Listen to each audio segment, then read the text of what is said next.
Unit 1. The solid state.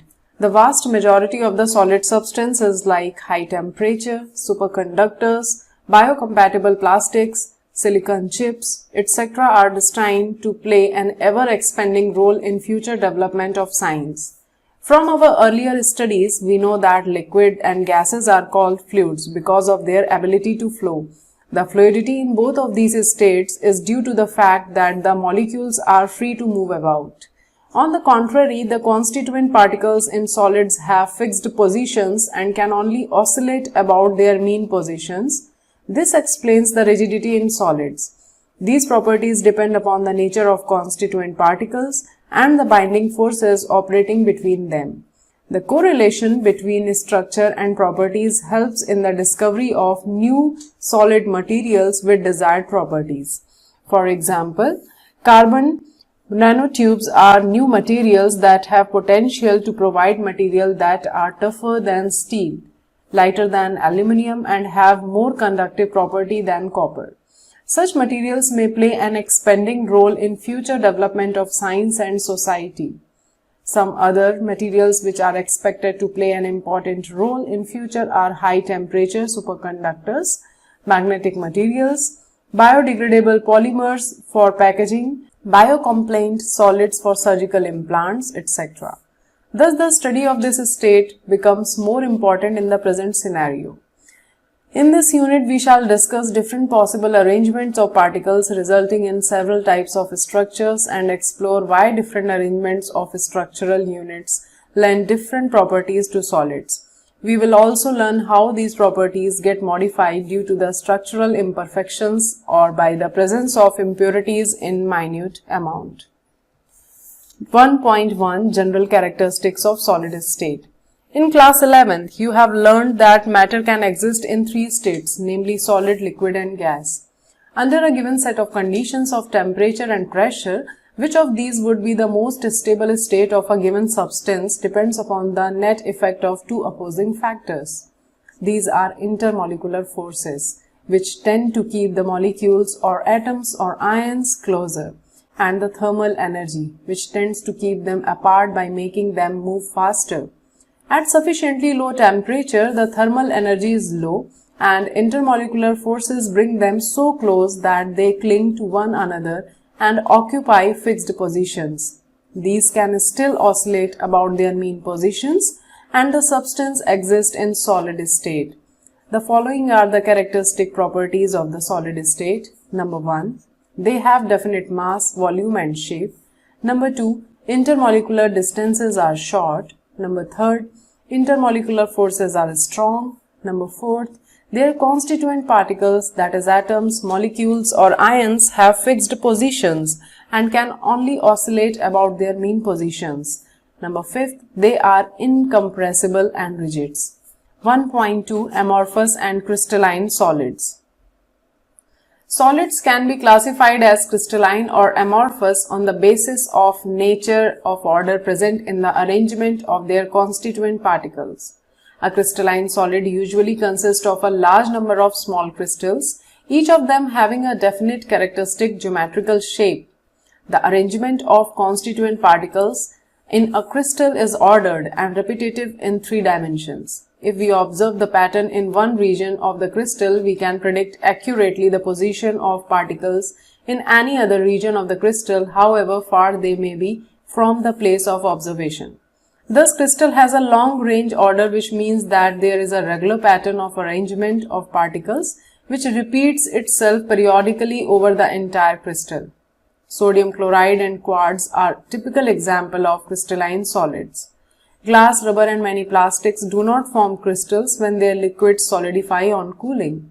These are called amorphous solids. The term amorphous comes from the Greek word amorphos, meaning no form. The arrangement of the constituent particles, that is atoms, molecules or ions, in such a solid has only short range order.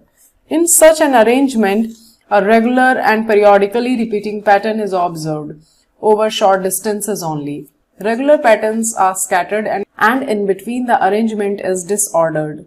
The structure of quartz, that is crystalline, and quartz glass, that is amorphous, are shown in figure 1.1a and b respectively.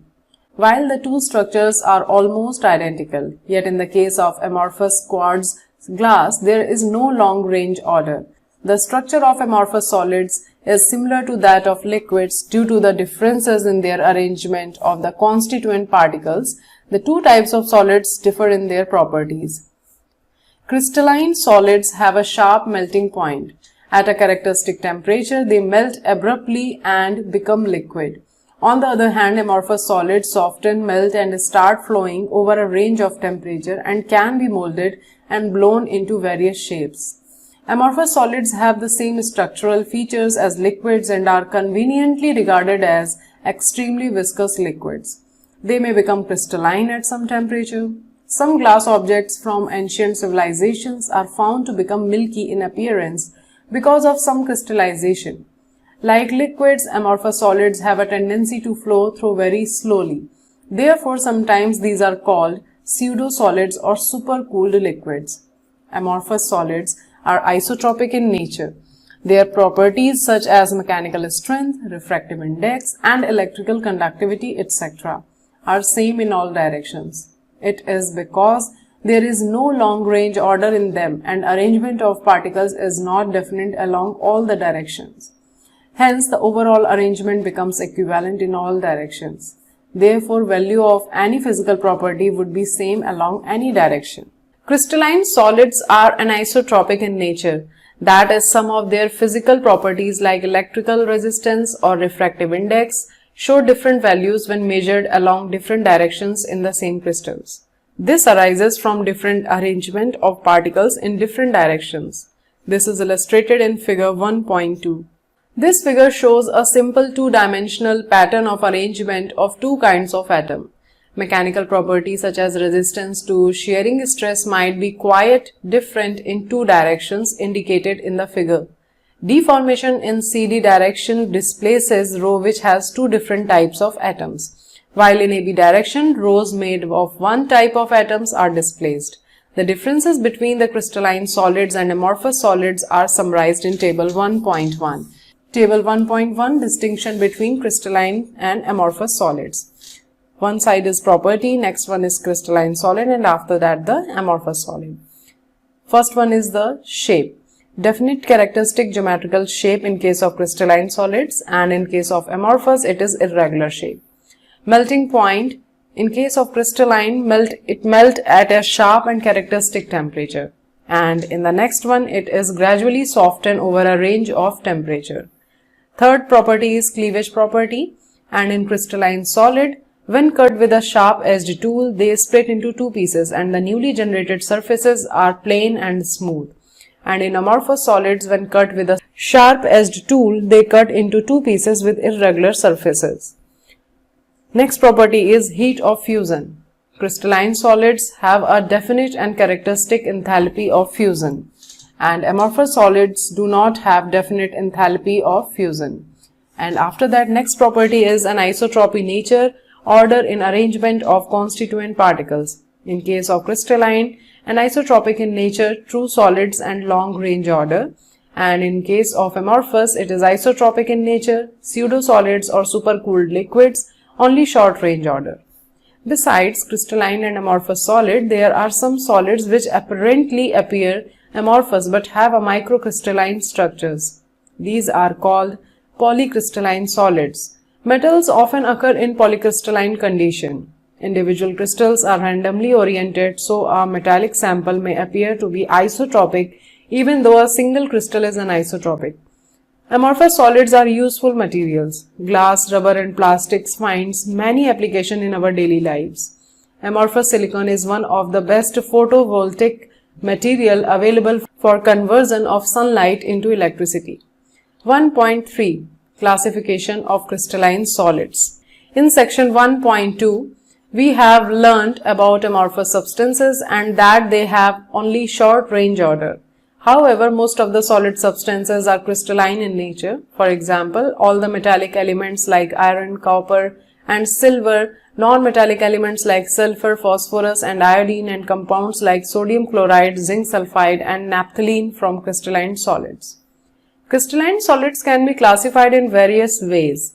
The method depends on the purpose in hand. Here we will classify crystalline solids on the basis of nature of intermolecular forces or bonds that hold the constituent particles together.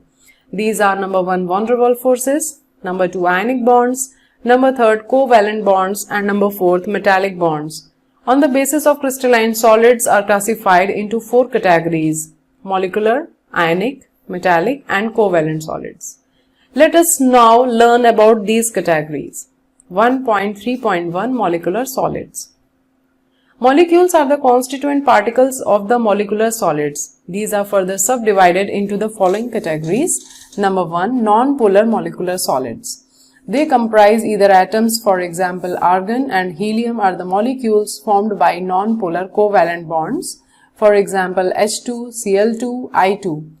In these solids, the atoms or molecules are held by weak dispersion forces or London forces about which you have learnt in class 11th. These solids are soft and non-conductors of electricity. They have low melting points and are usually in liquid or gaseous state at room temperature and pressure. Number 2. Polar molecular solids. The molecules of substances like HCl, SO2, etc. are formed by polar covalent bonds.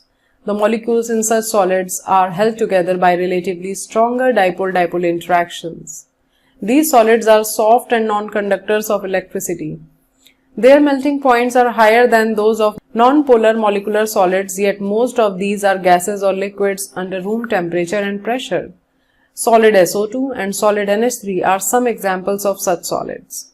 Number 3. Hydrogen bonded molecular solids. The molecules of such solids contain polar covalent bonds between hydrogen and fluorine, oxygen or nitrogen atoms. A strong hydrogen bonding binds molecules of such solids like H2O. They are non-conductors of electricity. Generally, they are volatile liquids or soft solids under room temperature and pressure. 1.3.2 Ionic solids. Ions are the constituent particles of ionic solids. Such solids are formed by the three-dimensional arrangements of cations and anions bound by strong Coulombic electrostatic forces. These solids are hard and brittle in nature. They have high melting and boiling points. Since the ions are not free to move about, they are electrical insulators in the solid state. However, in the molten state or when dissolved in water, the ions become free to move about and they conduct electricity. 1.3.3 Metallic solids. Metals are orderly collection of positive ions surrounded by and held together by a sea of free electrons. These electrons are mobile and are evenly spread out throughout the crystal. Each metal atom contributes one or more electrons towards this sea of mobile electrons. These free and mobile electrons are responsible for high electrical and thermal conductivity of metals. When an electric field is applied, these electrons flow through the network of positive ions. Similarly, when heat is supplied to one portion of metals, the thermal energy is uniformly spread throughout by free electrons. Another important characteristics of metals in their luster and color in certain cases. This is also due to the presence of free electrons in them. Metals are highly malleable and ductile. 1.3.4 Covalent or network solids. A wide variety of crystalline solids of nonmetals results from the formation of covalent bonds between adjacent atoms. Throughout the crystal, they are also called giant molecules. Covalent bonds are strong and directional in nature. Therefore, atoms are held very strongly at their positions. Such solids are very hard and brittle. They have extremely high melting points and may even decompose before melting. They are insulators and do not conduct electricity. Diamond and silicon carbide are typical examples of such solids. Although graphite also belongs to this class of crystals, but it is soft and is a conductor of electricity. Its exceptional properties are due to its typical structure. Carbon atoms are arranged in different layers and each atom is covalently bonded 3 of its neighboring atoms in the same layer. The fourth valence electron of each atom is present between different layers and is free to move about. These free electrons make graphite a good conductor of electricity. Different layers can slide one over the other. This makes a graphite a soft and a good solid lubricant. The different properties of the 4 types of solids are listed in Table 1.2. Table 1.2 Different types of solids. 1.4 Crystal lattice and unit cells. You must have noticed that when tiles are placed to cover a floor, a repeated pattern is generated. If after setting tiles on floor we mark a point at same location in all the tiles, that is center of the tile, and see the marked position only ignoring the tiles, we obtain a set of points. This set of points is the scaffolding on which pattern has been developed by the placing tiles. This scaffolding is a space lattice on which two-dimensional pattern has been developed by placing structural units on its set of points. The structural unit is called basis or motif. When motifs are placed on points in space lattice, a pattern is generated. In crystal structure, motif is a molecule, atom or ion. A space lattice, also called a crystal lattice, is the pattern of the points representing the locations of these motifs. In other words, a space lattice is an abstract scaffolding for crystal structure. When we place motifs in an identical manner on points of a space lattice, we get crystal structure. Figure 1.5 shows a motif, a two-dimensional lattice and a hypothetical two-dimensional crystal structure obtained by placing motifs in the two-dimensional lattice. A spatial arrangement of lattice points gives rise to different types of lattices. Figure 1.6 shows different arrangement of points into different lattices.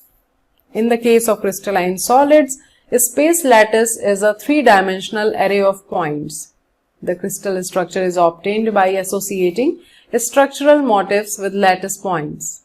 Each repeated basis or motif has same structure and same spatial orientation as other one in a crystal. The environment of each motif is same throughout the crystal except for on surface. Following are the characteristics of a crystal lattice. A. Each point in a lattice is called lattice point or lattice site. B. Each point in crystal lattice represents one constituent particle, which may be an atom, a molecule, groups of atom or an ion. C. Lattice points are joined by straight lines to bring out the geometry of the lattice. We need only a small part of the space lattice of the crystal to specify crystal completely. This small part is called a unit cell. One can choose unit cell in many ways. Normally that cell chosen which has perpendicular sides of shortest length, and one can construct entire crystal by translational displacement of the unit cell in 3 dimensions. Figure 1.7 shows movement of unit cell of a two-dimensional lattice to construct the entire crystal structure. Also, unit cells have shapes such that these fill that whole lattice without leaving a space between cells. In 2 dimensions, a parallelogram with side of length A and B and an angle R between these sides is chosen as unit cell. Possible unit cells in 2 dimensions are shown in figure 1.8. A portion of 3-dimensional crystal lattice and its unit cell is shown in figure 1.9. In the 3-dimensional crystal structure, unit cell is characterized by number 1. Its dimensions along the 3 edges A, B and C. These edges may or may not be mutually perpendicular. Number 2. Angles between the edges alpha, that is between B and C, beta between A and C, and gamma between A and B.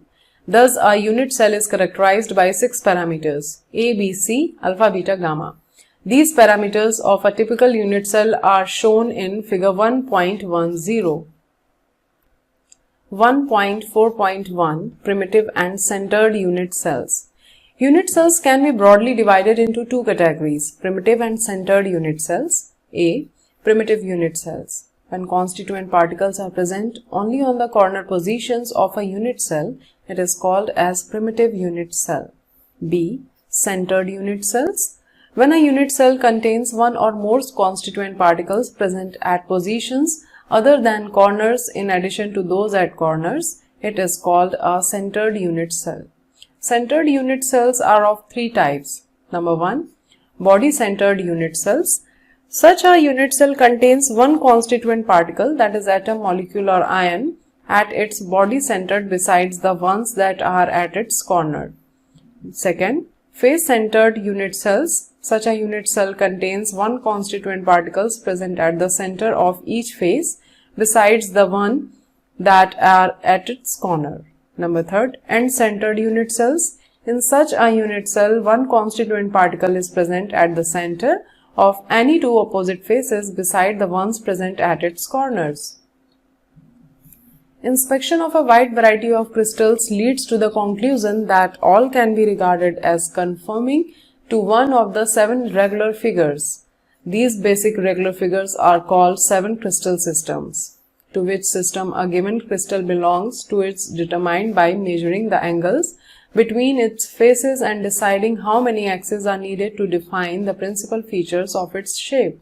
Figure 1.11 shows 7 crystal systems: cubic, tetragonal, orthorhombic, hexagonal, rhombohedral, monoclinic and triclinic. A French mathematician Brevis showed that there are only 14 possible three-dimensional lattices. These are called Brevis lattices. Unit cells of these lattices are shown in the following box. The characteristics of their primitive unit cells along with the centered unit cells that they can form have been listed in table 1.3. Table 1.3, 7 primitive unit cells and their possible variations as centered unit cells. 1.5. Number of atoms in a unit cell. We know that any crystal lattice is made up of a very large number of unit cells and every lattice point is occupied by one constituent particles. Let us now work out what portion of each particles belongs to a particular unit cell. We shall consider 3 types of cubic unit cells and for simplicity assume that the constituent particle is an atom. 1.5.1 Primitive cubic unit cell. Primitive cubic unit cell has atoms only at its corner. Each atom at a corner is shared between 8 adjacent unit cells as shown in figure 1.12, 4 unit cells in the same layer and 4 unit cells of the upper or lower layer. Therefore, only 1/8 of an atom or molecule or ion actually belongs to a particular unit cell. In figure 1.13, a primitive cubic unit cell has been depicted in 3 different ways. Each small sphere in figure 1.13a represents only the center of the particle occupying that position and not its actual size. Such structures are called open structures. The arrangement of particles is easier to follow in open structures.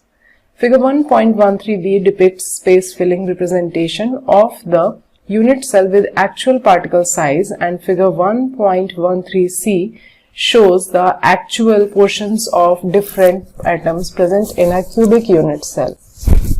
In all, since each cubic unit cell has 8 atoms on its corner, the total number of atoms in one unit cell is 8 into 1/8 is equals to 1 atom. 1.5.2 Body-centered cubic cell. 1.5.2 Body-centered cubic unit cell. A body-centered cubic BCC unit cell has an atom at each of its corners and also one atom at its body center. Figure 1.14 depicts A. Open structure, B. Space-filling model and C. The unit cell with portions of atoms actually belonging to it. And it can be seen that the atom at the body center wholly belongs to the unit cell in which it is present. Thus, in a body-centered cubic BCC unit cell, number 1, 8 corners into 1/8 per corner atom is equals to 1 atom. Number 2, 1 body center atom is equals to 1 into 1 is equals to 1 atom. Total number of atoms per unit cell is equals to 2 atoms. 1.5.3 Face-centered cubic unit cell. A face-centered cubic FCC unit cell contains atoms at all the corners and at the center of all the faces of the cube. It can be seen in figure 1.15 that each atom located at the face center is shared between 2 adjacent unit cells and only 1/2 of each atom belongs to a unit cell. Figure 1.16 depicts A. Open structure, B. Space-filling model and C. The unit cell with portions of atoms actually belonging to it. Thus, in a face-centered cubic FCC unit cell, number 1, 8 corner atoms multiplied by 1/8 atom per unit cell is equals to 1 atom, and number 2, 6 face centered atoms into 1/2 atom per unit cell is equals to 3 atoms. Total number of atoms per unit cell is equals to 4 atoms. 1.16 Close packed structures. In solids, the constituent particles are close packed, leaving the minimum vacant space. Let us consider the constituent particles as identical hard spheres and build up the three-dimensional structure in 3 steps. A. Close packing in 1 dimension. There is only one way of arranging spheres in a 1-dimensional close packed structure, that is to arrange them in a row and touching each other. In this arrangement, each sphere is in contact with 2 of its neighbors. The number of nearest neighbors of a particle is called its coordination number. Thus, in 1-dimensional close packed arrangement, the coordination number is 2. B. Close packing in 2 dimensions. 2-dimensional closed packed structure can be generated by stacking the rows of close packed spheres. This can be done in 2 different ways. Number 1. The second row may be placed in contact with the first one such that the spheres of the second row are exactly above those of the first row. The spheres of the 2 rows are aligned horizontally as well as vertically. If we call the first row as A-type row, the second row being exactly the same as the first one is also of A-type. Similarly, we may place more rows to obtain AAA type of arrangement as shown in figure 1.18a. In this arrangement, each sphere is in contact with 4 of its neighbors. Thus, the 2-dimensional coordination number is 4. Also, if the centers of these 4 immediate neighboring spheres are joined, a square is formed. Hence, this packing is called square close packing in 2 dimensions. Number 2. The second row may be placed above the first one in a staggered manner such that its spheres fit in the depressions of the first row. If the arrangement of spheres in the first row is called A-type, the one in the second row is different and may be called B-type. When the third row is placed adjacent to the second in a staggered manner, its spheres are aligned with those of the first layer. Hence, this layer is also of A-type. The spheres of similarly placed fourth row will be aligned with those of the second row, B-type it is. Hence, this arrangement is of AB, AB type. In this arrangement, there is a less free space and this packing is more efficient than the square close packing. Each sphere is in contact with 6 of its neighbors and 2-dimensional coordination number is 6. The centers of these 6 spheres are at the corners of regular hexagon. Hence, this packing is called 2-dimensional hexagonal close packing. It can be seen in figure 1.18b that in this layer there are some voids, empty spaces. These are triangular in shape. The triangular voids are of 2 different types. In one row, the apex of the triangles are pointing upwards and in the next layer downwards. C. Close packing in 3 dimensions. All real structures are 3-dimensional structures. They can be obtained by stacking 2-dimensional layers one above the other. In the last section, we discussed close packing in 2 dimensions which can be of 2 types, square close packed and hexagonal close packed. Let us see what types of 3-dimensional close packing can be obtained from these. Number 1. 3-dimensional close packing forms 2-dimensional square closed packed layers. While placing the second square close packed layer above the first, we follow the same rule that was followed when one row was placed adjacent to other. The second layer is placed over the first layer such that the spheres of the upper layer are exactly above those of the first layer. In this arrangement, spheres of both the layers are perfectly aligned horizontally as well as vertically as shown in figure 1.19. Similarly, we may place more layers one above the other. If the arrangement of spheres in the first layer is called A-type, all the layers have the same arrangement.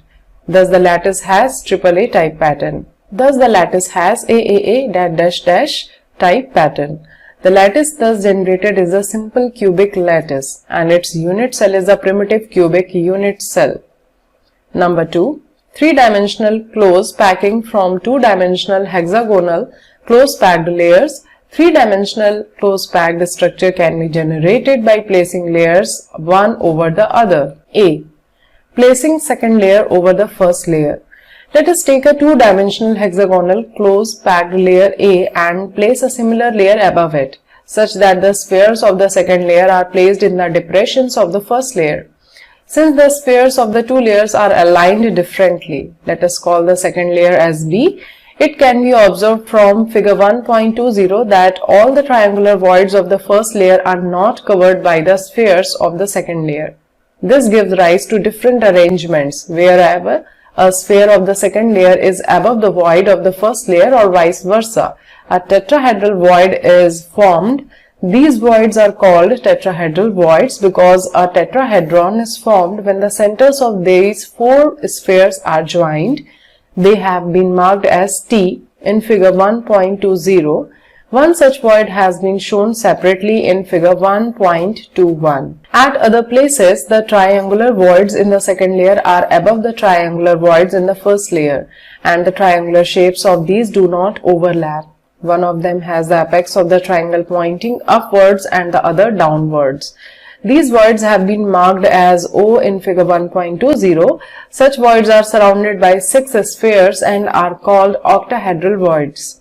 One such void has been shown separately in figure 1.21. The number of these two types of voids depend upon the number of close packed spheres. Let the number of close packed spheres be n, then the number of octahedral voids generated is equals to capital N. The number of tetrahedral voids generated 2n. B. Placing third layer over the second layer. When third layer is placed over the second, there are two possibilities. Number 1. Covering tetrahedral voids. Tetrahedral voids of the second layer may be covered by the spheres of the third layer. In this case, the spheres of the third layer are exactly aligned with those of the first layer. Thus, the pattern of spheres is repeated in alternate layers. This pattern is often written as AB pattern. This structure is called hexagonal close packed HCP structure. This sort of arrangement of atoms is found in many metals like magnesium and zinc. Number 2. Covering octahedral voids. The third layer may be placed above the second layer in a manner such that its spheres covers the octahedral voids. When placed in this manner, the spheres of the third layer are not aligned with those of either the first or second layer. This arrangement is called C-type. Only when the fourth layer is placed, its spheres are aligned with those of the first layer as shown in figure 1.22 and 1.23. This pattern of layer is often written as ABC. This structure is called cubic close packed CCP or face centered cubic FCC structure.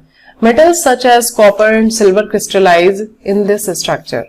Both these types of close packing are highly efficient and 74% space in this crystal is filled. In either of them, each sphere is in contact with 12 spheres. Thus, the coordination number is 12 in either of these two structures. 1.6.1 Formula of a compound and number of voids filled. Earlier in the section, we have learned that when particles are close packed resulting in either CCP or HCP structure, two types of voids are generated. While the number of octahedral voids present in a lattice is equal to the number of close packed particles, the number of tetrahedral voids generated is twice this number.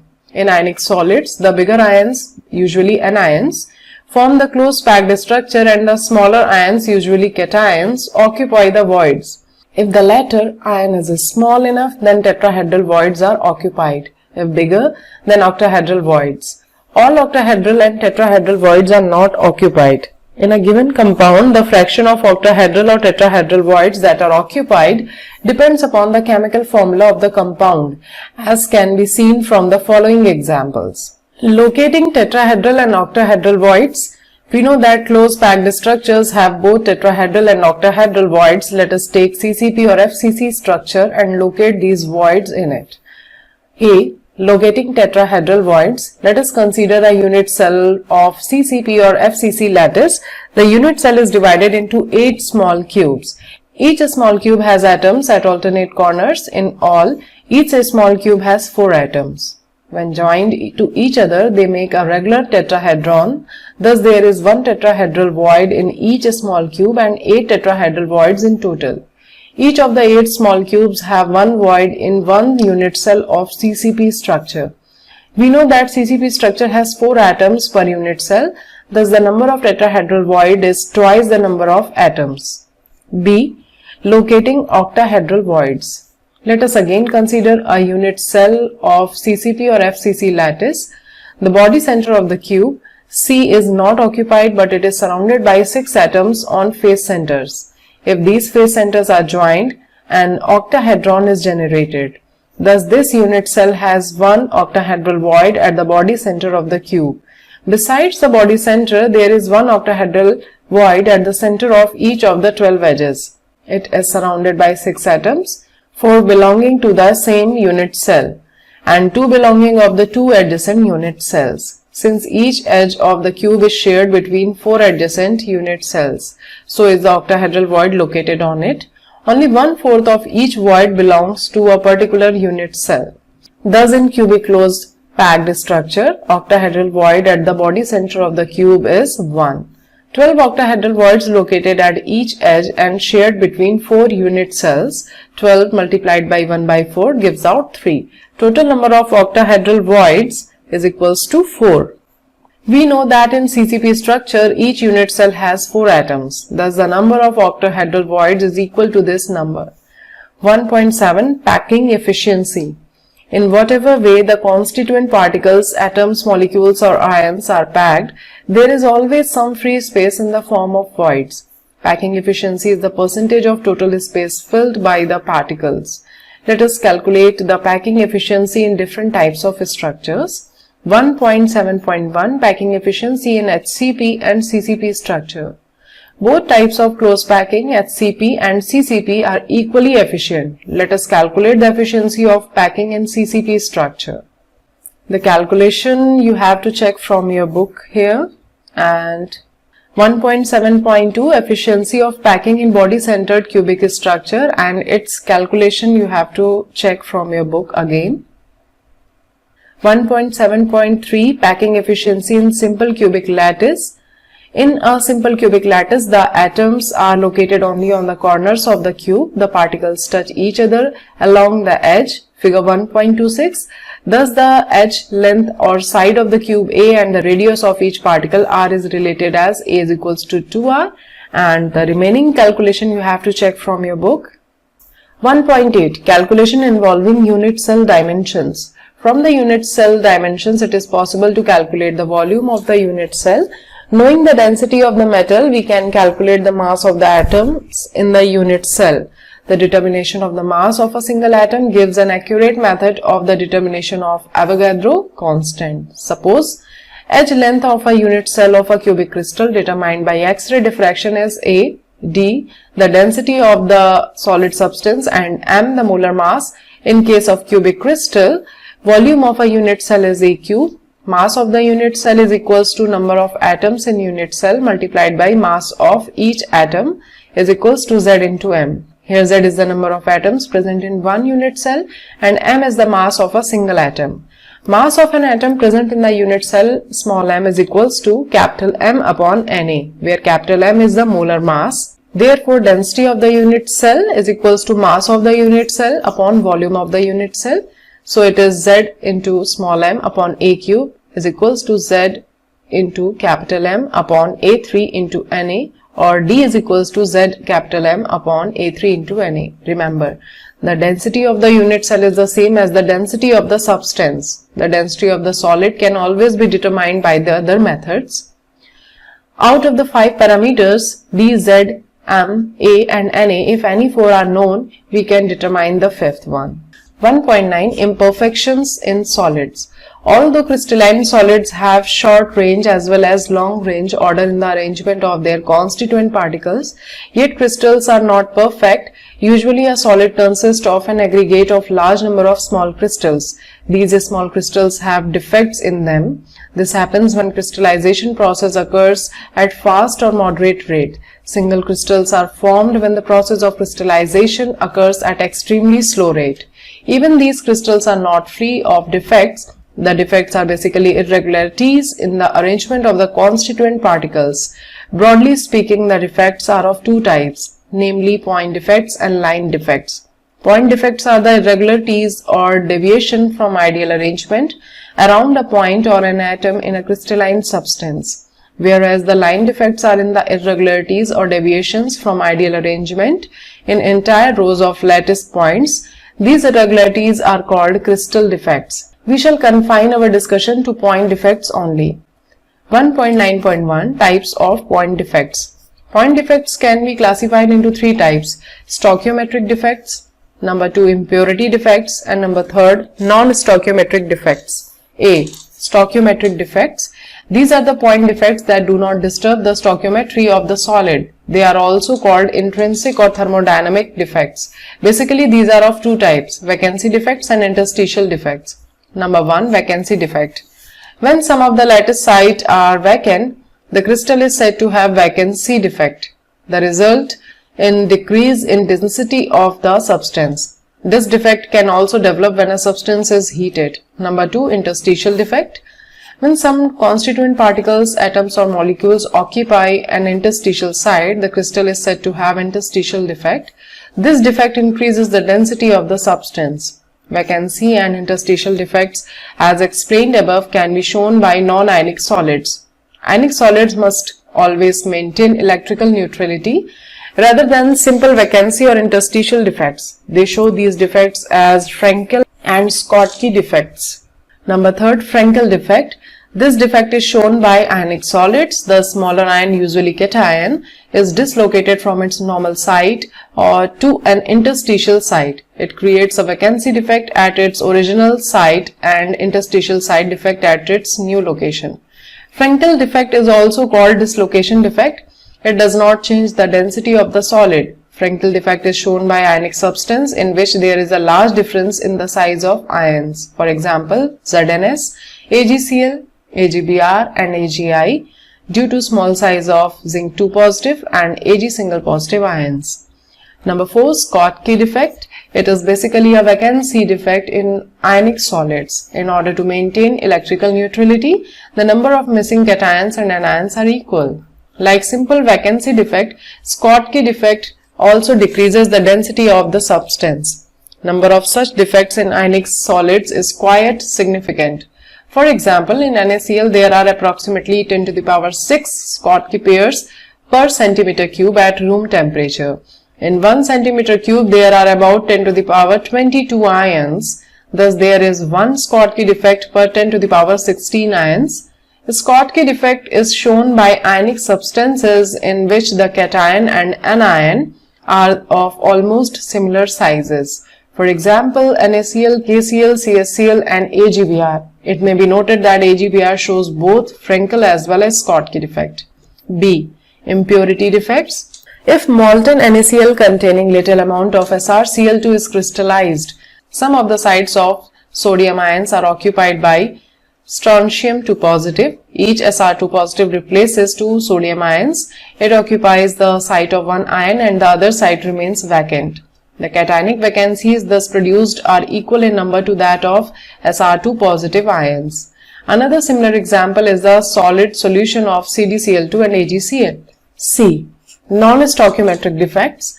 The defects discussed so far do not disturb the stoichiometry of the crystalline substance. However, a large number of non-stoichiometric inorganic solids are known which contain the constituent elements in non-stoichiometric ratio due to defects in their crystalline structures. These defects are of two types. Number 1 metal excess defect and number 2 metal deficiency defect. Number 1 metal excess defect. Metal excess defect due to anionic vacancies.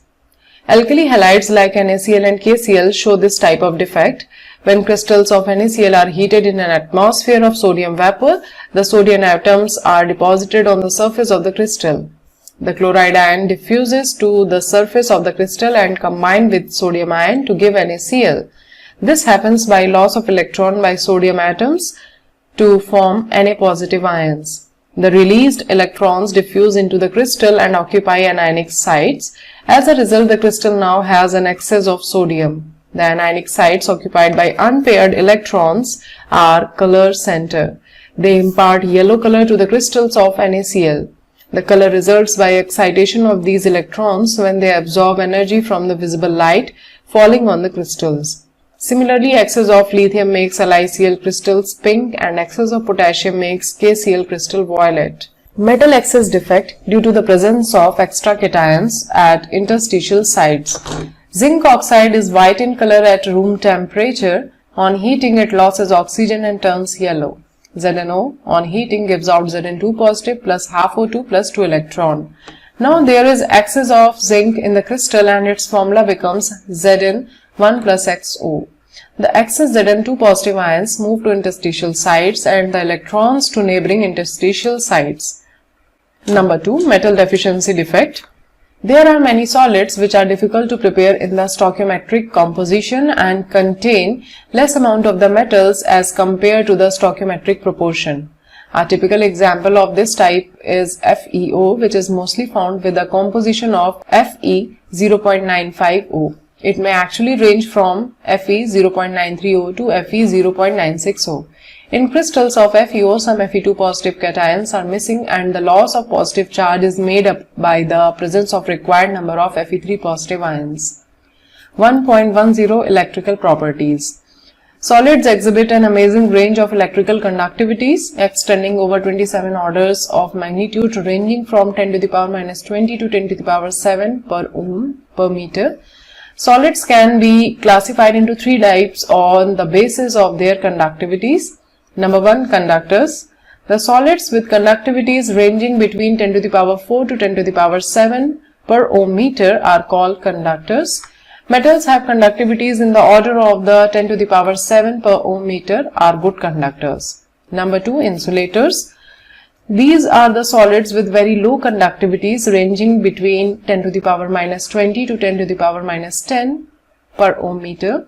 Number 3. Semiconductors. These are the solids with conductivities in the intermediate range from 10 to the power minus 6 to 10 to the power 4 per ohm meter. 1.10.1 Conduction of electricity in metals. A conductor may conduct electricity through movement of electrons or ions. Metallic conductors belong to the former category and electrolytes to the latter. Metals conduct electricity in solid as well as molten state. The conductivity of metals depend upon the number of valence electrons available per atom. The atomic orbitals of metal atoms form molecular orbitals which are so close in energy to each other as to form a band. If this band is partially filled or it overlaps with a higher energy unoccupied conduction band, then electrons can flow easily under an applied electric field and the metal shows conductivity. Figure 1.33a. If the gap between filled valence band and the next higher unoccupied band, conduction band, is large, electrons cannot jump to it and such a substance has a very small conductivity and it behaves as an insulator. 1.10.2 Conduction of electricity in semiconductors. In case of semiconductors, the gap between the valence band and conduction band is small. Figure 1.33c. Therefore, some electrons may jump to the conduction band and some conductivity. Electrical conductivity of semiconductors increases with rise in temperature, since more electrons can jump to the conduction band. Substances like silicon and germanium show this type of behavior and are called intrinsic semiconductors. The conductivity of these intrinsic semiconductors is too low to be of practical use. Their conductivity is increased by adding an appropriate amount of suitable impurity. This process is called doping. Doping can be done with an impurity which is electron rich or electron deficient as compared to the intrinsic semiconductor silicon or germanium. Such impurities introduce electronic defects in them. A. Electron rich impurities. Silicon and germanium belongs to group 14 of the periodic table and have 4 valence electrons each. In their crystals, each atom forms 4 covalent bonds with its neighbors. When doped with a group 15 element like phosphorus or arsenic, which contains 5 valence electrons, they occupy some of the lattice sites in silicon or germanium crystal. Figure 1.34b. 4 out of 5 electrons are used in the formation of 4 covalent bonds with the 4 neighboring silicon atoms. The 5th electron is extra and becomes delocalized. These delocalized electrons increase the conductivity of doped silicon or germanium. Here the increase in conductivity is due to the negatively charged electron. Hence silicon doped with electron-rich impurity is called N-type semiconductor. B. Electron deficit impurities. Silicon or germanium can be doped with a group 13 element like boron, aluminium or gallium, which contains only 3 valence electrons. The place where the 4th valence electron is missing is called electron hole or electron vacancy, figure 1.34c. An electron from a neighboring atom can come and fill the electron hole, but in doing so it would leave an electron hole at its original position. If it happens, it would appear as if the electron hole has moved in the direction opposite to that of the electron that filled it. Under the influence of electric field, electrons would move towards a positively charged plate through electronic holes, but it would appear as if the electron holes are positively charged and are moving towards negatively charged plate. This type of semiconductors are called p-type semiconductors. Applications of n-type and p-type semiconductors. Various combinations of n-type and p-type semiconductors are used for making electronic components. Diode is a combination of n-type and p-type semiconductors and is used as a rectifier. Transistors are made by sandwiching a layer of one type of semiconductor between 2 layers of the other type of semiconductor. NPN and PNP type of transistors are used to detect or amplify radio or audio signals. The solar cell is an efficient photodiode used for conversion of light energy into electrical energy. Germanium and silicon are group 14 elements and therefore have a characteristic valence of 4 and form 4 bonds as in diamond. A large variety of solid-state materials have been prepared by combination of groups 13 and 15 or 12 and 16 to stimulate average valence of 4 as germanium or silicon. Typical compounds of group 13-15 are INSB and ALP and GaAs, gallium arsenide, that is, semiconductors have very fast response and have revolutionized the design of semiconductor devices. ZNS, CDS, CDSE and HGTE are examples of group 12 and 16 compounds. In these compounds, the bonds are not perfectly covalent and the ionic character depends on the electronegativities of the 2 elements. It is interesting to learn that transition metal oxides show marked differences in electrical properties. TiO, CrO2 and ReO3 behave like metals. Rhenium oxide ReO3 is like metallic copper in its conductivity and appearance. Certain other oxides like VO, VO2, VO3 and TiO3 show metallic or insulating properties depending on temperature. 1.11 Magnetic properties. Every substance has some magnetic properties associated with it. The origin of these properties lies in the electrons. Each electron in an atom behaves like a tiny magnet. Its magnetic moment originates from 2 types of motions. Number 1, its orbital motion around the nucleus, and number 2, its spin around its own axis. Electron, being a charged particle and undergoing these motions, can be considered as a small loop of current which possesses a magnetic moment. Thus, each electron has a permanent spin and an orbital magnetic moment associated with it. Magnitude of this magnetic moment is very small and is measured in the units called Bohr magneton, mu b. It is equal to 9.27 into 10 to the power minus 24 am square. On the basis of their magnetic properties, substances can be classified into 5 categories: paramagnetic, diamagnetic, ferromagnetic, anti-ferromagnetic and ferrimagnetic. Number 1, paramagnetism. Paramagnetic substances are weakly attracted by a magnetic field.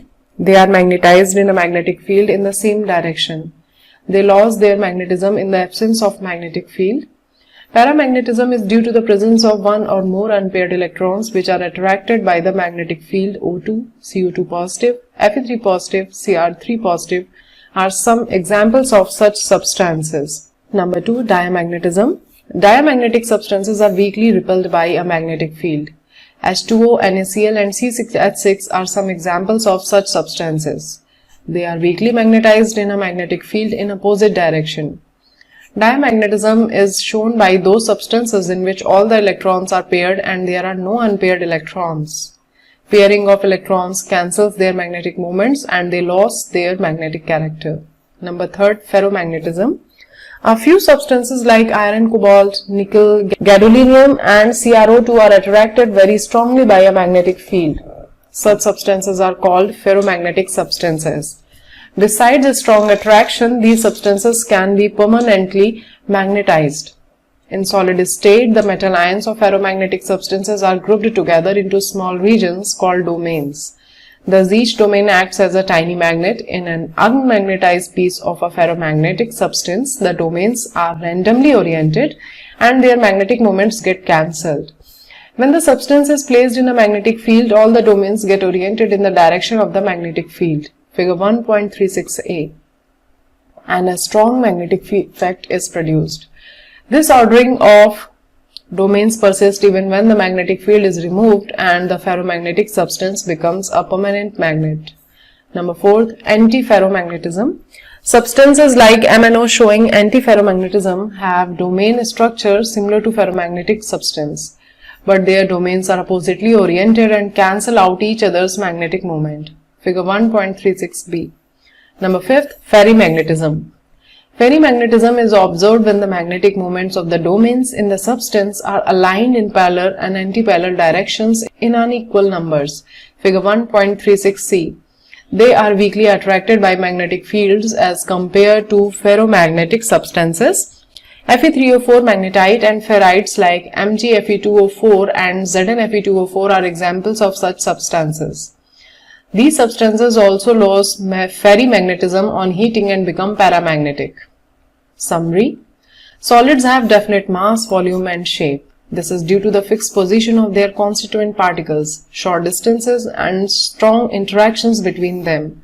In amorphous solids, the arrangement of constituent particles has only short range order and consequently they behave like supercooled liquids, do not have sharp melting points and are isotropic in nature.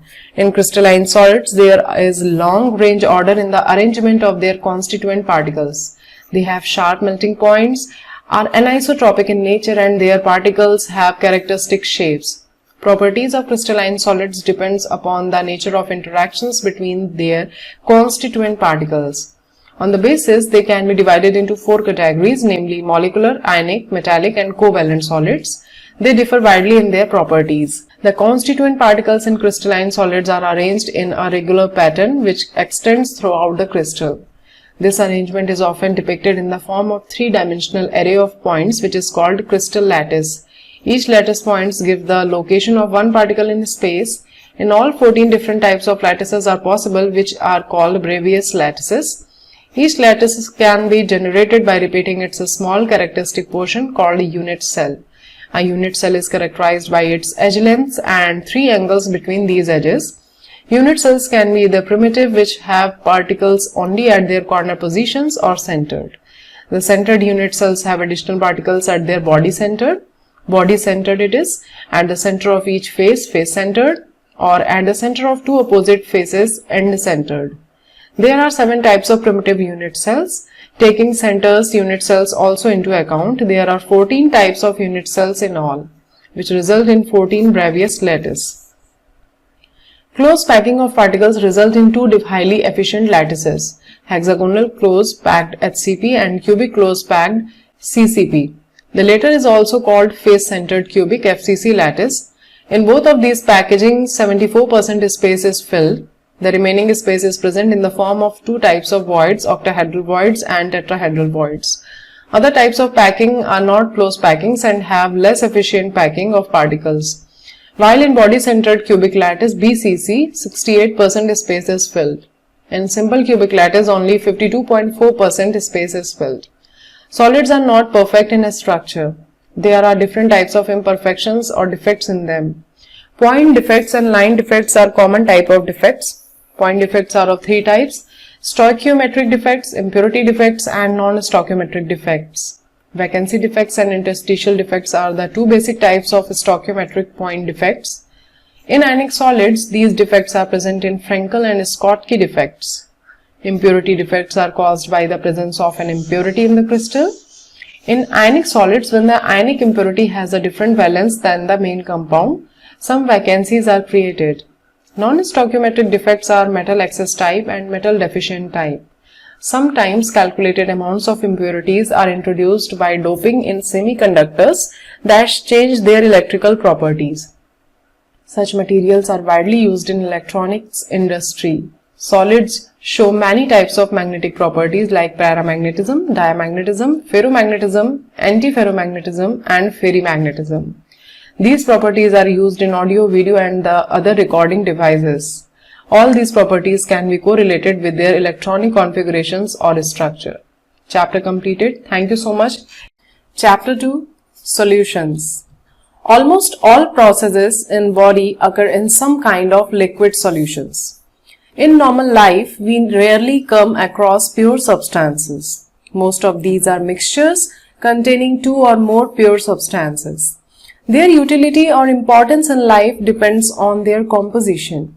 For example, the properties of brass, mixture of copper and zinc, are quite different from those of German silver, that is mixture of copper, zinc and nickel, or bronze, that is mixture of copper and tin, and 1 part per million, that is ppm, of fluoride ions in water prevents tooth decay, while 1.5 ppm causes the tooth to become mottled, and high concentrations of fluoride ions can be poisonous. For example, sodium fluoride is used in rat poison. Intravenous injections are always dissolved in water containing salts at particular ionic concentrations that match with blood plasma concentrations and so on. In this unit, we will consider mostly liquid solutions and their formation. This will be followed by studying the properties of the solutions like vapor pressure and colligative properties. We will begin with types of solutions and then various alternatives in which concentrations of solute can be expressed in liquid solution. 2.1 Types of solutions. Solutions are homogeneous mixtures of two or more than two components. By homogeneous mixture, we mean that its composition and properties are uniform throughout the mixture. Generally, the component that is present in the largest quantity is known as solvent. Solvent determines the physical state in which solution exists.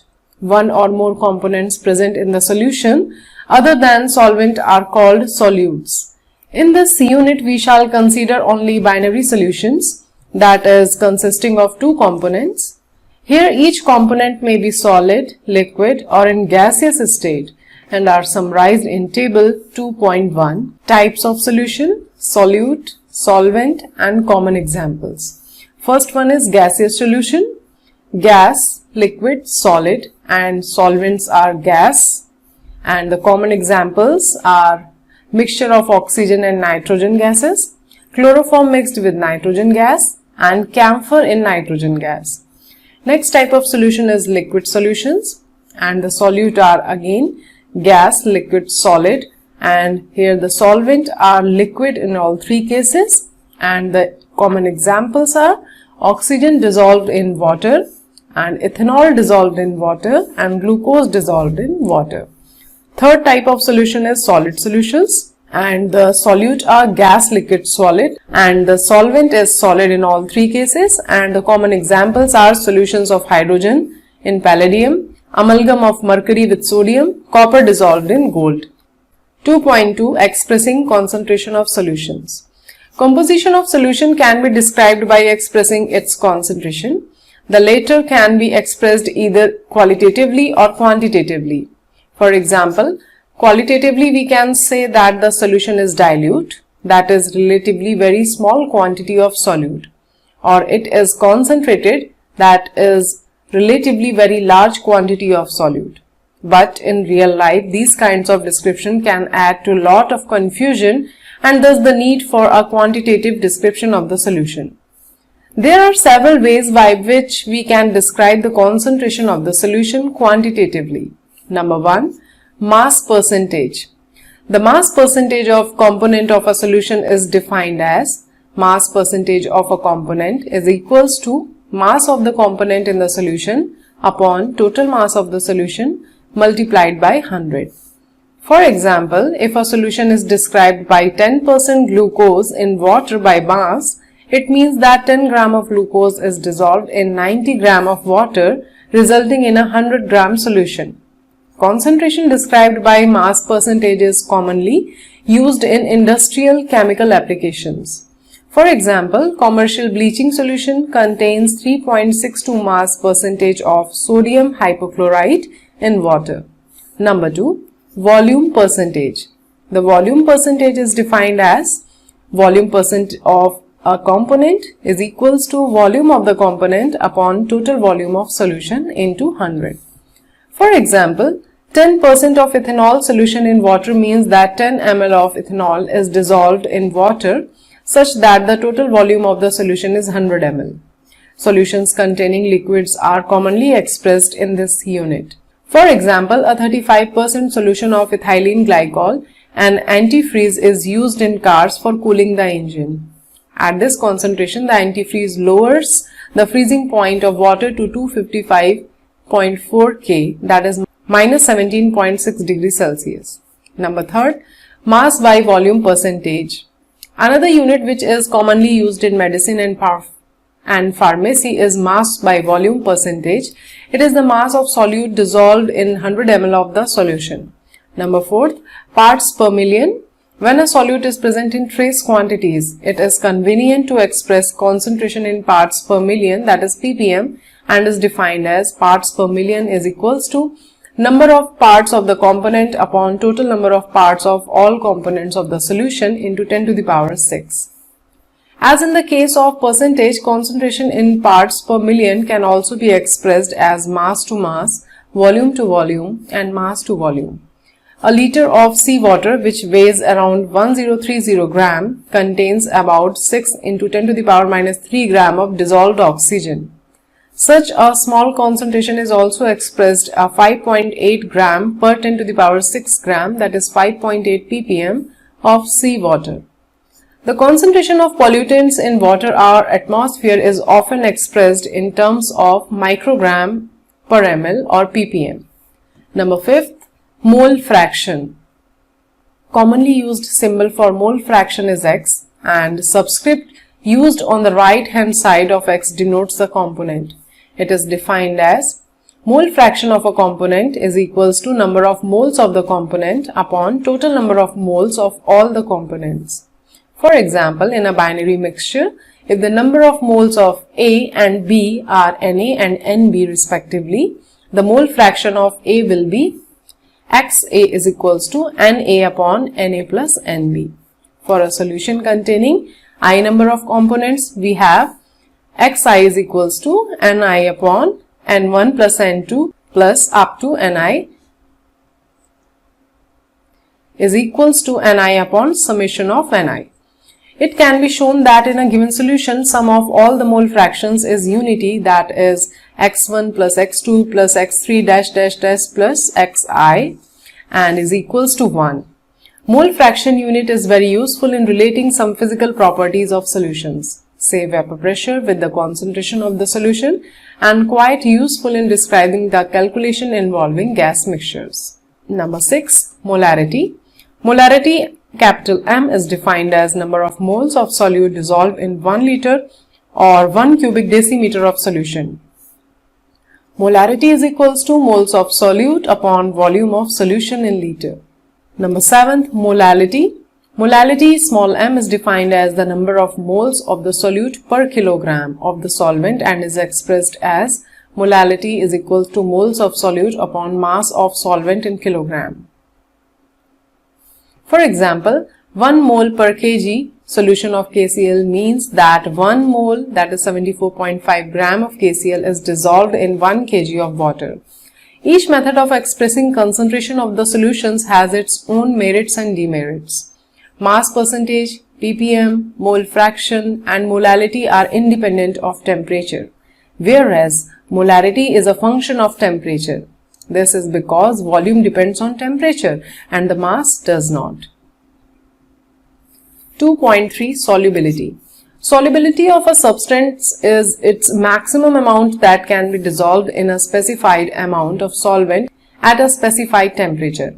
It depends upon the nature of solute and solvent as well as temperature and pressure. Let us consider the effect of these factors in solution of a solid or a gas in liquid. 2.3.1 Solubility of a solid in liquid. Every solid does not dissolve in a given liquid. While sodium chloride and sugar dissolve readily in water, naphthalene and anthracene do not.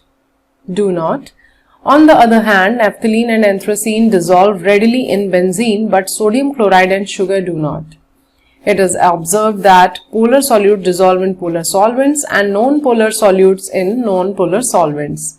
In general, a solute dissolves in a solvent if the intermolecular interactions are similar in the two, or we may say like dissolves like. When a solid solute is added to the solvent, some solute dissolves and its concentration increases in solution. This process is known as the dissolution. Some solute particles in solution collide with the solid solute particles and get separated out of solution. This process is known as crystallization. A stage is reached when the two processes occurs at the same rate. Under such conditions, number of solute particles going into solution will be equal to the solute particles separating out, and a state of dynamic equilibrium is reached. Solute plus solvent is equivalent to the solution. At this stage, the concentration of solute in solution will remain constant under the given conditions, that is temperature and pressure. Similar process is followed when gases are dissolved in liquid solvents. Such a solution in which no more solute can be dissolved at the same temperature and pressure is called a saturated solution. An unsaturated solution is one in which more solute can be dissolved at the same temperature. The solution which is in dynamic equilibrium with undissolved solute is a saturated solution and contains the maximum amount of solute dissolved in given amount of solvent. Thus, the concentration of solute in such a solution is its solubility. Earlier, we have observed that solubility of one substance into another depends on the nature of the substances. In addition to these variables, two other parameters, that is temperature and pressure, also controls the phenomena. Effect of temperature. The solubility of a solid in a liquid is significantly affected by temperature changes. Consider the equilibrium represented by equation 2.0. This being dynamic equilibrium must follow Le-Chatelier's principle. In general, if in a nearly saturated solution, the dissolution process is endothermic, where it means delta H is greater than 0. The solubility should increase with rise in temperature, and if it is exothermic, it means delta H is less than 0. The solubility should decrease. These trends are also observed experimentally. Effect of pressure. Pressure does not have any significant effect on solubility of solids in liquids. It is so because solids and liquids are highly incompressible and practically remain unaffected by changes in pressure. 2.3.2 Solubility of gas in a liquid. Many gases dissolved in water. Oxygen dissolved only to a small extent in water. It is this dissolved oxygen which sustains all aquatic life. On the other hand, hydrogen chloride gas HCl is highly soluble in water. Solubility of gases in liquids is greatly affected by pressure and temperature. The solubility of gases increase with increase of pressure for solution of gases in a solvent. Consider a system as shown in figure 2.1a. The lower part is solution and the upper part is gaseous system at pressure P and temperature T. Assume this system to be in a state of dynamic equilibrium, that is, under these conditions, rate of gaseous particles entering and leaving the solution phase is the same. Now increase the pressure over the solution phase by compressing the gas to a smaller volume. This will increase the number of gaseous particles per unit volume over the solution and also the rate at which the gaseous particles are striking the surface of solution to enter it. The solubility of the gas will increase until a new equilibrium is reached, resulting in an increase in the pressure of a gas above the solution, and thus its solubility increases. Henry was the first to give a quantitative relation between pressure and solubility of gas in a solvent, which is known as Henry's law. The law states that at a constant temperature, the solubility of gas in a liquid is directly proportional to the partial pressure of the gas present above the surface of liquid or solution. Dalton, a contemporary of Henry, also concluded independently that the solubility of gas in a liquid solution is a function of partial pressure of the gas. If we use the mole fraction of a gas in the solution as a measure of its solubility, then it can be said that the mole fraction of gas in the solution is proportional to the partial pressure of the gas over the solution. The most commonly used form of the Henry's law states that the partial pressure of the gas in vapor phase, that is P, is proportional to the mole fraction of the gas, that is X, in the solution, and is expressed as P is equals to KHX. Here KH is the Henry's law constant. If we draw a graph between partial pressure of the gas versus mole fraction of the gas in solution, then we should get a plot of the type as shown in figure 2.2. Different gases have different KH values at the same temperature. This suggests that KH is a function of the nature of the gas. It is obvious from equation 2.11 that higher the value of KH at a given pressure, the lower is the solubility of the gas in the liquid. It can be seen from table 2.2 that KH values of both for N2 and O2 increases with increase of temperature, indicating that the solubility of the gases increases with decrease of temperature. It is due to the reason that aquatic species are more comfortable in cold waters rather than in warm water. Table 2.2 values of Henry's law constant for some selected gases in water. For helium, it is 144.97, H2 69.16, N2 76.48, N2 88.84, O2 34.86, O2 46.82, argon 40.3, CO2 1.67, formaldehyde 1.83 into 10 to the power minus 5, methane 0.413, vinyl chloride 0.611. Henry's law finds several applications in industry and explains some biological phenomena. Notable among these are: to increase the solubility of CO2 in soft drinks and soda water, the bottle is sealed under high pressure. Scuba divers must cope with high concentration of dissolved gases while breathing air at high pressure underwater. Increased pressure increases the solubility of the atmospheric gases in blood. When the divers come towards surface, the pressure gradually decreases. This releases the dissolved gases and leads to the formation of bubbles of nitrogen in the blood. This blocks capillaries and creates a medical condition known as bends, which are painful and dangerous to life. To avoid bends as well as the toxic effect of high concentration of nitrogen in the blood, the tanks used by scuba divers are filled with air diluted with helium. It is 11.7% helium, 56.2% nitrogen and 32.1% oxygen. At high altitudes, the partial pressure of oxygen is less than that the ground level. This leads to low concentrations of oxygen in the blood and tissues of people living at high altitudes or climbers. Low blood oxygen causes climbers to become weak and unable to think clearly. Symptoms of a condition known as anoxia. Effect of temperature. Solubility of gases in liquids decreases with rise in temperature. When dissolved, the gas molecules are present in liquid phase and the process of dissolution can be considered similar to condensation, and heat is evolved in this process. We have learned in this last section that dissolution process involves dynamic equilibrium and thus must follow Le-Chatelier's principle. As dissolution is an exothermic process, the solubility should decrease with increase of temperature. 2.4 Vapor pressure of liquid solutions. Liquid solutions are formed when solvent is a liquid. The solute can be a gas, a liquid or a solid. Solutions of gases and liquids have already been discussed in section 2.3.2. In this section, we shall discuss the solutions of liquids and solids in a liquid. Such solutions may contain one or more volatile components. Generally, the liquid solvent is volatile. The solute may or may not be volatile. We shall discuss the properties of only binary solutions, that is, the solutions containing two components, namely the solution of number 1 liquids in liquids and number 2 solids in liquids. 2.4.1 Vapor pressure of liquid-liquid solutions. Let us consider a binary solution of two volatile liquids and denote the two components as 1 and 2. When taken in a closed vessel, both the components would evaporate and eventually an equilibrium would be established between vapor phase and the liquid phase. Let the total vapor pressure at this stage be P total and P1 and P2 be the partial vapor pressures of the two components 1 and 2 respectively.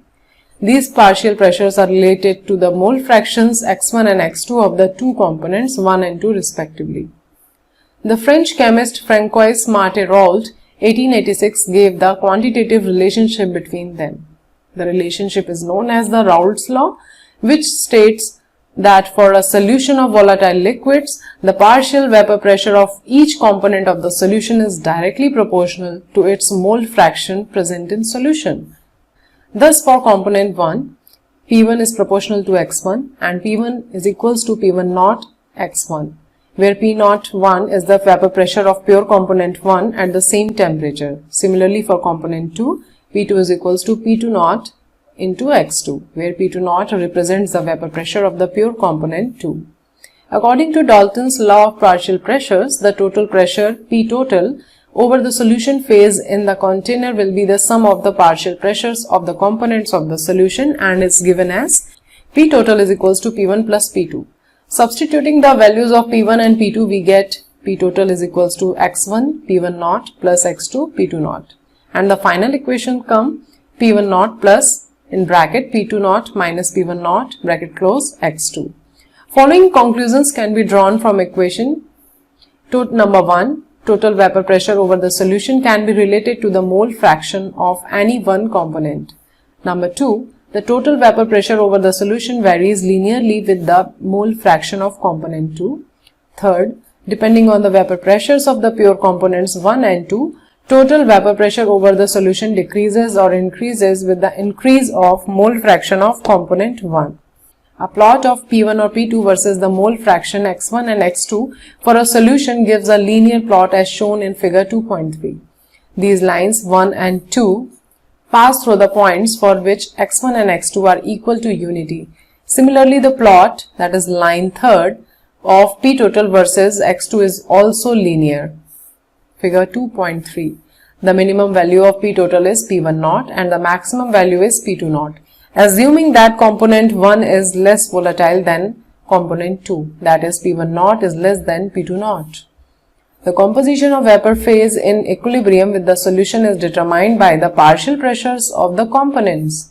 If Y1 and Y2 are the mole fractions of the components 1 and 2 respectively in the vapor phase, then using Dalton's law of partial pressures, P1 is equals to Y1 P total, P2 is equals to Y2 P total, and in general P1 is equals to Y1 P total. 2.4.2 Raoult's law as a special case of Henry's law. According to Raoult's law, the vapor pressure of a volatile component in a given solution is given by Pi is equals to Xi Pi naught in the solution of a gas in a liquid.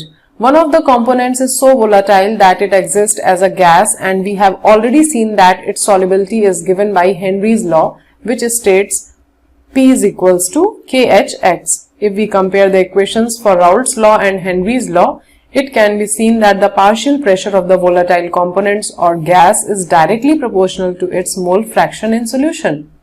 Only the proportionality constant KH differs from P1 naught. Thus, Raoult's law becomes a special case of Henry's law in which KH becomes equal to P1 naught. 2.4.3 Vapor pressure of solutions of solids in liquids. Another important class of solutions consists of solids dissolved in liquid. For example, sodium chloride, glucose, urea and cane sugar in water and iodine, and sulfur dissolved in carbon disulfide. Some physical properties of these solutions are quite different from those of pure solvents. For example, vapor pressure. We have learned in Unit 5 in class 11 that liquids at a given temperature vaporize, and under equilibrium conditions, the pressure exerted by the vapors of the liquid over the liquid phase is called vapor pressure. In a pure liquid, the entire surface is occupied by the molecules of the liquid. If a non-volatile solute is added to a solvent to give a solution, the vapor pressure of the solution is solely from the solvent alone. This vapor pressure of the solution at a given temperature is found to be lower than the vapor pressure of the pure solvent at the same temperature. In the solution, the surface has both solute and solvent molecules. Thereby, the fraction of the surface covered by the solute molecules gets reduced. Consequently, the number of solvent molecules escaping from the surface is correspondingly reduced. Thus, the vapor pressure is also reduced. The decrease in vapor pressure of solvent depends on the quantity of non-volatile solute present in the solution, irrespective of its nature. For example, decrease in the vapor pressure of water by adding 1 mole of sucrose to 1 kilogram of water is nearly similar to that produced by adding 1 mole of urea to the same quantity of water at the same temperature. Raoult's law in its general form can be stated as: for any solution, the partial vapor pressure of each volatile component in the solution is directly proportional to its mole fraction. In a binary solution, let us denote the solvent by 1 and solute by 2. When the solute is non-volatile, only the solvent molecules are present in vapor phase and contribute to vapor pressure. Let P1 be the vapor pressure of the solvent, X1 be its mole fraction, Pi naught be its vapor pressure in the pure state. Then according to the Raoult's law, P1 is proportional to X1 and P1 is equals to X1 P1 naught. The proportionality constant is equal to the vapor pressure of pure solvent, P1 naught. A plot between the vapor pressure and the mole fraction of the solvent is linear. 2.5 Ideal and non-ideal solutions. Liquid-liquid solutions can be classified into ideal and non-ideal solutions on the basis of Raoult's law. 2.5.1 Ideal solutions. The solutions which obey Raoult's law over the entire range of concentrations are known as ideal solutions. The ideal solutions have two other important properties.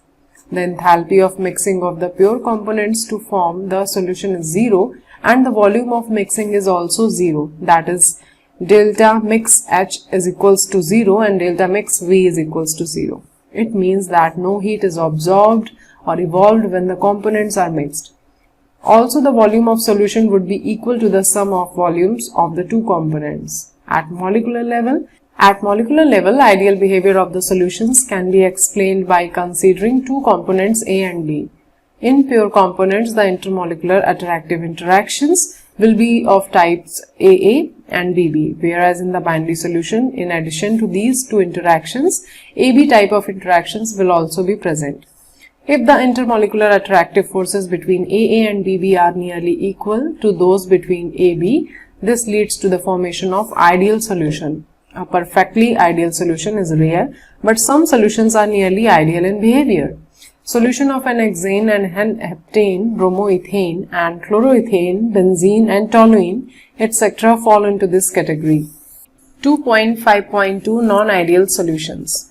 When a solution does not obey Raoult's law over the entire range of concentration, then it is called non-ideal solution.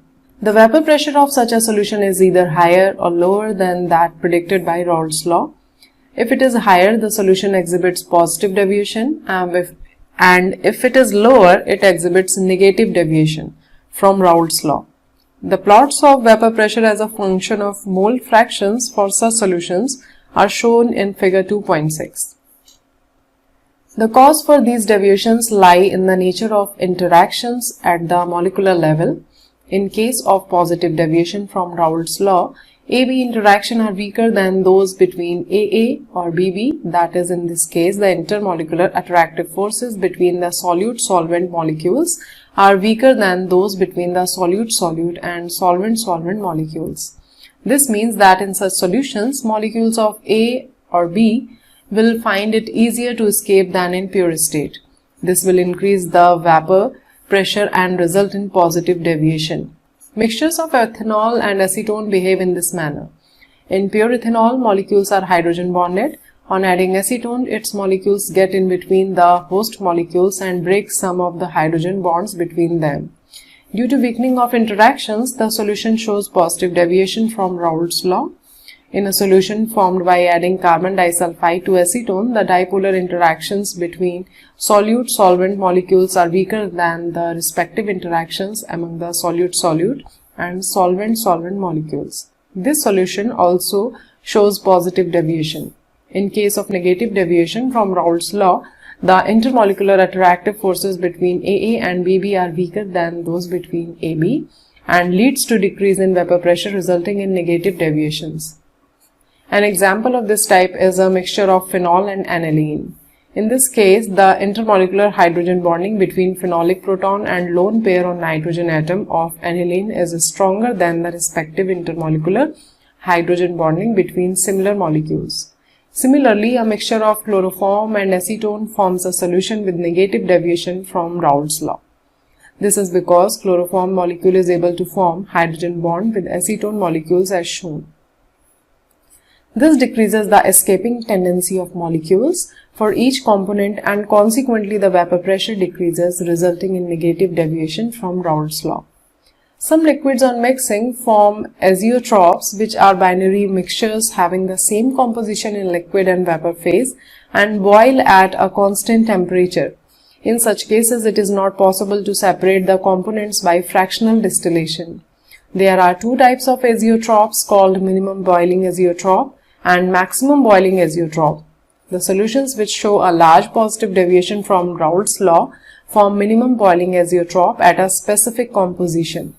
For example, ethanol-water mixture obtained by fermentation of sugars on fractional distillation gives a solution containing approximately 95% by volume of ethanol. Once the composition known as azeotrope composition has been achieved, the liquid and vapor have the same composition and no further separation occurs. The solutions that show large negative deviation from Raoult's law form maximum boiling azeotrope at a specific composition. Nitric acid and water is an example of this class of azeotrope. The azeotrope has the approximate composition 68% nitric acid and 32% water by mass, with a boiling point of 393.5 K. 2.6 Colligative Properties and Determination of Molar Mass. We have learned in section 2.4.3 that the vapor pressure of solution decreases when a non-volatile solute is added to a volatile solvent. There are many properties of solutions which are connected with this decrease of vapor pressure. These are: number 1, relatively lowering of vapor pressure of the solvent. Number 2, depression of freezing points of the solvent. Number 3, elevation of boiling point of the solvent. And number 4, osmotic pressure of the solution. All these properties depend on the number of solute particles irrespective of their nature relative to the total number of particles present in the solution. Such properties are called colligative properties. In the following section, we will discuss these properties one by one. 2.6.1 Relative lowering of vapor pressure. We have learned in section 2.4.3 that the vapor pressure of a solvent in solution is less than that of the pure solvent. Raoult established that the lowering of vapor pressure depends only on the concentration of the solute particles and it is independent of their identity. The equation given in section 2.4.3 establishes a relation between vapor pressure of the solution, mole fraction, and vapor pressure of the solvent, that is P1 is equals to x1 P1 naught. The reduction in the vapor pressure of solvent delta P1 is given as delta P1 is equals to P1 naught minus P1. It is equals to P1 naught minus P1 naught into x1, where we will take common P1 naught and in the bracket 1 minus x1 will remain. Knowing that x2 is equals to 1 minus x1, then it reduces to delta P1 is equals to x2 P1 naught. In a solution containing several non-volatile solutes, the lowering of the vapor pressure depends on the sum of the mole fraction of different solutes. The expression of the left-hand side of the equation as mentioned earlier is called relative lowering of vapor pressure and is equal to the mole fraction of the solute. The above equation can be written as P1 naught minus P1 upon P1 naught is equals to N2 upon N1 plus N2. Since X2 is equals to N2 upon N1 plus N2, here N1 and N2 are the number of moles of solvent and solute respectively present in the solution. For dilute solution, N2 is very less than N1, hence neglecting N2 in the denominator, we have P1 naught minus P1 upon P1 naught is equals to N2 upon N1, or P1 naught minus P1 upon P1 naught is equals to W2 into M1 upon M2 into W1, where W1 and W2 are the masses and M1 and M2 are the molar masses of the solvent and solute respectively. From this equation, knowing all other quantities, the molar mass of solute M2 can be calculated. 2.6.2 Elevation of boiling point. We have learnt in Unit 5, Class 11th, that the vapor pressure of a liquid increases with increase of temperature. It boils at the temperature at which its vapor pressure is equal to the atmospheric pressure. For example, water boils at 373.15 Kelvin, that is 100 degrees Celsius, because at this temperature, the vapor pressure of water is 1.013 bar, that is 1 atmosphere. We have also learned in the last section that vapor pressure of the solvent decreases in the presence of non-volatile solute. Figure 2.7 depicts that the variation of vapor pressure of the pure solvent and solution as a function of temperature. For example, the vapor pressure of an aqueous solution of sucrose is less than 1.013 bar at 373.15 K. In order to make this solution boil, its vapor pressure must be increased to 1.013 bar by raising the temperature above the boiling temperature of the pure solvent, water. Thus, the boiling point of a solution is always higher than that of the boiling point of the pure solvent in which the solution is prepared, as shown in figure 2.7. Similar to lowering of vapor pressure, the elevation of boiling point also depends on the number of solutes molecules rather than their nature. A solution of 1 mole of sucrose in 100 gram of water boils at 373.52 K at 1 atmospheric pressure. Let Tb0 be the boiling point of pure solvent and Tb the boiling point of the solution. The increase in the boiling point is equals to delta Tb is equals to Tb minus Tb0 is known as elevation of boiling point. Experiments have shown that for dilute solution, the elevation of boiling point delta Tb is directly proportional to the molar concentration of the solute in a solution. Thus, delta Tb is proportional to m, or delta Tb is equals to kbm. Here m, that is molality, is the number of moles of solute dissolved in 1 kg of solvent, and the constant of proportionality kb is called boiling point elevation constant or molar elevation constant or ebullioscopic constant. The unit of kb is K per kilogram. The unit of kb is K kilogram per mole. Values of kb for some common solvents are given in table 2.3. If W2 gram of solute of molar mass M2 is dissolved in W1 gram of solvent, then molality M of the solution is given by the expression M is equals to W2 upon M2 upon W1 upon 1000. And the final formula is here. M2 is equals to 1000 into W2 into Kb upon delta Tb into W1. Thus, in order to determine M2, molar mass of the solute, known mass of the solute in known mass of the solvent is taken, and delta Tb is determined experimentally for a known solvent whose Kb value is known. 2.6.3 Depression of freezing point. The lowering of vapor pressure of a solution causes a lowering of the freezing point compared to that of the pure solvent. We know that at the freezing point of a substance, the solid phase is in dynamic equilibrium with the liquid phase. Thus, the freezing point of a substance may be defined as the temperature at which the vapor pressure of the substance in its liquid phase is equal to its vapor pressure in the solid phase. A solution will freeze when its vapor pressure equals the vapor pressure of the pure solid solvent, as is clear from figure 2.8. According to Raoult's law, when a non-volatile solid is added to the solvent, its vapor pressure decreases, and now it would become equal to that of solid solvent at lower temperature. Thus, the freezing point of the solvent decreases. Let Tf0 be the freezing point of pure solvent and Tf be its freezing point when non-volatile solute is dissolved in it. The decrease in freezing point delta Tf is equals to Tf0 minus Tf is known as dispersion in freezing point. Similar to elevation of boiling point, depression of freezing point delta Tf for dilute solution, that is ideal solution, is directly proportional to molality.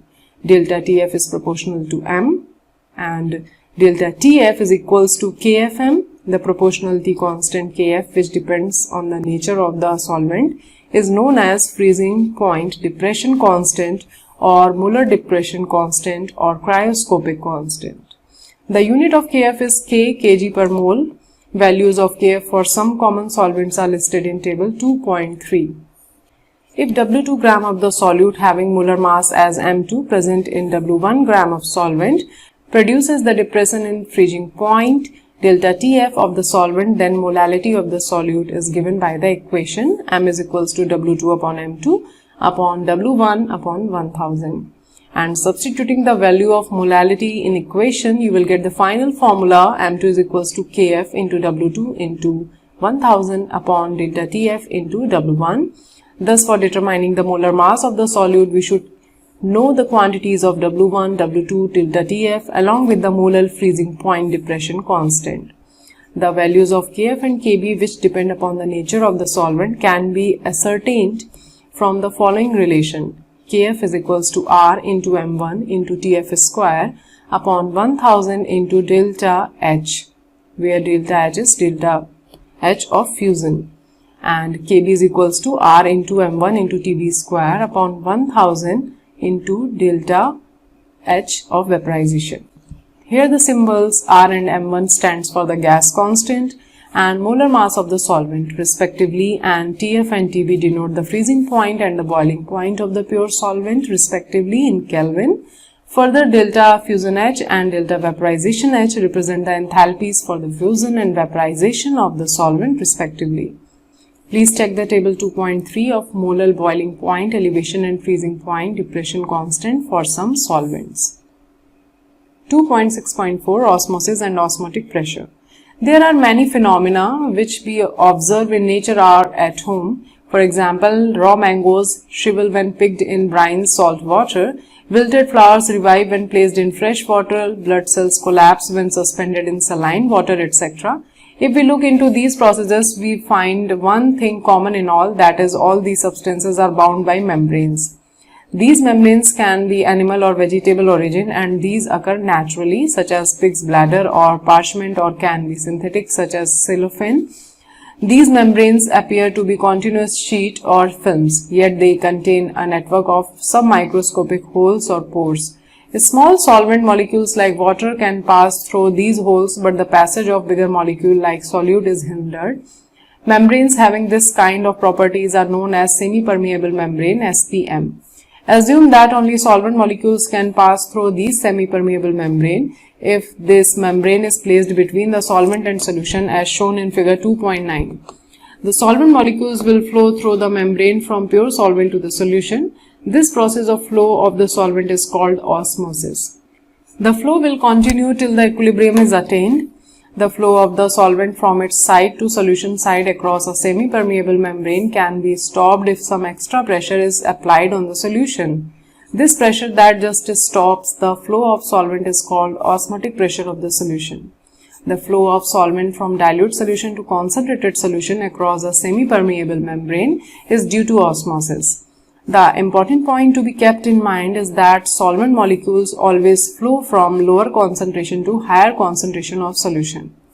The osmotic pressure has been found to depend on the concentration of the solution. The osmotic pressure of a solution is the excess pressure that must be applied to a solution to prevent osmosis, that is, to stop the passage of solvent molecules through a semi-permeable membrane into the solution. This is illustrated in figure 2.10. Osmotic pressure is a colligative property as it depends on the number of solute molecules and not on their identity. For dilute solution, it has been found experimentally that osmotic pressure is proportional to the molarity C of the solution at a given temperature T. For dilute solutions, it has been found experimentally that osmotic pressure is proportional to the molarity C of the solution at a given temperature T. And the final formula is M2 is equals to W2 RT upon V. Thus, knowing the quantities, we can calculate the molar mass of the solute. Measurement of osmotic pressure provides another method of determining molar masses of solutes. This method is widely used to determine molar masses of proteins, polymers, and other macromolecules. The osmotic pressure method has the advantage over other methods as pressure measurement is around the room temperature and the molarity of the solution is used instead of molality. As compared to other colligative properties, its magnitude is large even for very dilute solutions. The technique of osmotic pressure for determination of molar mass of solutes is particularly useful for biomolecules as they are generally not stable at higher temperatures and polymers have poor solubility. Two solutions having same osmotic pressure at a given temperature are called isotonic solutions. When such solutions are separated by semi-permeable membrane, no osmosis occurs between them.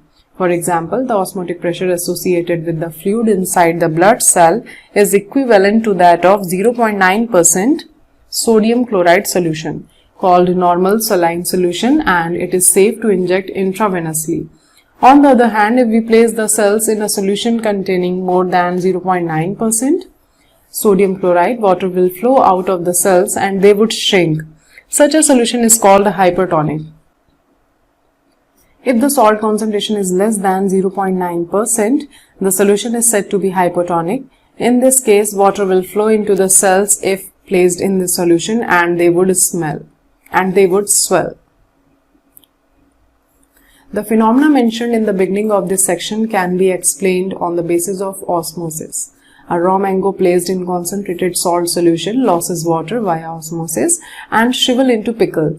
Wilted flowers revive when placed in fresh water. A carrot that has become limp because of water loss into the atmosphere can be placed into the water, making it firm once again. Water will move into its cell through osmosis.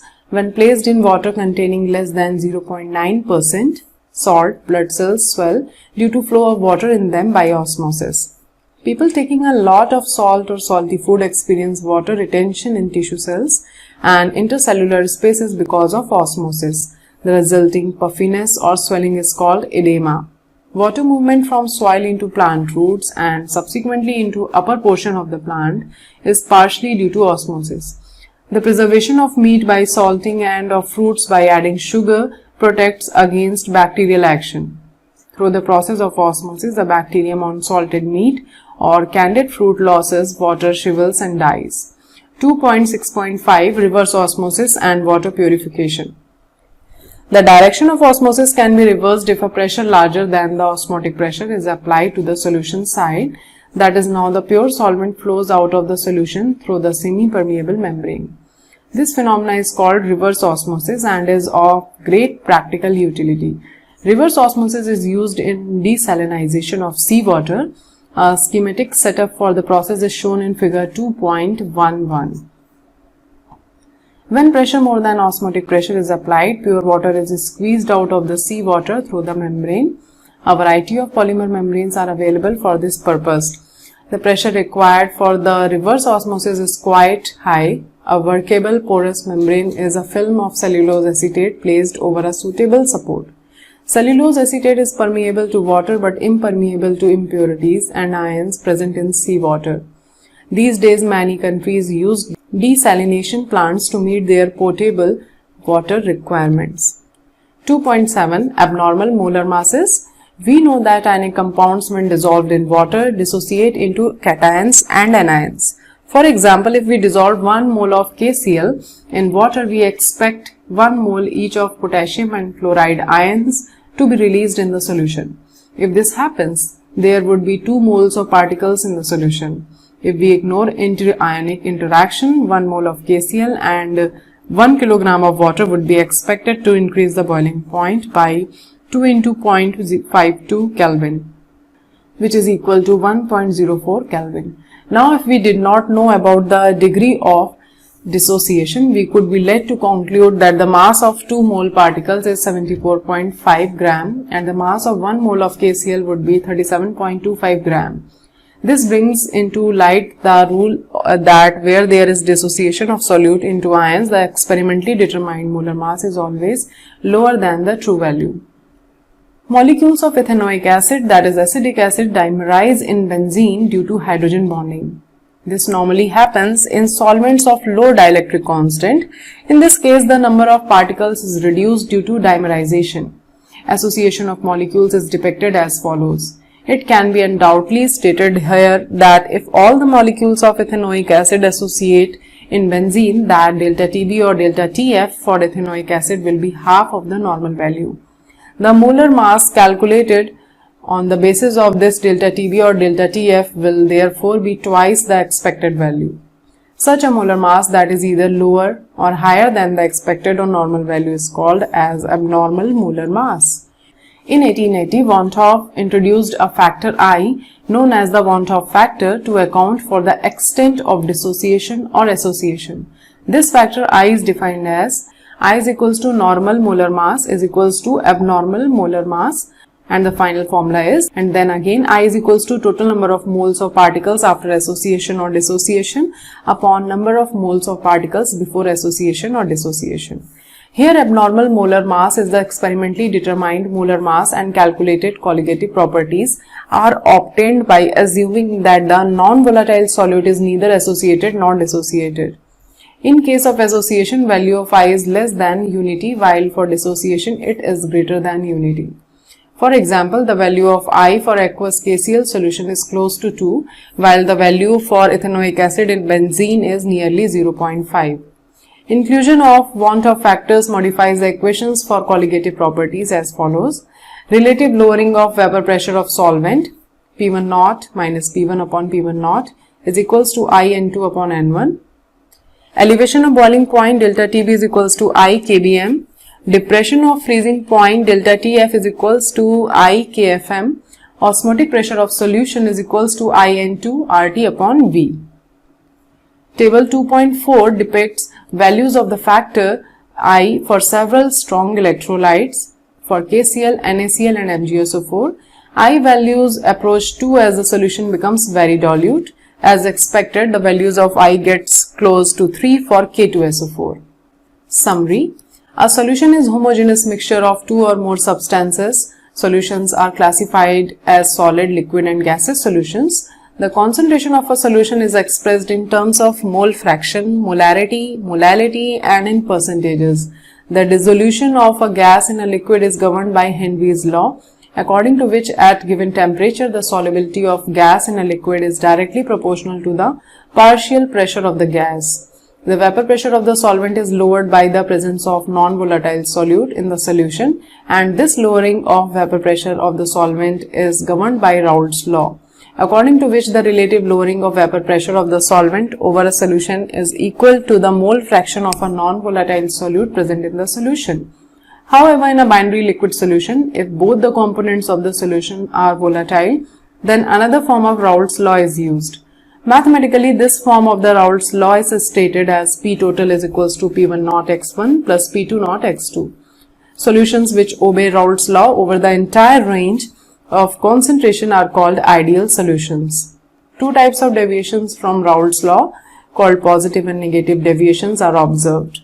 Azeotropes arise due to very large deviation from Raoult's law. The properties of solutions which depend on the number of solute particles and are independent of their chemical identity are called colligative properties. These are lowering of vapor pressure, elevation of boiling point, depression of freezing point and osmotic pressure. The process of osmosis can be reversed if a pressure higher than the osmotic pressure is applied to the solution. Colligative properties have been used to determine the molar mass of solutes. Solutes which dissociate in solution exhibit molar mass lower than the actual molar mass, and those which associate show higher molar mass than their actual values.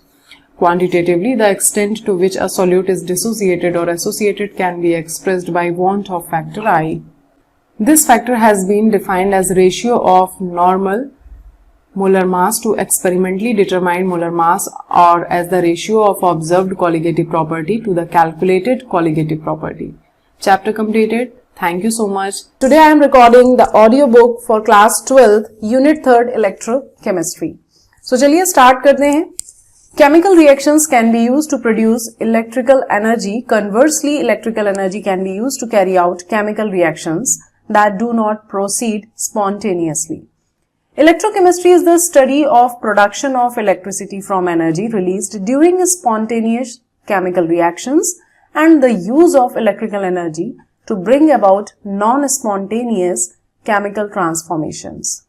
The subject is of importance both for theoretical and practical considerations. A large number of metals, sodium hydroxide, chlorine, fluorine and many other chemicals are produced by electrochemical methods. Batteries and fuel cells convert chemical energy into electrical energy and are used on large scale in various instruments and devices. The reactions carried out electrochemically can be energy efficient and less polluting. Therefore, the study of electrochemistry is important for creating new technologies that are eco-friendly. The transmission of sensory signals through cells to brain and vice versa and communication between the cells are known to have electrochemical origin. Electrochemistry is therefore a very vast and interdisciplinary subject. In this unit, we will cover only some of its important elementary aspects. 3.1 Electrochemical Cells. In class 11th, Unit 8, we had studied the construction and functioning of Daniell cells. Figure 3.1.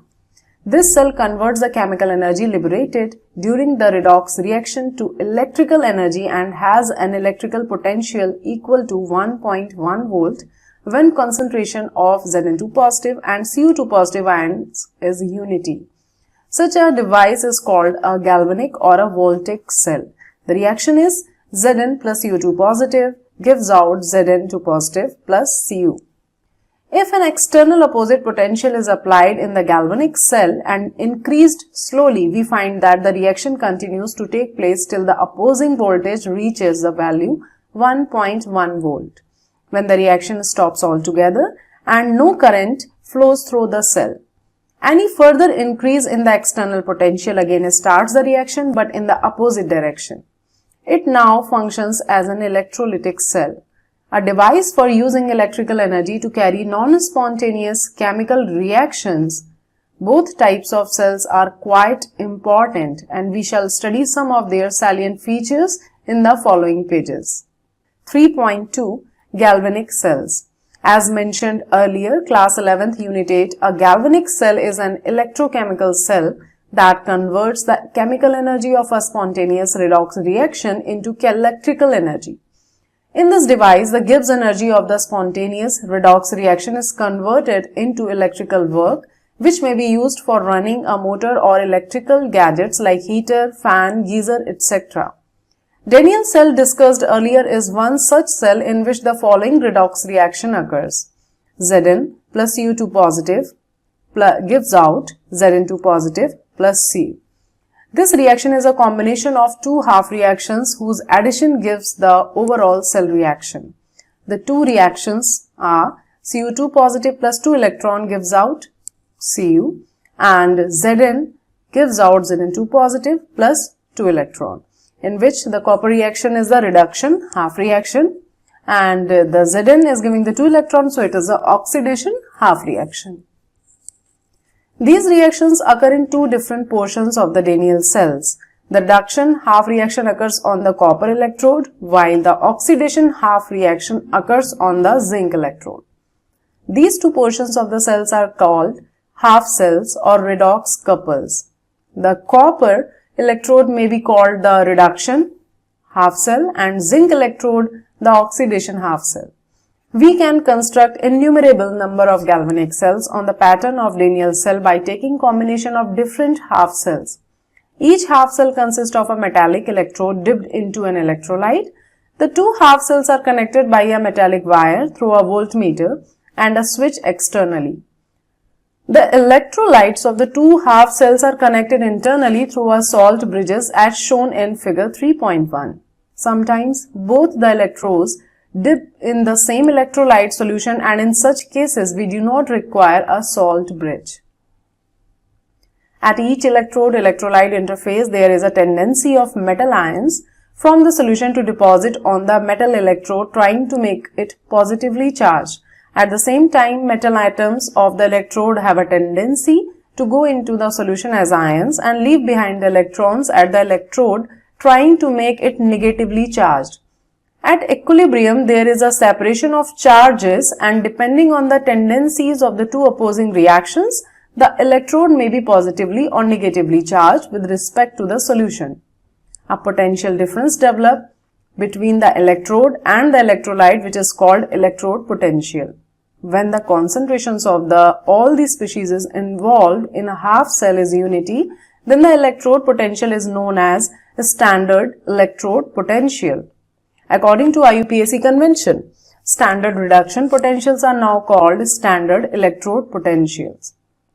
In a galvanic cell, the half cell in which oxidation takes place is called anode and it has a negative potential with respect to the solution. The other half cell in which reduction takes place is called cathode and it has a positive potential with respect to the solution.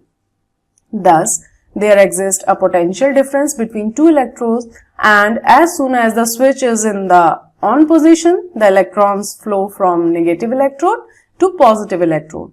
The direction of current flow is opposite to that of electron flow.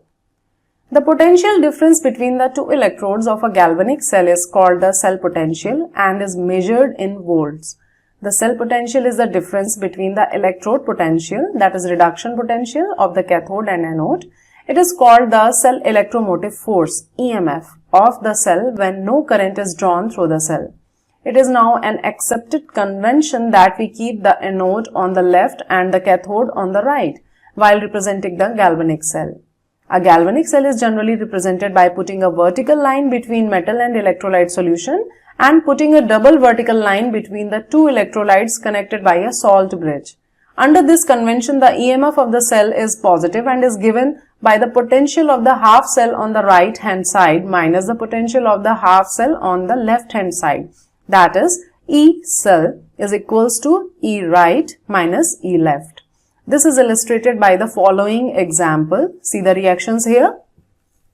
The cell reaction is copper plus 2Ag positive, that is in aqueous form, gives out CO2 positive, aqueous, plus 2Ag, that is solid, and half cell reactions are on cathode, the reduction is happening, so it is 2Ag positive plus 2 electron gives out 2Ag, and anode oxidation is happening here, so it is Cu gives out Cu2 positive plus 2 electron. It can be seen that the sum of these two reaction leads to overall reaction in the cell, and that silver electrode act as a cathode and copper electrode act as an anode. The cell can be represented as E cell is equals to E right minus E left is equals to E Ag positive and Ag minus E Cu2 positive and Cu. Now 3.2.1 measurement of electrode potential. The potential of individual half cell cannot be measured. We can measure only the difference between the two half cell potential that gives the EMF of the cell. If we arbitrarily choose the potential of one electrode, that is half cell, then that of the other can be determined with respect to this. According to convention, a half cell called standard hydrogen electrode represented by Pt bar H2 bar H ion is assigned a zero potential at all temperatures corresponding to the reaction.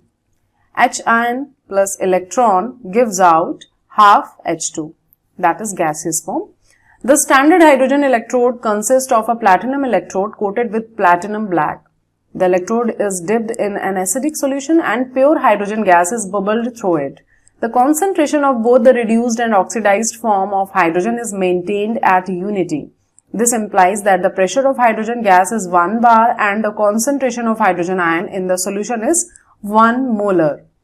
At 298 K, the EMF of the cell, standard hydrogen electrode, second half constructed by taking standard hydrogen electrode as anode, that is reference half cell, and the other half cell as cathode, gives the reduction potential of the other half cell. If the concentration of the oxidized and the reduced form of the species is in the right hand half cell are unity, then the cell potential is equal to standard electrode potential, that is ER, of the given half cell, which is E is equals to ER minus EL, that is right and left. As EL for standard hydrogen electrode is 0, so E is equals to ER minus 0 is equals to ER. The measured EMF of the cell is Pt bar H2 bar H ion double bar Cu2 positive bar Cu is 0.34 volt, and it is also the value for the standard electrode potential of the half cell corresponding to the reactions, that is Cu2 positive plus 2 electron gives out Cu. Similarly, the measured EMF of the cell Pt bar H2 bar H ion double bar Zn2 positive bar Zn is 0.76 volt corresponding to the standard electrode potential of the half cell reaction. Zn2 positive plus 2 electron gives out Zn. The positive value of the standard electrode potential in the first case indicates that Cu2 positive ions get reduced more easily than the H ions. The reverse process cannot occur. That is, hydrogen ions cannot oxidize copper, or alternatively we can say that hydrogen gas can reduce copper ion under the standard conditions described above. Thus, Cu does not dissolve in HCl. In nitric acid, it is oxidized by nitrite ion and not by hydrogen ion. The negative value of the standard electrode potential in the second case indicates that hydrogen ions can oxidize zinc, or zinc can reduce hydrogen ions. In view of this convention, the half reaction for the lineal cell in figure 3.1 can be written as left electrode Zn gives out Zn2 positive plus 2 electron, and right electrode copper 2 positive gives plus 2 electron gives out copper. The overall reaction of the cell is the sum of above two reactions, and we obtain the equation Zn plus U2 positive gives out Zn2 positive plus copper. EMF of the cell is equals to E is equals to ER minus E left, that is 0.34 volt minus 0.76 volt, that is the complete value is 1.10 volt. Sometimes metal like platinum or gold are used as inert electrodes. They do not participate in the reaction but provide their surface for oxidation and reduction reactions and for the conduction of electrons. For example, platinum is used in the following half cells: hydrogen electrode, that is platinum H2 bar H ion, and with half reaction, that is H ion plus electron gives out half H2, and bromine electrode, that is platinum bar Br2 bar Br negative, that is aqueous form. With half cell reactions, half Br2 plus electron gives out Br negative, that is in aqueous form. The standard electrode potentials are very important and we can extract a lot of useful information from them. The values of standard electrode potentials for same selected half cell reduction reactions are given in table 3.1. If the standard electrode potential of an electrode is greater than 0, then its reduced form is more stable compared to hydrogen gas. Similarly, if the standard electrode potential is negative, then hydrogen gas is more stable than the reduced form of the species. It can be seen that the standard electrode potential for fluorine is the highest in table, indicating that fluorine gas has the maximum tendency to get reduced to fluoride ions, and therefore fluorine gas is the strongest oxidizing agent and fluoride ion is the weakest reducing agent. Lithium has the lowest electrode potential, indicating that lithium ion is the weakest oxidizing agent, while lithium metal is the most powerful reducing agent in an aqueous solution. It may be seen that as we go from top to bottom in table 3.1, the standard electrode potential decreases, and with this decreases the oxidizing power of the species on the left and increases the reducing power of the species on the right hand side of the reaction. Electrochemical cells are extensively used for determining the pH of solutions, solubility product, equilibrium constant and other thermodynamic properties, and for potentiometric titrations. 3.3 Nernst equation. We have assumed in the previous section that the concentration of all the species involved in the electrode reaction is unity. This need to be always true. Nernst showed that for the electrode reaction, M N positive plus Ne gives out M. The electrode potential at any concentration measured with respect to standard hydrogen electrode can be represented by the reaction you can see here. But concentration of solid M is taken as unity, and we have again the reaction you can see here.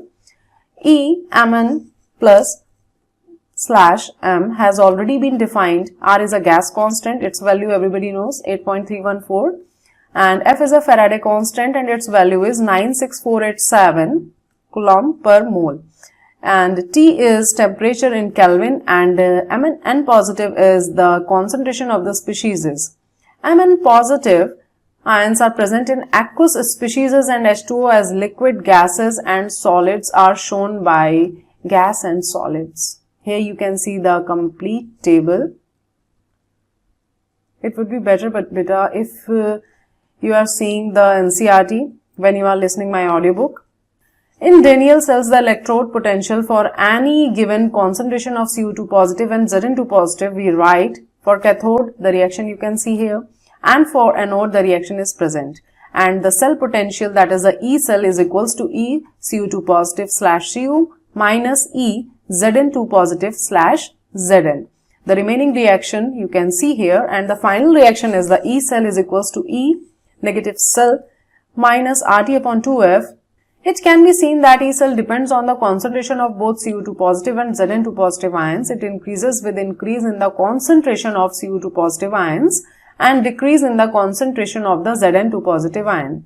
By converting the natural logarithm in equation 3.11 to the base 10 and substituting the values of R, F and T is equals to 298 Kelvin, it reduces to E cell is equals to E cell minus 0.059 upon 2 log Zn2 positive upon Cu2 positive.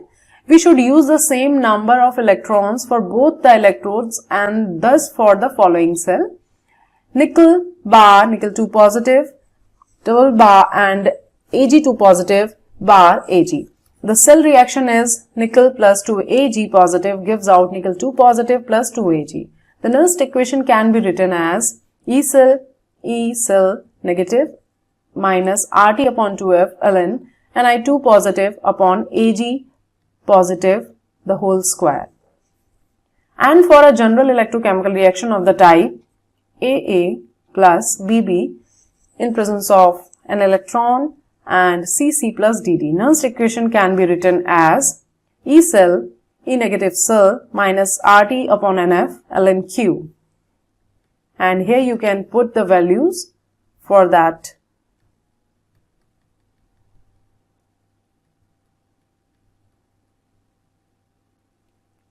(3.3.1) Equilibrium constant from Nernst equation. If the circuit in Daniell cell is closed, then we note that the reaction is Zn plus Cu2 positive gives out Zn2 positive plus Cu takes place, and as time passes the concentration of Zn2 positive keeps on increasing while the concentration of Cu2 positive keeps on decreasing. At the same time, voltage of the cell as read on voltmeter keeps on decreasing. After some time, we shall note that there is no change in the concentration of Cu2 positive and Zn2 positive ions, and at the same time voltmeter gives 0 reading. This indicates that equilibrium has been attained.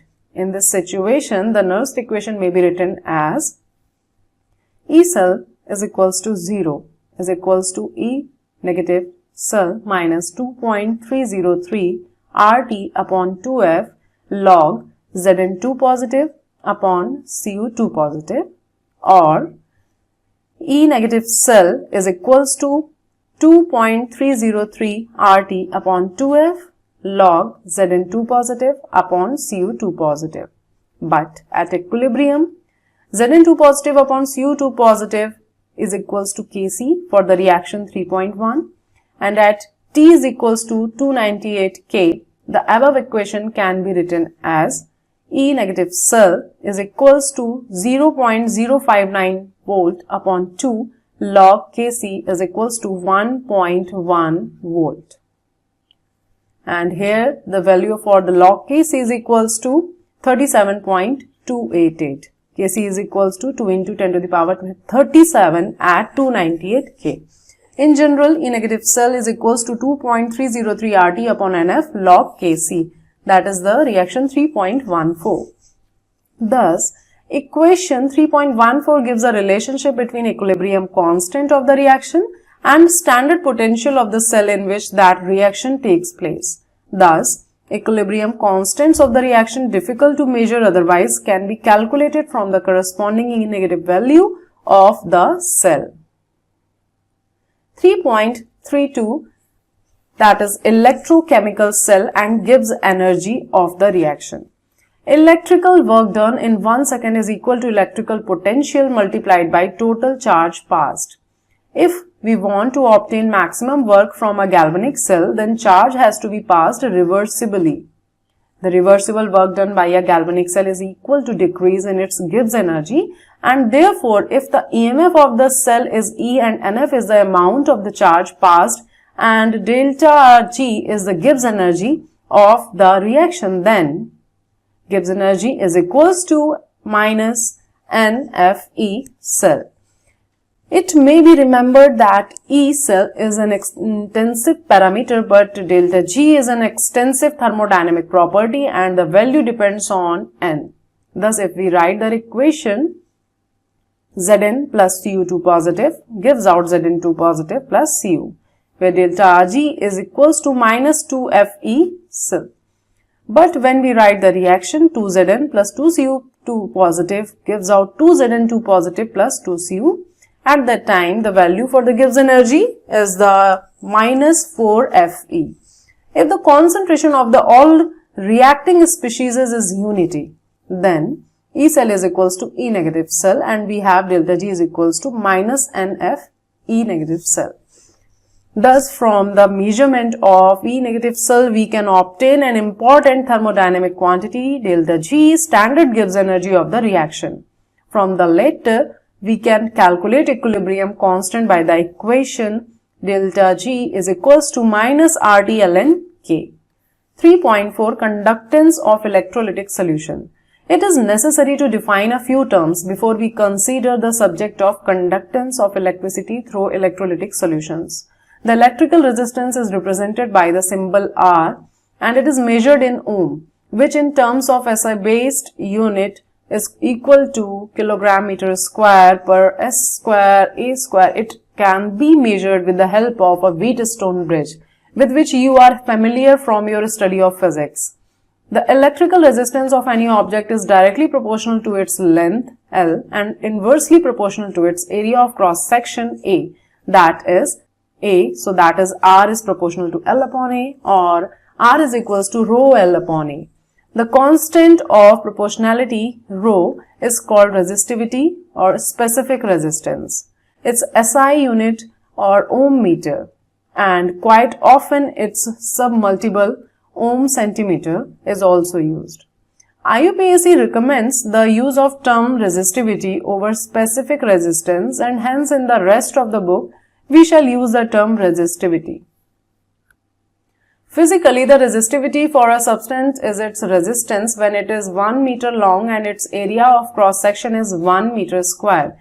It can be seen that 1 ohm meter is equals to 100 ohm centimeter, or 1 ohm centimeter is equals to 0.01 ohm meter.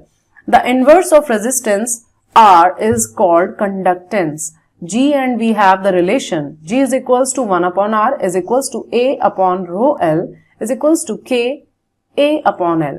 The SI unit of conductance is Siemens and represented by the symbol S and is equal to ohm, or you can say per ohm, also known as mho, or here you can see the symbol. The inverse of resistivity called the conductivity, specific conductance, is represented by the symbol K, that is a Greek kappa, and here you can see the symbol for kappa. And IUPAC has recommended the use term of conductivity over specific conductance, and hence we shall use the term conductivity in the rest of the book. The SI units conductivity are S per meter, but quite often kappa is expressed in S per centimeter. Conductivity of material in S per meter is its conductance, and when it is 1 meter long, its area of cross section is 1 meter square. It may be noted that 1 S per centimeter is equals to 100 S per meter. Here you can see the table and the values of conductivities of some selected materials at 298.15 K. So here you can see this table. I am reading the conductors and just reading their values about their conductivity, material and conductivity again.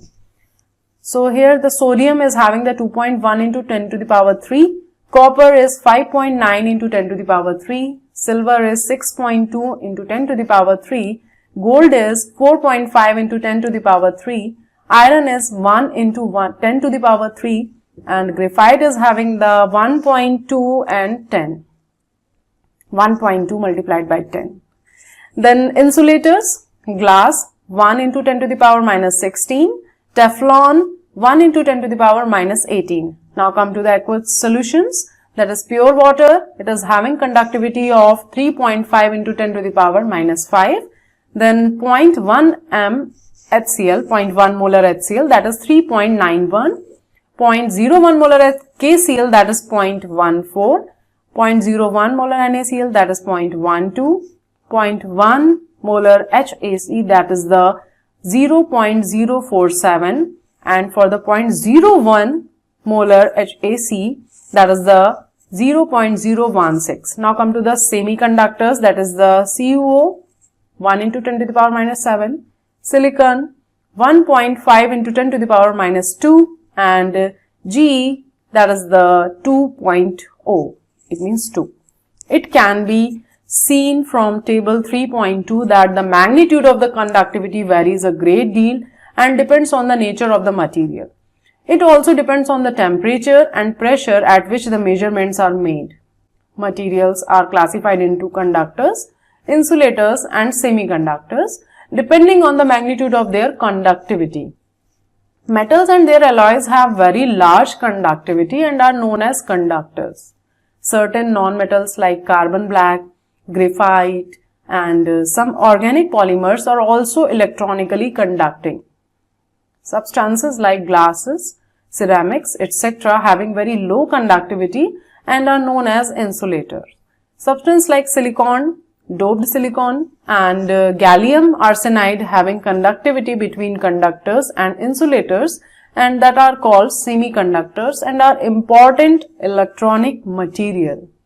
Certain materials called superconductors by definition have zero resistivity for infinite or you can say infinite conductivity. Earlier only metals and their alloys at very low temperature at 0 to 15 Kelvin were known to behave as superconductors, but nowadays a number of ceramic materials and mixed oxides are also known to show superconductivity at temperature as high as 150 K. Electrical conductance through metals is called the metallic or electronic conductance and is due to the movement of electrons. The electronic conductance depends on number 1, the nature and the structure of the metal, number 2, the number of valence electrons per atom, number 3, temperature, that it decreases with increase of temperature. Now here is some information about the electronically conducting polymers. In 1977, McDiarmid, Heeger and Shirakawa discovered that acetylene gas can be polymerized to produce a polymer. Polyacetylene, when exposed to vapors of iodine, acquires metallic luster and conductivity. Since then, several organic conducting polymers have been made such as polyaniline, polypyrrole and polythiophene. These organic polymers, which have properties like metals, being composed wholly of elements like carbon, hydrogen and occasionally nitrogen, oxygen or sulfur, are much lighter than normal metals and can be used for making lightweight batteries. Besides, they have the mechanical properties of polymers such as flexibility, so that one can make electronic devices such as transistors that can be bent like a sheet of plastic. For the discovery of conducting polymers, McDiarmid, Heeger and Shirakawa were awarded the Nobel Prize in Chemistry for the year 2000. That's a great thing. As the electrons enter at one end and go out through the other end, the composition of metallic conductor remains unchanged. The mechanism of conductance through semiconductor is more complex. We already know in class 11th unit 7 that even very pure water has small amounts of hydrogen and hydroxyl ion which lend it very low conductivity, that is 3.5 into 10 to the power minus 5. When electrolytes are dissolved in water, they furnish their own ions in the solution, hence its conductivity also increases. The conductance of electricity by ions present in the solution is called electrolytic or ionic conductance.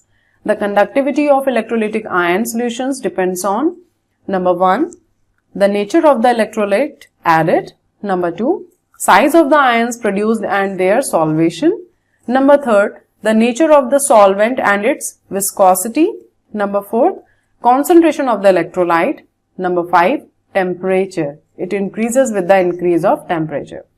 Passage of direct current through ionic solution over a prolonged period can lead to change in its composition due to electrochemical reactions. 3.4.1 Measurement of the conductivity of ionic solutions. We know that accurate measurement of an unknown resistance can be performed on a Wheatstone bridge. However, for measuring the resistance of an ionic solution, we face two problems. Firstly, passing direct current DC changes the composition of the solution. Secondly, a solution cannot be connected to the bridge like a metallic wire or other solid conductor. The first difficulty is resolved by using an alternating current, that is AC, source of power, and the second problem is solved by using a specially designed vessel called conductivity cell. It is available in several designs and two simple ones are shown in figure 3.4. Here you can see the two different types of conductivity cell. Basically, it consists of two platinum electrodes coated with platinum black, that is finely divided metallic platinum is deposited on the electrodes electrochemically. These have area of cross section equal to A and are separated by distance L. Therefore, solution confined between these electrodes is a column of length L and area of cross section A. The resistance of such a column of solution is given by the equation R is equals to rho L upon A is equals to L upon Ka or kappa A.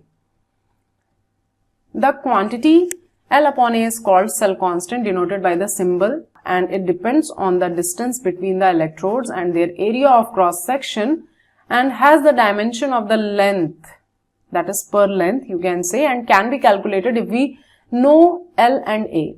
Measurement of L and A is not only inconvenient but also unreliable. The cell constant is usually determined by measuring the resistance of the cell containing a solution whose conductivity is already known. For this purpose, we generally use KCl solution whose conductivity is known accurately at various concentration, and here is the table 3.3 for that, and at different temperature. The cell's constant Chi is then given by the equation is equals to L upon A or R kappa. Here you can see the conductivity and the molar conductivity of KCl solution at 298.15 K. Once the cell constant is determined, we can use it for measuring the resistance or conductivity of any solution. The setup for the measurement of the resistance is shown in figure 3.5. It consists of the two resistance R3 and R4. A variable resistance R1 and the conductivity cell having the unknown resistance, that is the R2. The Wheatstone bridge is fed by an oscillator O, that is a source of AC power in the audio frequency range between 550 to 5000 cycles per second. P is a suitable detector, and that is a headphone or other electronic device, and the bridge is balanced when no current passes through the detector under these conditions. Unknown resistance R2 is equals to R1 R4 upon R3. These days, expensive conductivity meters are available which can directly read the conductance or resistance of the solution in the conductivity cell. Once the cell constant and the resistance of the solution in the cell is determined, the conductivity of the solution is given by the equation kappa is equals to cell constant upon R, that is G upon R. The conductivity of solution of different electrolytes in the same solvent and at a given temperature differs due to charge and the size of the ions in which they dissociate, the concentration of ions or ease with which the ions move under a potential gradient. It therefore becomes necessary to define a physically more meaningful quantity called molar conductivity and denoted by the symbol lambda. It is related to the conductivity of the solution by the equation molar conductivity is equals to K upon C. In the above equation, K is expressed in Sm minus 1 and the concentration C in mole m minus 3, that is mole per meter cube. Then the units of lambda are in S meter square per mole. It may be noted that 1 mole per meter cube is equals to 1000 liter per meter cube multiplied by molarity, and hence it is having this formula. If we use S per centimeter as the units for kappa and mole per centimeter cube the units for the concentration, then the units for lambda are S centimeter square per mole. It can be calculated by using this equation and both type of units are used in literature and are related to each other by the equation, that is 1s meter square per mole is equals to 10 to the power 4s centimeter square per mole, or 1s centimeter square per mole is equals to 10 to the power minus 4s meter square per mole. 3.4.2 Variation of conductivity and molar conductivity with concentration. Both conductivity and molar conductivity change with the concentration of the electrolyte. Conductivity always decreases with decrease in concentration both. For weak and strong electrolyte, this can be explained by the fact that the number of ions per unit volume that carry the current in a solution decreases on dilution. The conductivity of a solution at any given concentration is the conductance of 1 unit volume of solution kept between two platinum electrodes with unit area of cross section and at a distance of unit length. This is clear from the equation that G is equals to kappa A upon L is equals to kappa, where both A and L are unity in their appropriate units, meter or centimeter. Molar conductivity of a solution at a given concentration is the conductance of the volume V of solution containing 1 mole of electrolyte kept between two electrodes with area of cross section A and distance of unit length. Therefore, lambda is equals to kappa A upon L is equals to kappa, since L is equals to 1 and A is equals to V, volume containing 1 mole of electrolyte. Lambda is equals to kappa V. Molar conductivity increases with decrease in concentration. This is because the total volume V of solution containing 1 mole of electrolyte also increases. It has been found that decrease in kappa on dilution of a solution is more than compensated by increase in its volume. Physically, it means that at a given concentration, lambda can be defined as the conductance of the electrolytic solution kept between the electrodes of a conductivity cell at unit distance but having area of cross section large enough to accommodate sufficient volume of solution that contains 1 mole of the electrolyte. When concentration approaches 0, the molar conductivity is known as limiting molar conductivity and is represented by the symbol lambda naught. The variation in lambda with concentration is different, that is in figure 3.6 for strong and weak electrolytes. Now come to the strong electrolytes. For strong electrolytes, lambda increases slowly with dilution and can be represented by the equation. It can be seen that if we plot lambda m against C1 by 2, we obtain a straight line with intercept equal to the lambda naught m and slope equal to the minus a. The value of the constant A for a given solvent and temperature depends on the type of electrolyte, that is the charges on the cation and anion produced on the dissociation of the electrolyte in the solution. Thus NaCl, CaCl2, MgSO4 are known as 1,1, 2,1 and 2,2 electrolytes respectively. All electrolytes of a particular type have the same value for A. Coleridge examined lambda naught values for a number of strong electrolytes and observed certain regularities. He noted that the difference in this of the electrolytes NaX and Kx for any x is nearly constant. On the basis of the above observation, he enunciated that Coleridge's law of independent migration of ions. The law states that limiting molar conductivity of an electrolyte can be represented as the sum of the individual contributions of the anion and cation of the electrolyte. Thus, if lambda naught Na and lambda naught Cl negative are limiting molar conductivity of the sodium chloride ions respectively, then the limiting molar conductivity for sodium chloride is given by this equation, that is lambda m naught NaCl is equals to lambda naught Na plus lambda naught Cl negative. In general, if an electrolyte on dissociation gives new cations and new negative anions, then its limiting molar conductivity is given by this equation. Now here you can see the table 3.4. It is having the limiting molar conductivity for some ions in water at 298 K. H ion is having 349.6, Sodium ion is having 50.1, potassium ion 73.5, calcium ion 119, magnesium ion Mg2 positive it is 106, OH ion 199.1, chloride ion 76.3, bromine ion that is 78.1, CH3COO negative that is the 40.9 and SO42 negative that is a 160. Now weak electrolytes. Weak electrolytes like acetic acid have lower degree of dissociation at higher concentration, and hence for such electrolytes the change in lambda m with dilution is due to increase in the degree of dissociation and consequently the number of ions in total volume of solution that contains 1 mole of electrolyte. In such cases, lambda n increases steeply on dilution, especially near lower concentrations. Therefore, lambda naught m cannot be obtained by extrapolation of lambda m to 0 concentration. At infinite dilution, electrolyte dissociates completely, but at such low concentration, the conductivity of the solution is low that it cannot be measured accurately.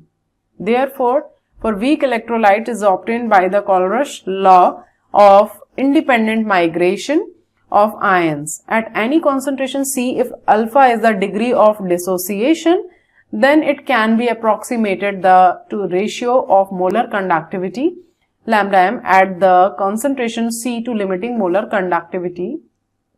Thus we are having value of alpha, but we know that the weak electrolyte like acetic acid, we are having this value.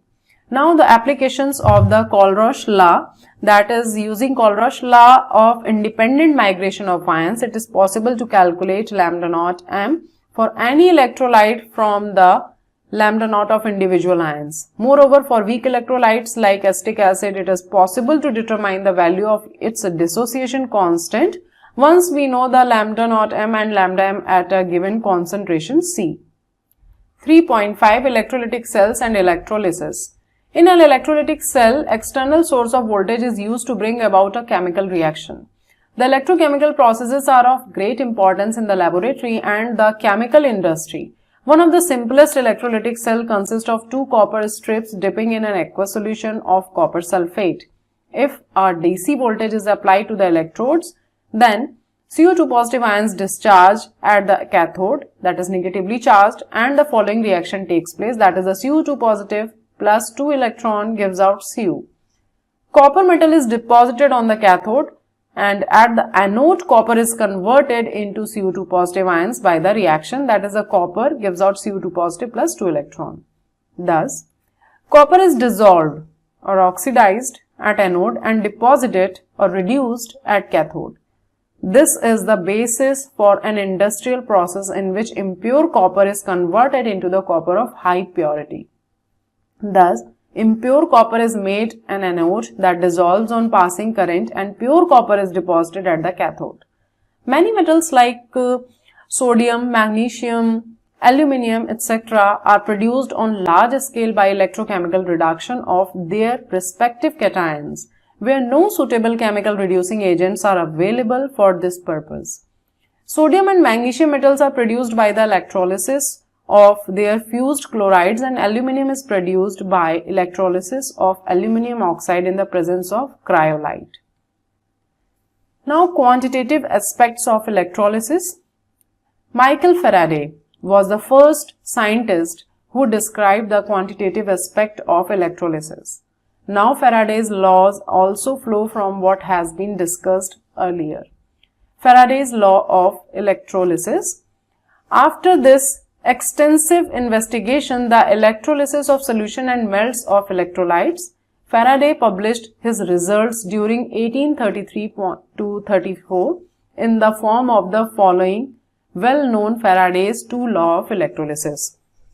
Number 1, first law. The amount of chemical reaction which occurs at any electrode during electrolysis by a current is proportional to the quantity of electricity passed through the electrolyte, in bracket, that is solution or melt. Now, second law. the amounts of different substance liberated by the same quantity of the electricity passing through the electrolytic solution are proportional to their chemical equivalent weights, that is atomic mass of metal divided by number of electrons required to reduce the cation. There were no constant current sources available during Faraday's time. The general practice was to put a coulometer, a standard electrolytic cell it is, for determining the quantity of electricity passed from the amount of metal, that is generally silver or copper, deposited or consumed. However, coulometers are now obsolete and we now have constant current sources available, and the quantity of electricity, that is Q, passed is given by Q is equals to IT, where I is the current. Q is in coulombs when I is in ampere and T is in seconds. The amount of electricity or charge required by oxidation or reduction depends on the stoichiometry of the electrode reactions. For example, in the reaction Ag positive plus electron gives out Ag. 1 mole of electron is required for the reduction of 1 mole of silver ions. We know that charge on 1 electron is equal to 1.6 into 10 to the power 19 coulomb. So therefore the charge on 1 mole of electron is equal to 96487 coulomb per mole. This quantity of electricity is called Faraday and is represented by the symbol F. For approximate calculation, we use 1F is approximately equal to the 96500 coulomb per mole. For the electrode reactions, Mg2 positive plus 2 electron gives out Mg and Al3 positive plus 3 electron gives out Al. It is obvious that 1 mole of Mg2 positive and Al3 positive require 2 mole of electrons, that is 2F, and 3 mole of electrons, that is 3F respectively. The charge passed through the electrolytic cell during electrolysis is equal to the product of current in amperes and time in seconds. In commercial production of metals, current as high as 50,000 ampere are used, that amounts to be 0.518 Faraday per second. Now 3.5.1, that is products of electrolysis. Products of electrolysis depend on the nature of material being electrolyzed and the type of electrodes being used. If the electrode is inert, that is platinum or gold, it does not participate in the chemical reaction and act only as source or sink for electrons. On the other hand, if the electrode is reactive, it participates in the electrode reaction and thus the products of electrolysis may be different for reactive and inert electrodes. The product of electrolysis depends on the different oxidizing and reducing species present in the electrolytic cell and their standard electrode potentials.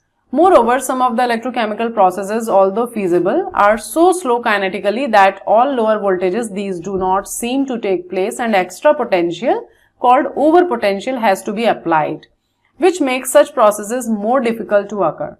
For example, if we use molten NaCl, the products for electrolysis sodium metal and chloride or chlorine gas, here we have one cation NaIon which is reduced at the cathode and one anion, that is chloride ion, which is oxidized at the anode. During the electrolysis of aqueous sodium chloride solution, the products are NaOH, chlorine gas and hydrogen. In this case, besides sodium ion and chloride ions, we also have hydrogen ion and OH ions along with the solvent molecules H2O. So at the cathode there is competition between the following reduction reaction, that is sodium positive plus electron gives out sodium and H positive gives out electron. With the electron it is giving the half H2. The reaction with higher value of E negative is preferred and therefore the reaction at the cathode during electrolysis is preferred. So because the H ion plus electron gives out half H2, it is having the E negative Cl is equals to 0.00 volt and in the sodium reaction it is having minus 2.71. So higher one is preferable, but H ion is produced by the dissociation of H2O. H2O gives out H ion plus OH ion and therefore the net reaction at the cathode may be written as the sum of the above both reaction, that is H2O plus electron gives out half H2 plus OH ion. And at the anode the following oxidation reactions are possible. Chloride ion gives out half Cl2 plus electron, and the value of E negative is equals to 1.36 volt. And 2H2O gives out O2 plus 4H ion plus 4 electron, and the value of E negative is 1.23 volt.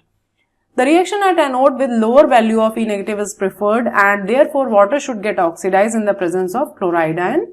However, on account of overpotential of oxygen, reaction is preferred. Thus, the net reaction may be summarized as NaCl in presence of H2O gives out Na ion plus chloride ion. And the net reaction is NaCl plus H2O gives out sodium ion plus OH ion plus half H2 plus half Cl2. The standard electrode potential are replaced by electrode potentials given by Nernst equation to take into account the concentration effects. During the electrolysis of sulfuric acid, the following processes are possible at the anode. That is 2H2O gives out O2 plus 4H ion plus 4 electron, and the value for the E is equals to plus 1.23 volt. 2SO4 2 negative gives out S2O8 2 negative plus 2 electron, and the value for the E negative is 1.96 volt. For dilute sulfuric acid, reaction is preferred, but at higher concentration of H2SO4, next reaction, that is 3.39, is preferred. 3.6 Batteries. Any battery, actually it may have one or more than one cell connected in series. Our cell that we use as a source of electrical energy is basically a galvanic cell, where the chemical energy of the redox reaction is converted into electrical energy. However, for a battery to be of practical use, it should be reasonably light, compact, and its voltage should not vary appreciably during its use. There are mainly two types of batteries. 3.6.1 Primary batteries. In the primary batteries, the reaction occurs only once, and after use over a period of time, battery becomes dead and cannot be reused again. The most familiar example of this type is the dry cell, known as Leclanche cell after its discoverer, which is used commonly in our transistors and clocks. The cell consists of a zinc container that also acts as anode, and the cathode is a carbon graphite rod surrounded by powdered manganese dioxide and carbon. Figure 3.8.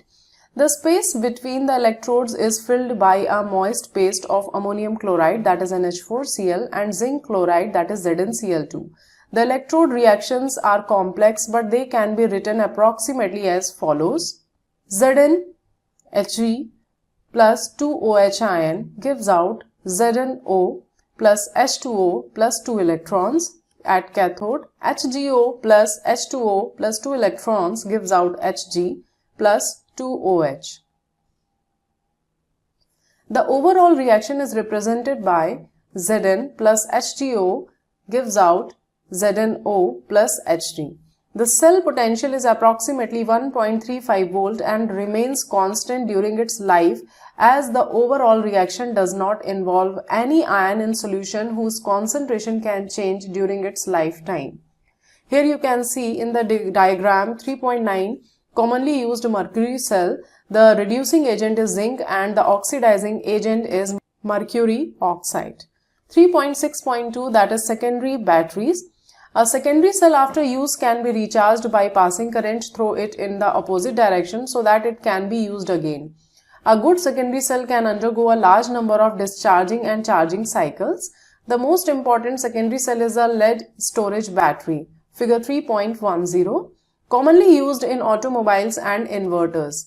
It consists of a lead anode and a grid of lead packed with the lead oxide, that is PbO2, as cathode. A 38% solution of sulfuric acid is used as an electrolyte. The cell reactions when the battery is in use are given below. At anode, it is Pb plus SO4 2 negative gives out PbSO4 plus 2 electron. At cathode, PbO2 plus SO4 2 negative plus 4H ion plus 2 electron gives out PbSO4 plus 2 H2O. That is, overall cell reaction consisting of cathode and anode reactions is Pb plus PbO2 plus 2H2SO4 gives out 2PbSO4 plus 2H2O.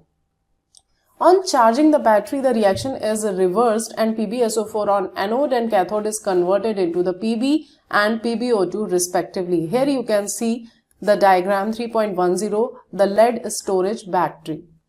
Another important secondary cell is the nickel-cadmium cell, that is figure 3.11, which has longer life than the lead storage cell but more expensive to manufacture. We shall not go into details of working of the cell and the electrode reactions during charging and discharging. The overall reaction during discharge is Cd plus 2NiOH whole thrice gives out CdO plus 2NiOH whole twice plus H2O. Here you can see the 3.11 diagram, a rechargeable nickel-cadmium cell in a jelly roll arrangement and separated by a layer soaked in moist sodium or potassium hydroxide. 3.7 Fuel cells. Production of electricity by thermal plants is not a very efficient method and is a major source of pollution. In such plants, the chemical energy, that is heat of combustion of fossil fuels of coal, gas or oil, is first used for converting water into high pressure steam. This is then used to run a turbine to produce electricity. We know that a galvanic cell directly converts chemical energy into electricity and is highly efficient. It is now possible to make such cells in which reactants are fed continuously to electrodes and products are removed continuously from the electrolyte compartment. Galvanic cells that are designed to convert the energy of combustion of fuels like hydrogen, methane, methanol, etc. directly into electrical energy are called fuel cells. One of the most successful fuel cells uses the reaction of hydrogen with oxygen to form water, that is figure 3.12. The cell was used for providing electrical power in the Apollo space program. The water vapors produced during the reaction were condensed and added to the drinking water supply for the astronauts. In the cell, hydrogen and oxygen are bubbled through porous carbon electrodes into concentrated aqueous sodium hydroxide solution. Catalysts like finely divided platinum or palladium metal are incorporated into the electrodes for increasing the rate of electrode reactions. The electrode reactions are given below. At cathode, it is O2 plus 2H2O plus 4 electron gives out 4 OH ion. At anode, it is 2H2 plus 4 OH ion gives out 4 H2O. Overall reaction being 2H2 plus O2 gives out 2H2O. The cell runs continuously as long as the reactants are supplied. Fuel cells produce electricity with an efficiency of about 70% compared to thermal plants whose efficiency is about 40%. There has been tremendous progress in the development of new electrode materials, better catalysts and electrolytes for increasing the efficiency of fuel cells. These have been used in automobiles on an experimental basis. Fuel cells are pollution-free and in view of their future importance, a variety of fuel cells have been fabricated and tried. 3.8 Corrosion. Corrosion slowly coats the surfaces of metallic objects with oxides or other salts of the metal. The rusting of iron, tarnishing of silver, development of green coating on copper and bronze are some of the examples of corrosion. It causes enormous damage to buildings, bridges, ships and to all objects made of metals, especially that of iron. We lose crores of rupees every year in account of corrosion. In corrosion, a metal is oxidized by loss of electrons to oxygen and formation of oxides. Corrosion of iron, commonly known as rusting, occurs in presence of water and air. The chemistry of corrosion is quite complex, but it may be considered essentially as an electrochemical phenomena. At a particular spot of an object made of iron, oxidation takes place and that spot behaves as anode, and we can write the reaction. Anode 2Fe gives out 2Fe2 positive plus 4 electron. Here the value of E is minus 0.44 volt. Electrons released at anodic spot move through the metal and go to another spot on the metal and reduce oxygen in the presence of H ion, which is believed to have available from H2CO3 formed due to dissolution of carbon dioxide from air into water. Hydrogen ion in water may also be available due to dissolution of other acidic oxides from the atmosphere. This spot behaves as cathode with the reaction. On cathode, the reaction is O2 plus 4H ion plus 4 electron gives out 2H2O, and the value of E is 1.23 volt. The overall reaction being 2Fe plus O2 plus 4H ion gives out 2Fe2 positive plus 2H2O, and the value of E is 1.67 volt. The ferrous ions are further oxidized by atmospheric oxygen to ferric ions, which come out as rust in the form of hydrated ferric oxide, that is Fe2O3 into XH2O, and with further production of hydrogen ions. Prevention of corrosion is of prime importance. It not only saves money but also helps in preventing accidents such as a bridge collapse or failure of a key component due to corrosion. One of the simplest methods of preventing corrosion is to prevent the surface of the metallic object to come in contact with the atmosphere. This can be done by covering the surface with paint or some chemicals, for example, bisphenol. Another simple method is to cover the surface by other metals, that is Sn, Zn, etc., that are inert or react to save the object. An electrochemical method is to provide a sacrificial electrode of another metal, like magnesium, zinc, etc., which corrodes itself but saves the object. The hydrogen economy.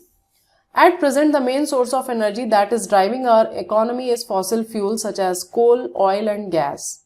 As more people on the planet aspire to improve their standard of living, their energy requirement will increase. In fact, the per capita consumption of energy used is a measure of development. Of course, it is assumed that energy is used for productive purpose and not merely wasted. We are already aware that carbon dioxide produced by the combustion of fossil fuels is resulting in the greenhouse effect. This is leading to rise in the temperature of the Earth's surface, causing polar ice to melt and ocean levels to rise.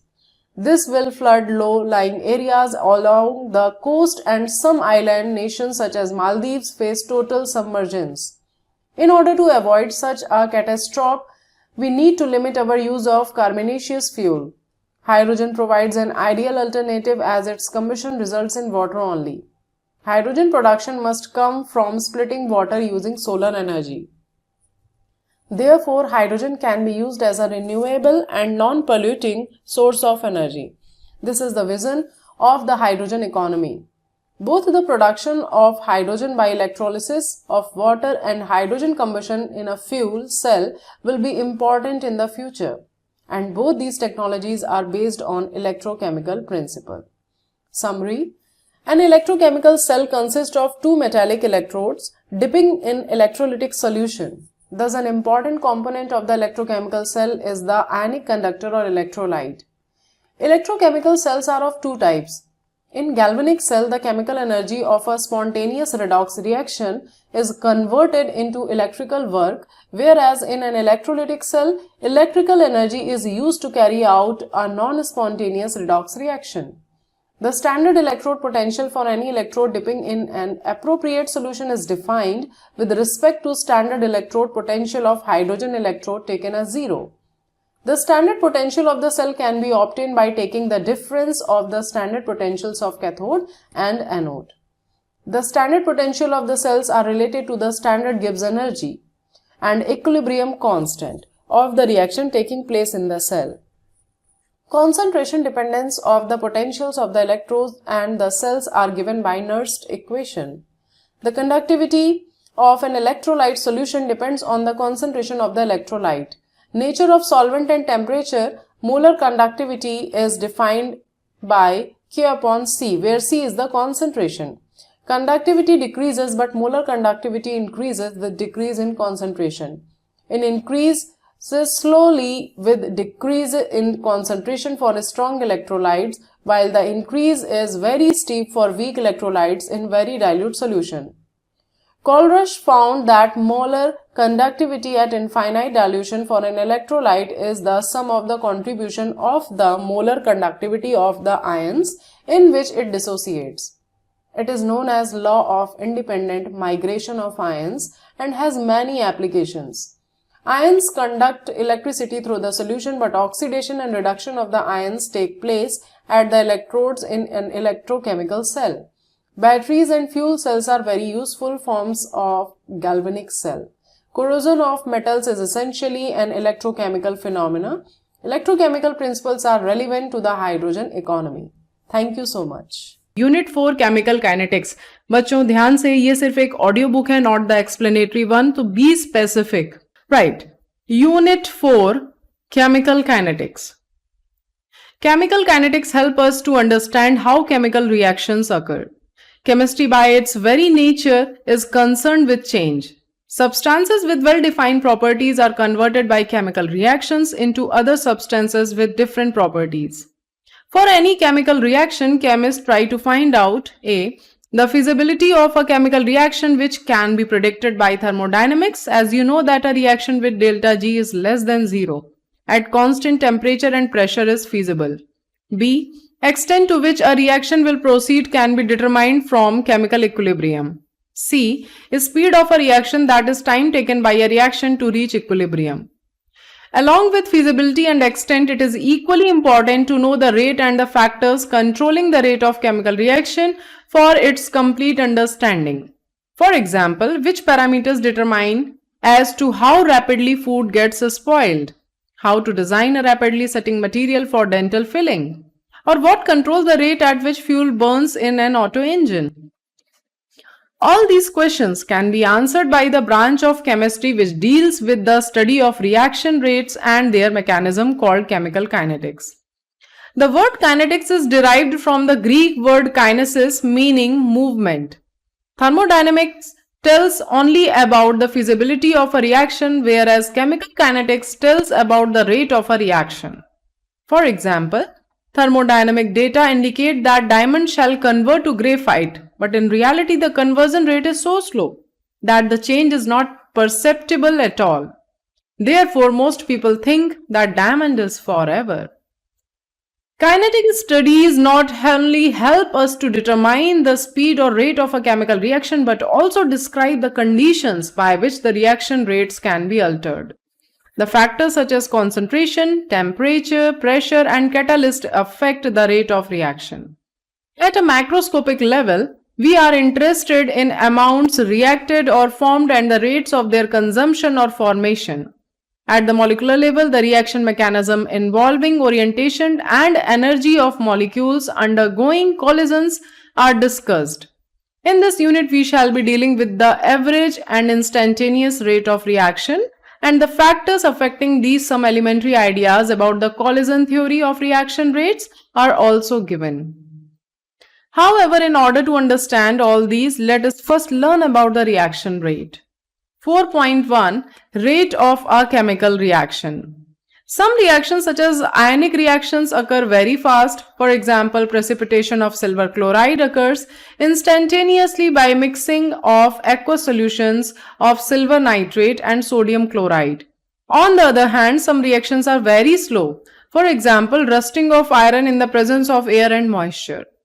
Also, there are reactions like conversion of cane sugar and hydrolysis of starch which proceed with a moderate speed.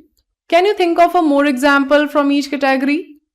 You must be knowing that speed of an automobile is expressed in terms of change in the position or distance covered by it in a certain period of time. Similarly, the speed of a reaction or the rate of a reaction can be defined as the change in concentration of reactant or product in unit time. To be more specific, it can be expressed in terms of number 1, the rate of decrease in concentration of any one of the reactants, or number 2, the rate of increase in concentration of any one of the products. Consider a hypothetical reaction, assuming that the volume of the system remains constant. Reactant gives out product. 1 mole of reactant R produces 1 mole of product P. If R1 and P1 are the concentration of R and P respectively at the time T1 and R2 and P2 are the concentration at time T2, then delta T is equals to T2 minus T1, delta R is equals to R2 minus R1 and delta P is equals to P2 minus P1. The square brackets in the above expressions are used to express molar concentration. Rate of disappearance of R is equals to decrease in concentration of R upon time taken is equals to minus delta R upon delta T, that is equation 4.1.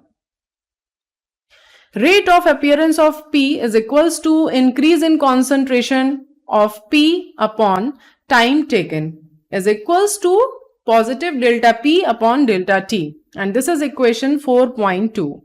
Since delta R is a negative quantity, as concentration of reactant is decreasing, it is multiplied with -1 to make the rate of reaction a positive quantity.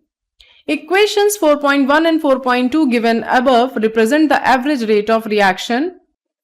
Average rate depends upon the change in concentration of reactants or products and the time taken for that change to occur. Figure 4.1 here you can see. That is instantaneous and average rate of reaction. Units of rate of a reaction. From equation 4.1 and 4.2, it is clear that units of rate are concentration per time. For example, if concentration is in mole per liter and time is in second, then the unit will be mole per liter second. And however, in gaseous reactions, when the concentration of gases is expressed in terms of their partial pressure, then the unit of the rate equation will be atmospheric per second. Here you can see the table 4.1, that is the average rates of hydrolysis of butyl chloride. It can be seen in table 4.1 that the average rate falls from 1.90 into 10 to the power minus 4 mole per liter per second to 0.4 and 10 to the power minus 4 mole per liter second. However, average rate cannot be used to predict the rate of reaction at a particular instant, as it would be constant for the time interval for which it is calculated. So, to express the rate at particular moment of time, we determine the instantaneous rate. It is obtained when we consider the average rate at the smallest time interval, say dt. Hence, mathematically and infinitesimally small dt instantaneous rate is given by R average is equals to minus delta R upon delta T is equals to delta P upon delta T. If we are considering delta T is equals to 0, then we are having R instantaneous is equals to minus dr upon dt is equals to dp upon dt. That is equation 4.3. It can be determined graphically by drawing a tangent at time t on either of the curves of concentration of R and P versus time t and calculating its slope. So in problem 4.1, R instantaneous at 600 seconds, for example, can be calculated by plotting concentration of butyl chloride as a function of time. A tangent is drawn that touches the curve at t is equals to 600 seconds, figure 4.2. This is the figure 4.2. Figure 4.1 was initially it was. Now the next reaction we are having, Hg plus Cl2 gives out HgCl2, where stoichiometric coefficients of the reactants and products are same. Then rate of the reaction is given as rate of reaction is equals to minus delta Hg upon delta T is equals to minus delta Cl2 upon delta T is equals to delta HgCl2 upon delta T. That is, rate of disappearance of any of the reactants is same as the rate of appearance of the products. But in the following reaction, 2 moles of Hi decompose to produce 1 mole each of H2 and I2. 2Hi is equals to H2 plus I2. For expressing the rate of such a reaction where stoichiometric coefficients of reactants or products are not equal to 1, rate of disappearance of any of the reactants or rate of appearance of products is divided by their respective stoichiometric coefficients. Since rate of consumption of Hi is twice the rate of formation of H2 or I2, to make them equal, the term delta Hi is divided by 2. The rate of this reaction is given by, here you can see the rate of reaction is equals to minus 1 upon 2 delta Hi upon delta T is equals to delta H2 upon delta T is equals to delta I2 upon delta T. Here similarly for the reaction, 5Br negative plus BrO3 negative plus 6H positive gives out 3Br2 plus 3H2O. And here you can see the rate of reaction for this equation.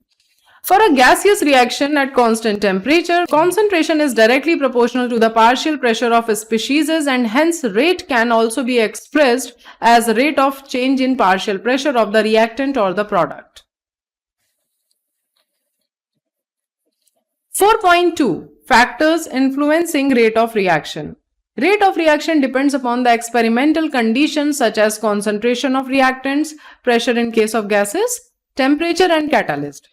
4.2.1 Dependence of rate on concentration. The rate of chemical reaction at a given temperature may depend on the concentration of one or more reactants and products. The representation of rate of reaction in terms of concentration of the reactants is known as rate law. It is also called as rate equation or rate expression. 4.2.2 Rate expression and rate constant. The results in table 4.1 clearly show that the rate of reaction decreases with the passage of time as the concentration of reactant decreased. Conversely, rates generally increase when reactant concentration increase. So, rate of a reaction depends upon the concentration of reactants. Consider a general reaction. AA plus BB gives out CC plus DD, where A, B, C and D in small letter are the stoichiometric coefficients of reactants and products. The rate expression for this reaction is rate is directly proportional to the A to the power x into B to the power y, and this is the equation 4.4. Where exponents x and y may or may not be equal to the stoichiometric coefficients A and B of the reactants. Above equation can also be written as rate is equals to K A to the power x into B to the power y, and minus dr upon dt is equals to K A to the power x B to the power y. And this is reaction 4.4b, and above one is the reaction 4.4a. This form of equation is known as differential rate equation, where K is proportionality constant called rate constant. The equation like 4.4, which relates the rate of a reaction to concentration of reactants, is called rate law or rate expression. Thus, rate law is the expression in which reaction rate is given in terms of molar concentration of reactants, with each term raised to some power, which may or may not be same as the stoichiometric coefficient of the reacting species in a balanced chemical equation. For example, 2NO plus O2 gives out 2NO2. We can measure the rate of this reaction as a function of initial concentration, either by keeping the concentration of one of the reactants constant and changing the concentration of the other reactant, or by changing the concentration of both the reactants. The following results are obtained. Table 4.2, that is initial rate of formation of NO2. It is obvious after looking at the results that when the concentration of NO is doubled, that of O2 is kept constant, then the initial rate increases by a factor of 4 from 0.096 to 0.384 mole per liter per second. This indicates that the rate depends upon the square of concentration of NO. When concentration of NO is kept constant and concentration of O2 is doubled, the rate also gets doubled, indicating that rate depends on concentration of O2 to the first power. Hence, the rate equation for this reaction will be rate is equals to K NO whole square into O2. The differential form of this rate expression is given as minus dr upon dt is equals to K NO whole square O2. Now we observe that for this reaction in the rate equation derived from the experimental data, the exponents of the concentration terms are the same as their stoichiometric coefficients in the balanced chemical equation. Some other examples are given below. Here you can see the reactions. CHCl3 plus Cl2 gives out CCl4 plus HCl. And the next reaction is CH3COO C2H5 plus H2O gives out CH3COOH plus C2H5OH, and here you can see the rate of reaction for both equations. In these reactions, the exponents of the concentration terms are not the same as their stoichiometric coefficients. Thus, we can say that rate law for any reaction cannot be predicted by merely looking at the balanced chemical equation. That is theoretically, but must be determined experimentally. 4.2.3 Order of a reaction. In the rate equation 4.4, rate is equals to K A to the power x into B to the power y. X and y indicate how sensitive the rate is to change in concentration of A and B. Sum of these exponents, that is x plus y in 4.4 equation, gives the overall order of the reaction, whereas x and y represent the order with respect to the reactants A and B respectively. Hence, the sum of powers of the concentration of the reactants in the rate law expression is called the order of that chemical reaction. Order of reaction can be 0, 1, 2, 3 and even a fraction. A zero order reaction means that the rate of reaction is independent of the concentration of reactants. A balanced chemical equation never gives us a true picture of how a reaction takes place, since rarely a reaction gets completed in one step. The reactions taking place in one step are called elementary reactions. When a sequence of elementary reactions called mechanism gives us the products, the reactions are called complex reactions. These may be consecutive reaction. For example, oxidation of ethane to CO2 and H2O passes through a series of intermediate steps in which alcohol, aldehyde and acid are formed. Reverse reactions and side reactions, that is example, nitration of phenol yields orthonitrophenol and paranitrophenol. Units of rate constant. For a general reaction, AA plus BB gives out CC plus DD. Rate is equals to K A to the power x B to the power y, where x plus y is equals to n, that is the order of reaction. K is equals to rate upon A to the power x B to the power y. Now K is equals to concentration upon time into 1 upon to the concentration to the power n, where A is equals to B. Taking SI unit of concentration mole per liter and time S, the units of K at different reaction order are listed in table 4.3. Here you can see for the zero order reaction, it is mole per liter per second. First order reaction per second. Second order reaction, that is liter per mole per second. 4.2.4 Molecularity of a reaction. Another property of a reaction called molecularity helps in understanding its mechanism. The number of reacting species, that is atoms, ions or molecules, taking part in elementary reaction, which must collide simultaneously in order to bring about a chemical reaction, is called molecularity of a reaction. The reaction can be unimolecular when one reacting species is involved, for example, decomposition of ammonium nitrite. Here you can see the reaction NH4NO2 gives out N2 plus 2H2O. Bimolecular reactions involve simultaneous collision between two species, for example, dissociation of hydrogen iodide, 2Hi plus H2 plus I2. Trimolecular or termolecular reactions involve simultaneous collisions between three reacting species. For example, 2NO plus O2 gives out 2NO2. The probability that more than three molecules can collide and react simultaneously is very small. Hence, reactions with the molecularity 3 are very rare and slow to proceed. It is therefore evident that complex reactions involving more than 3 molecules in the stoichiometric equation must take place in more than one step. Reaction is KClO3 plus 6 FeSO4 plus 3H2SO4 gives out KCl plus 3Fe2SO4 whole thrice plus 3H2O. This reaction, which apparently seems to be of 10th order, is actually a second order reaction. This shows that this reaction takes place in several steps. Which step controls the rate of overall reaction? The question can be answered if we go through the mechanism of reaction. For example, chances to win the relay race competition by a team depend upon the slowest person in the team. Similarly, the overall rate of the reaction is controlled by the slowest step in a reaction called the rate determining step. Consider the decomposition of hydrogen peroxide, which is catalyzed by iodide ion in an alkaline medium. Here you can see this reaction. 2H2O2 gives out 2H2O plus O2 and the medium is alkaline. The rate equation for this reaction is found to be rate is equals to minus d H2O2 upon dt is equals to K H2O2 into I negative. This reaction is first order with respect to both H2O2 and I negative. and evidences suggested that this reaction takes place in two steps. Number 1, H2O2 plus I negative gives out H2O plus IO negative, and number 2, H2O2 plus IO negative gives out H2O plus I negative plus O2. Both the steps are biomolecular elementary reactions.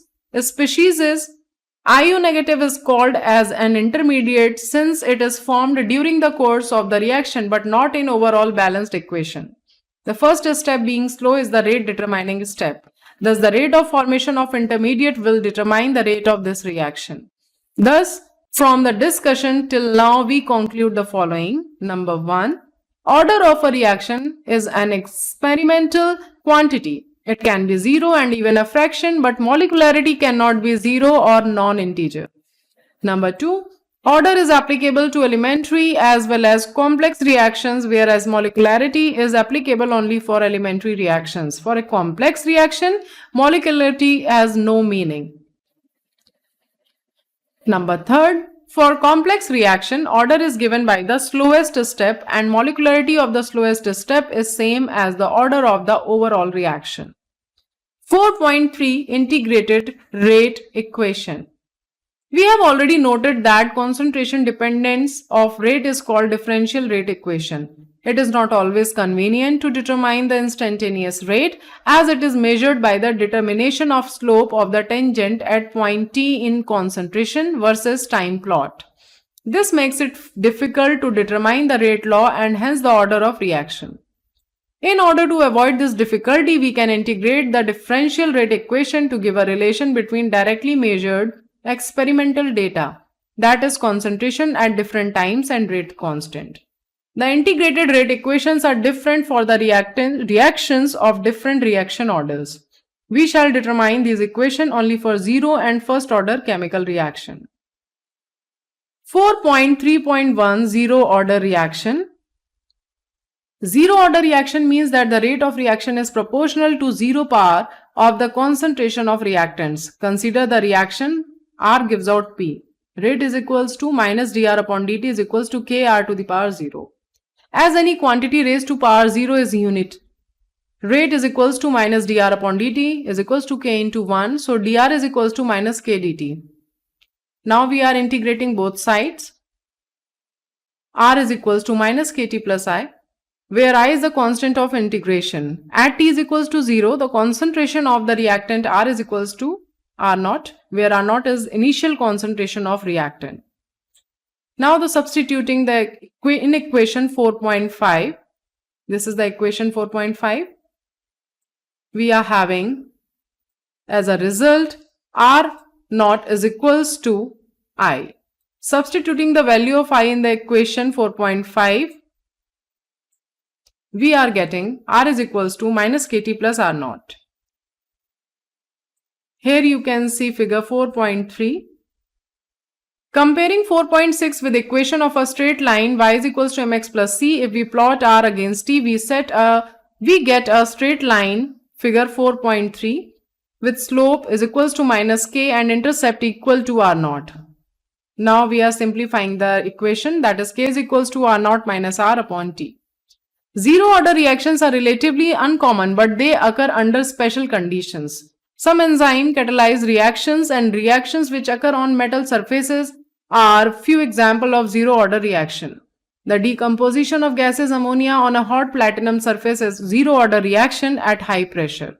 Here you can see this reaction 2NH3 at 1130 Kelvin in the presence of platinum catalyst gives out N2 plus 3H2.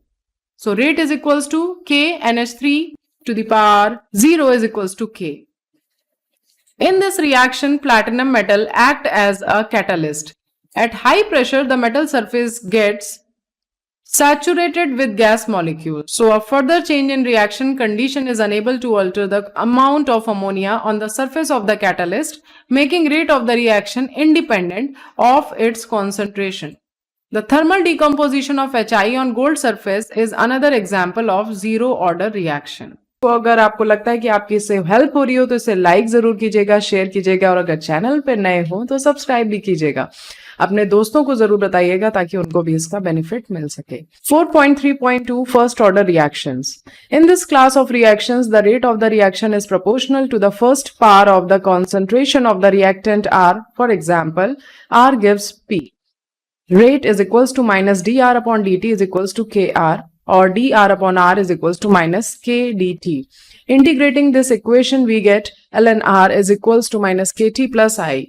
Again, I is the constant of integration and its value can be determined easily. When T is equals to 0, R is equals to R naught, where R naught is the initial concentration of the reactant.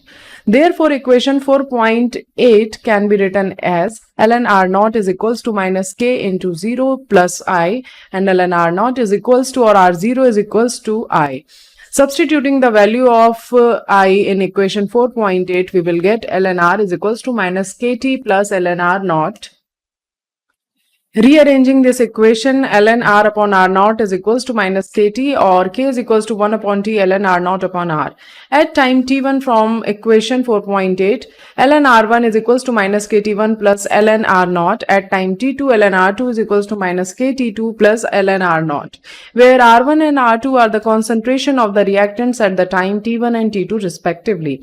Subtracting 4.12 from 4.11, then we will get ln R1 minus ln R2 is equals to minus kt1 minus kt2. ln R1 upon R2 is equals to kt2 minus t1. So k is equals to 1 upon t2 minus t1 ln R1 upon R2. Equation 4.9 can also be written as ln R upon R naught is equals to minus kt. Taking anti-log of both sides, R is equals to R naught e to the power minus kt. Now comparing equation 4.9 with y is equals to mx plus c, if we plot ln R against t, we get a straight line with slope is equals to minus k and intercept equal to ln R naught. The first order rate equation 4.10 can also be written in the form of k is equals to 2.303 log R naught upon R. So log R naught upon R is equals to kt upon 2.303. If we plot a graph between log R naught upon R versus t, the slope is equals to k upon 2.303. Hydrogenation of ethane is an example of first order reaction. C2H4 plus H2 gives out C2H6. Rate is equals to K C2H4. All natural and artificial radioactive decay of unstable nuclei takes place by first order kinetics. See the figure 4.4 and 4.5. 22688 radian gives out 24He plus 86222 Rn. Rate is equals to Kra. Decomposition of N2O5 and N2O are some more example of first order reactions. Let us consider a typical first order gas phase reaction. A gives out B plus C. Let Pi the initial pressure of A and Pt the total pressure at time t. Integrated rate equation for such a reaction can be derived as total pressure is Pt is equals to Pa plus Pb plus Pc, that is the pressure units. Pa, Pb and Pc are the partial pressure of A, B and C respectively. If X be the decrease in pressure of A at time t and 1 mole each of B and C is being formed, the increase in pressure of B and C will also be X each. So here you can see at time t is equals to 0 and at time t. And here you can see the all calculation. And the final we are getting the KL is equals to 2.303 upon T log Pi upon 2 Pi minus Pt. 4.3.3 half-life of a reaction. The half-life of a reaction is the time in which the concentration of a reactant is reduced to 1/2 of its initial concentration. It is represented as T half. For a zero-order reaction, rate constant is given by equation 4.7.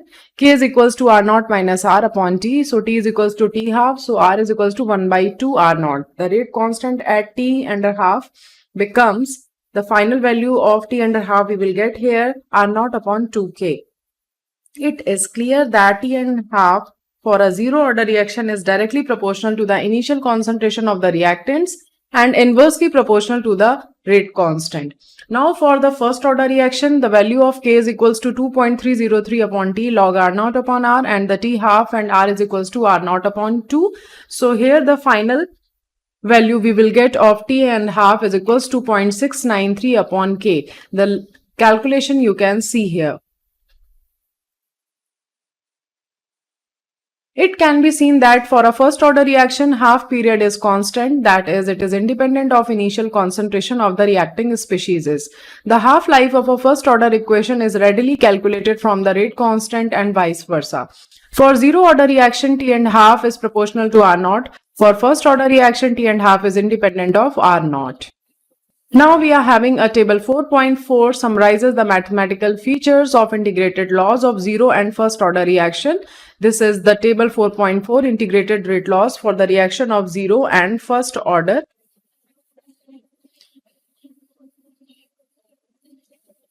The order of a reaction is sometimes altered by condition. There are many reactions which obey first order rate law, although they are higher order reactions. Consider the hydrolysis of ethyl acetate, which is chemical reaction between ethyl acetate and water. In reality, it is a second order reaction and concentration of both ethyl acetate and water affect the rate of reaction. But water is taken in large excess for hydrolysis. Therefore, concentration of water is not altered much during the reaction. Thus, the rate of reaction is affected by concentration of ethyl acetate only.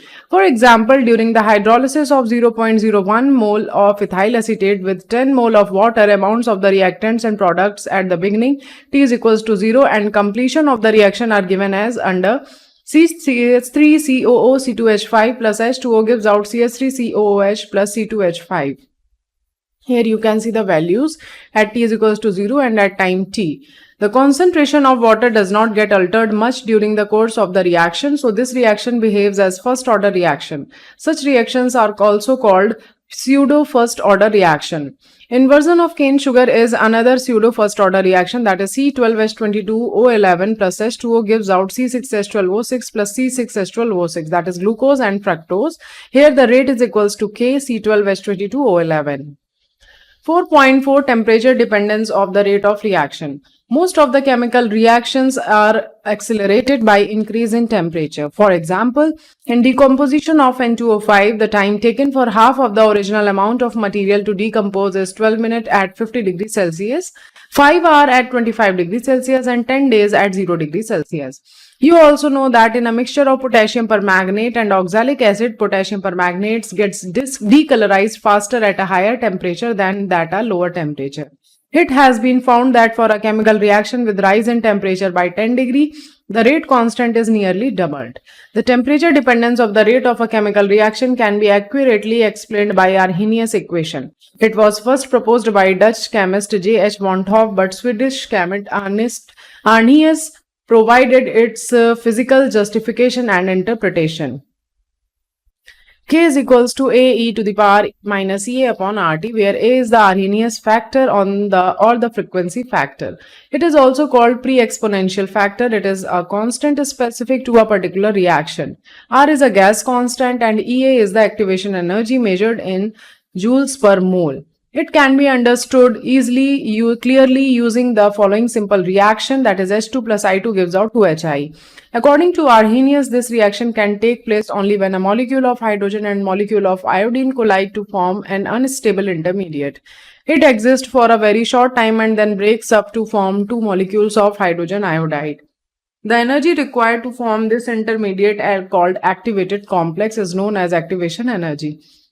That is obtained by plotting potential energy versus reaction coordinate. Reaction coordinate represents the profile of energy change when reactants change into products. Some energy is released when the complex decomposes to form products, so the final enthalpy of the reaction depends upon the nature of reactants and products. All the molecules in the reacting species do not have the same kinetic energy.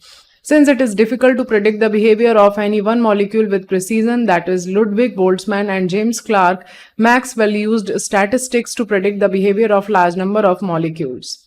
According to them, the distribution of kinetic energy may be described by plotting the fraction of molecules Ne upon Nt with a given kinetic energy versus kinetic energy. Here Ne is the number of molecules with energy E and Nt is the total number of molecules. The peak of the curve corresponds to the most probable kinetic energy, that is kinetic energy of maximum fraction of molecules.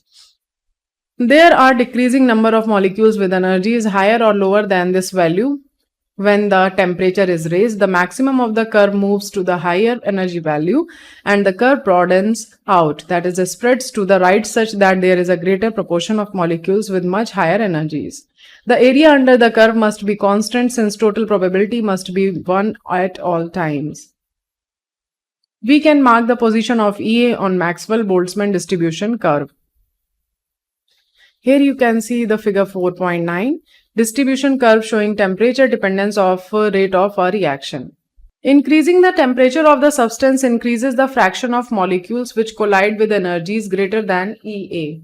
It is clear from the diagram that in the curve at T plus 10, the area showing the fraction of molecule having energy equal to or greater than activation energy gets doubled, leading to doubling the rate of reaction. In the Arrhenius equation 4.18, the factor e to the power minus EA upon RT corresponds to the fraction of molecules that have kinetic energy greater than EA. Taking natural logarithm of both sides of equation, ln k is equals to minus EA upon RT plus ln A. The plot of ln k versus 1 upon t gives a straight line according to the equation as shown in figure 4.10. Thus, it has been found from Arrhenius equation that increasing temperature, the decreasing the activation energy will result in an increase in the rate of reaction and an exponential increase in the rate constant. In figure 4.10, here is the figure 4.10, a plot between ln k and 1 upon t. Slope is equals to minus EA upon R and intercept ln A. So we can calculate EA and A using these values. At temperature T1, equation 4.19. ln K1 is equals to minus EA upon RT1 and plus ln A.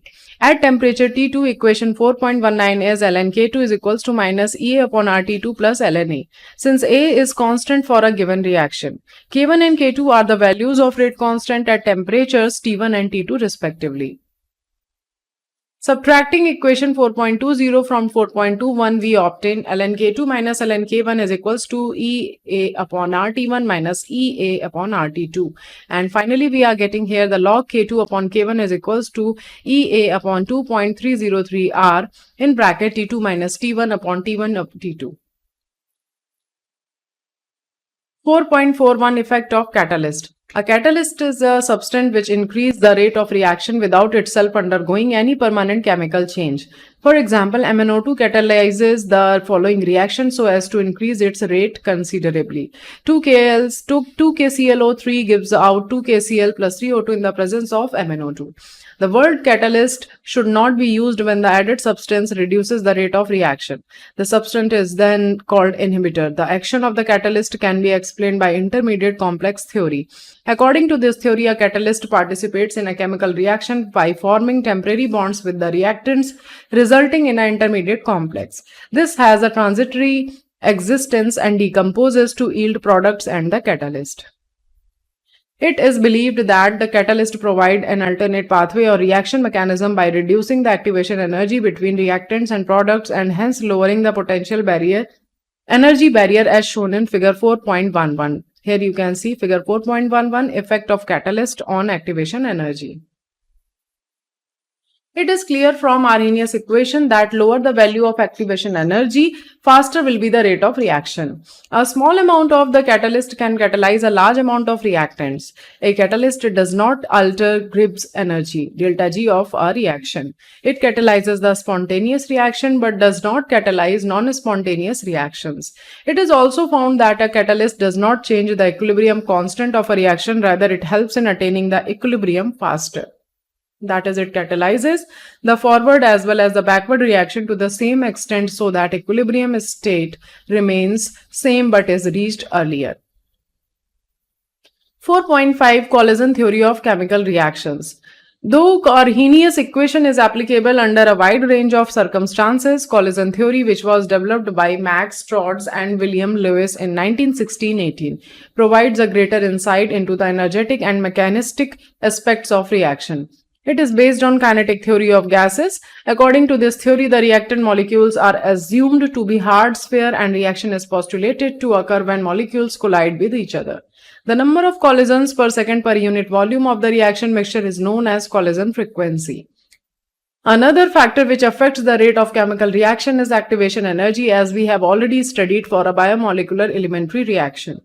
A plus B gives out product. Rate of reaction can be expressed as rate is equals to ZAB e to the power minus EA upon RT, where ZAB represent the collision frequency of the reactants, A and B, and e to the power minus EA upon RT represent the fraction of molecules with energies equal to or greater than EA.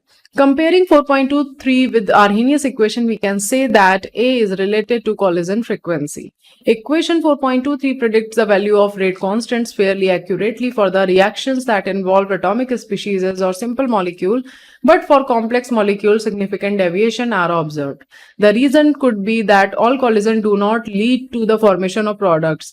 The collision in which molecules collide with sufficient kinetic energy, called threshold energy, and proper orientation, so as to facilitate breaking of bonds between reacting species and formation of new bonds to form products are called as effective collisions. For example, formation of methanol from bromomethane depends upon the orientation of reactant molecules, as shown in figure 4.12. The proper orientation of reactant molecules lead to bond formation, whereas improper orientation makes them simply bounce back and no product are formed. To account for effective collision, another factor P called the probability steric factor is introduced. It takes into account that the fact that in a collision molecules must be properly orientated, that is, rate is equals to PZAB e to the power minus E upon RT. Thus, in collision theory, activation energy and proper orientation of the molecules together determine the criteria for an effective collision and hence the rate of chemical reaction. Collision theory also has certain drawbacks as it considers atoms, molecules to be hard spheres and ignore their structural aspects. You will study detail about this theory and more on other theories in your higher classes. Threshold energy is equals to activation energy plus energy possessed by the reacting species. Summary. Chemical kinetics is the study of chemical reaction with respect to reaction rates, effect of various variables, rearrangements of atoms, and formation of intermediates. The rate of reaction is concerned with decrease in concentration of reactants or increase in the concentration of products per unit time. It can be expressed as instantaneous rate at a particular instant of time and average rate over a large interval of time. A number of factors such as temperature, concentration of reactants, catalyst, effect of rate of reaction. Mathematical representation of rate of reaction is given by rate law. It has to be determined experimentally and cannot be predicted. Order of a reaction with respect to a reactant is the power of its concentration, which appears in the rate law equation. The order of a reaction is the sum of all such powers of concentration of terms for different reactants. Rate constant is the proportionality factor in the rate law. Rate constant and order of a reaction can be determined from the rate law or its integrated rate equation. Molecularity is defined only for an elementary reaction. Its values are limited from 1 to 3, whereas order can be 0, 1, 2, 3 or even a fraction. Molecularity and order of an elementary reaction are same. Temperature dependence of rate constant is described by Arrhenius equation. EA corresponds to the activation energy and is given by the energy difference between activated complex and the reactant molecules, and A is the Arrhenius factor or pre-exponential factor, correspond to the collision frequency. The equation clearly shows that increase of temperature or lowering of EA will lead to an increase in the rate of reaction, and presence of catalyst lowers the activation energy by providing an alternate path of the reaction. According to collision theory, another factor P called steric factor, which refers to the orientation of molecules which collide, is important and contributes to effective collisions, thus modifying the Arrhenius equation to K is equals to PZAB e to the power minus EA upon RT. Chapter done. Thank you so much everyone. So बच्चों, आप लोगों को ये video कैसा लगा मुझे comment section में जरूर बताइएगा। नेक्स्ट आपको कौन सा चैप्टर चाहिए ये भी आप मुझे कमेंट सेक्शन में बता सकते हैं। जल्दी हमारा 11th और 12th के केमिस्ट्री के सारे चैप्टर्स कंप्लीट होने वाले हैं। तो अगर ये वीडियोस आपकी हेल्प करते हैं, ये ऑडियो बुक्स आपकी हेल्प करती हैं, तो इसके लिए आप इसको लाइक जरूर कीजिएगा और अपने दोस्तों से शेयर करिएगा। और अगर आप हमारे चैनल पर नए हैं तो इसे सब्सक्राइब कीजिएगा। Take care everyone, see you soon in my next video. Till then just stay tuned with me. Bye bye. Surface chemistry. Surface chemistry deals with phenomena that occur at surfaces or interfaces. The interface or surface is represented by separating the bulk phases by a hyphen or a slash. For example, the interface between a solid and a gas may be represented by solid dash gas or solid slash gas. Due to complete miscibility, there is no interface between the gases. The bulk phases that we come across in surface chemistry may be pure compounds or solutions. The interface is normally a few molecules thick, but its area depends on the size of the particles of bulk phases. Many important phenomena, noticeable amongst these being corrosion, electrode processes, heterogeneous catalysis, dissolution and crystallization, occur at interfaces. The subject of surface chemistry finds many applications in industry, analytical work, and daily life situations. To accomplish surface studies meticulously, it becomes imperative to have a really clean surface. Under very high vacuum of the order 10 raised to the power minus 8 to 10 raised to the power minus 9 Pascal, it is now possible to obtain ultra clean surfaces of the metals. Solid materials with such clean surfaces need to be stored in vacuum, otherwise these will be covered by molecules of the major components of air, namely dioxygen and dinitrogen. In this unit, you will be studying some important features of surface chemistry such as adsorption, catalysis, and colloids, including emulsions and gels. Adsorption. There are several examples which reveal that the surface of a solid has tendency to attract and retain the molecules of the phase with which it comes in contact. These molecules remain only at the surface and do not go deeper into the bulk. The accumulation of molecular species at the surface rather than in the bulk of solid or liquid is termed as adsorption. The molecular species or substance which concentrates or accumulates at the surface is termed adsorbate, and the materials on the surface of which the adsorption takes place is called adsorbent. Adsorption is essentially a surface phenomena. Solids, particularly its finely divided state, has large surface area, and therefore charcoal, silica gel, alumina gel, clay colloids, metals in finely divided state, etc. act as good adsorbents. Adsorption in action. If a gas like O2, H2CO, Cl2, NH3 or SO2 is taken in a closed vessel containing powdered charcoal, it is observed that the pressure of the gas in the enclosed vessel decreases. The gas molecules concentrate at the surface of the charcoal, i.e., gases are adsorbed at the surface. In a solution of an organic dye, say methylene blue, when animal charcoal is added and the solution is well shaken, it is observed that the filtrate turns colorless. The molecules of the dye thus accumulated on the surface of charcoal are adsorbed. Aqueous solution of raw sugar, when passed over beds of animal charcoal, become colorless as the coloring substances are adsorbed by the charcoal. The air becomes dry in the presence of silica gel because the water molecules get adsorbed on the surface of the gel. It is clear from the above examples that solid surfaces can hold the gas or liquid molecules by virtue of adsorption. The process of removing an adsorbed substance from a surface on which it is adsorbed is called desorption. In adsorption, the substance is concentrated only at the surface and does not penetrate through the surface to the bulk of the adsorbent, while in absorption, the substance is uniformly distributed throughout the bulk of the solid. For example, when a chalk stick is dipped in ink, the surface retains the colors of the ink due to adsorption of colored molecules, while the solvent of the ink goes deeper in the stick due to absorption. On breaking the chalk stick, it is found to be white from an inside. A distinction can be made between absorption and adsorption by taking an example of water vapor. Water vapors are absorbed by anhydrous calcium chloride but adsorbed by silica gel. In other words, in adsorption, the concentration of adsorbate increases only at the surface of the adsorbent, while in absorption the concentration is uniform throughout the bulk of the solid. Both adsorption and absorption can take place simultaneously also. The term sorption is used to describe both the processes. Adsorption arises due to the fact that surface particles of the adsorbent are not in the same environment as the particles inside the bulk. Inside the adsorbent, all the forces acting between the particles are mutually balanced, but on the surface, the particles are not surrounded by atoms or molecules of the kind on all sides, and hence they possess unbalanced or residual attractive forces. These forces of the adsorbent are responsible for attracting the adsorbate particles on its surface. The extent of adsorption increases with increase of surface area per unit mass of the adsorbent at given temperature and pressure. Another important factor featuring adsorption is the heat of adsorption. During adsorption, there is always a decrease in residual forces of the surface, i.e., there is decrease in surface energy which appears as heat. Adsorption, therefore, is invariably an exothermic process. In other words, delta H of adsorption is always negative.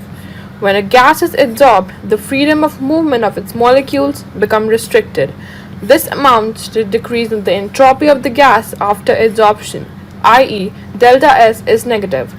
Adsorption is thus accompanied by decrease in enthalpy as well as decrease in entropy of the system. For a process to be spontaneous, the thermodynamic requirement is that at constant temperature and pressure, delta G must be negative, i.e., there is a decrease in Gibbs energy. On the basis of equation delta G equals to delta H minus T delta S, delta G can be negative if delta H has sufficiently high negative value as minus delta minus T delta S is positive. Thus, in adsorption process, which is spontaneous, a combination of these two factors make delta G negative. As the adsorption proceeds, delta H becomes less and less negative. Ultimately, delta H becomes equal to T delta S and delta G becomes 0. At this state, equilibrium is attained. Types of adsorption. There are mainly two types of adsorption of gases on solids. If accumulation of gas on the surface of a solid occurs on account of weak van der Waals forces, the adsorption is termed as physical adsorption or physisorption. When the gas molecules or atoms are held to the solid surface by chemical bonds, the adsorption is termed as chemical adsorption or chemisorption. The chemical bonds may be covalent or ionic in nature. Chemisorption involves a high energy of activation and is therefore often referred to as inactivated adsorption. Sometimes these two processes occur simultaneously and it is not easy to ascertain the type of adsorption. A physical adsorption at low temperature may pass into chemisorption as the temperature is increased. For example, dihydrogen is first adsorbed on nickel by van der Waals forces.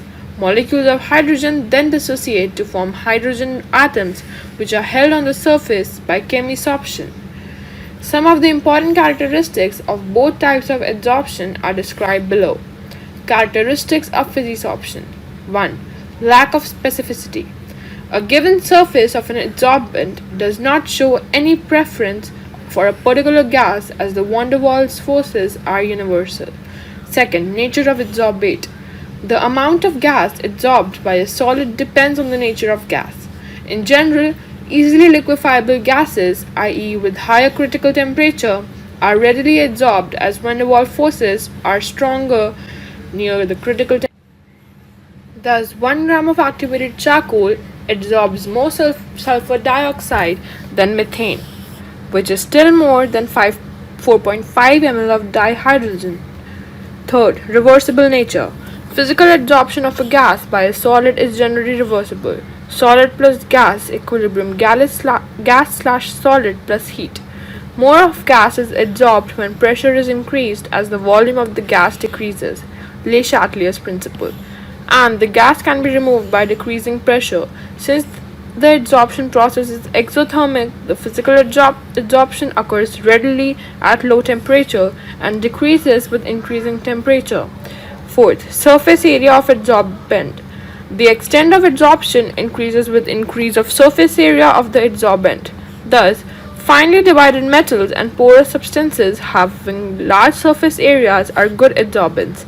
Fifth, enthalpy of adsorption. No doubt, physical adsorption is an exothermic process, but its enthalpy of adsorption is quite low. This is because the attraction between gas molecules and solid surface is only due to weak van der Waals forces. Characteristics of chemisorption. First, high specificity. Chemisorption is highly specific and it will only occur if there is some possibility of chemical bonding between adsorbent and adsorbate. For example, oxygen is adsorbed on metals by virtue of oxide formation and hydrogen is adsorbed by transition metals due to hydride formation. 2. Irreversibility. As chemisorption involves compound formation, it is usually irreversible in nature. Chemisorption is also an exothermic process, but the process is very slow at low temperatures on account of high energy of activation. Like most chemical changes, adsorption often increases with rise of temperature. Physisorption of a gas adsorbed at low temperature may change into chemisorption at a high temperature. Usually, high pressure is also favorable for chemisorption. Surface area. Like physical adsorption, chemisorption also increases with increase of surface area of adsorbent. Enthalpy of adsorption. Enthalpy of chemisorption is high as it involves chemical bond formation. Adsorption isotherms. The variation in the amount of gas adsorbed by the adsorbent with pressure at constant temperature can be expressed by means of a curve termed as adsorption isotherm. Freundlich adsorption isotherm. Freundlich in 1909 gave an empirical relationship between the quantity of gas adsorbed by unit mass of solid, adsorbent, and pressure at a particular temperature.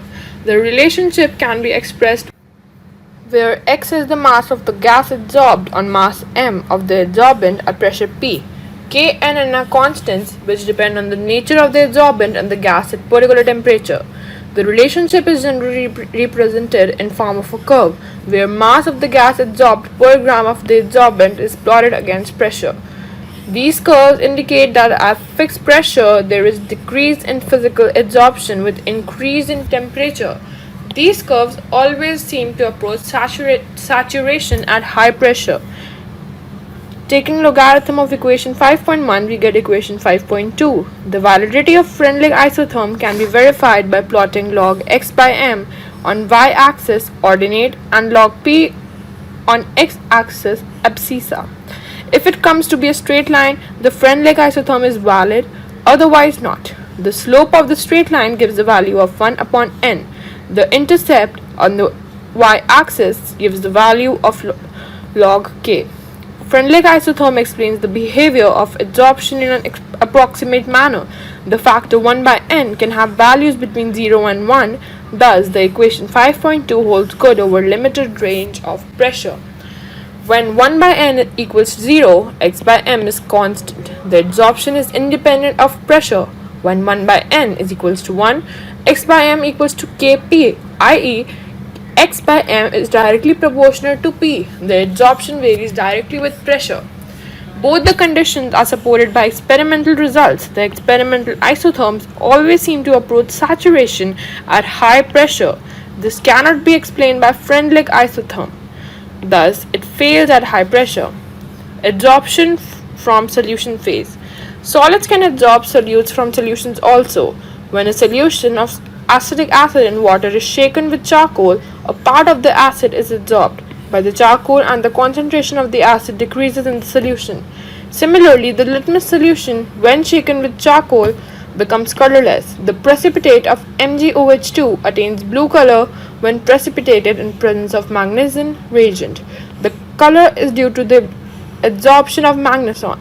The following observations have been made in the case of adsorption from solution phase. The extent of adsorption decreases with an increase in temperature. The extent of adsorption increases with an increase of surface area of the adsorbent. The extent of adsorption depends on concentration of solute in solution. The extent of adsorption depends on nature of adsorbent and the adsorbate. The precise mechanism of adsorption from solution is not known. Freundlich equation approximately describes the behavior of adsorption from solution with the difference that instead of pressure, concentration of the solution is taken into account. C is the equilibrium concentration, i.e. when adsorption is complete. On taking logarithm, we have this equation 5.4. Plotting log x by m against log c, a straight line is obtained which shows the validity of Freundlich's isotherm. This can be tested experimentally by taking solutions of different concentrations of acetic acid. Equal volumes of solutions are added to equal amounts of charcoal in different flasks. The final concentration is determined in each flask after adsorption. The difference in initial and final concentration gives the value of x. Using the above equation, validity of Freundlich isotherm can be established. Application of adsorption. The phenomena of adsorption finds a number of applications. Important ones are 1. Production of high vacuum. The remaining traces of air can be adsorbed by charcoal from a vessel evacuated by a vacuum pump to give a very high vacuum. 2. Gas mask. Gas mask, a device which consists of activated charcoal or mixture of adsorbents, is usually used for breathing in coal mines or adsorb poisonous gases. 3. Control of humidity. Silica and alumni gels are used as adsorbents for removing moisture and controlling humidity. 4th, removal of coloring matter from solutions. Animal charcoal removes colors of solution by adsorbing colored impurities. Heterogeneous catalysis. Adsorption of reactants on the solid surface of the catalysts increase the rate of reaction. There are many gaseous reactions of industrial importance involving solid catalysts. Manufacture of ammonia using iron as a catalyst, manufacture of H2SO4 by contact process, and use of finely divided nickel in hydrogenation of oils are excellent examples of hydrogenous catalysis. Separation of inert gases. Due to the difference in degree of adsorption of gases by charcoal, a mixture of noble gases can be separated by adsorption on coconut charcoal at different temperatures. In curing diseases, a number of drugs are used to kill germs by getting adsorbed on them. Froth flotation process. A low-grade sulfide ore is concentrated by separating it from silica and other earthy matter by this method using pine oil and frothing agent. Adsorption indicators. Surfaces of certain precipitates such as silver halides have the property of adsorbing some dyes like eosin, fluorescent, and thereby producing a characteristic color at the end point. Chromatographic analysis. Chromatographic analysis based on the phenomenon of adsorption finds a number of applications in analytical and industrial fields. Catalysis. Potassium chlorate, when heated strongly, decomposes slowly, giving dioxygen. The decomposition occurs in the temperature range of 653 to 873 Kelvin. However, when a little of manganese dioxide is added, the decomposition takes place at a considerably lower temperature range, i.e. 473 to 633 Kelvin, and also at a much accelerated rate. The added manganese dioxide remains unchanged with respect to its mass and composition. In a similar manner, the rates of a number of chemical reactions can be altered by the mere presence of a foreign substance. The systematic study of the effect of various foreign substances on the rate of chemical reactions was first made by Berzelius in 1835. He suggested the term catalyst for such substances. Substances which accelerate the rate of chemical reaction and themselves remain chemically and quantitatively unchanged after the reaction are known as catalysts, and the phenomenon is known as catalysis. You have already studied about catalysts and its function in section 4.5. Promoters and poisons. Promoters are substances that enhance the activity of a catalyst, while poisons decrease the activity of a catalyst. For example, in Haber's process for manufacture of ammonia, molybdenum acts as a promoter for iron, which is used as a catalyst. Catalysis can be broadly divided into two groups. A. Homogeneous catalysis. When the reactants and the catalyst are in the same phase, i.e. liquid or gas, the process is said to be homogeneous catalysis. The following are some examples of homogeneous catalysis. First, oxidation of sulfur dioxide into sulfur trioxide with dioxygen in the presence of oxides of nitrogen as the catalyst in the lead chamber process. The reactants, sulfur dioxide and oxygen, and the catalyst, nitric oxide, are all in the same phase. 2. Hydrolysis of methyl acetate is catalyzed by H+ ions furnished by hydrochloric acid. Both the reactants and the catalysts are in the same phase. Hydrolysis of sugar is catalyzed by H+ ions furnished by sulfuric acid. Both the reactants and the catalyst are in the same phase. B. Heterogeneous catalysis.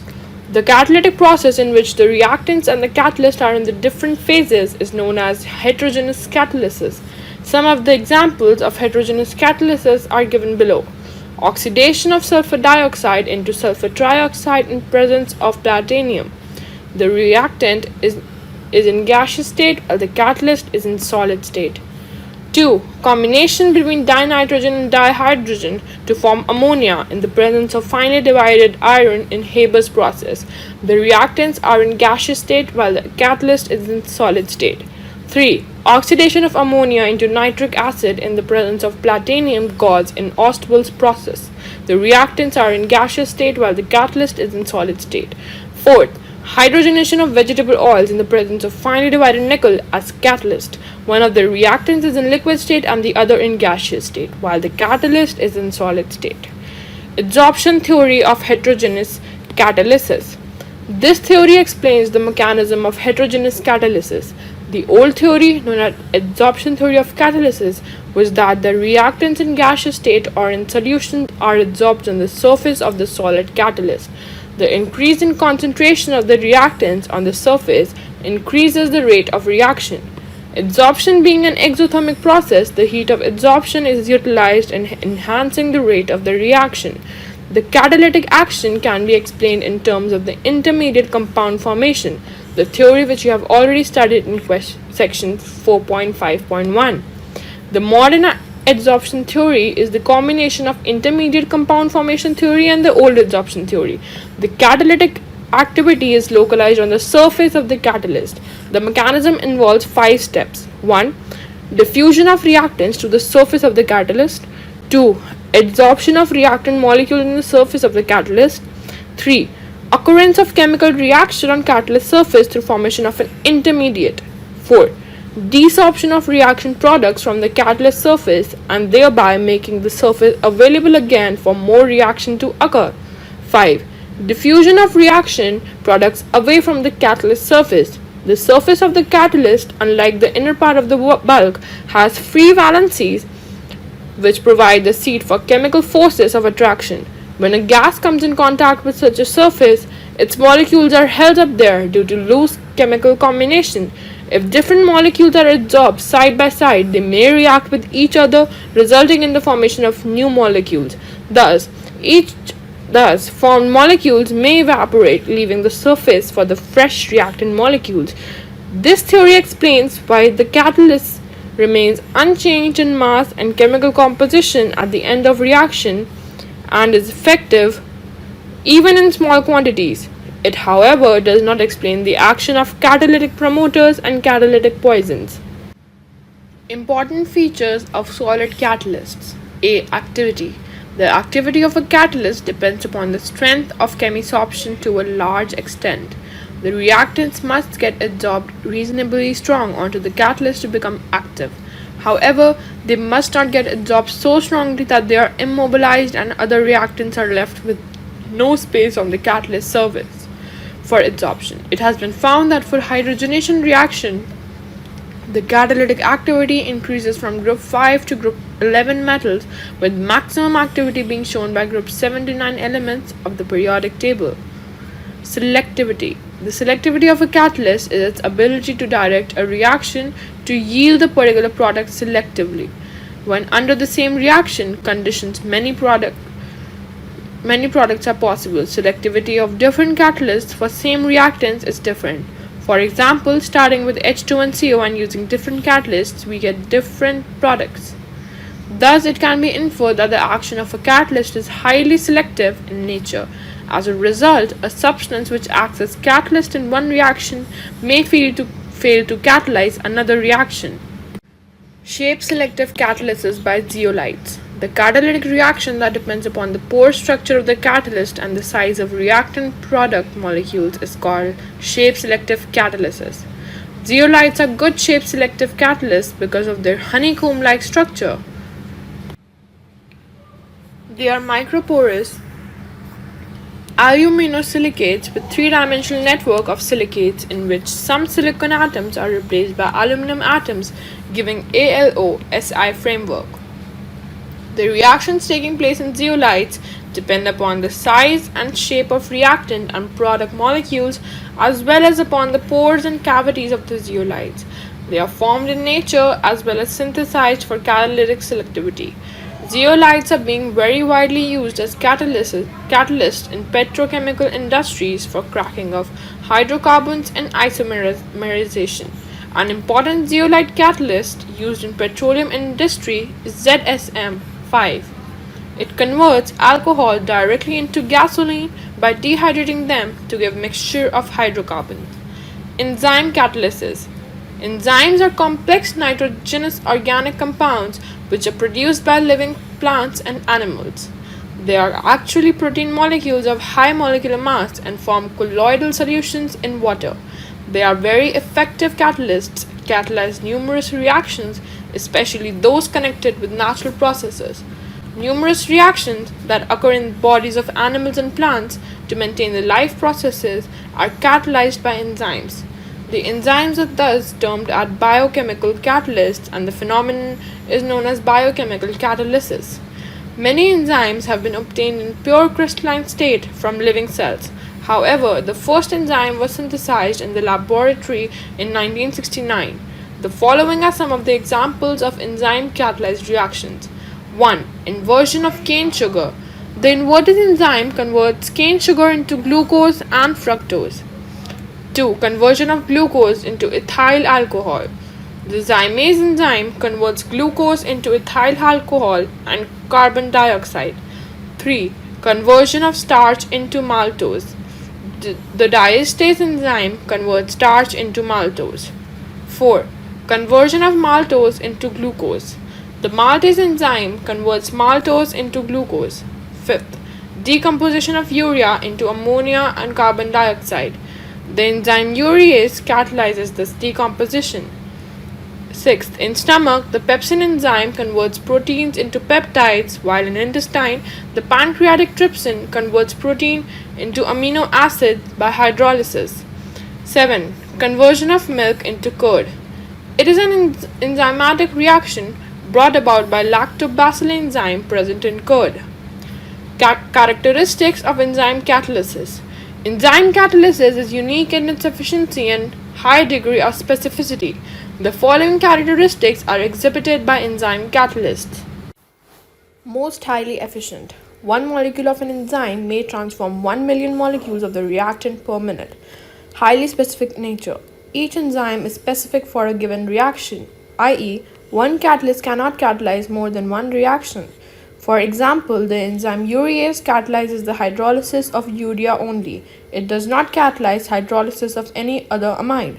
Highly active under optimum temperature. The rate of an enzyme reaction becomes maximum at a definite temperature, called the optimum temperature. On either side of the optimum temperature, the enzyme activity decreases.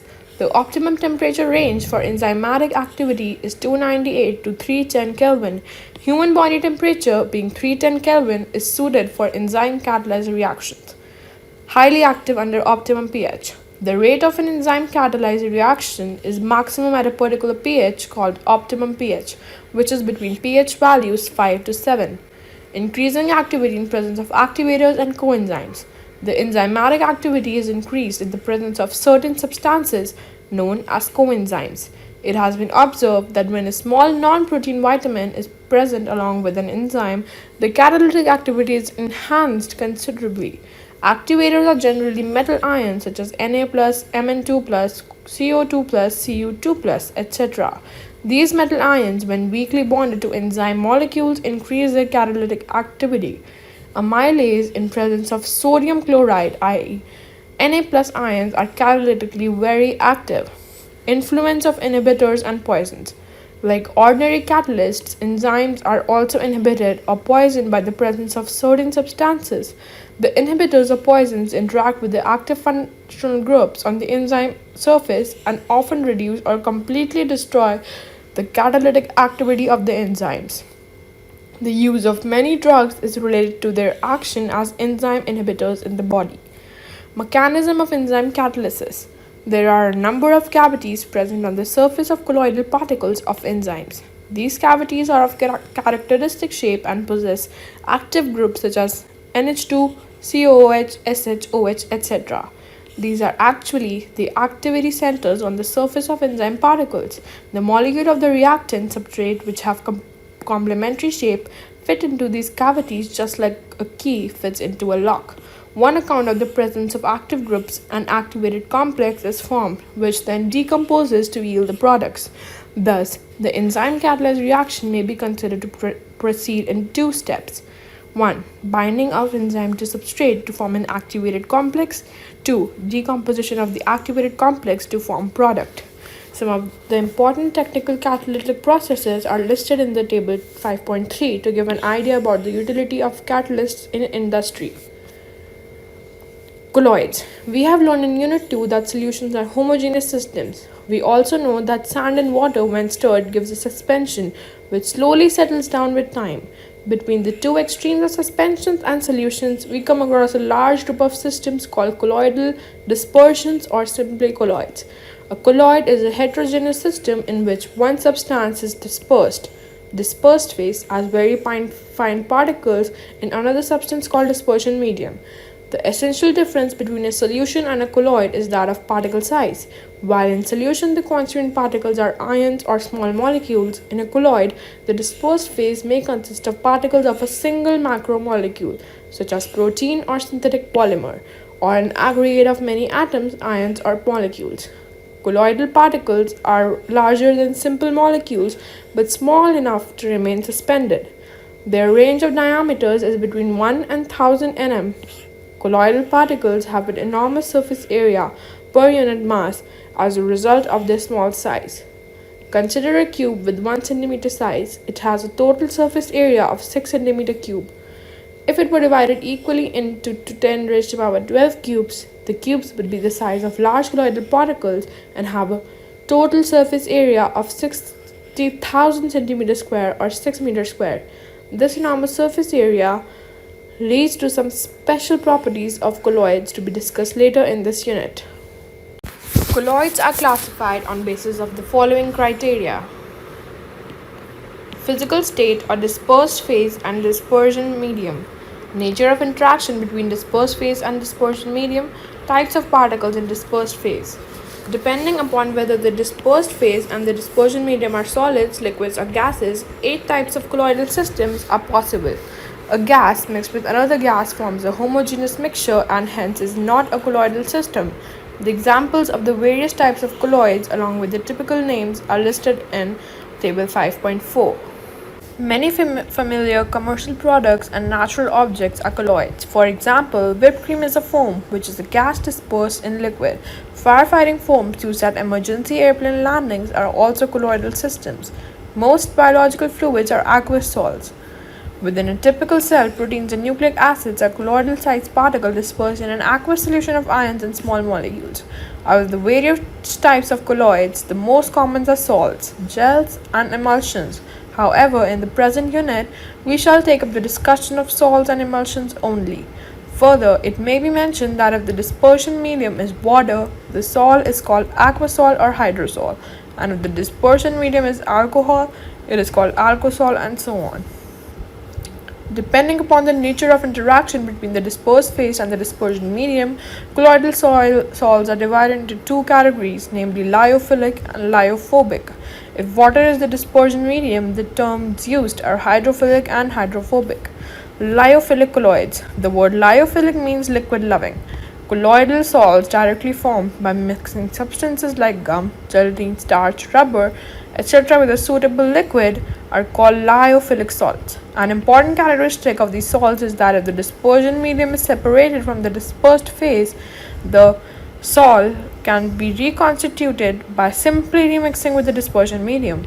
That is why these salts are also called reversible salts. Furthermore, these salts are quite stable and cannot be easily coagulated, as discussed later. Lyophobic colloids. The word lyophobic means liquid hating. Substances like metals, their sulfides, etc., when simply mixed with the dispersion medium, do not form the colloidal sol. The colloidal sols can be prepared only by special methods, as discussed later.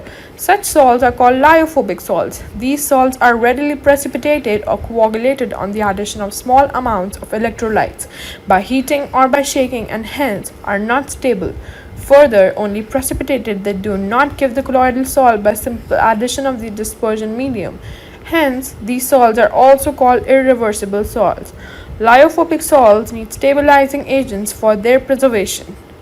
Depending upon the type of particle of the dispersed phase, colloids are classified as multimolecular, macromolecular, and associated colloids.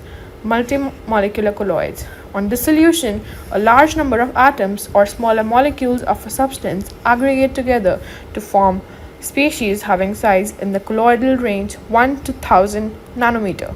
The species thus formed are called multimolecular colloids. For example, a gold sol may contain particles of various sizes having many atoms. Sulfur sol consists of particles containing 1,000 or more S8 sulfur molecules. Macromolecular colloids. Macromolecules in suitable solvents form solutions in which the size of the macromolecules may be in the colloidal range. Such systems are called macromolecular colloids. These colloids are quite stable and resemble true solutions in many respects. Examples of naturally occurring macromolecules are starch, cellulose, proteins, and enzymes, and those of man-made macromolecules are polythene, nylon, polystyrene, synthetic rubber, etc. Associated colloids, micelles. There are some substances which at low concentrations behave as normal strong electrolytes but at higher concentrations exhibit colloidal behavior due to the formation of aggregates. The aggregated particles thus formed is called micelles. These are also known as associated colloids. The formation of micelles take place only above a particular temperature called craft temperature and above a particular concentration called critical micelle concentration. On dilution, these colloids revert back to the individual ions. Surface active agents such as soaps and synthetic detergents belong to this class. For soaps, the CMC is 10⁻⁻⁴ to 10⁻⁻³ mole per liter. These colloids have both lyophilic and lyophobic parts. Micelles may contain as many as 100 molecules or more. Mechanism of micelle formation. Let us take the example of soap solutions. Soap is sodium or potassium salt of higher fatty acid and may be represented as RCOO negative Na+.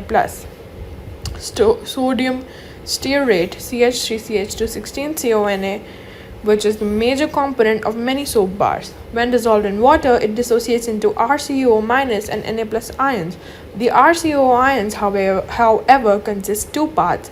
A long hydrocarbon chain are also called nonpolar tail, which is hydrophobic, water repelling, and a polar group CO called polar ionic head, which is hydrophilic, water loving.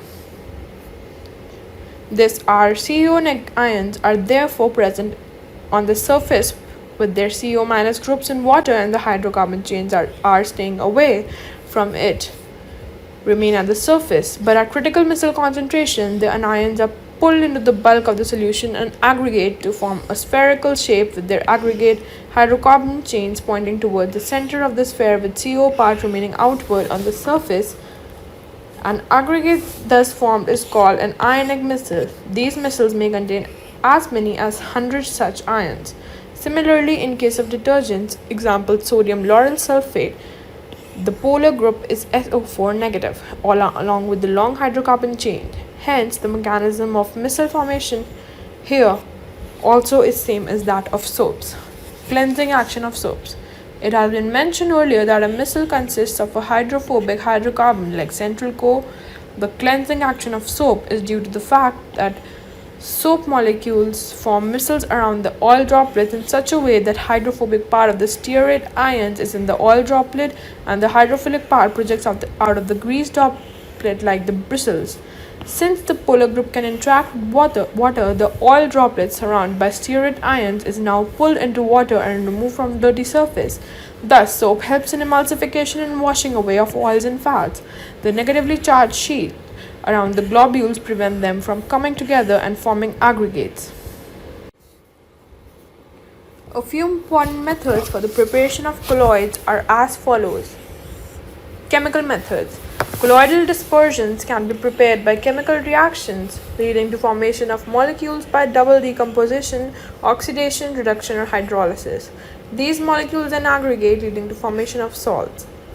Electrical disintegration or breadth arc method. This process involves a dispersion as well as condensation. Colloidal salts of metals such as gold, silver, platinum, etc. can be prepared by this method.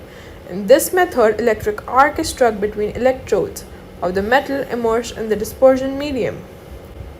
The intense heat produced vaporizes the metal, which then condenses to form particles of colloidal size.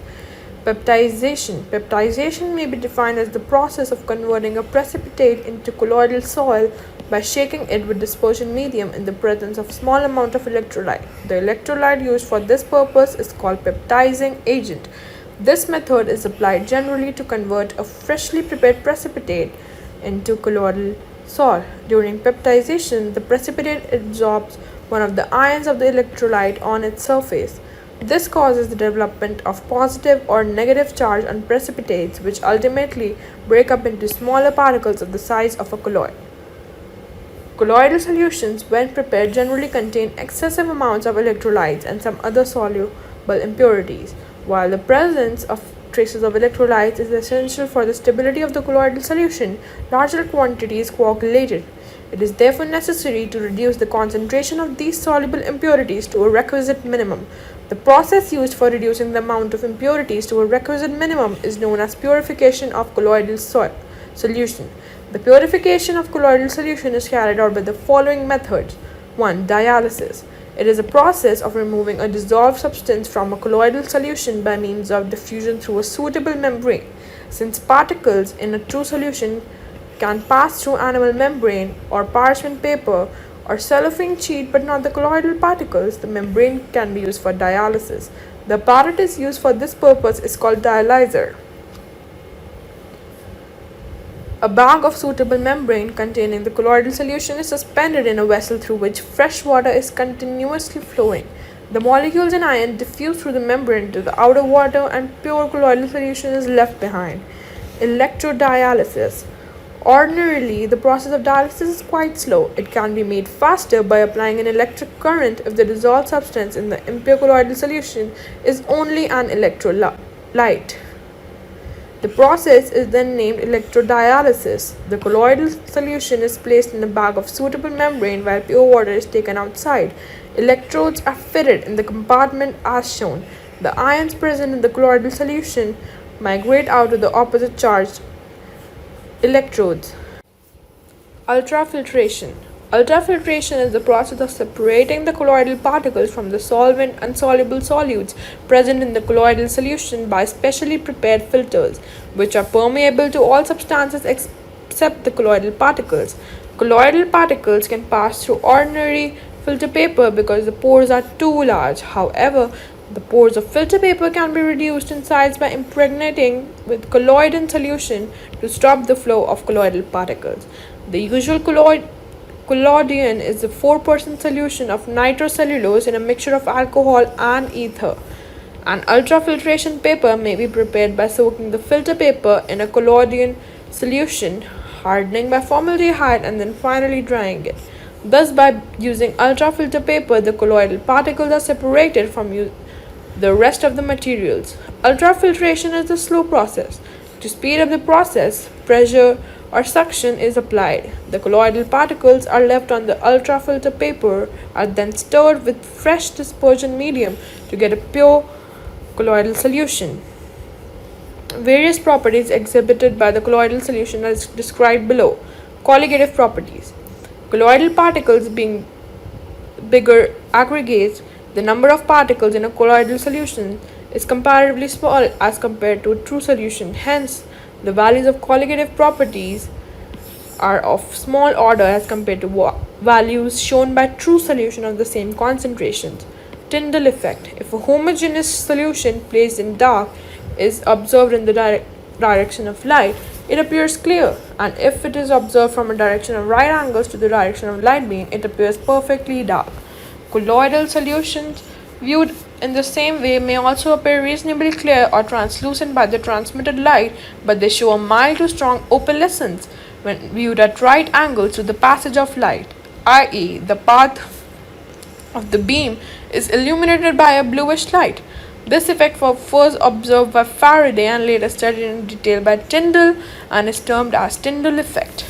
The bright cone of the light is called Tyndall cone. The Tyndall effect is due to the fact that colloidal particles scatter light in all directions in space. The scattering of light illuminates the path of beam in the colloidal dispersion. Tyndall effect can be observed during the projection of picture in the cinema hall due to scattering of light by dust and smoke particles present there. Tyndall effect is observed only when the following two conditions are satisfied. 1. The diameter of the dispersed particle is not much smaller than the wavelength of the light used, and 2. The refractive indices of the dispersed phase and the dispersion medium differ greatly in magnitude. Tyndall effect is used to distinguish between a colloidal and true solution. Sigmondi in 1903 used Tyndall effect to set up an apparatus known as ultramicroscope. An intense beam of light is focused on the colloidal solution contained in a glass vessel. The focus of the light is then observed with the microscope at right angles to the beam. Individual colloidal particles appear as bright stars against a dark background. Ultramicroscope does not render the actual colloidal particles visible but only observe the light scattered by them. Thus, ultramicroscope does not provide any information about the size or shape of the colloidal particles. Color. The color of colloidal solution depends on the wavelength of light scattered by the dispersed particle. The wavelength of light further depends on the size and nature of the particles. The color of colloidal solution also changes with the manner in which the observer receives the light. For example, a mixture of milk and water appears blue when viewed by the reflected light and red when viewed by the transmitted light. Finest gold soil is red in color. As the size of particle increases, it appears purple, then blue, and finally golden. Brownian movement. When the colloidal solutions are viewed under a powerful ultramicroscope, the colloidal particles appear to be in a state of continuous zigzag motion all over the field of the view. This motion was first observed by the British botanist Robert Brown and is known as Brownian movement. This motion is independent of the nature of the colloid but depends on the size of the particles and viscosity of the solution. Smaller the size and lesser the viscosity, faster is the motion. The Brownian movement has been explained to be due to the unbalanced bombardment of the particles by the molecules of the dispersion medium. The Brownian movement has a stirring effect which does not permit the particles to settle and thus is responsible for the stability of the sols. Charge on colloidal particles. Colloidal particles always carry an electric charge. The nature of this charge is same on all the particles in a given colloidal solution and may be either positive or negative. A list of some common salts with the nature of charge is given below. The charge on the sol particles is due to one or more reasons, viz. Due to electron capture by sol particles during electrodispersion of metals, due to preferential absorption of ions from solution, and or due to formulation of electrical double layer. Preferential absorption of ions is the most accepted reason. The sol particles acquire positive or negative charge by preferential absorption or of positive or negative ions. When two or more ions are present in the dispersion medium, preferential absorption of the ion common to the colloidal particles usually take place. This can be explained by taking the following examples. When silver nitrate solution is added to potassium iodide solution, the precipitated silver iodide absorbs iodide ions from the dispersion medium and negatively charged colloidal sol results. However, when Ki solution is added to AgNO3 solution, positively charged sol results due to adsorption of Ag plus ions from dispersion medium. If FeCl3 is added to excess of hot water, a positively charged sol of hydrated ferric oxide is formed due to the adsorption of Fe3 plus ions. However, when ferric chloride is added to NaOH, a negatively charged sol is obtained with adsorption of OH minus ions. Having acquired a positive or a negative charge by selective adsorption on the surface of a colloidal particle as stated above, this layer attracts counter ion from the medium, forming a second layer as shown below. The combination of the two layers of opposite charges around the colloidal particles is called Helmholtz electrical double layer. According to modern views, the first layer of ions is firmly held and is termed as fixed layer, while the second layer is mobile, which is termed as diffuse layer. Since separation of charge is the seat of potential, the charges of opposite signs of fixed and diffuse parts of the double layer results in a difference in potential between these layers. This potential difference between the fixed layer and the diffuse layer of opposite charges is called the electrokinetic potential or zeta potential. The presence of equal and similar charge on colloidal particles is largely responsible in providing stability to the colloidal solution, because the repulsive forces between charged particles having same charge prevent them from coalescing or aggregating when they come closer to one another. Electrophoresis. The existence of charge in colloidal particles is confirmed by the electrophoresis experiment, when electric potential is applied across two platinum electrodes dipping in colloidal solution. The colloidal particles move towards one or other electrode. The movement of colloidal particles under an applied electric potential is called electrophoresis. Positively charged particles move towards the cathode while negatively charged particles move towards anode. This can be demonstrated by the following experiment. When electrophoresis, i.e. movement of particles, is prevented by some suitable means, it is observed that dispersion medium begins to move in an electrical field. This phenomena is termed electroosmosis. Coagulation or precipitation. The stability of the lyophobic salts is due to the presence of charge in colloidal particles. If somehow the charge is removed, the particles will come nearer to each other to form aggregates and settle down under the force of gravity. The process of getting colloidal particles is called coagulation or precipitation of the salt. The coagulation of the lyophobic salts can be carried out in the following ways. By electrophoresis, the colloidal particles move towards oppositely charged electrodes, gets discharged and precipitated. By mixing two oppositely charged salts. Oppositely charged salts, when mixed in almost equal proportions, neutralize their charges and get partially or completely precipitated. Mixing of hydrated ferric oxide and arsenious sulfide bring them in precipitated form. This type of coagulation is called mutual coagulation. By boiling. When a salt is boiled, the adsorbed layer is disturbed due to increased collisions with the molecules of dispersion medium. This reduces the charge in the particles and ultimately leads to settling down in form of a precipitate. By persistent dialysis. On prolonged dialysis, traces of the electrolyte present in the salt are removed almost completely and the colloids become unstable and ultimately coagulate. By addition of electrolytes. When excess of an electrolyte is added, the colloidal particles are precipitated. The reason is that colloids interact with ions carrying charge opposite to that present on themselves.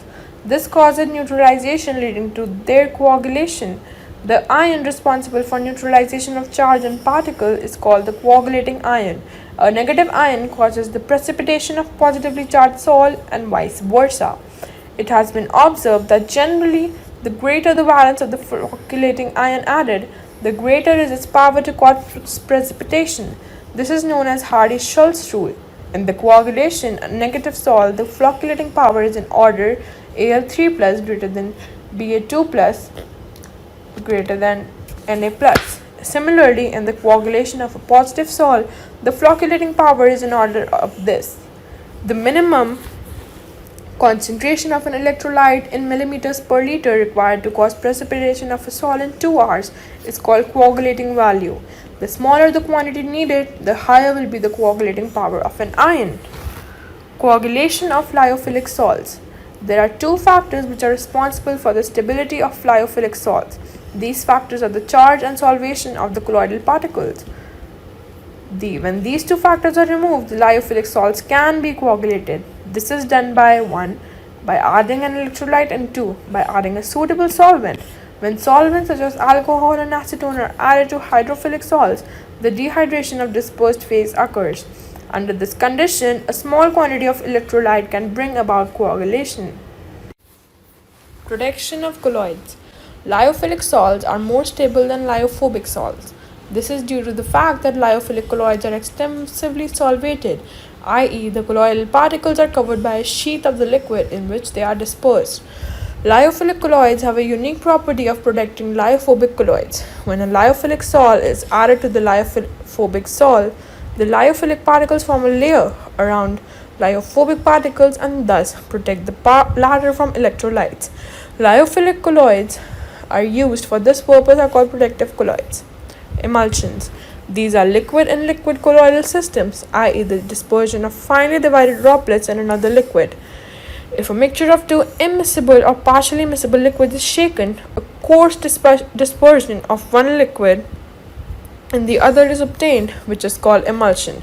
Generally, one of the two liquids is water. There are two types of emulsions: oil dispersed in water and water dispersed in oil. In the first system, water acts as a dispersion medium. Example of this type of emulsions are milk and vanishing cream. In milk, liquid fat is dispersed in water. In the second system, oil acts as a dispersion medium. Common examples of this type are butter and cream. Emulsions of oil and water are unstable and sometimes they separate into two layers on standing. For stabilization of an emulsion, a third component called emulsifying agent is usually added. The emulsifying agent forms an interfacial film between the suspended particles and the medium. The principal emulsion mediums for oil over water emulsions are proteins, gums, natural and synthetic soaps, etc. And for water over oil, heavy metal salts for fatty acids, long chain alcohols, lamp black, etc. Emulsions can be diluted with any amount of the dispersion medium. On the other hand, the dispersed liquid, when mixed, forms a separate layer. The droplets in emulsions are often negatively charged and can be precipitated by electrolytes. They also show Brownian movement and Tyndall effect. Emulsion can be broken into constituent liquids by heating, freezing, centrifuging, etc. Colloids around us. Most of the substances we come across in our life are colloids. The meals we eat, the clothes we wear, the wooden furniture we use, the houses we live in, the newspaper we read, and largely composed of colloids. Following are the interesting and noteworthy examples of colloids. Blue color of the sky. Dust particles along with water suspended in air scatter blue light which reaches our eyes and the sky looks blue to us. Fog, mist and rain. When large mass of air containing dust particles is cooled below its dew point, the moisture from the air condenses on the surface of these particles forming fine droplets. These droplets, being colloidal in nature, continue to flow in air and form mist or fog. Clouds are aerosols having small droplets of water suspended in air. On account of condensation in the upper atmosphere, the colloidal droplets of water grow bigger and bigger in size till they come down in form of rain.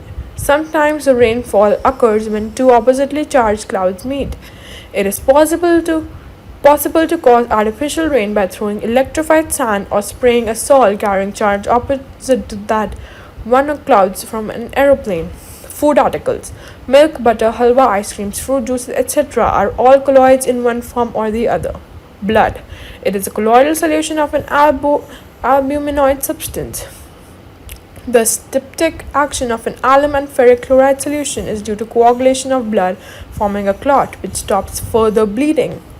Soils. Fertile soils are colloidal in nature in which humus acts as a protective colloid. On account of colloidal nature, soils absorb moisture and nourishing materials. Formation of delta. River water is a colloidal solution of clay. Seawater contains a number of electrolytes. When river water meets the seawater, the electrolytes present in seawater coagulate the colloidal solution of clay, resulting in its deposition with the formation of delta. Application of colloids. Colloids are widely used in the industry. Following are some examples. Electrical precipitation of smoke. Smoke is a colloidal solution of solid particles such as carbon, arsenic compounds, dust, etc. in air. The smoke, before it comes out from chimney, is led through a chamber containing plates having a charge opposite to that carried by smoke particles. The particles, on coming in contact with these plates, lose their charge and get precipitated. The particles thus settle down on the floor of the chamber. The precipitation is called Cottrell precipitator. Purification of drinking water. The water obtained from natural sources often contains suspended impurities. Alum is added to such water to coagulate the suspended impurities and make water fit for drinking purposes. Medicines. Most of the medicines are colloidal in nature. For example, argyrol is a silver sol used as an eye lotion. Colloidal antimony is used curing Kala-Azar. Colloidal gold is used for intramuscular injection. Milk of magnesia and emulsion is used for stomach disorders. Colloidal medicines are most effective because they have large surface area and are therefore easily assimilated. Tanning. Animal hides are colloidal in nature. When a hide, which has positively charged particles, is soaked in tannin, which contains negatively charged colloidal particles, mutual coagulation takes place. This results in the hardening of leather.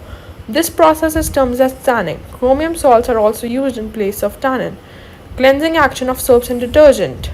Photographic plates and films. Photographic plates or films are prepared by coating an emulsion of the light-sensitive silver bromine in gelatin over glass plates or celluloid films.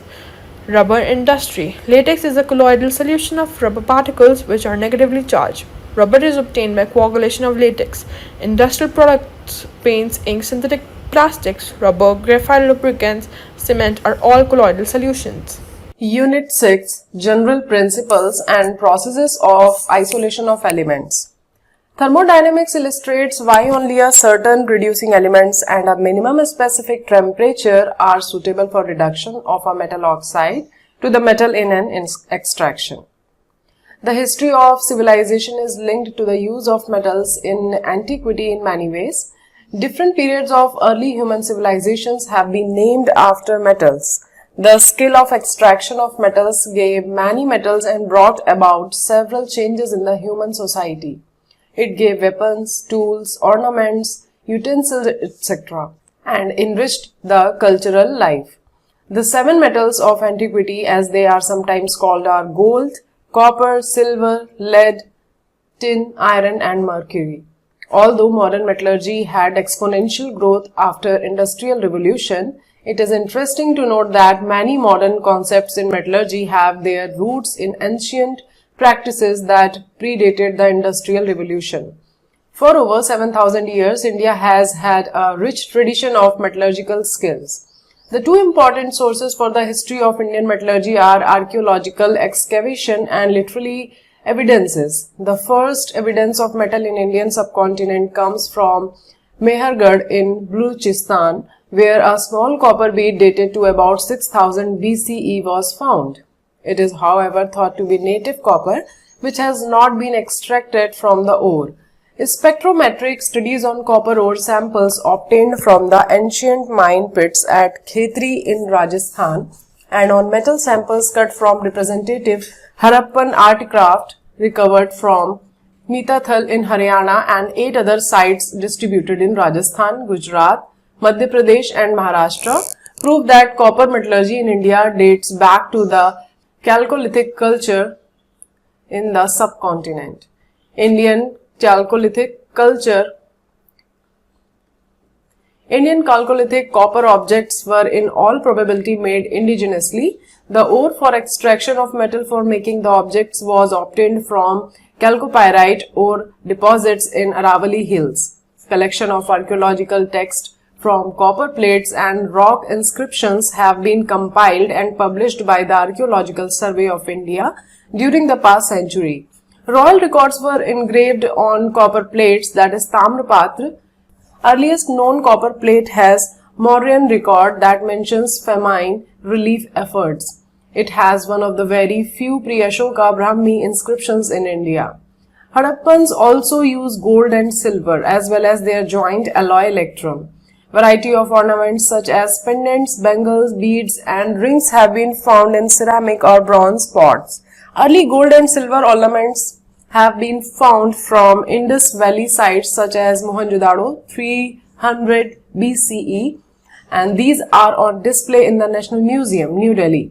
India has the distinction of having the deepest ancient gold mines in the world in the Maski region of Karnataka. Carbon dating places them in mid-1st millennium BCE. Hymns of Rigveda give earliest indirect references to the alluvial placer gold deposits in India. The river Sindhu was an important source of gold in ancient times. It is interesting that the availability of alluvial placer gold in the river Sindhu has been reported in modern times also.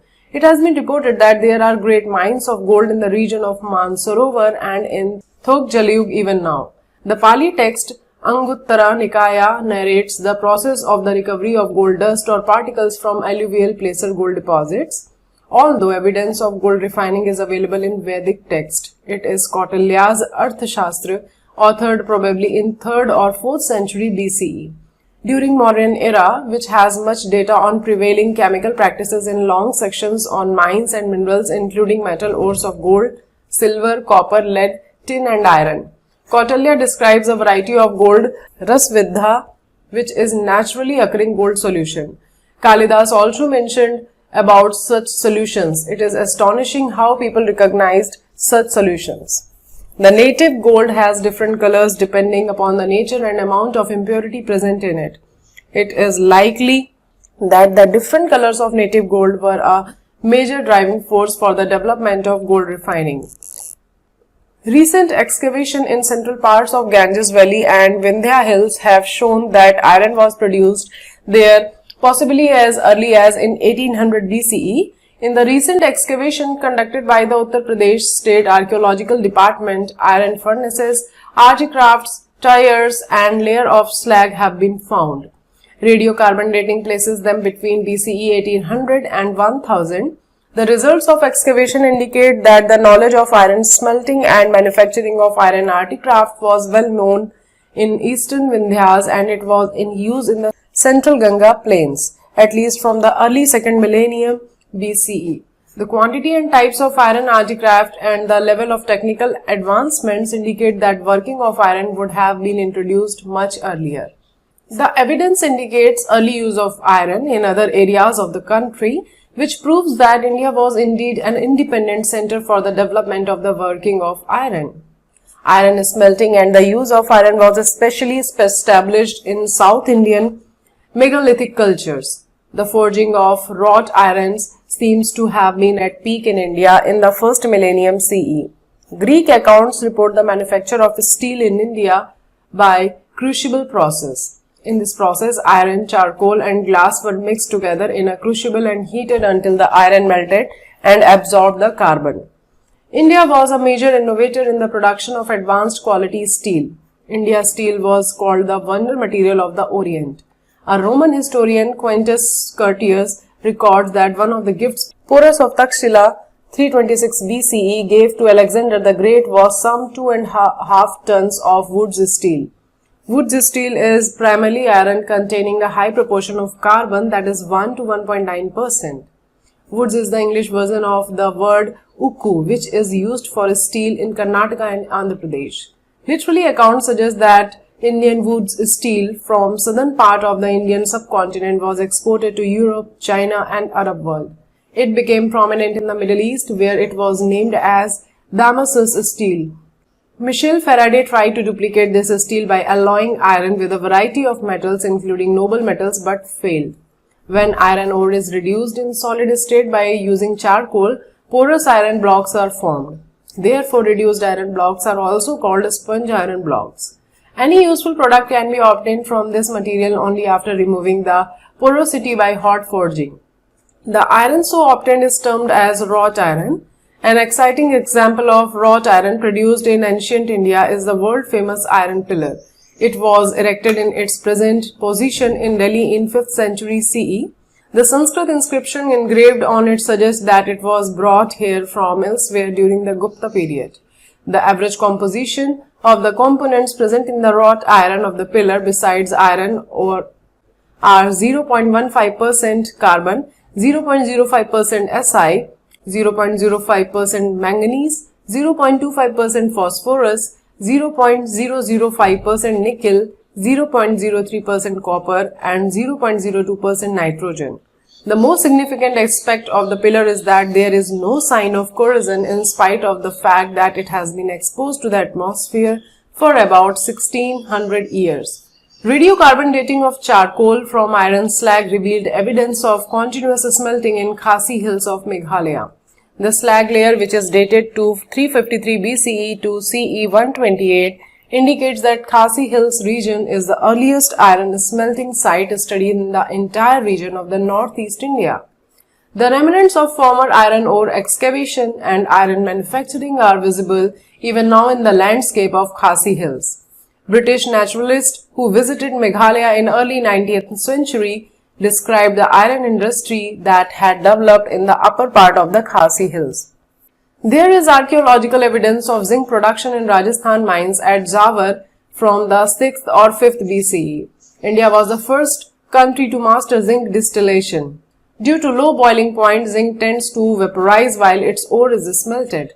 Pure zinc could be produced after a sophisticated downward distillation technique in which the vapor was condensed in a lower container. This technique was also applied to mercury. Indian metallurgists were masters in this technique. This has been described in Sanskrit text of 14th century. Indians had knowledge about mercury. They used it for medicinal purpose. Development of mining and metallurgy declined during the British colonial era. By the 19th century, once flourished mines of the Rajasthan were mostly abandoned and became almost extinct. In 1947, when India got independence, European literature on science had already found its way slowly into the country. Thus, in post-independence era, the government of India initiated the process of nation building through the establishment of various institutes of science and technology. In the following sections, we will learn about the modern methods of extraction of elements. 6.1 Occurrence of metals. A few elements like carbon, sulfur, gold and noble gases occur in free state while others are found in combined forms in the Earth's crust. Elements vary in abundance. Among metals, aluminium is the most abundant. In fact, it is the third most abundant element in Earth's crust, 8.3% approx by weight. It is a major component of many ingenious minerals including mica and clays. Many gemstones are impure forms of Al2O3. For example, gems, ruby and sapphire have chromium and cobalt respectively as impurity. Iron is the second most abundant metal in the Earth's crust. It forms a variety of compounds and their various uses makes it a very important element. It is one of the essential elements in biological systems as well. For obtaining a particular metal, first we look for minerals, which are naturally occurring chemical substances in the Earth's crust and are obtained through mining. Out of many minerals in which a metal may be found, only a few are viable to be used as source of that metal. Such minerals are known as ores. The principal ores of aluminium, iron, copper and zinc are given in table 6.1. The first one is metal, second is ores and third one is the composition. In this table, I will tell you the metal name and its ores name. Aluminium, bauxite, kaolinite, that is a form of clay. Iron, hematite, magnetite, siderite, iron pyrites. And copper, copper pyrites, malachites, cuprite and copper glanes. And zinc, that is zinc blend ores, saphlerite and calamine and zincite. A particular element may occur in a variety of compounds. The process of isolation of elements or from its compound should be such that it is chemically feasible and commercially viable. For the purpose of extraction, bauxite is chosen for aluminium. For iron, usually the oxide ores which are abundant and do not produce polluting gases like SO2 that is produced in case of iron pyrites are taken. For copper and zinc, any of the ores listed in table 6.1 may be used depending upon the availability and other relevant factors. The entire scientific and technological process used for isolation of the metal from its ore is known as metallurgy. The extraction and isolation of an element from its combined form involves various principles of chemistry. Still, some general principles are common to all extraction processes of metals. An ore rarely contains only a desired substance. It is usually contaminated with earthly or undesired materials known as gangue. The extraction and isolation of metals from ores involves the following major steps: concentration of the ore, isolation of the metal from its concentrated ore, and purification of the metal. In the following sections, we shall first describe the various steps for effective concentration of ores. After that, principles of some of the common metallurgical processes will be discussed. Those principles will include the thermodynamic and electrochemical aspects involved in the effective reduction of the concentrated ore to the metal. 6.2 Concentration of ores. Removal of the unwanted materials, example sand, clays, etc. from the ore is known as concentration, dressing or benefaction. Before proceeding for the concentration, ores are graded and crushed to reasonable size. Concentration of ores involves several steps and selection of these steps depends upon the differences in physical properties of the compound of the metal present and that of the gong. The type of the metal, the available facilities and the environmental factors are also taken into consideration. Some of the important procedures for concentration of ore are described below. 6.2.1 Hydraulic washing. This is based on the difference between the specific gravities of the ore and the gangue particles.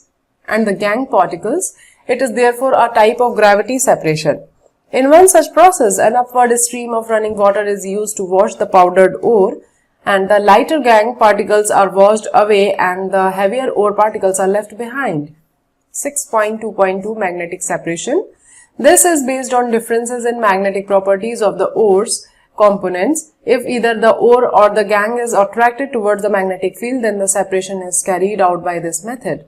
For example, iron ores are attracted towards the magnet, hence non-magnetic impurities can be separated from them using magnetic separation. The powdered ore is dropped over a conveyor belt which moves over a magnetic roller. Magnetic substance remains attracted towards the belt and falls close to it. 6.2.3 Froth flotation method. This method is used for removing gangue from sulfide ores. In this process, a suspension of the powdered ore is made with water.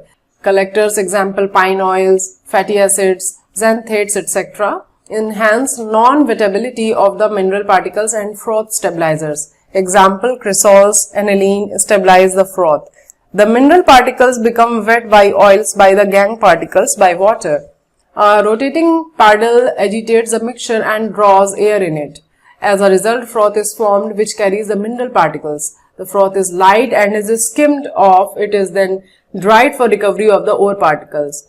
Sometimes it is possible to separate two sulfide ores by adjusting proportion of oil to water or by using depressants. For example, in the case of an ore containing ZnS and PbS, the depressant used is NaCN. It selectively prevents ZnS from coming to the froth but allows PbS to come with the froth.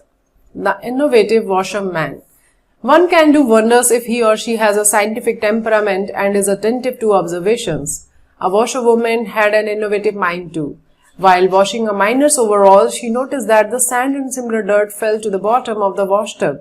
What was peculiar, the copper-bearing compounds that had come to the cloths from the mines were caught in the soap suds and so they come to the top. One of her clients, Mrs. Carrie Everson, was a chemist. The washerwoman told her experience to Mrs. Everson, and the later found that the idea could be used for separating copper compounds from rocky and the earth materials on large scale.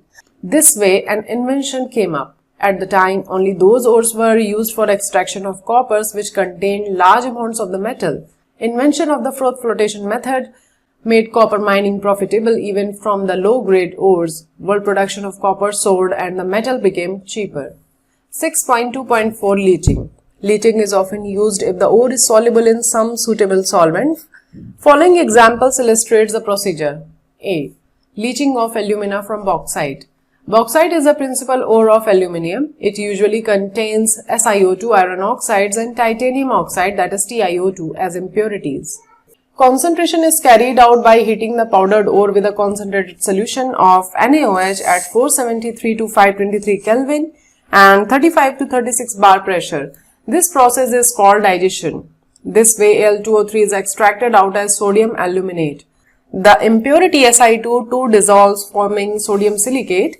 Other impurities are left behind. Reaction is Al2O3 solid plus 2NaOH aqueous plus 3H2O liquid gives out 2NaAlOH4 in aqueous form. The sodium aluminate present in solution is neutralized by passing CO2 gas and hydrated Al2O3 is precipitated. At this stage, a small amount of freshly prepared sample of hydrated Al2O3 is added to the solution. This is called seeding. It induces the precipitation. Reaction is 2NaAlOH4 plus 2CO2 gives out Al2O3 into XH2O plus 2NaHCO3. Sodium silicate remains in the solution and hydrated alumina is filtered, dried and heated to give back pure Al2O3. Reaction is Al2O3 into XH2O gives out Al2O3 plus XH2O, and this reaction happens at 1470 Kelvin. B. Other examples. In the metallurgy of silver and gold, the respective metal is leached with a dilute solution of NaCN or KCN in the presence of air, which supplies O2, and the metal is obtained later by replacement reaction, and the reactions are 4M plus 8Cn negative plus 2H2O plus O2 gives out 4MCN whole twice plus 4OH ion. Next reaction is 2MCN whole twice negative plus Zn gives out ZnCN whole 4 to the whole 2 negative plus 2m. The question can be asked from this para is, which of the ores mentioned in table 6.1 can be concentrated by magnetic separation method? And the next question is, what is the significance of leaching in the extraction of aluminium? Now 6.3, extraction of crude metal from concentrated ore. To extracted metals from concentrated ore, it must be converted to form which is suitable for reduction to metal. Usually sulfide ores are converted to oxide before reduction because oxides are easier to reduce. Thus, isolation of metals from concentrated ores involves two major steps. A. Conversion to oxide. B. Reduction of the oxide to metal. A. Conversion to oxide. Number 1. Calcination. Calcination involves heating. It removes the volatile matter which escapes, leaving behind the metal oxide. Reactions are Fe2O3 into XH2O gives out on heating Fe2O3 plus XH2O. ZnCO3 on heating gives out ZnO plus CO2. CaCO3 into MgCO3 on heating gives out CaO plus MgO plus 2CO2. Number 2. Roasting. In roasting, the ore is heated in a regular supply of air in a furnace at a temperature below the melting point of the metal.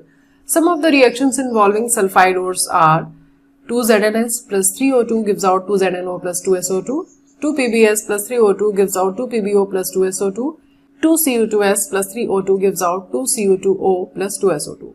The sulfide ores of copper are heated in reverberatory furnace. If the ore contains iron, it is mixed with silica before heating. Iron oxide slags off as iron silicate and copper is produced in the form of copper matte which contains Cu2S and FeS. FeO plus SiO2 gives out FeSiO3. The SO2 produced is utilized for manufacturing H2SO4. B. Reduction of oxide to the metal. Reduction of the metal oxide usually involves heating it with a reducing agent, for example carbon or carbon monoxide or even other metal. The reducing agent, example carbon, combines with the oxygen of the metal oxide and the reaction is MxOY plus YC gives out Xm plus YCO. Some metal oxides get reduced easily while others are very difficult to be reduced. That is, reduction means electron gain by the metal ion. In any case, heating is required. 6.4, Thermodynamic principles of metallurgy. Some basic concepts of thermodynamics help us in understanding the theory of metallurgical transformation. Gibbs energy is the most significant term. To understand the variation in the temperature required for thermal reductions and to predict which element will suit as the reducing agent for given metal oxide, Gibbs energy interpretations are made. The criteria for the feasibility of the thermal reduction is that at a given temperature, Gibbs energy change of the reaction must be negative. The change in Gibbs energy delta G for any process at any specified temperature is described by the equation delta G is equals to delta H minus T delta S, where delta H is the enthalpy change and delta S the entropy change for the process. When the value of delta G is negative in equation 6.4, only then the reaction will proceed. Delta G can become negative in the following situation. Number 1. If delta S is positive on increasing the temperature T, the value of T delta S increases so that delta H is less than T delta S. In this situation, delta G will become negative on increasing temperature. Number 2. If coupling of the two reactions, that is reduction and oxidation, results in negative value of delta G for overall reaction, the final reaction becomes feasible. Such coupling is easily understood through Gibbs energy versus T plots for the formation of the oxides. These plots are drawn for free energy changes that occur when 1 gram of oxygen is consumed. The graphical representation of Gibbs energy was first used by H.J.T. Illingham. This provides a sound basis for considering the choice of reducing agent in the reduction of oxides. This is known as Illingham diagram. Such diagrams help us in predicting the feasibility of the thermal reduction of an ore. As we know, during reduction, the oxide of metal decomposes and the reducing agent takes away the oxygen. The role of reducing agent is to provide delta G negative and large enough to make the sum delta G negative of the two reactions, that is oxidation of the reducing agent and reduction of the metal oxide negative. MxO gives out Xm plus half O2. If reduction is carried out by carbon, the oxidation of the reducing agent will be there. Carbon plus half O2 gives out CO and there may also be complete oxidation of carbon to CO2, that is half carbon plus half O2 gives out half CO2 and half delta G it is. On coupling or combining the above two reactions, we get MXO plus carbon gives out XM plus carbon monoxide. On coupling reaction above one, MXO plus half carbon gives out XM plus half CO2. Similarly, if carbon monoxide is reducing agent, reactions given below need to be coupled. CO plus half O2 gives out CO2. Overall reaction will be as follows: MXO plus CO gives out XM or CO plus CO2. Limitations of Lingam diagrams. The graph simply indicates whether a reaction is possible or not. That is, the tendency of reduction with a reducing agent is indicated. This is so because it is based only on the thermodynamic concepts. It does not explain the kinetics of the reduction process. It cannot answer questions like how fast reduction can proceed. However, it explains why the reactions are sluggish when every species is in a solid state and smooth when the ore melts down. It is interesting to note here that delta H enthalpy change and the delta S entropy change values for any chemical reaction remain nearly constant even on varying temperature.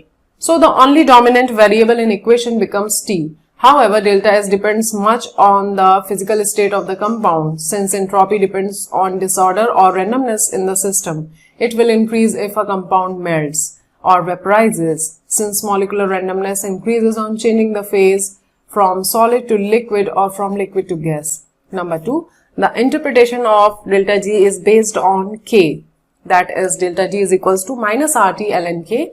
Thus, it is presumed that the reactants and products are in equilibrium. MXO plus A gives out XM, that is a reversible reaction, plus AO. This is not always true because the reactant product may be solid in commercial processes, reactants, and products are in contact for a short time. The reactions describe the actual reduction of the metal oxide MXO. What we want to accomplish, the delta G values for these reactions in general can be obtained from the corresponding delta fusion G values of oxide. As we have seen, heating favors a negative value of delta reducing G. Therefore, the temperature is chosen such that the sum of delta Rg in the two combined redox processes is negative. In delta Rg versus T plots, that is a Lingam diagram, this is indicated by the point intersection of the two curves, that is the curve for the formation of MXO and that for the formation of oxide of the reducing substance. After that point, delta Rg value becomes more negative for the combined processes, making the reduction of MXO possible. The difference in the two delta Rg values after the point determines whether reduction of the oxide of the element of the upper line is feasible by the element of which oxide formation is represented by the lower line. If the difference is large, the reduction is easier. 6.4.1 Applications. A. Extraction of iron from its oxides. After concentration, mixture of oxide ores of iron Fe2O3, Fe3O4 is subjected to calcination, roasting to remove water, to decompose carbonates and to oxidize sulfides. After that, these are mixed with the limestone and coke and fed into a blast furnace from its top, in which the oxide is reduced to the metal. In the blast furnace, reduction of iron oxide takes place at different temperature ranges. A blast of hot air is blown from the bottom of the furnace by burning coke in the lower portion to give temperature up to about 2200 K. The burning of coke therefore supplies most of the heat required in the process. The carbon monoxide and heat move to the upper part of the furnace, and in upper part the temperature is lower and the iron oxide, that is Fe2O3 and Fe3O4, coming from the top are reduced on step to FeO. These reactions can be summarized as follows. At 500 to 800 Kelvin, lower temperature range in the blast furnace, Fe2O3 is first reduced to Fe3O4 and then to FeO. Reactions are 3 Fe2O3 plus CO gives out 2 Fe3O4 plus CO2. Fe3O4 plus 4CO gives out 3 Fe plus 4 CO2.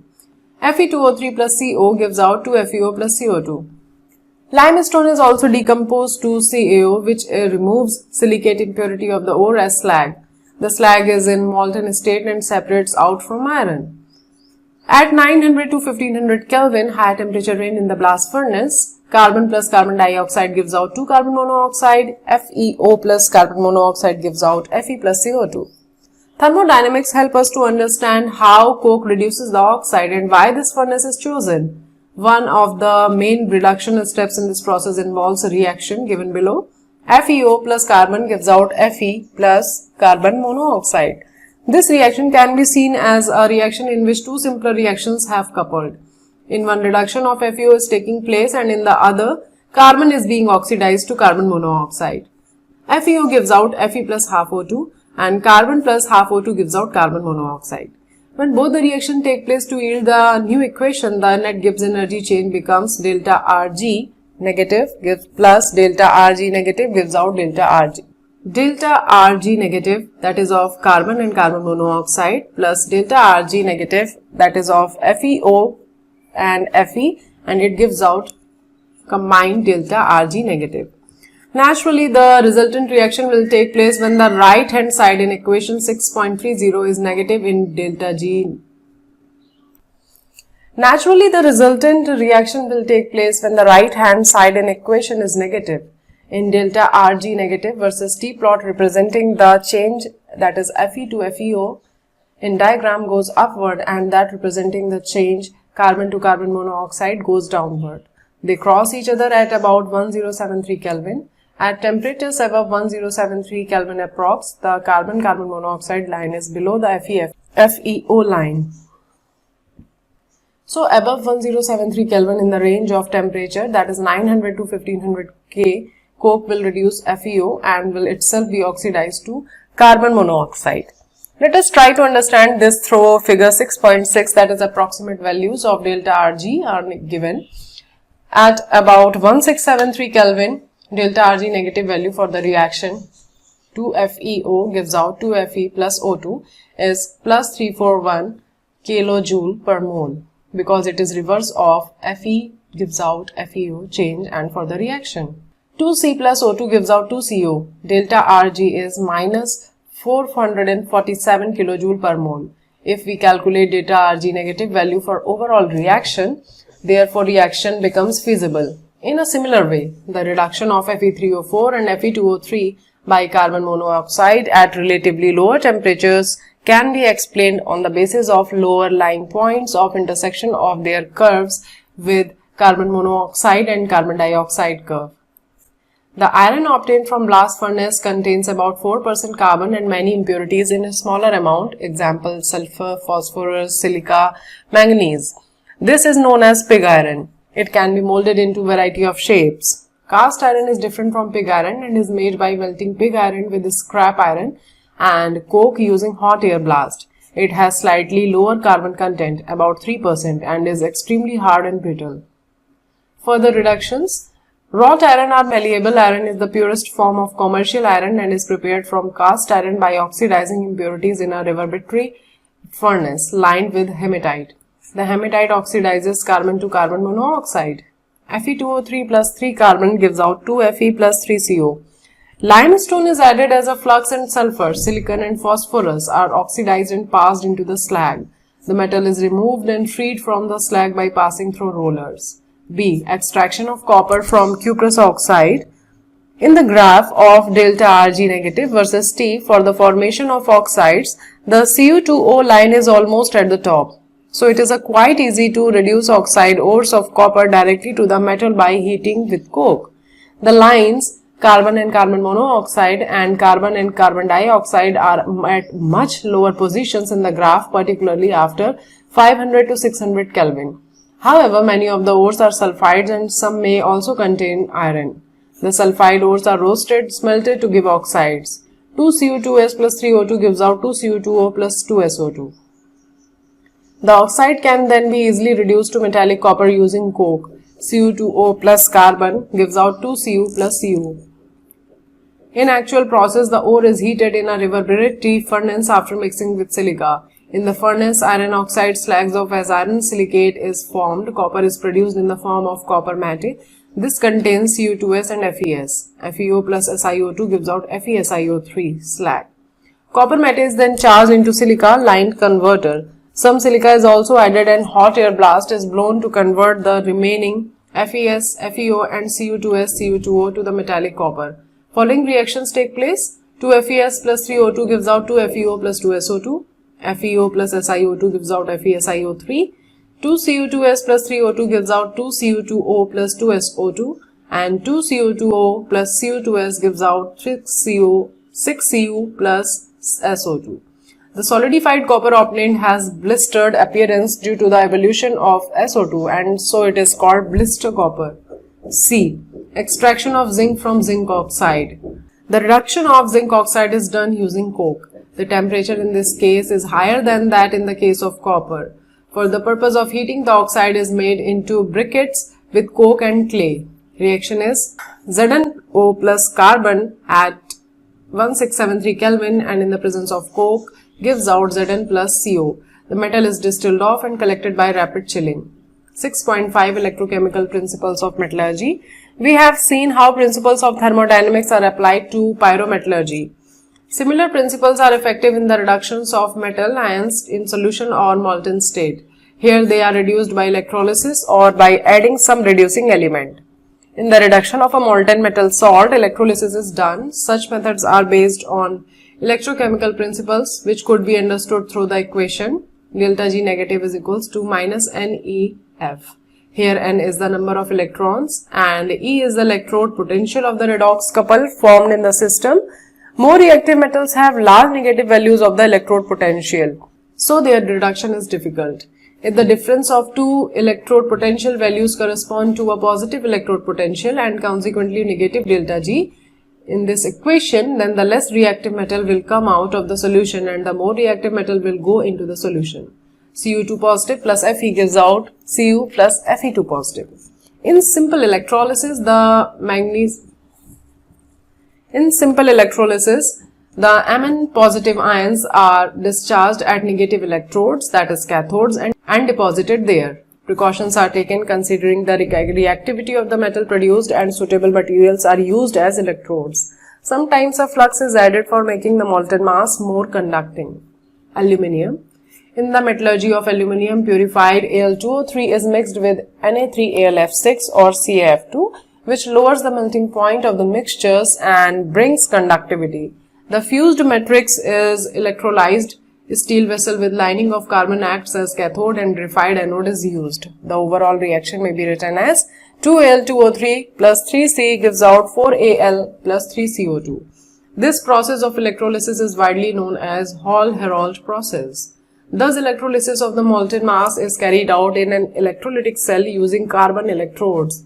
The oxygen liberated at anode reacts with carbon of anode producing carbon monoxide and carbon dioxide. This way, for each kilogram of aluminium produced, about 0.5 kilogram of carbon anode is burnt away. The electrolytic reactions are at cathode. Al3 positive melt plus 3 electron gives out Al. Anode.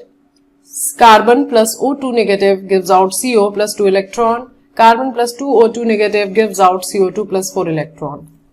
Copper from low-grade ores and scraps. Copper is extracted by hydrometallurgy from low-grade ores. It is leached out using acid or bacteria. The solution containing Cu2 positive is treated with scrap iron or H2. Cu2 positive plus H2 gives out Cu plus 2H ion. 6.6 Oxidation reduction. Besides reductions, some extractions are based on oxidation, particularly for nonmetals. A very common example of extraction based on oxidation is the extraction of chlorine from brine. That is, chlorine is abundant in seawater as common salt. 2 chloride negative plus 2 H2O gives out 2 OH ion plus H2 plus chloride plus Cl2. The delta G for this reaction is plus 422 kilojoule. When it is converted to electrode potential, we get it minus 2.2 volt. Naturally, it will require an external EMF that is greater than 2.2 volt, but the electrolysis requires an excess potential to overcome some other hindering reactions. The Cl2 is obtained by electrolysis, giving out H2 and aqueous NaOH as byproducts. Electrolysis of molten NaCl is also carried out, but in that case, Na metal is produced and not NaOH. As studied earlier, extraction of gold and silver involves leaching the metal with Cn negative. This is also an oxidation reaction. The metal is later recovered by displacement method. Reactions are 4Au plus 8Cn negative plus 2H2O plus O2 gives out 4AuCN whole twice plus 4OH negative. 2AuCN whole twice plus Zn gives out 2Au plus Zn Cn whole 4 2 negative. In this reaction, zinc acts as reducing agent. 6.7 Refining. A metal extracted by any method is usually contaminated with some impurity. For obtaining metals of high purity, several techniques are used depending upon the differences in properties of the metal and the impurity. Some of them are listed below. A. Distillation, B. Liquation, C. Electrolysis, D. Zone refining, E. Vapor phase refining, F. Chromatographic methods, and these are described in detail here. A. Distillation. This is very useful for low boiling metals like zinc and mercury. The impure metal is evaporated to obtain the pure metal is distillate. B. Liquation. In this method, a low melting metal like tin can be made to flow on a sloping surface. In this way, it is separated from high melting impurities. C. Electrolytic refining. In this method, the impure metal is made to act as anode. A strip of the same metal in pure form is used as cathode. They are put in a suitable electrolytic bath containing soluble salt of the same metal. The more basic metals remains in the solution and the less basic ones go to the anode mud. This process is also explained using the concept of electrode potential, overpotential, and gives energy, which you have seen in previous sections. The reactions are: at anode, M gives out Mn positive plus Ne negative, and at cathode, Mn positive plus Ne negative gives out M. Copper is refined using an electrolytic method. Anodes are of impure copper and pure copper strips are taken as cathode. The electrolyte is acidified solution of copper sulfate, and the net result of electrolysis is the transfer of copper in pure form from the anode to the cathode. At anode, Cu gives out Cu2 positive plus 2 electron. At cathode, Cu2 positive plus 2 electron gives out Cu. Impurities from the blister copper deposit as anode mud, which contains antimony, selenium, tellurium, silver, gold, and platinum. Recovery of these elements may meet the cost of refining. Zinc may also be refined this way. D. Zone refining. This method is based on the principle that the impurities are more soluble in the melt than in the solid state of the metal. A mobile heater surrounding the rod of impure metal is fixed at its one end.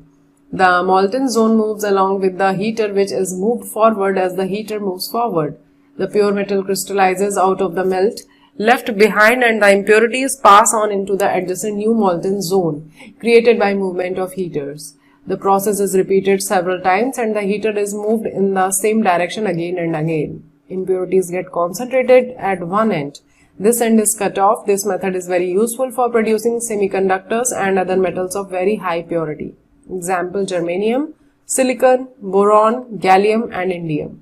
E. Vapor phase refining. In this method, the metal is converted into its volatile compound, which is collected and decomposed to give pure metal. So the two requirements are: number one, the metal should form a volatile compound with an available reagent. Number two, the volatile compound should be easily decomposable so that the recovery is easy. Following examples will illustrate this technique. Mond process for refining nickel.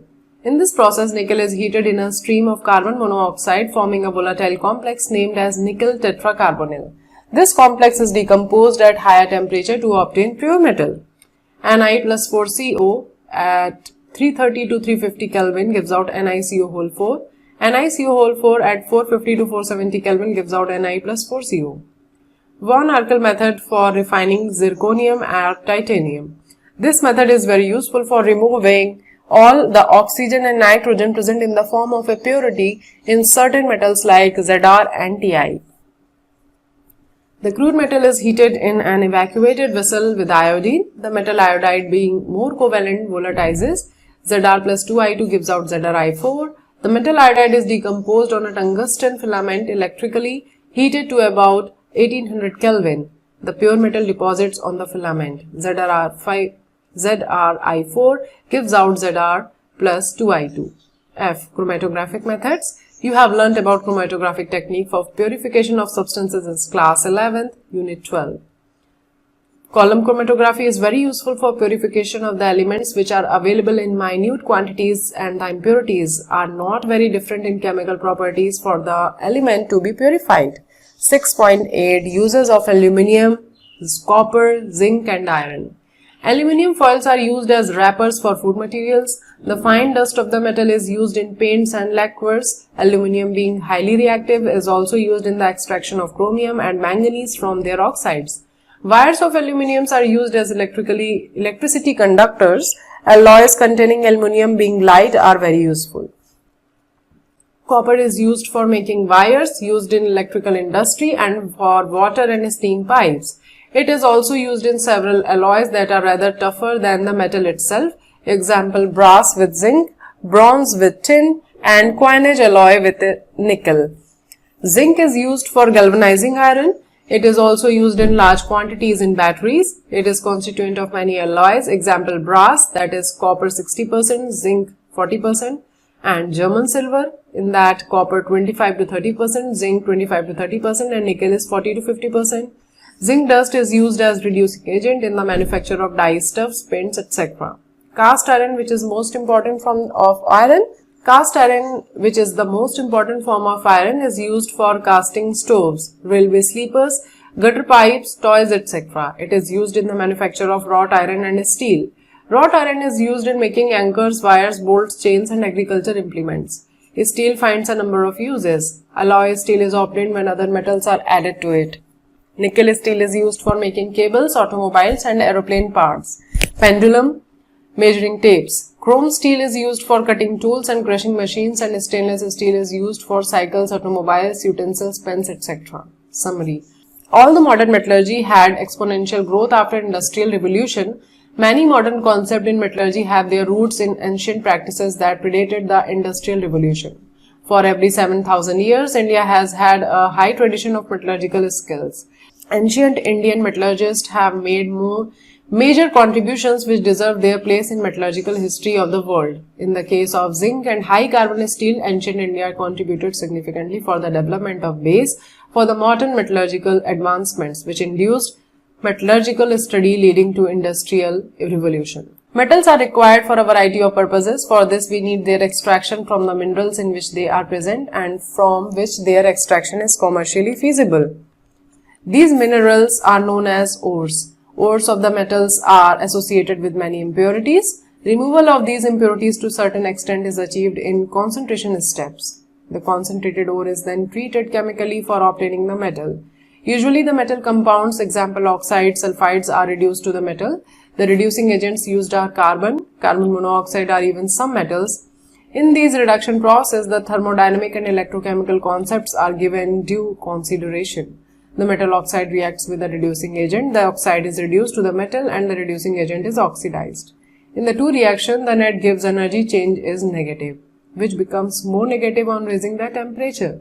Conversion of physical states from solid to liquid or to gas and formation of gaseous states favors decrease in the Gibbs energy for the entire system. This concept is graphically displayed in plot of delta G versus T, that is a Lingam diagram, for such oxidation or reduction reactions at different temperatures. The concept of electrode potential is useful in the isolation of metals, where the sum of the two redox couples is positive so that the Gibbs energy change is negative. The metals obtained by usual method still contain minor impurities. Getting pure metals requires refining. Refining processes depends upon the differences in the properties of the metals and the impurities. Extraction of aluminium is usually carried out from its bauxite ore by leaching it with NaOH. Sodium aluminate thus formed is separated and then neutralized to give back the hydrated oxide, which is then electrolyzed using cryolite as a flux. Extraction of iron is done by reduction of its oxide ore in blast furnace. Copper is extracted by smelting and heating in a reverberatory furnace. Extraction of zinc from zinc oxide is done using coke. Several methods are employed in refining the metal. Metals in general are very widely used and have contributed significantly in the development of a variety of industries. A summary of the occurrence and extraction of some metals is presented in the following table. Aluminium, occurrence is bauxite, cryolite, Common method of extraction is electrolysis of Al2O3 dissolved in molten Na3AlF6, and remarks for the extraction a good source of electricity is required. Iron, the occurrence is hematite Fe2O3, magnetite Fe3O4. Common method of extraction is reduction of the oxide with carbon monoxide and coke in blast furnace. And remarks, temperature approaching 2170 Kelvin is required. Copper, the occurrence is copper pyrite CuFeS2, copper glans Cu2S, malachite CuCO3 CuOH whole twice, cuprite Cu2O. And the common method of extraction is roasting of sulfide partially and reduction. And remarks, it is self-reduction in specially designed converter. The reduction takes place easily. Sulfuric acid leaching is also used in hydrometallurgy for low-grade ores. Zinc, and the occurrence is zinc blende or sphalerite, that is ZnS, calamine ZnCO3, zincite ZnO. And its common method of extraction is roasting followed by reduction with coke. And remarks is the metal may be purified by fractional distillation. Chapter completed. Thank you so much. The student, please share this video as much as possible ताकि सभी बच्चों के पास में ये audio book पहुंच सके. अभी इतना ज्यादा आप लोग शेयर नहीं कर रहे हो, इसलिए प्लीज प्लीज प्लीज इसको ज्यादा से ज्यादा शेयर करिए. हर बच्चे को इसका बेनिफिट मिलना चाहिए. Unit 7, the P block elements. Diversity in chemistry is the hallmark of P block elements, manifested in their ability to react with the elements of S, D and F blocks as well as with their own. In class 11th, you have learned that P block elements are placed in groups 13 to 18 of the periodic table. Their valence shell electronic configuration is ns2 np1 to 6, except helium which has 1s2 configuration. The properties of P block elements, like that of others, are greatly influenced by atomic sizes, ionization enthalpy, electron gain enthalpy and electronegativity. The absence of d orbitals in second period and presence of d or d and f orbitals in heavier elements starting from third period onwards have significant effects on the properties of elements. In addition, the presence of all the three types of elements, metals, metalloids and non-metals, bring diversification in chemistry of these elements. Having learned the chemistry of elements of groups 13 and 14 of the P block of periodic table in class 11, you will learn the chemistry of the elements of subsequent groups in this unit. 7.1 Group 15 Elements. Group 15 includes nitrogen, phosphorus, arsenic, antimony, bismuth and moscovium. As we go down the group, there is a shift from non-metallic to metallic through metalloidic character. Nitrogen and phosphorus are non-metals, arsenic and antimony metalloids, bismuth and moscovium are typical metals. 7.1.1 Occurrence. Molecular nitrogen comprises 78% by volume of the atmosphere. In the Earth's crust, it occurs as sodium nitrate, NaNO3 called Kylie saltpetre, and potassium nitrate, that is Indian saltpetre. It is found in the form of proteins in plants and animals.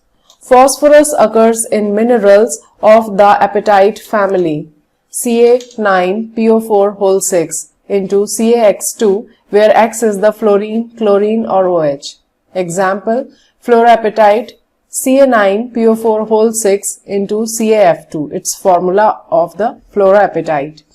Which are the main components of phosphate rocks? Phosphorus is an essential constituent of animal and plant matter. It is present in bones as well as in living cells. Phosphoproteins are present in milk and eggs. Arsenic, antimony and bismuth are found mainly as sulfide minerals. Moscovium is a synthetic radioactive element. Its symbol is Mc. Atomic number is 115. Atomic mass is 289 and electronic configuration is radon 5F14 6D10 7S2 7P3. Due to very short half-life and availability in very little amount, its chemistry is yet to be established. Here, except for moscovium, important atomic and physical properties of other elements of this group along with their electronic configurations are given in table 7.1. 7.1.2 Electronic configuration. The valence shell electronic configuration of these elements is ns2np3. The s orbital in these elements is completely filled and p orbitals are half filled, making their electronic configuration extra stable. 7.1.3 Atomic and Ionic Radii. Covalent and ionic in a particular state, radii increase in size down the group. There is a considerable increase in covalent radius from nitrogen to phosphorus. However, from arsenic to bismuth, only a small increase in covalent radius is observed. This is due to the presence of completely filled d and or f orbitals in heavier members. 7.1.4 Ionization enthalpy. Ionization enthalpy decreases down the group due to gradual increase in atomic size. Because of the extra stable half-filled p orbitals electronic configuration and smaller size, the ionization enthalpy of the group 15 elements is much greater than that of group 14 elements in the corresponding periods. The order of successive ionization enthalpies as expected is delta I H1 is less than delta I H2 is less than delta I H3. 7.1.5 Electronegativity. The electronegativity value in general decreases down the group with the increasing atomic size. However, amongst the heavier elements, the difference is not that much pronounced. 7.1.6 Physical Properties. All the elements of this group are polyatomic. Dinitrogen is a diatomic gas while all others are solids. Metallic character increases down the group. Nitrogen and phosphorus are non-metals. Arsenic and antimony metalloids and bismuth is a metal. This is due to decrease in ionization enthalpy and increase in atomic size. The boiling points in general increase from top to bottom in the group, but the melting point increases up to arsenic and then decreases up to bismuth. Except nitrogen, all the elements show allotropy. 7.1.7 Chemical Properties. Oxidation states and trends in chemical reactivity. The common oxidation states of these elements are -3, +3 and +5. The tendency to exhibit -3 oxidation state decreases down the group due to increase in size and metallic character. In fact, last number of the group bismuth hardly forms any compound in -3 oxidation state.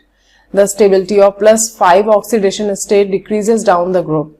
The only well-characterized bismuth compound is BiF5.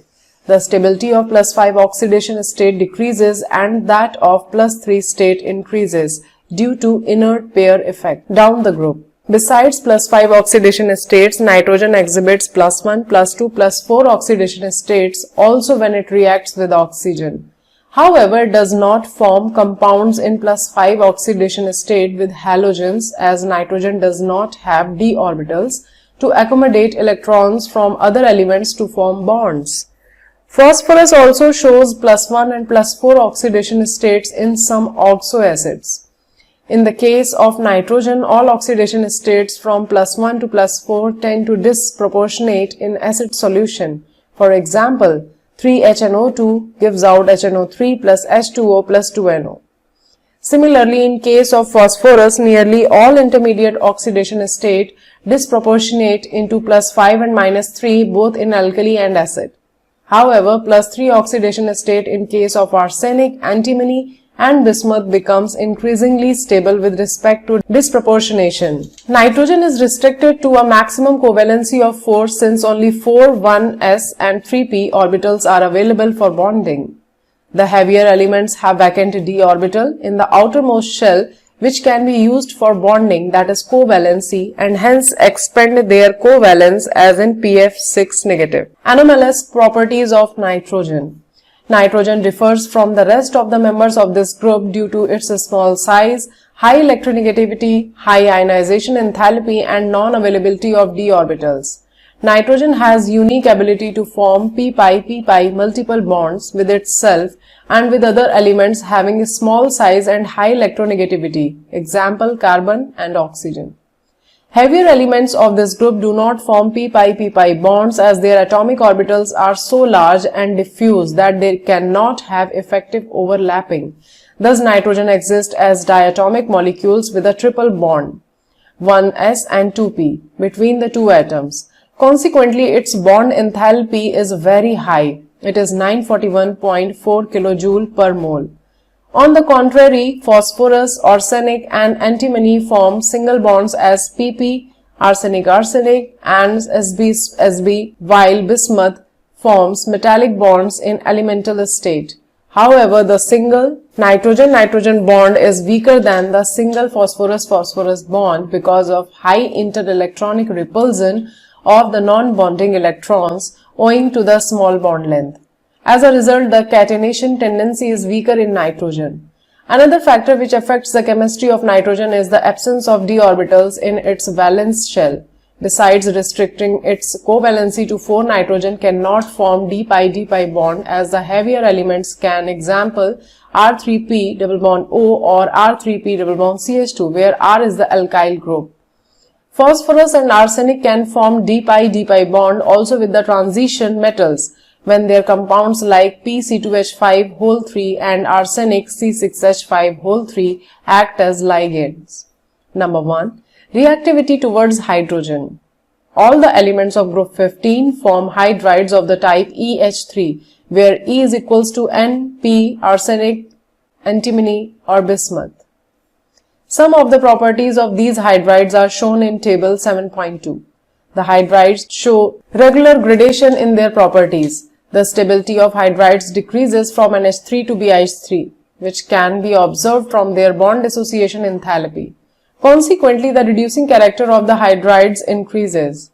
Ammonia is only a mild reducing agent, while BiH3 is the strongest reducing agent amongst all the hydrides.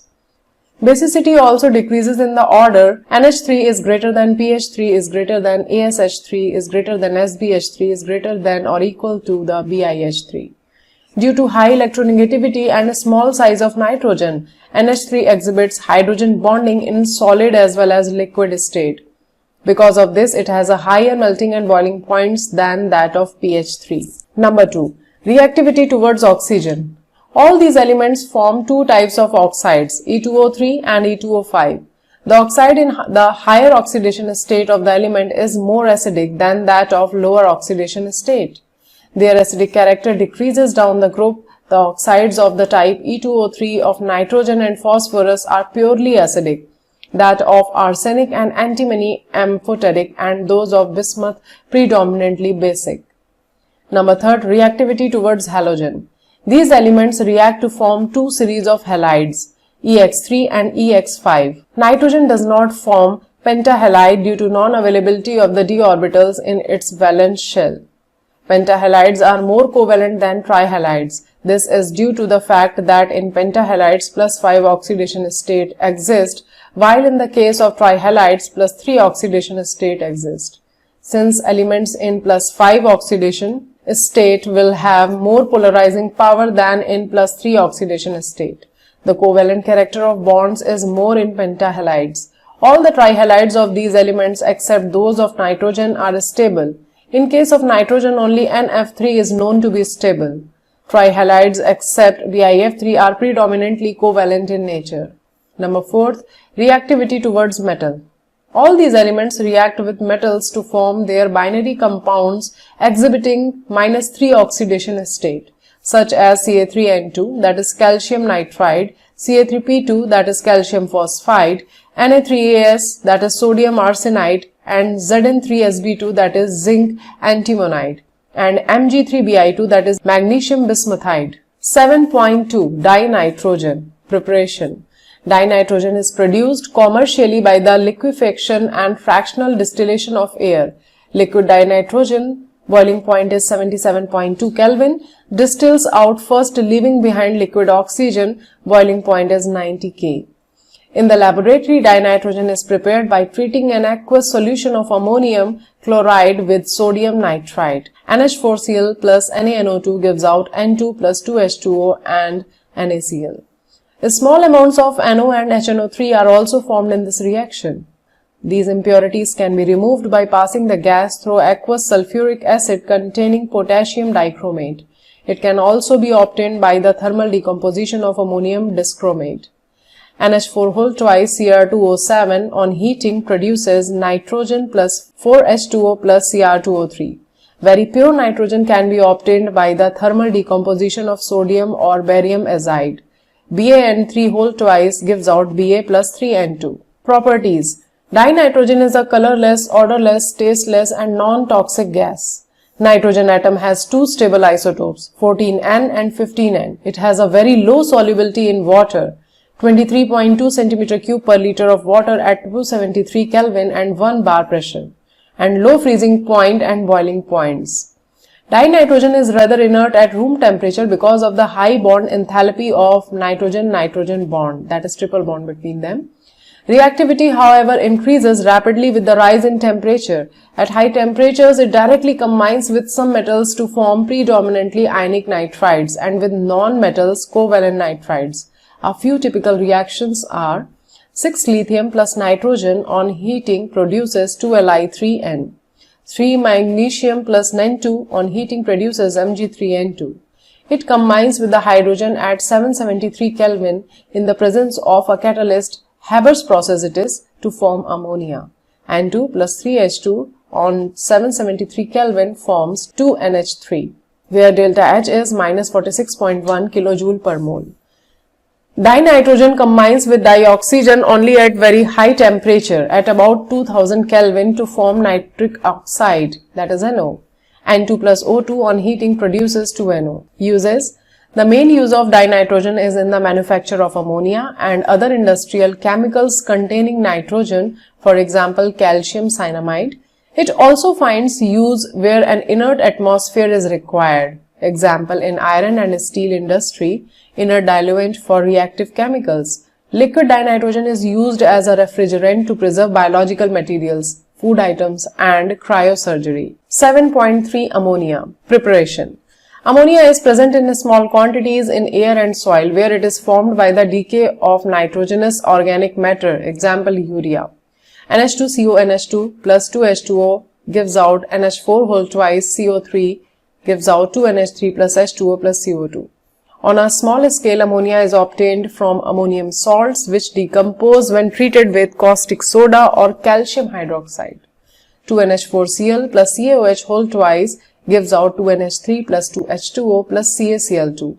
While the next reaction is NH4 whole twice SO4 plus 2NaOH gives out 2NH3 plus 2H2O plus Na2SO4. On a large scale, ammonia is manufactured by Haber's process, that is N2 plus 3H2 gives out 2NH3 and it's a reversible reaction and delta H is minus 46.1 kJ per mole. In accordance with Le-Chatelier's principle, high pressure would favor the formation of ammonia. The optimum conditions for the production of ammonia are a pressure of 200 into 10 to the power 5 Pascal, that is about 200 atmospheric pressure, a temperature of approximately 700 Kelvin and the use of a catalyst such as iron oxide with small amounts of K2O and Al2O3 to increase the rate of attainment of equilibrium. The flow chart for the production of ammonia is shown in figure 7.1 that you have to see from your book. Earlier, iron was used as a catalyst with molybdenum as a promoter. Properties. Ammonia is a colorless gas with a pungent odor. Its freezing and boiling points are 198.4 and 239.7 Kelvin respectively. In the solid and liquid states, it is associated through hydrogen bonds as in the case of water, and that accounts for its higher melting and boiling points than expected on the basis of its molecular mass. The ammonia molecule is trigonal pyramidal with the nitrogen atom at the apex. It has 3 bond pairs and 1 lone pair of electrons as shown in the structure. Ammonia gas is highly soluble in water. Its aqueous solution is weakly basic due to the formation of OH ions. NH3 plus H2O gives out NH4 ion plus OH ion. It forms ammonium salts with acids, example NH4Cl and NH4 whole twice SO4, etc. As a weak base, it precipitates the hydroxides, that is hydrated oxides in case of some metals, of many metals from their salt solution. For example, ZnSO4 plus 2NH4OH gives out ZnOH whole twice plus NH4 whole twice SO4, and here the ZnOH whole twice PPT is white in color. Next reaction is FeCl3 plus NH4OH gives out Fe2O3 into XH2O plus NH4Cl, and here the Fe2O3 into XH2O PPT color is brown. The presence of a lone pair of electrons on the nitrogen atom of the ammonia molecule makes it a Lewis base. It donates the electron pair and forms the linkage with metal ions, and the formation of such complex compounds finds application in detection of metal ions such as copper ion, that is Cu2 positive, and Ag single positive.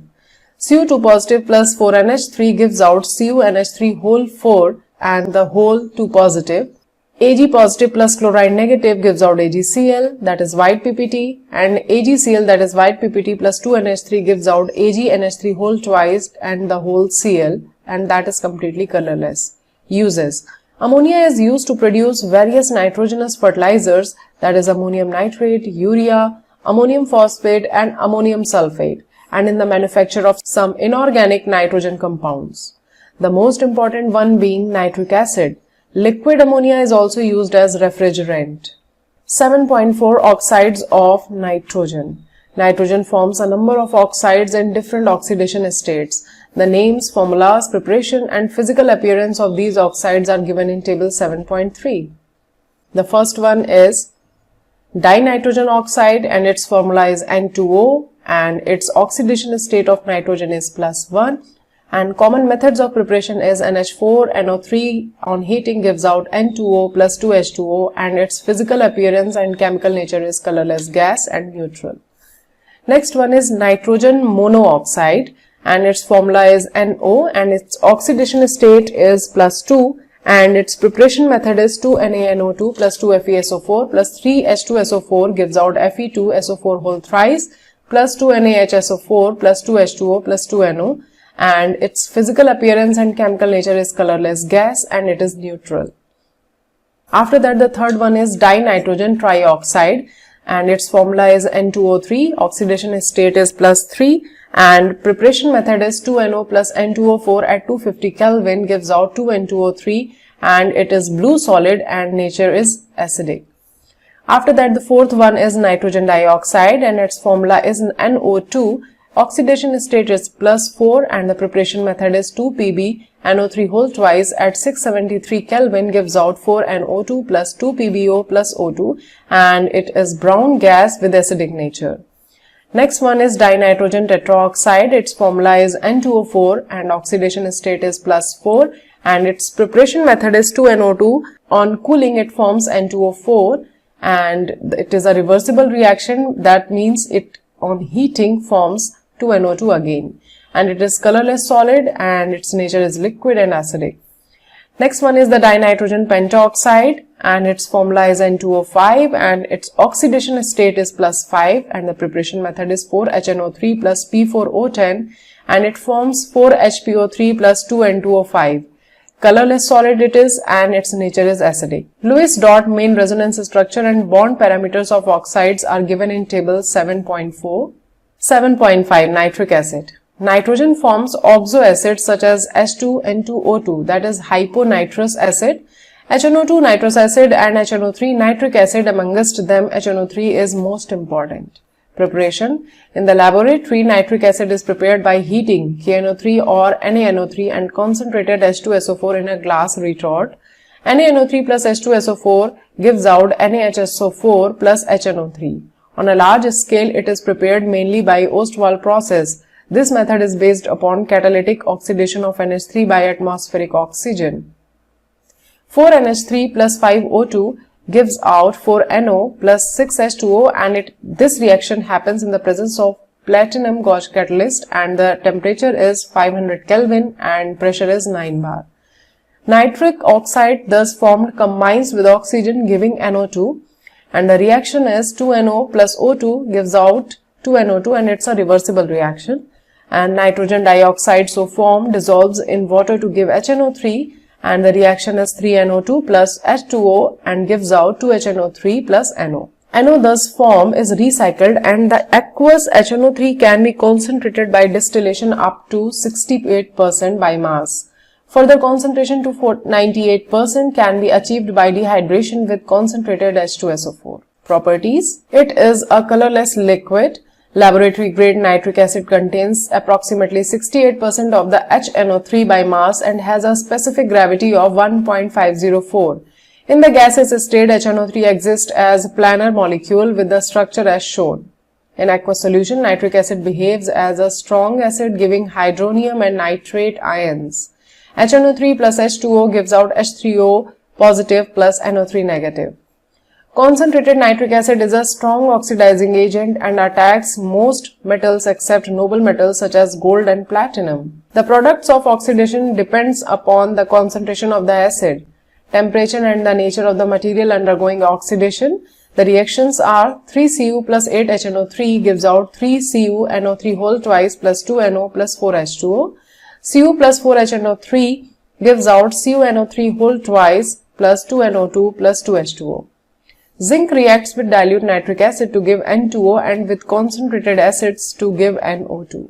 The reactions are 4Zn plus 10HNO3 dilute gives out 4ZnNO3 whole twice plus 5H2O plus N2O.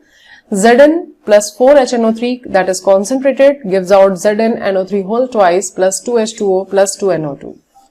Some metals, example chromium and aluminium, do not dissolve in concentrated nitric acid because of the formation of a passive film of oxide on the surface.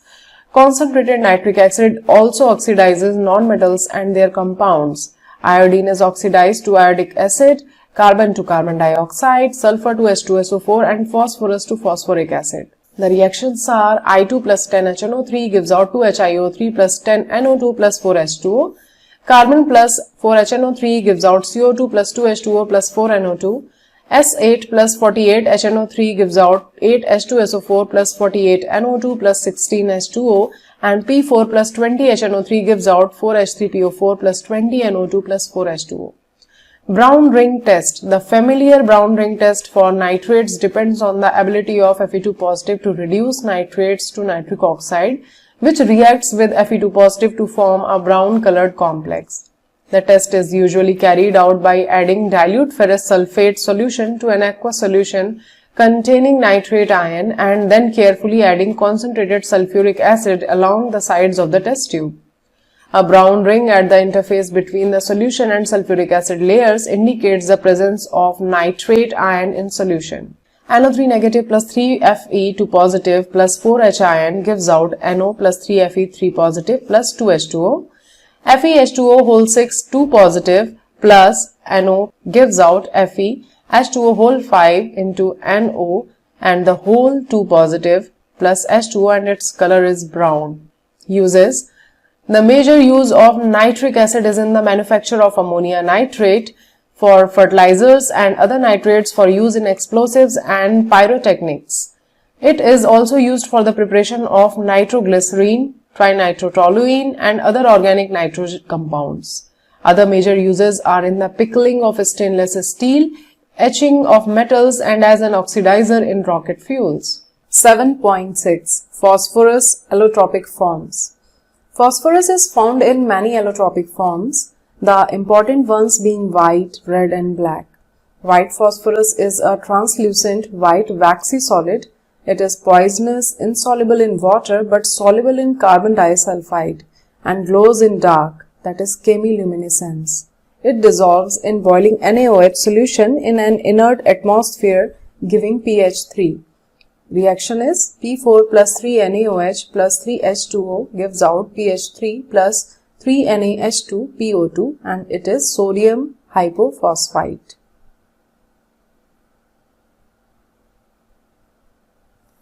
White phosphorus is less stable and therefore more reactive than the other solid phases under normal conditions because of angular strain in the P4 molecular where the angles are only 60 degree. It readily catches fire in air to give dense white fumes of P4O10. And the reaction is P4 plus 5O2 gives out P4O10. It consists of discrete tetrahedral P4 molecule as shown in figure 7.2. Red phosphorus is obtained by heating white phosphorus at 573 Kelvin in an inert atmosphere for several days.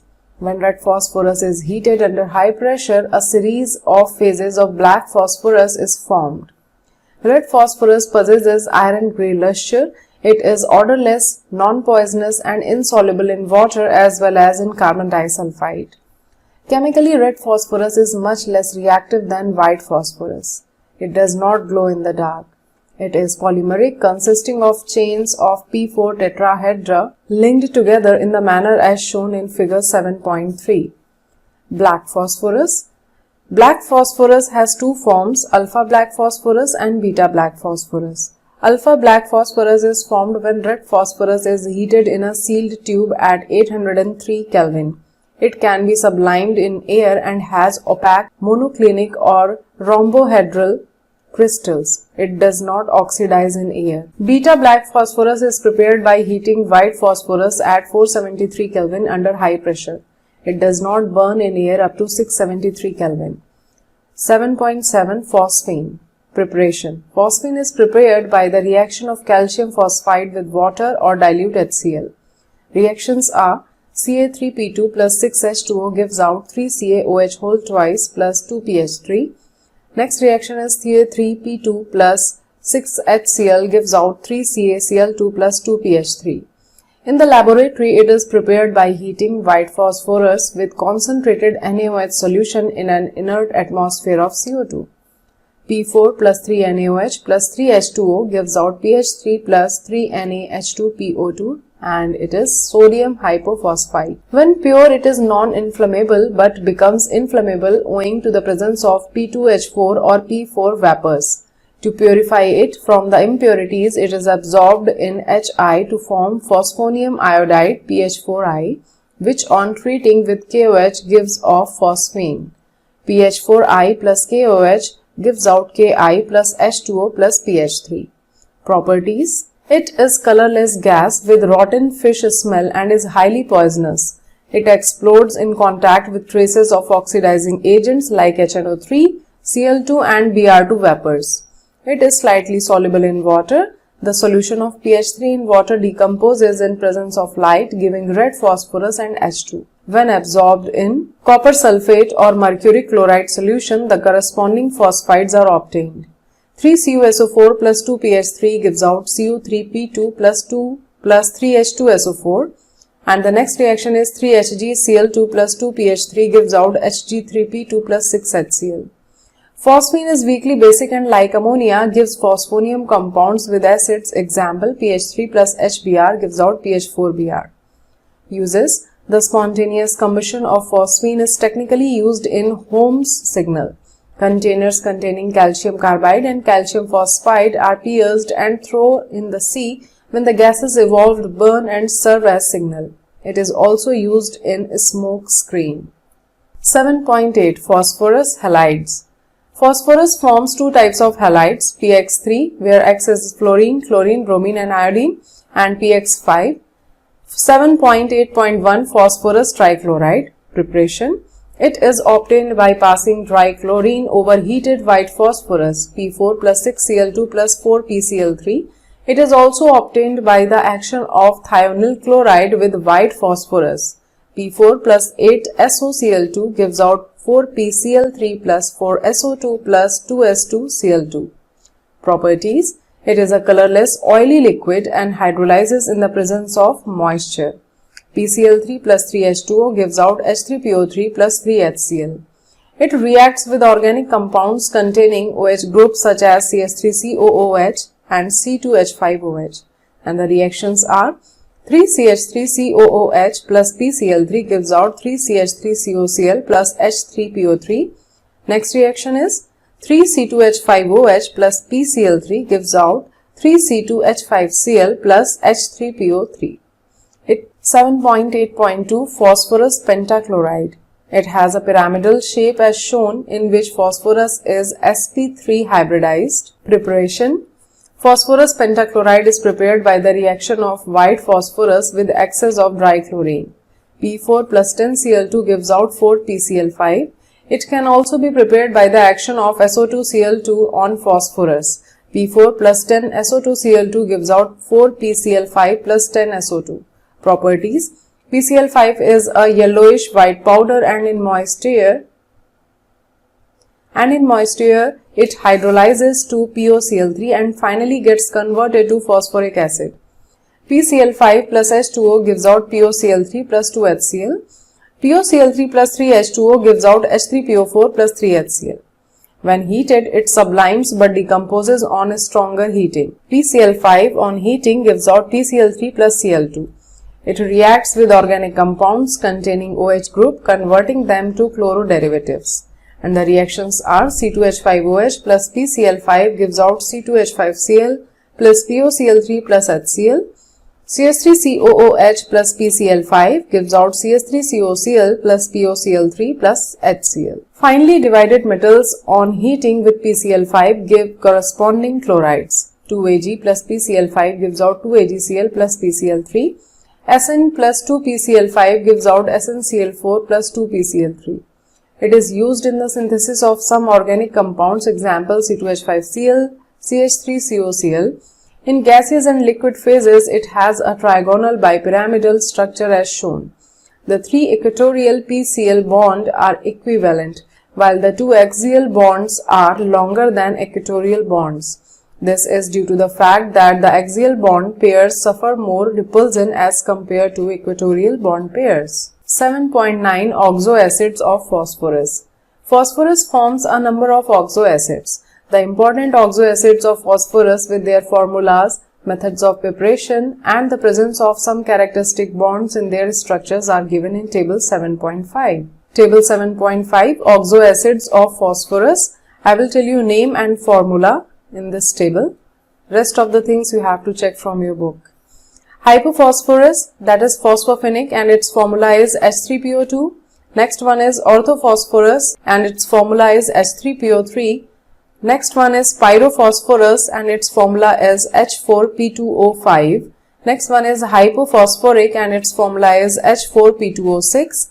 After that, orthophosphoric and its formula is H3PO4. And then after pyrophosphoric, its formula is H4P2O7. And then after metaphosphoric and its formula is HPO3(N).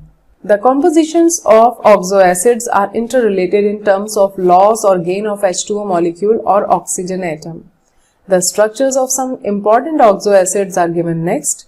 In oxoacids, phosphorus is tetrahedrali surrounded by other atoms. All these acids contain at least one P double bond O bond and one POH bond.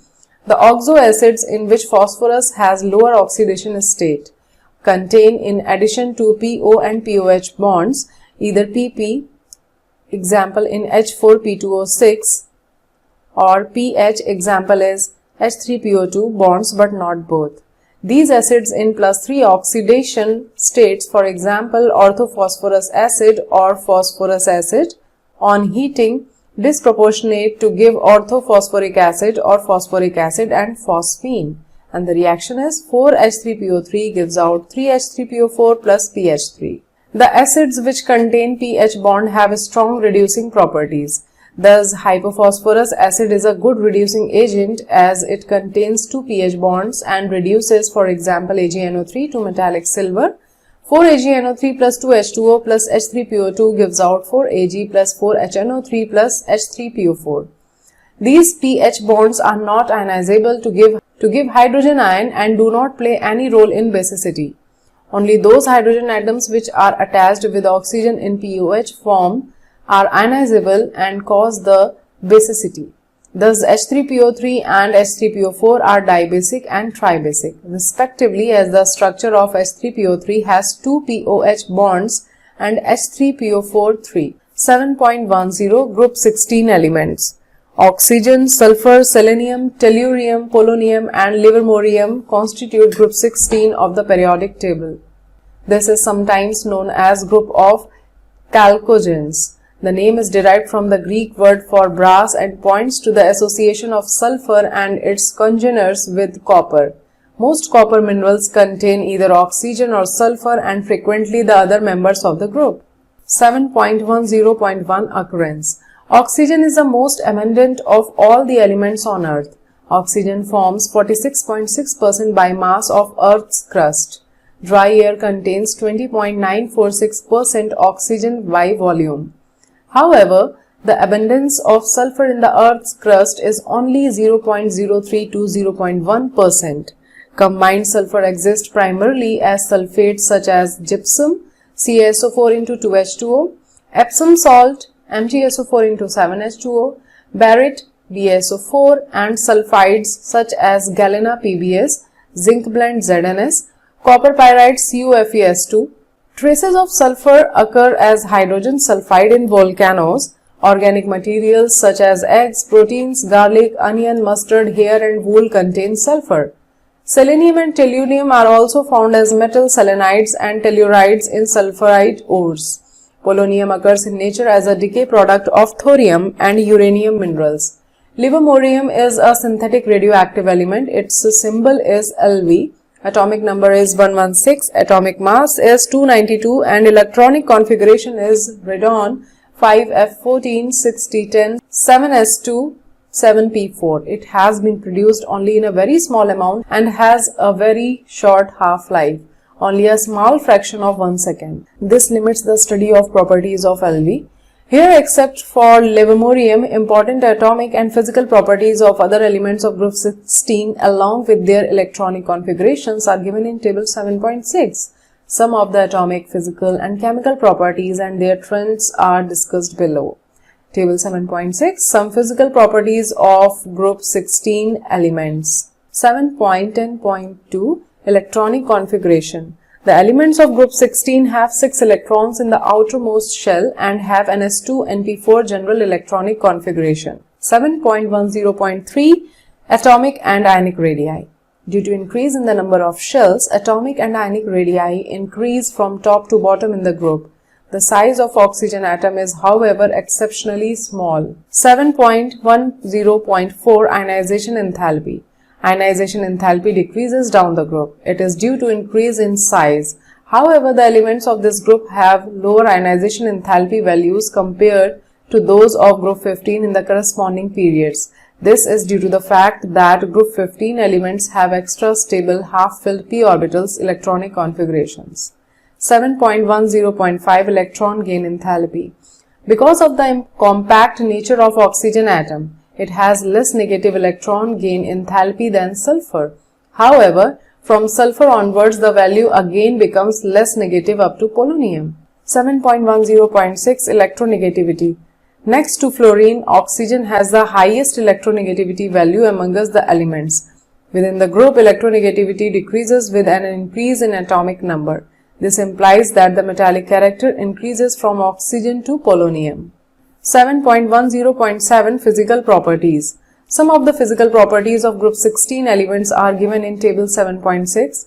Oxygen and sulfur are non-metals, selenium and tellurium metalloids, whereas polonium is a metal.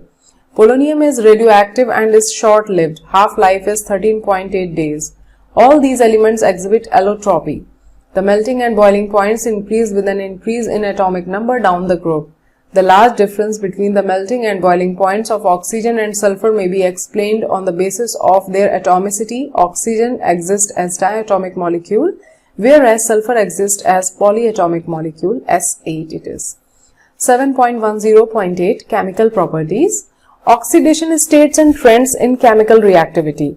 The elements of group 16 exhibit a number of oxidation states. Table 7.6. The stability of -2 oxidation state decreases down the group. Polonium hardly shows -2 oxidation state. Since electronegativity of oxygen is very high, it shows only negative oxidation state as -2 except in the case of OF2 where its oxidation state is +2. Other elements of the group exhibit +2, +4, +6 oxidation states, but +4 and +6 are more common.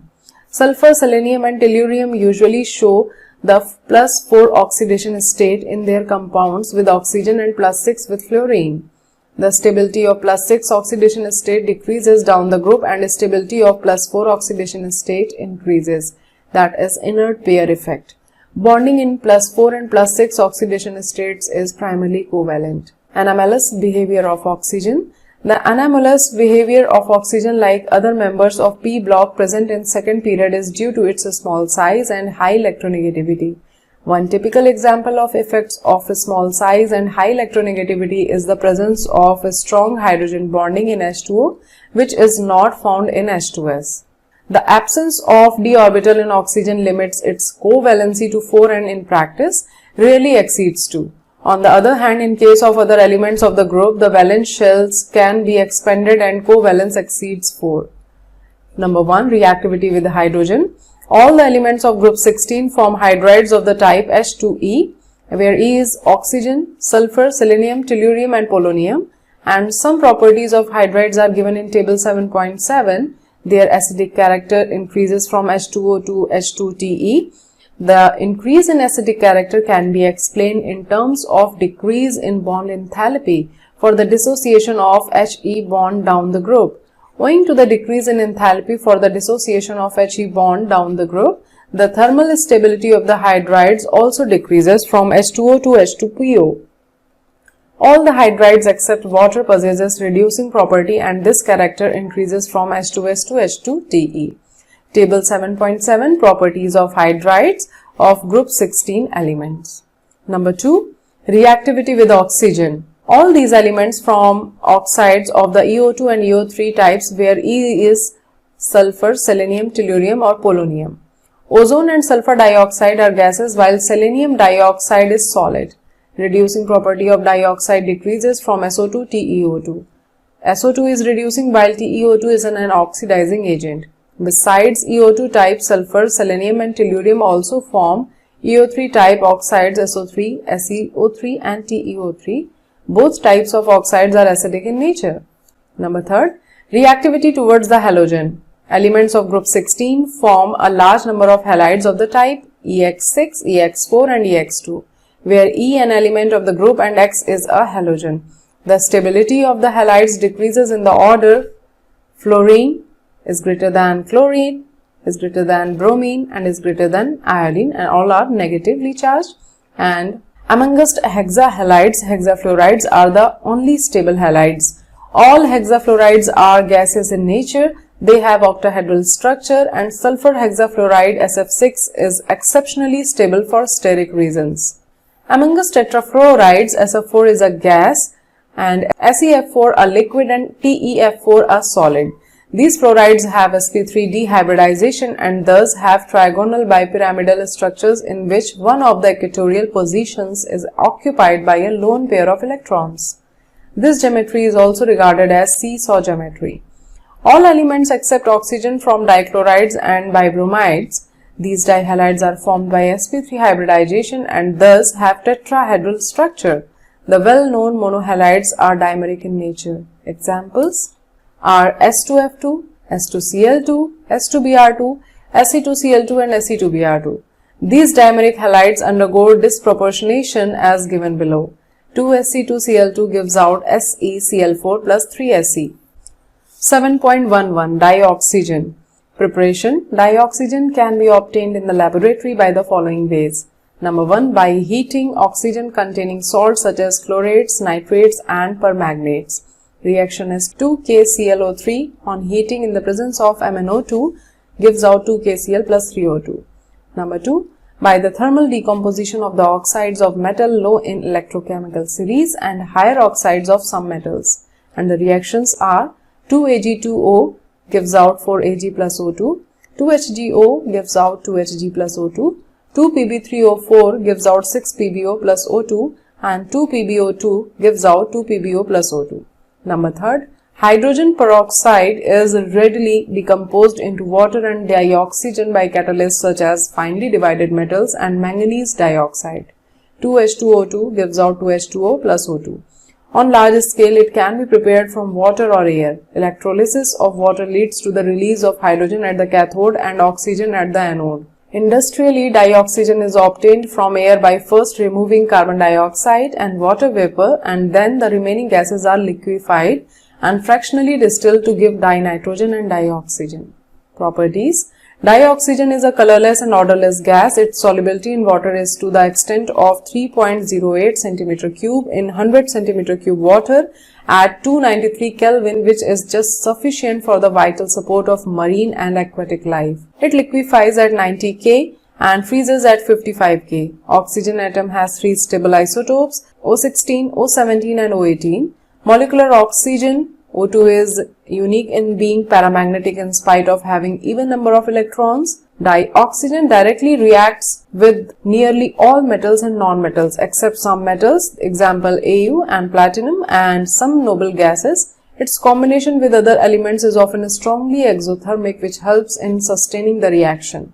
However, to initiate the reaction, some external heating is required, as bond dissociation enthalpy of oxygen-oxygen double bond is high and it is 493.4 kJ per mole. Some of the reactions of dioxygen with metals, non-metals and other compounds are given below.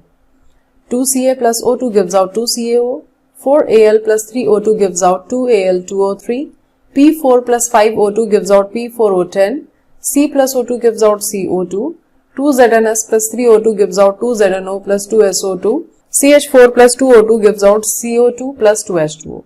Some compounds are catalytically oxidized, for example, 2SO2 plus O2 in the presence of V2O5 gives out 2SO3, 4HCl plus O2 in the presence of COCl2 gives out 2Cl2 plus 2H2O. Uses: in addition to its importance in normal respiration and combustion process, oxygen is used in oxyacetylene welding, in the manufacture of many metals, particularly steel.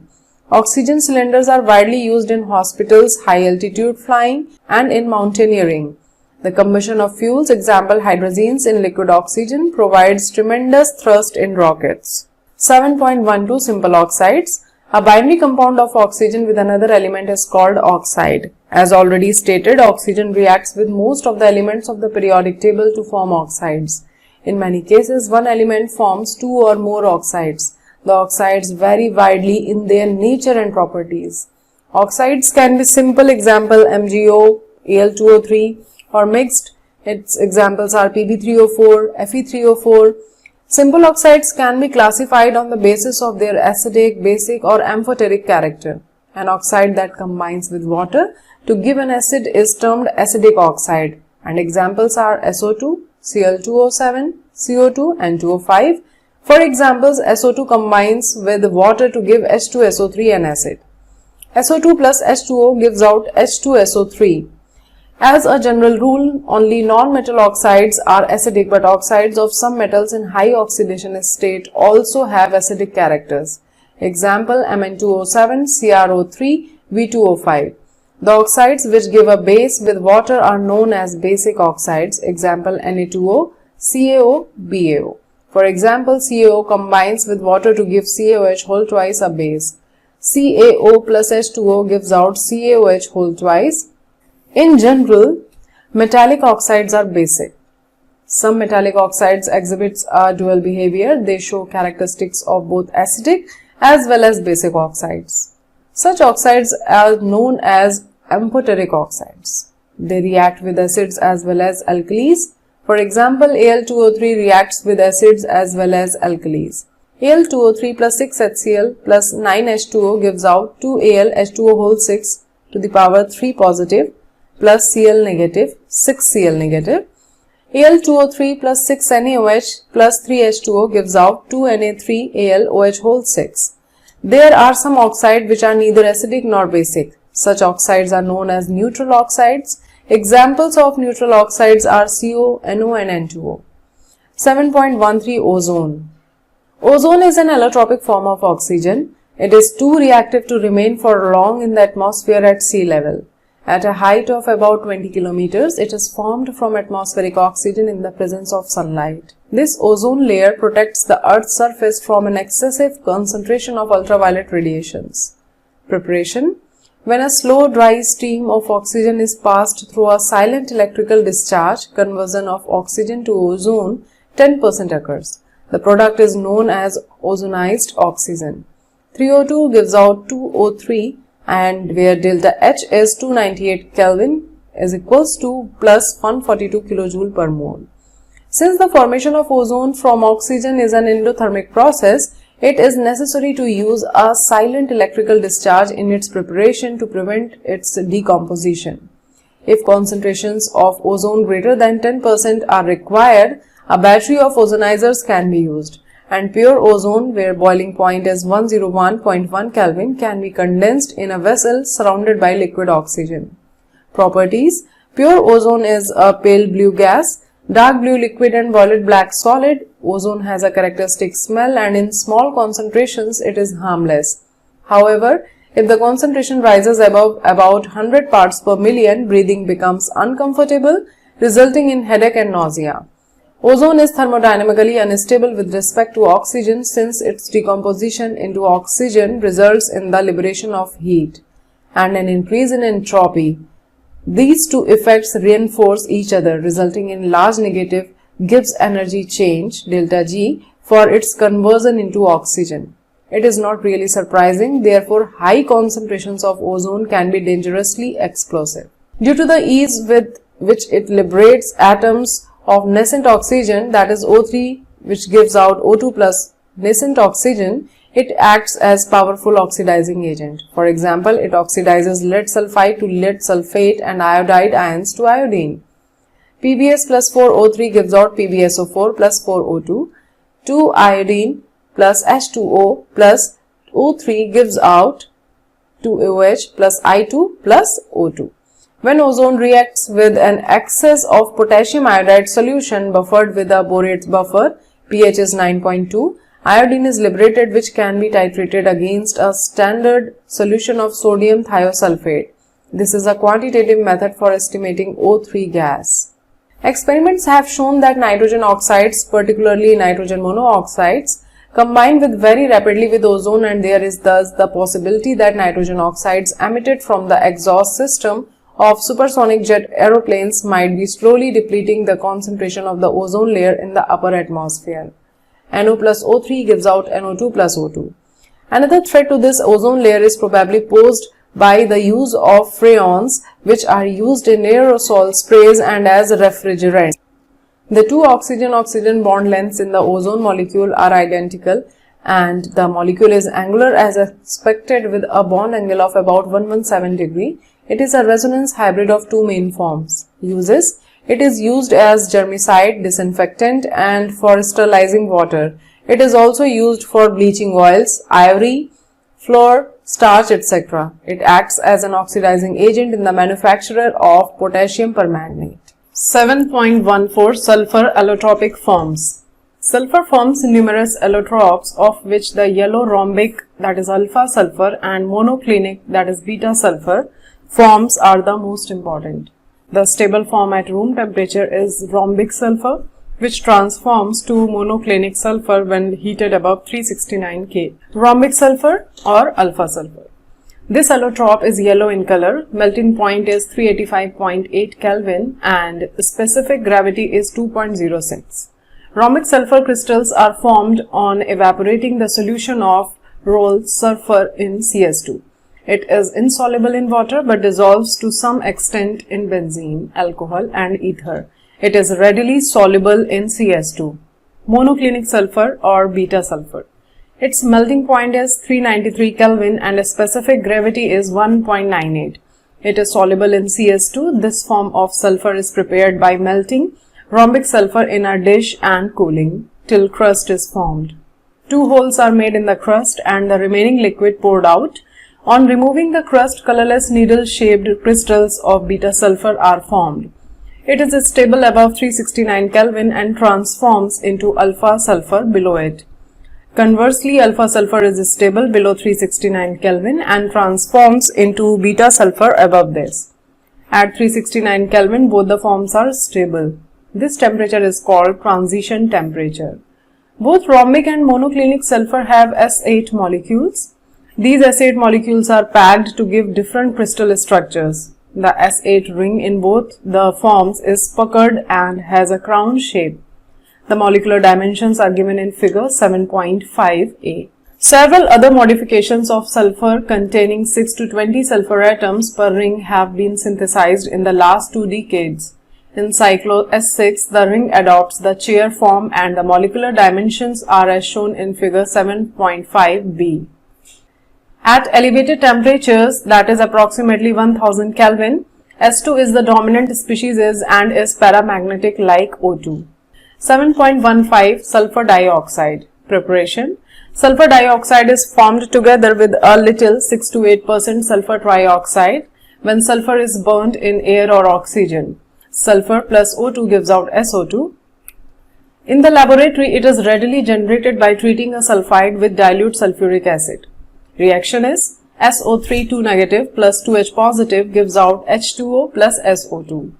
Industrially, it is produced as a byproduct of the roasting of sulfide ores, and the reaction is 4FeS2, that is solid, plus 11O2 gaseous, and it gives out 2Fe2O3, that is solid, plus 8SO2 gaseous. The gas after drying is liquefied under pressure and is stored in steel cylinders. Properties: sulfur dioxide is a colorless gas with pungent smell and is highly soluble in water. It liquefies at room temperature under a pressure of 2 atmospheres and boils at 263 Kelvin. Sulfur dioxide, when passed through the water, forms a solution of sulfurous acid. SO2 plus H2O gives out H2SO3. It reacts readily with sodium hydroxide solution, forming sodium sulfide, which then reacts with more sulfur dioxide to form sodium hydrogen sulfide. 2NaOH plus SO2 gives out Na2SO3 plus H2O. Na2SO3 plus H2O plus SO2 gives out 2NaHSO3. In its reaction with water and alkalis, the behavior of sulfur dioxide is very similar to that of carbon dioxide. Sulfur dioxide reacts with chlorine in the presence of charcoal, which acts as a catalyst to give sulfuryl chloride SO2Cl2. It is oxidized to sulfur trioxide by oxygen in the presence of vanadium, that is symbol is V, oxide catalyst. And the reactions are SO2 plus Cl2 gives out SO2Cl2, it is liquid, and 2SO2 plus O2 gives out 2SO3, and this reaction occurs in the presence of V2O5. When moist sulfur dioxide behaves as a reducing agent, for example, it converts iron third ions to iron second ions and decolorizes acidified potassium permanganate 8,7 solution. The latter reaction is convenient test for the gas, and the reactions are 2Fe3 positive plus SO2 plus 2H2O gives out 2Fe2 positive plus SO4 2 negative plus 4H ion, and 5SO2 plus 2MnO4 negative plus 2H2O gives out 5SO4 2 negative plus 4H ion plus 2Mn2 positive. The molecule of SO2 is angular. It is a resonance hybrid of the two canonical forms. Uses: sulfur dioxide is used in refining petroleum and sugar, in bleaching wool and silk, and as an anti-color, disinfectant and preservative. Sulfuric acid, sodium hydrogen sulfide and calcium hydrogen sulfide, that is industrial chemicals actually, are manufactured from sulfur dioxide. Liquid SO2 is used as a solvent to dissolve a number of organic and inorganic chemicals. 7.16 Oxoacids of sulfur.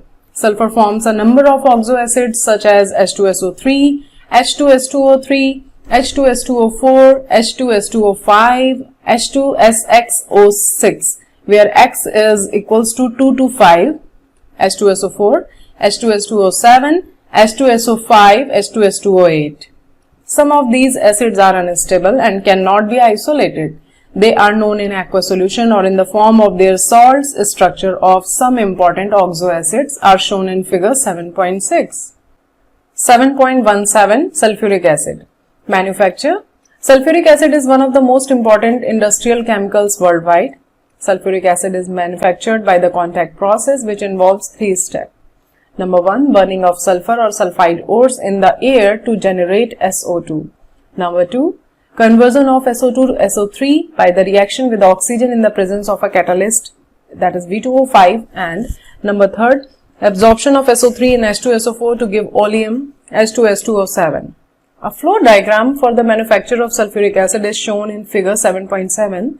The SO2 produced is purified by removing dust and other impurities such as arsenic compounds. The key step in the manufacture of H2SO4 is the catalytic oxidation of SO2 with O2 to give SO3 in the presence of V2O5 catalyst. 2SO2 plus O2 in the presence of V2O5 gives out 2SO3, and delta H is minus 196.6 kJ per mole. The reaction is exothermic, reversible, and the forward reaction leads to a decrease in volume. Therefore, low temperature and high pressure are the favorable conditions for maximum yield. But the temperature should not be very low, otherwise rate of reaction will become slow.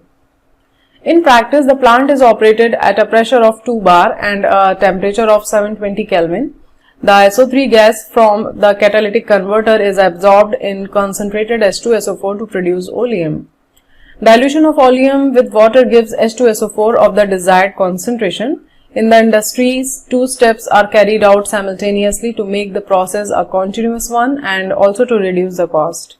SO3 plus H2SO4 gives out H2S2O7, that is oleum. The sulfuric acid obtained by contact process is 96 to 98% pure. Properties. Sulfuric acid is a colorless, dense, oily liquid with a specific gravity of 1.84 at 298 Kelvin. The acid freezes at 283 Kelvin and boils at 611 K. It dissolves in water with the evolution of a large quantity of heat. Hence, care must be taken while preparing sulfuric acid solution from concentrated sulfuric acid. The concentrated acid must be added slowly into water with constant stirring. The chemical reaction of sulfuric acid are as a result of the following characteristics: A.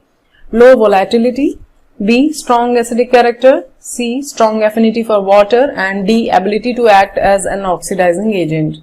In aqueous solution, sulfuric acid ionizes in 2 steps. H2SO4 plus H2O gives out H3O positive plus HSO4 negative, and where Ka1 is very large, it means Ka1 is greater than 10. HSO4 negative plus H2O gives out H3O positive plus SO42 negative, and where Ka2 is equals to 1.2 into 10 to the power minus 2. The larger value of Ka1 means that H2SO4 is largely dissociated into H ion and HSO4 negative. Greater the value of dissociation constant, that is Ka, the stronger is the acid. The acid forms 2 series of salts, normal sulfates such as sodium sulfate and copper sulfate, and acid sulfate, example sodium hydrogen sulfate. Sulfuric acid, because of its low volatility, can be used to manufacture more volatile acids from their corresponding salts. 2mx plus H2SO4 gives out 2HX plus M2SO4, where X is equals to fluorine, chlorine and NO3 and M is any metal.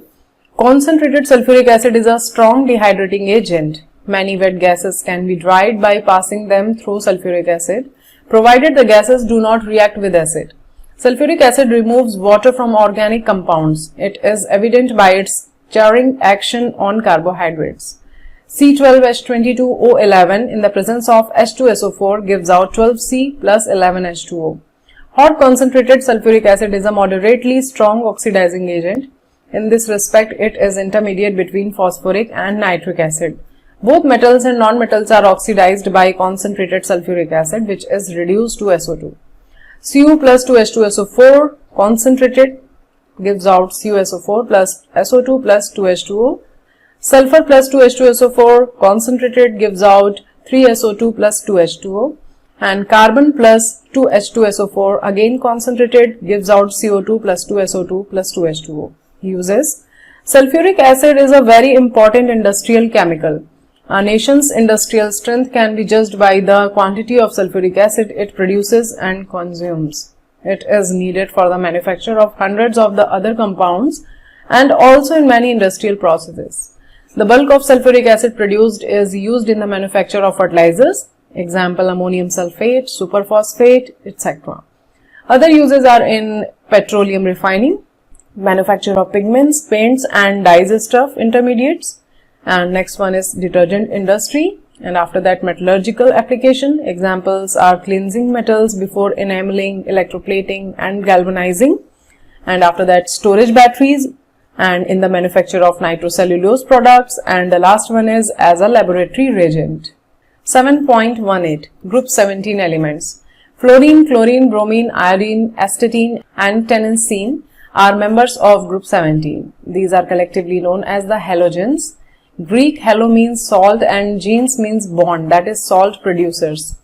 The halogens are highly reactive non-metallic elements like groups 1 and 2. The elements of group 17 show great similarity amongst themselves. That much similarity is not found in the elements of other groups of the periodic table. Also, there is a regular gradation in their physical and chemical properties. Astatine and tennessine are radioactive elements. 7.18.1 Occurrence. Fluorine and chlorine are fairly abundant, while bromine and iodine less so. Fluorine is present mainly as insoluble fluorides, fluorspar CF2, cryolite Na3LF6 and fluoroapatite, that is 3Ca3PO4 whole twice CF2. And small quantities are present in soil, river, water, plants and bones and teeth of animals. Seawater contains chlorides, bromides and iodides of sodium, potassium, magnesium and calcium, but is mainly sodium chloride solution 2.5% by mass. The deposits of dried up seas contain these compounds, example sodium chloride and carnallite, that is KCl MgCl2 into 6H2O. Certain forms of marine life contain iodine in their systems. Various seaweeds, for example, contain up to 0.5% of iodine, and Kyle saltpetre contains up to 0.2% of sodium iodate. Here important atomic and physical properties of group 17 elements other than tennessine are given along with their electronic configurations. Tennessine is a synthetic radioactive element. Its symbol is Ts, atomic number 117, atomic mass 294 and electronic configuration is radon 5F14, 6D10, 7S2 and 7P5. Only very small amount of the element could be prepared. Also its half-life is in milliseconds only, that is why its chemistry could not be established. The trends of some of the atomic physical and chemical properties are as discussed below. 7.18.2 electronic configuration. All these elements have 7 electrons in their outermost shell, Ns2 Np5, which is 1 electron short of the next noble gas. 7.18.3 atomic and ionic radii. The halogens have the smallest atomic radii in their respective periods due to maximum effective nuclear charge. The atomic radius of fluorine, like the other elements of second period, is extremely small. Atomic and ionic radii increase from fluorine to iodine due to increased number of quantum shell. Ionization enthalpy. They have little tendency to lose electron, thus they have very high ionization enthalpy due to increase in atomic size. Ionization enthalpy decreases down the group. After that, electron gain enthalpy. Halogens have maximum negative electron gain enthalpy in the corresponding periods. This is due to the fact that the atoms of these elements have only one electron less than stable noble gas configurations. Electron gain enthalpy of the elements of the group become less negative down the group. However, the negative electron gain enthalpy of fluorine is less than that of fluorine. It is due to small size of fluorine atom. As a result, there are strong inter-electronic repulsions in the relatively small 2p orbitals of fluorine, and thus the incoming electron does not experience much attraction. 7.18.6 Electronegativity. They have very high electronegativity. The electronegativity decreases down the group. Fluorine is the most electronegative element in the periodic table. 7.18.7 Physical Properties. Halogens display smooth variation in their physical properties. Fluorine and chlorine are gases, bromine is a liquid and iodine is a solid. Their melting and boiling points steadily increase with atomic number. All halogens are colored. This is due to absorption of radiations in visible region, which results in the excitation of outer electrons to higher energy level. By absorbing different quanta of radiation, they display different colors. For example, F2 has yellow, Cl2 greenish, yellow and Br2 is red and I2 violet color. Fluorine and chlorine react with water. Bromine and iodine are only sparingly soluble in water but are soluble in various organic solvents such as chloroform, carbon tetrachloride, carbon disulfide and hydrocarbons to give colored solutions. One curious anomaly we notice from table 7.8 is the smaller enthalpy of dissociation of F2 compared to that of Cl2, whereas XX bond dissociation enthalpies from chlorine onward show the expected trend, that is chlorine-chlorine bond is greater than bromine-bromine is greater than iodine-iodine. A reason for this anomaly is the relatively large electron-electron repulsion among the lone pairs in F2 molecule, where they are much closer to each other than in case of Cl2. 7.18.8 Chemical Properties. Oxidation states and trend in chemical reactivity. All the halogens exhibit -1 oxidation state. However, chlorine, bromine and iodine exhibit +1, +3, +5 and +7 oxidation states, also as explained below. The higher oxidation states of chlorine, bromine and iodine are realized mainly when the halogens are in combination with the small and highly electronegative fluorine and oxygen atoms. Example in interhalogens, oxides and oxoacids. The oxidation states of +4 and +6 occur in the oxides and oxoacids of chlorine and bromine. The fluorine atom has no d orbitals in its valence shell and therefore cannot expand its octet. Being the most electronegative, it exhibits only -1 oxidation state. All the halogens are highly reactive. They react with metals and non-metals to form halides. The reactivity of the halogens decreases down the group. The ready acceptance of an electron is the reason for the strong oxidizing nature of halogens. F2 is the strongest oxidizing halogen and it oxidizes other halide ions in solution or even in the solid phase. In general, a halogen oxidizes halide ions of higher atomic number. The decreasing oxidizing ability of the halogens in aqueous solution down the group is evident from their standard electrode potentials, which are dependent on the parameters indicated below. Half x2 gives out x negative, and then after gives out x negative aqueous. And the remaining 3 were gases and last one is the aqueous form. The relative oxidizing power of halogens can further be illustrated by their reactions with water. Fluorine oxidizes water to oxygen, whereas chlorine and bromine react with water to form corresponding hydrohalic and hypohalous acids. The reaction of iodine with water is non-spontaneous. In fact, I negative can be oxidized by oxygen in acidic medium, just the reverse of the reaction observed with fluorine. Reactions are 2F2 plus 2H2O gives out 4Hin plus 4F negative plus O2. X2 plus H2O gives out HX plus HOX, where X is chlorine or bromine. And 4I minus plus 4Hin plus O2 gives out 2I2 plus 2H2O. Anomalous behavior of fluorine. Like other elements of p block present in second period of the periodic table, fluorine is anomalous in many properties. For example, ionization enthalpy, electronegativity and electrode potentials are all higher for fluorine than expected from the trends set by other halogens. Also, ionic and covalent radii, melting point and boiling point, enthalpy of bond dissociation and electron gain enthalpy are quite lower than expected. The anomalous behavior of fluorine is due to its small size, highest electronegativity, low FF bond dissociation enthalpy and non-availability of d orbitals in valence shell.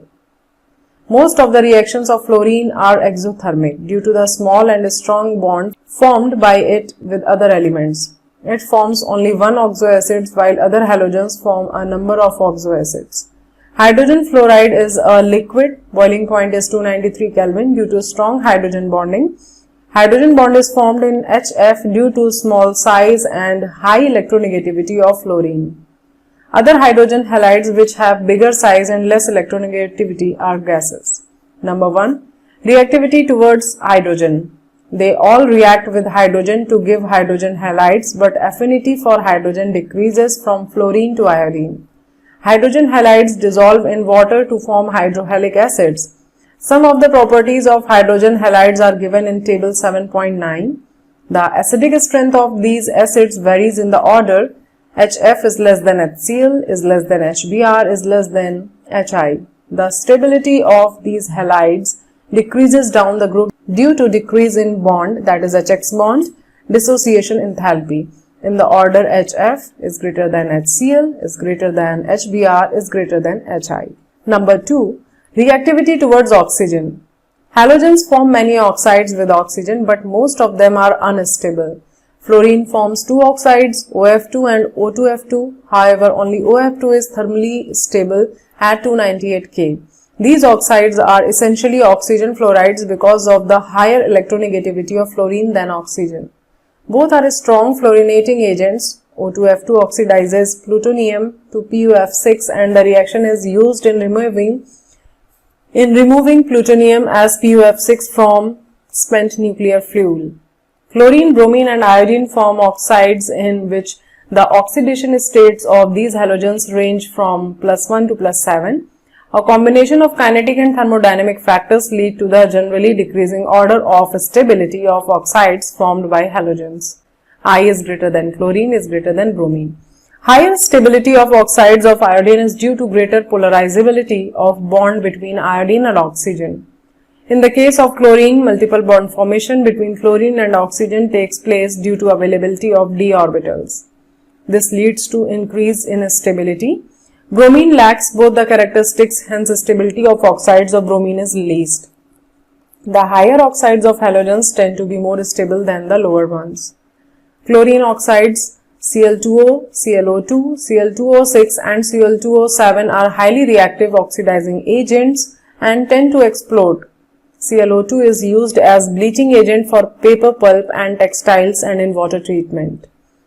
The bromine oxides Br2O, BrO2, BrO3 are least stable halogen oxides, middle row anomaly, and exist only at low temperatures. They are very powerful oxidizing agents. The iodine oxides I2O4, I2O5, I2O7 are insoluble solids and decompose on heating. I2O5 is a very good oxidizing agent and is used in the estimation of carbon monoxide. Number 3, reactivity towards metals. Halogen reacts with metals to form metal halides. For example, bromine reacts with magnesium to give magnesium bromide. Mg plus Br2 gives out MgBr2. The ionic character of the halides decreases in the order Mf is greater than Mcl, is greater than Mbr, is greater than Mi, where M is monovalent metal. If a metal exhibits more than one oxidation state, the halides in higher oxidation state will be more covalent than the one in lower oxidation state. For example, SnCl4, PbCl4, SbCl5 and UF6 are more covalent than SnCl2, PbCl2, SbCl3 and UF4 respectively. Number 4, reactivity of halogens towards other halogens. Halogens combines among themselves to form a number of compounds known as interhalogens of the types XX-, XX3-, XX5- and XX7-, where X is a large size halogen and X- is a smaller size halogen. 7.19 Chlorine. Chlorine was discovered in 1774 by Scheele by the action of HCl on MnO2. And in 1810, Davy established its elementary nature and suggested the name chlorine on account of its color. Greek colors means greenish yellow. Preparation. It can be prepared by any one of the following methods. Number 1. By heating manganese dioxide with concentrated hydrochloric acid. MnO2 plus 4HCl gives out MnCl2 plus Cl2 plus 2H2O. However, a mixture of common salt and concentrated H2SO4 is used in place of HCl. 4NaCl plus MnO2 plus 4H2SO4 gives out MnCl2 plus 4NaHSO4 plus 2H2O plus Cl2. Number 2. By the action of HCl on potassium permanganate, 2KMnO4 plus 16HCl gives out 2KCl plus 2MnCl2 plus 8H2O plus 5Cl2. Manufacture of chlorine. Number 1. Dakin's process. By oxidation of hydrogen chloride gas, atmospheric oxygen in the presence of CuCl2, that is catalyst, at 723 Kelvin. The reaction is 4HCl plus O2 gives out CuCl2 plus 2Cl2 plus 2H2O. Number 2. Electrolytic process. Chlorine is obtained by the electrolysis of brine, that is concentrated NaCl solution. Chlorine is liberated at anode. It is also obtained as a byproduct in many chemical industries. Properties. It is a greenish yellow gas with pungent and suffocating odor. It is about 2 to 5 times heavier than air.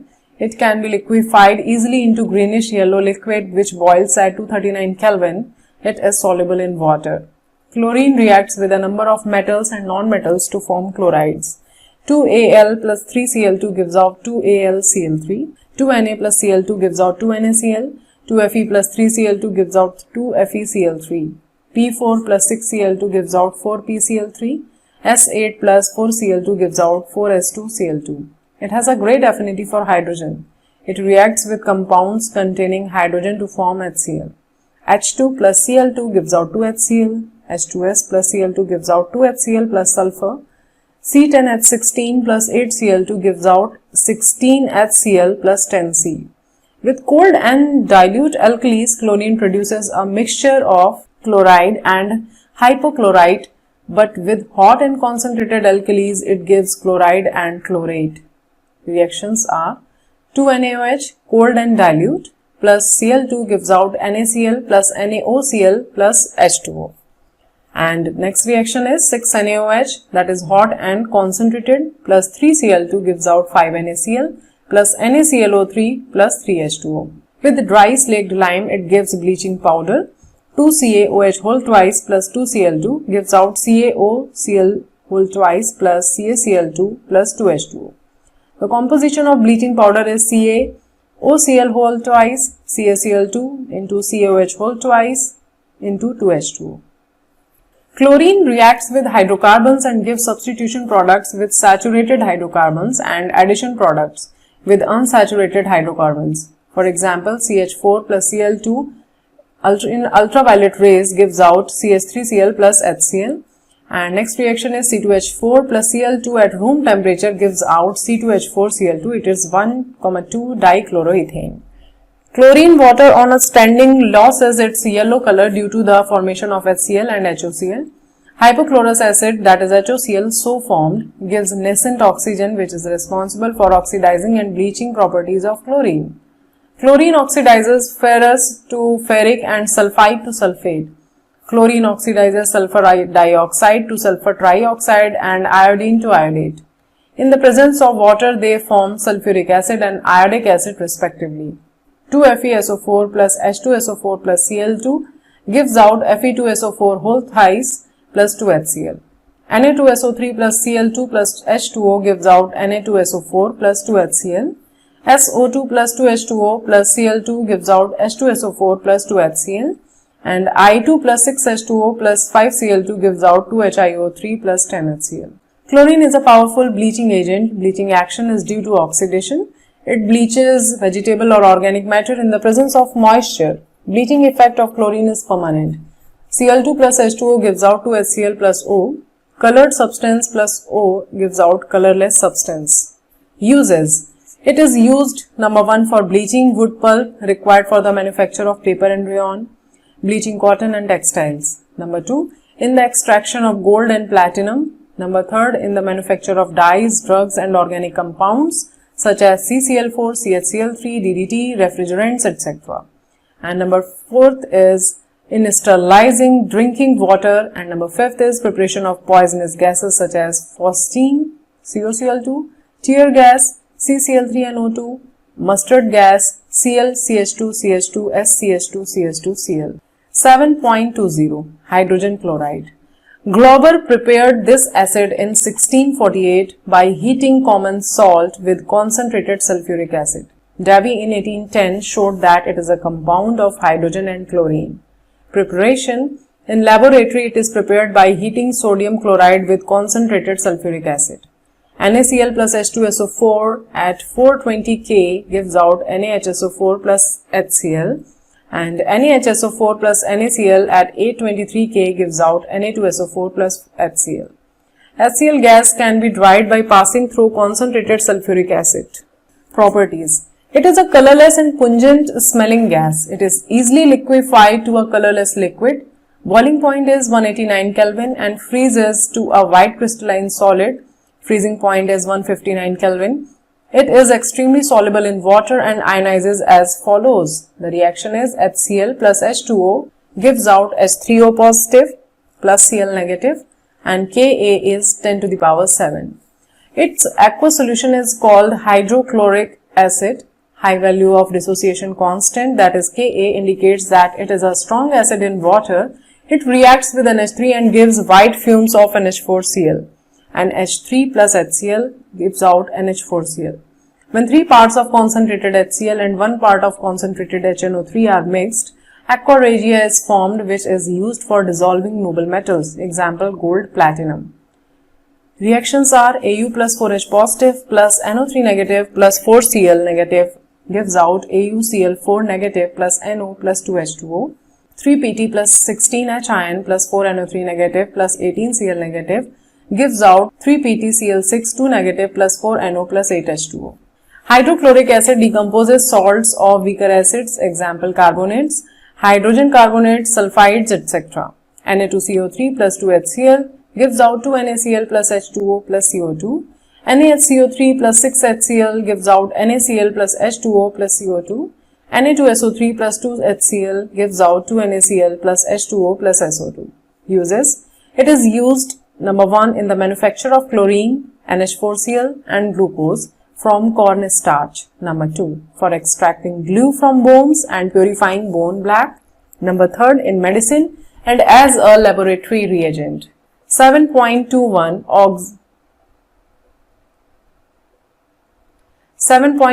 oxoacids of halogens. Due to high electronegativity and a small size, fluorine forms only one oxoacid, HOF, known as fluoric acid, as hypofluorous acid. The other halogens form several oxoacids. Most of them cannot be isolated in pure state. They are stable only in aqueous solutions or in the form of their salts. The oxoacids of halogens are given in table 7.10 and their structures are given in figure 7.8. 7.22 Interhalogen compounds. When two different halogens react with each other, interhalogen compounds are formed. They can be assigned general composition as XX-, XX3-, XX5- and XX7-, where X is halogen of larger size and X- is smaller size and X is more electropositive than X-. As the ratio between radii of X and X- increases, the number of atoms per molecule also increases. Thus, iodine 7 fluoride should have maximum number of atoms, as the ratio of radii between I and F should be maximum. That is why its formula is IF7, having maximum number of atoms. Preparation: the interhalogen compounds can be prepared directly by the combination or by the action of halogen on lower interhalogen compounds. The product form depends upon some specific conditions. For example, Cl2F2 at 437 Kelvin gives out 2ClF. Cl2 plus 3F2 at 573 Kelvin gives out 2ClF3, and I2 plus Cl2 gives out 2ICl. I2 plus 3Cl2, it means excess of Cl2, gives out 2ICl3. Br2 plus 3F2 gives out 2BrF3, and Br2 plus 5F2 in excess of F2, it gives out 2BrF5. Properties: some properties of interhalogen compounds are given in table 7.11. These are all covalent molecules and are diamagnetic in nature. They are volatile solids or liquids at 298 K except ClF. Their physical properties are intermediate between those of constituent halogens, except that their melting point and boiling point are a little higher than expected. Their chemical reactions can be compared with the individual halogens. In general, interhalogen compounds are more reactive than halogens, except fluorine. This is because XX- bond in interhalogen is weaker than XX bond in halogens except FF bond. All these undergo hydrolysis, giving halide ion derived from the smaller halogen and a hypohalite when XX-, halide when XX3-, and halate when XX5-, and perhalate when XX7-. An ion derived from the larger halogen. XX- plus H2O gives out HX- plus HOX.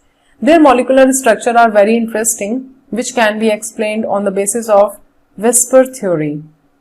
The XX3 compounds have the bent T shape, XX5 compounds is square pyramidal, and IF7 has pentagonal bipyramidal structures.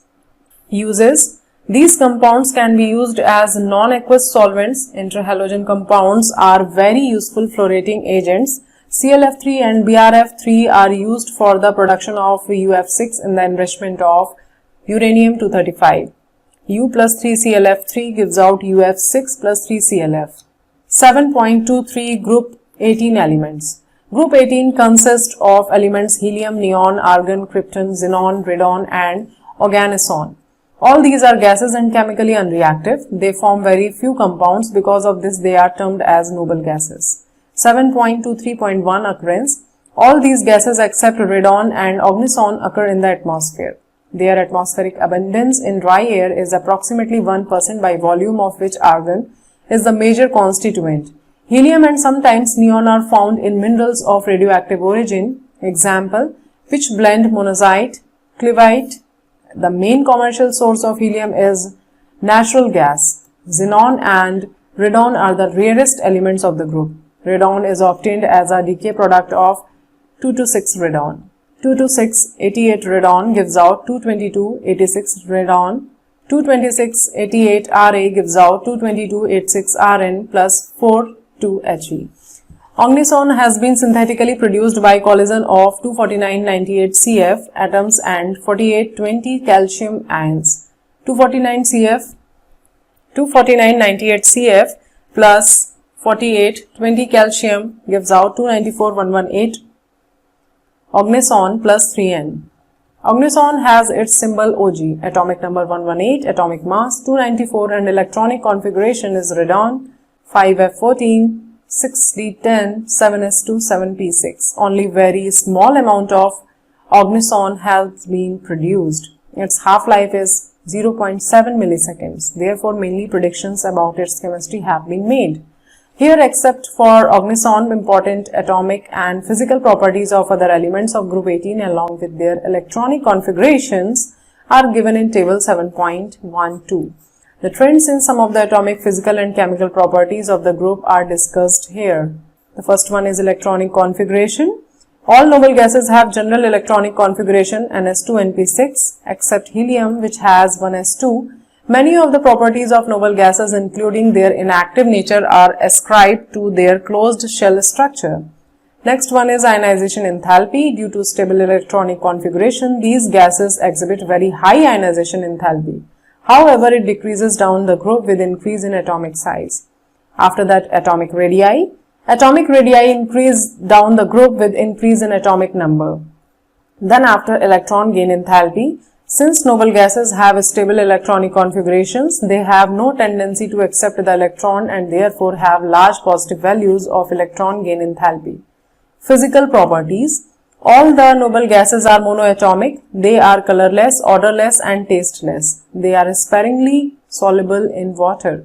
They have very low melting and boiling points because the only type of interatomic interaction in these elements is weak dispersion forces. Helium has the lowest boiling point. It is 4.2 Kelvin of any known substance.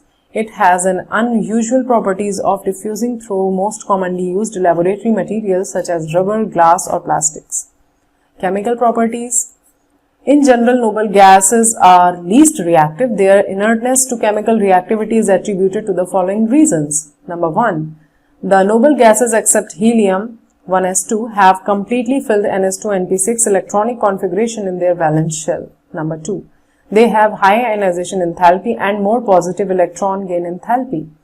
The reactivity of noble gases has been investigated occasionally ever since their discovery, but all attempts to force them to react to form the compounds were unsuccessful for quite a few years. In March 1962, Neil Bartlett, then at University of British Columbia, observed the reaction of noble gas. First, he prepared a red compound which is formulated as O2 positive PTF6 negative. He then realized that the first ionization enthalpy of molecular oxygen 1175 kJ per mole was almost identical with that of xenon, that is 1170 kJ per mole.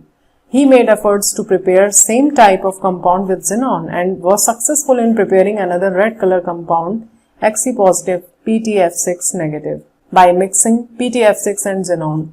After this discovery, a number of xenon compounds, mainly with most electronegative elements like fluorine and oxygen, have been synthesized. The compounds of krypton are fewer. Only the difluoride, that is KrF2, has been studied in detail. Compounds of radon have not been isolated but only identified, example RnF2 by radio tracer technique. No true compounds of argon, neon or helium are yet known. A. Xenon-fluorine compounds. Xenon forms 3 binary fluorides XeF2, XeF4 and XeF6 by the direct reaction of elements under appropriate experimental condition. Xe plus F2 at 673 K and 1 bar pressure gives out XeF2. Xe plus 2F2 at 873 K 7 bar gives out XeF4 and Xe plus 3F2 at 573 K and 60 to 70 bar gives out XeF6. XeF6 can also be prepared by the interaction of XeF4 and O2F2 at 143 K. Reaction is XeF4 plus O2F2 gives out XeF6 plus O2. XeF2, XeF4 and XeF6 are colorless crystalline solids and sublime readily at 298 K. They are powerful fluorinating agents. They are readily hydrolyzed even by traces of water. For example, XeF2 is hydrolyzed to give XeHF and O2. 2XeF2 plus 2H2O gives out 2Xe plus 4HF plus O2. The structures of the three xenon fluorides can be deduced from Whisper and these are shown in figure 7.9. XeF2, XeF4 have linear and square planar structures respectively. XeF4 has 7 electron pairs, bonding pairs and 1 lone pair, and would thus have a distorted octahedral structures as found experimentally in the gas phase. Xenon fluorides reacts with fluoride ion acceptor to form cationic species and fluoride ion donors to form fluoroanions.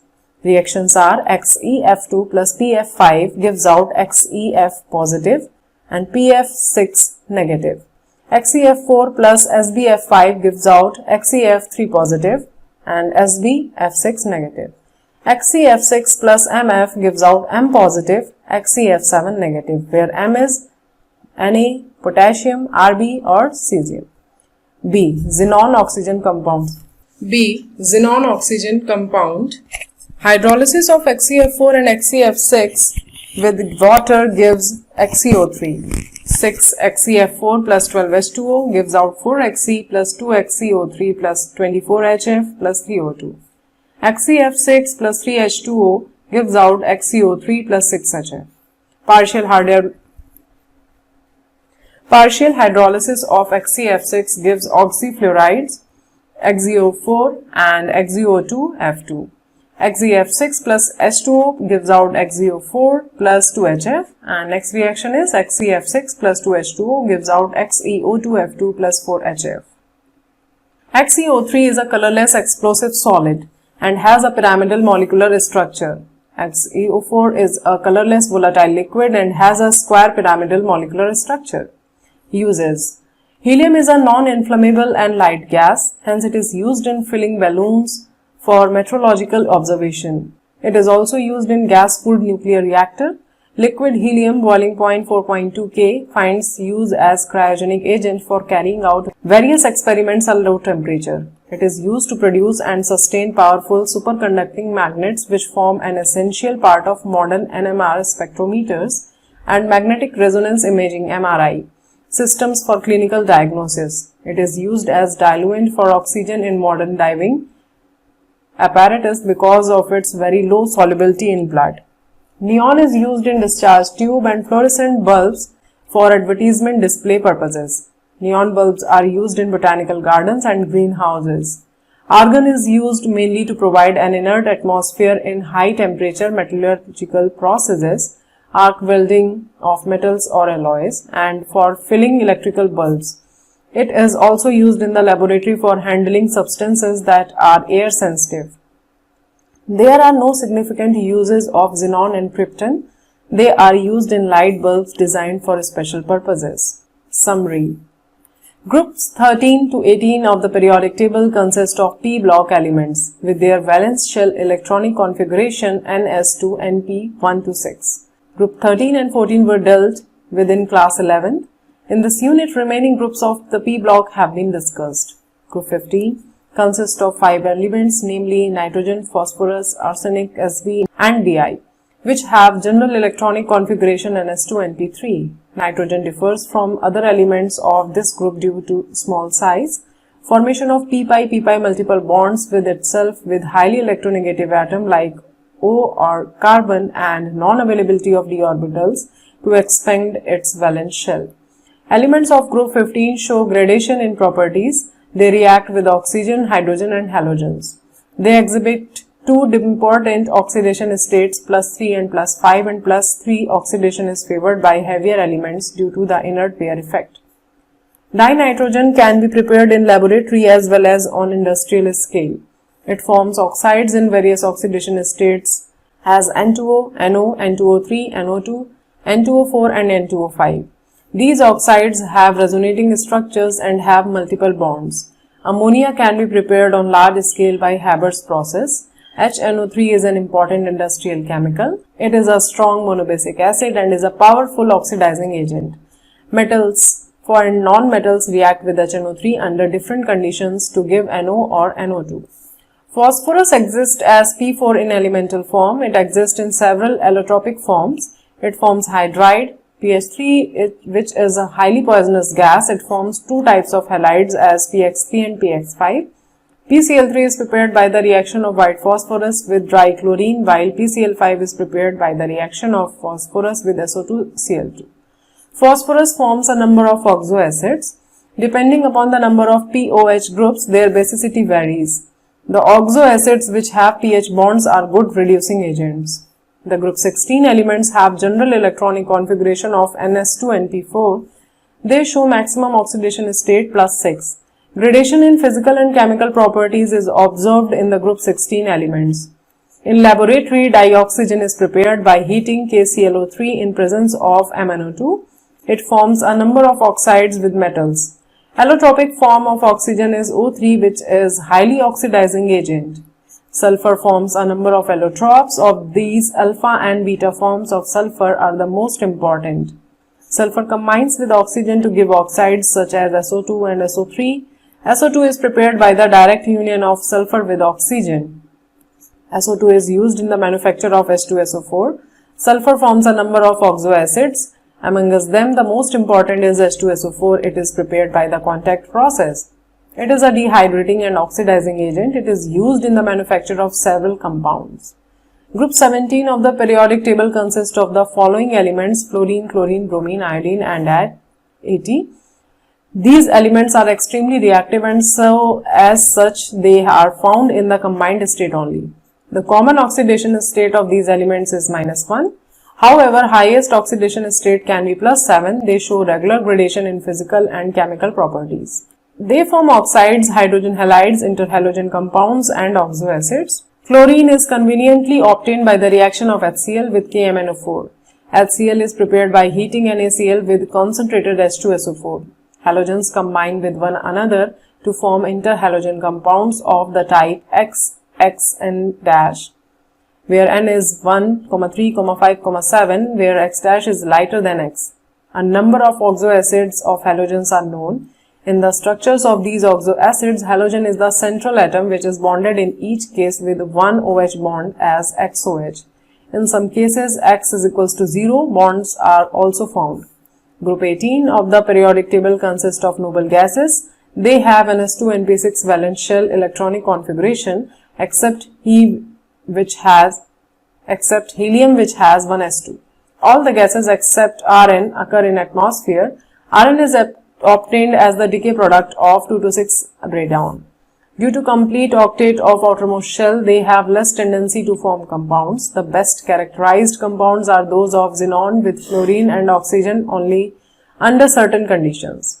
These gases have several uses. Argon is used to provide inert atmosphere. Helium is used in filling balloons for meteorological observations. Neon is used in discharge tubes and fluorescent bulbs. Chapter completed. Thank you so much. Unit 8. The D and F block elements. Iron, copper, silver, and gold are among the transition elements that have played important roles in the development of human civilization. The inner transition elements such as TH, Pa, and U are excellent sources of nuclear energy in modern times. The D block of the periodic table contains the elements of the groups 3 to 12 in which the d orbitals are progressively filled in each of the 4 long periods. The F block consists of elements in which 4f and 5f orbitals are progressively filled. They are placed in separate panel at the bottom of the periodic table. The names transition metals and inner transition metals are often used to refer to the elements of D and F block respectively. There are many 4 series of the transition metals: 3D series Sc2Zn, 4D series Y2CD, 5D series La and HF2Hg, and 6D series which has actinium and elements from Rf to Cn. The 2 series of the inner transition metals, that is 4F, that is Ce2Lu, and 5F, that is Th2Lr, are known as lanthanoids and actinoids respectively. Originally, the name transition metals were derived from the fact that their chemical properties were transitional between those of S and P block elements. Now, according to IUPAC, transition metals are defined as metals which have incomplete d subshell either in neutral atom or in their ions. Zinc, cadmium and mercury of group 12 have full D10 configuration in their ground state as well as in their common oxidation states and hence are not regarded as transition metals. However, being the end members of the 3D, 4D and 5D transition series, respectively, their chemistry is studied along with the chemistry of the transition metals. The presence of partially filled d or f orbitals in their atoms make transition elements different from that of the non-transition elements. Hence, transition elements and their compounds are studied separately.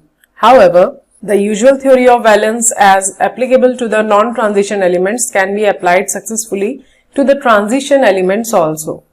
Various precious metals such as silver, gold and platinum and industrially important metals like iron, copper and titanium belong to the transition metal series. In this unit, we shall first deal with the electronic configuration, occurrence and general characteristics of transition elements with special emphasis on the trends in the properties of the first row 3D transition metals along with the preparation and properties of some important compounds. This will be followed by the consideration of certain general aspects such as electronic configurations, oxidation states, chemical reactivity of the inner transition metals. The transition elements D block. 8.1 Position in the periodic table. The D block occupies the large middle section of the periodic table, flanked between S and P blocks in the periodic table.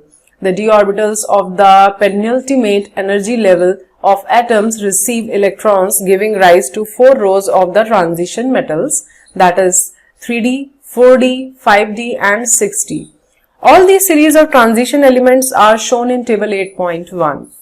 8.2 Electronic configuration of the d block elements. In general, the electronic configuration of outer orbitals of these elements is n-1 in bracket d1 to 10 and s1 to 2.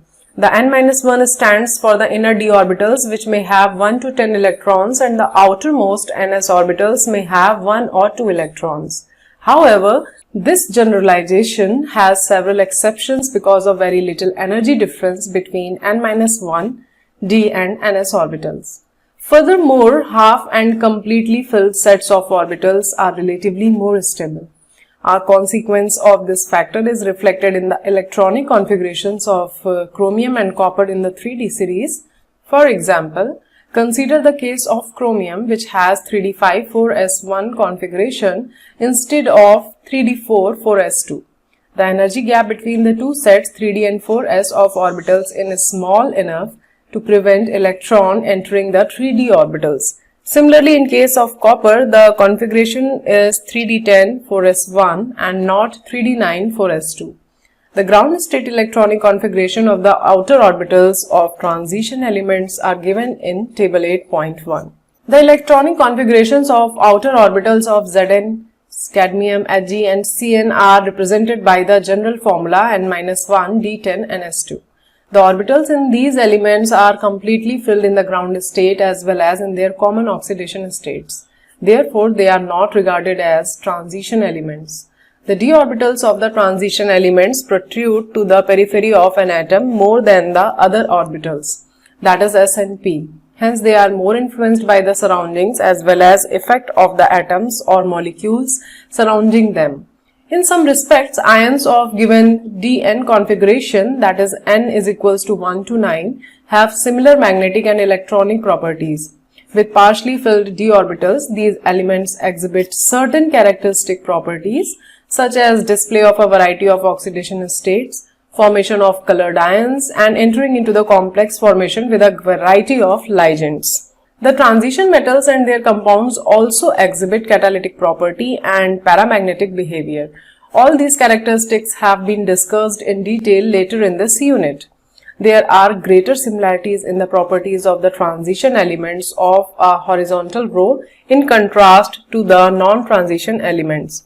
However, some group similarities also exist. We shall first study the general characteristics and their trends in the horizontal rows, particularly 3D row, and then consider some group similarities. We will discuss the properties of elements of first transition series only in the following sections. 8.3 General properties of the transition element, D block. 8.3.1 Physical properties. Nearly all the transition elements display typical metallic properties such as high tensile strength, ductility, malleability, high thermal and electrical conductivity, and metallic luster, with the exceptions of Zn, Cd, Hg and Mn. They have one or more typical metallic structures at normal temperatures. The transition metals, with the exception of Zn, Cd and Hg, are very hard and have low volatility. Their melting and boiling points are high. Figure 8.1 depicts the melting points of transition metals belonging to 3D, 4D and 5D series. The high melting points of these metals are attributed to the involvement of greater number of electrons from n-1d in addition to the ns electrons in the interatomic metallic bonding. In any row, the melting points of these metallic rise to a maximum at D5 except for anomalous values of Mn and Tc, and fall regularly as the atomic number increases. They have high enthalpies of atomization, which are shown in figure 8.2. The maxima at about the middle of each series indicate that one unpaired electron per d orbital is particularly favorable for strong interatomic interaction. In general, greater the number of valence electrons, stronger is the resultant bonding, since the enthalpy of atomization is an important factor in determining the standard electrode potential of metals with very high enthalpy of atomization, that is very high boiling point, tend to be noble in their reactions. See later for electrode potentials. Another generalization that may be drawn from figure 8.2 is that the metals of the second and third series have greater enthalpies of atomization than the corresponding elements of the first series. This is an important factor in accounting for the occurrence of much more frequent metal bonding in compounds of the heavy transition metals. 8.3.2 Variation in atomic and ionic size of transition metals. In general, of the same charge in a given series show progressive decrease in radius with increasing atomic number. This is because the new electron enters a d orbital each time the nuclear charge increases by unity. It may be recalled that the shielding effect of a d electron is not that effective. Hence, the net electrostatic attraction between the nuclear charge and the outermost electron increases and the ionic radius decreases. The same trend is observed in the atomic radii of a given series. However, the variation within a series is quite small. An interesting point emerges when atomic sizes of one series are compared with those of the corresponding elements in the other series. The curves in figure 8.3 show an increase from the first 3D to the second 4D series of the elements, but the radii of the third 5D series are virtually the same as those of the corresponding members of the second series. This phenomena is associated with the intervention of the 4f orbital, which must be filled before the 5D series of elements begin. The filling of 4f before 5D orbital results in a regular decrease in atomic radii called lanthanoid contraction, which essentially compensate for the expected increase in atomic size with increasing atomic number. The net result of the lanthanoid contraction is that the second and the third D series exhibit similar radii. Example, ZR 160 pm, HF 159 pm, and have very similar physical and chemical properties, much more than that expected on the basis of usual family relationship. The factor responsible for the lanthanoid contraction is somewhat similar to that observed in an ordinary transition series and is attributed to similar cause, that is the imperfect shielding of one electron by another in the same set of orbitals. However, the shielding of one 4f electron by another is less than that of one d electron by another. And as the nuclear charge increases along the series, there is fairly regular decrease in the size of the entire 4f orbitals. The decrease in metallic radius coupled with increase in atomic mass results in general increase in the density of these elements. Thus, from titanium Z is equals to 22 to copper Z is equals to 29, the significant increase in the density may be noted. Table 8.2 Electronic configuration and some other properties of the first series of transition elements. 8.3.3 Ionization enthalpies. There is an increase in ionization enthalpy along each series of the transition element from left to right due to an increase in nuclear charge which accompanies the filling of the inner d orbitals. Table 8.2 gives the values of the first three ionization enthalpies of the first series of transition elements. These values show that the successive enthalpies of these elements do not increase as steeply as in the case of non-transition elements. The variation in ionization enthalpy along a series of transition elements is much less in comparison to the variation along a period of non-transition elements. The first ionization enthalpy in general increases, but the magnitude of the increase in the second or third ionization enthalpies for the successive elements is much higher along a series. The irregular trend in the first ionization enthalpy of the metals of 3D series, though of little chemical significance, can be accounted for by considering that the removal of one electron alters the relative energies of 4s and 3d orbitals. You have learned that when d block elements form ions and s electrons are lost before d electrons. As we move along the period in 3D series, we see that nuclear charge increases from scandium to zinc, but electrons are added to the orbital of inner subshell, that is 3d orbitals. These 3d electrons shield the 4s electrons from the increasing nuclear charge somewhat more effectively than the outer shell electron can shield one another, therefore the atomic radii decrease less rapidly. Thus, ionization energy increase only slightly along the 3D series. The doubly or more highly charged ions have d-n configuration with no 4s electrons. A general trend of increasing values of second ionization enthalpy is expected as the effective nuclear charge increases because one d electron does not shield other electron from the influence of nuclear charge because d orbitals differ in direction. However, the trend of a steady increase in second and third ionization enthalpy breaks for the formation of Mn2 positive and Fe3 positive respectively. In both the cases, ions have d5 configuration. Similar breaks occur at corresponding elements in the later transition series. The interpretation of variation in ionization enthalpy for an electronic configuration Dn is as follows. The three terms responsible for the value of ionization enthalpy are attraction of each electron towards nucleus, repulsion between the electrons and the exchange energy. Exchange energy is responsible for the stabilization of energy state. Exchange energy is approximately proportional to the total number of possible pairs of parallel spins in the degenerate orbitals. When several electrons occupy a set of degenerate orbitals, the lowest energy state corresponds to the maximum possible extent of single occupation of orbital and parallel spins. The loss of exchange energy increases the stability. As the stability increases, the ionization becomes more difficult. There is no loss of exchange energy at D6 configuration. Mn positive have 3d5 4s1 configuration and configuration of chromium positive is D5. Therefore, ionization enthalpy of Mn positive is lower than chromium positive. In the same way, Fe2 positive has D6 configuration and Mn2 positive has 3d5 configuration. Hence, ionization enthalpy of Fe2 positive is lower than the Mn2 positive. In the other words, we can say that the third ionization enthalpy of Fe is lower than that of Mn. The lowest common oxidation state of these metals is +2. To form M2 positive ions from the gaseous atoms. The sum of the first and second ionization enthalpy is required in addition to the enthalpy of atomization. The dominant term is the second ionization enthalpy, which shows unusually high values for chromium and copper, where M positive ions have D5 and D10 configurations respectively. The value for Zn is correspondingly low as the ionization causes the removal of one s electron, which results in the formation of a stable D10 configuration.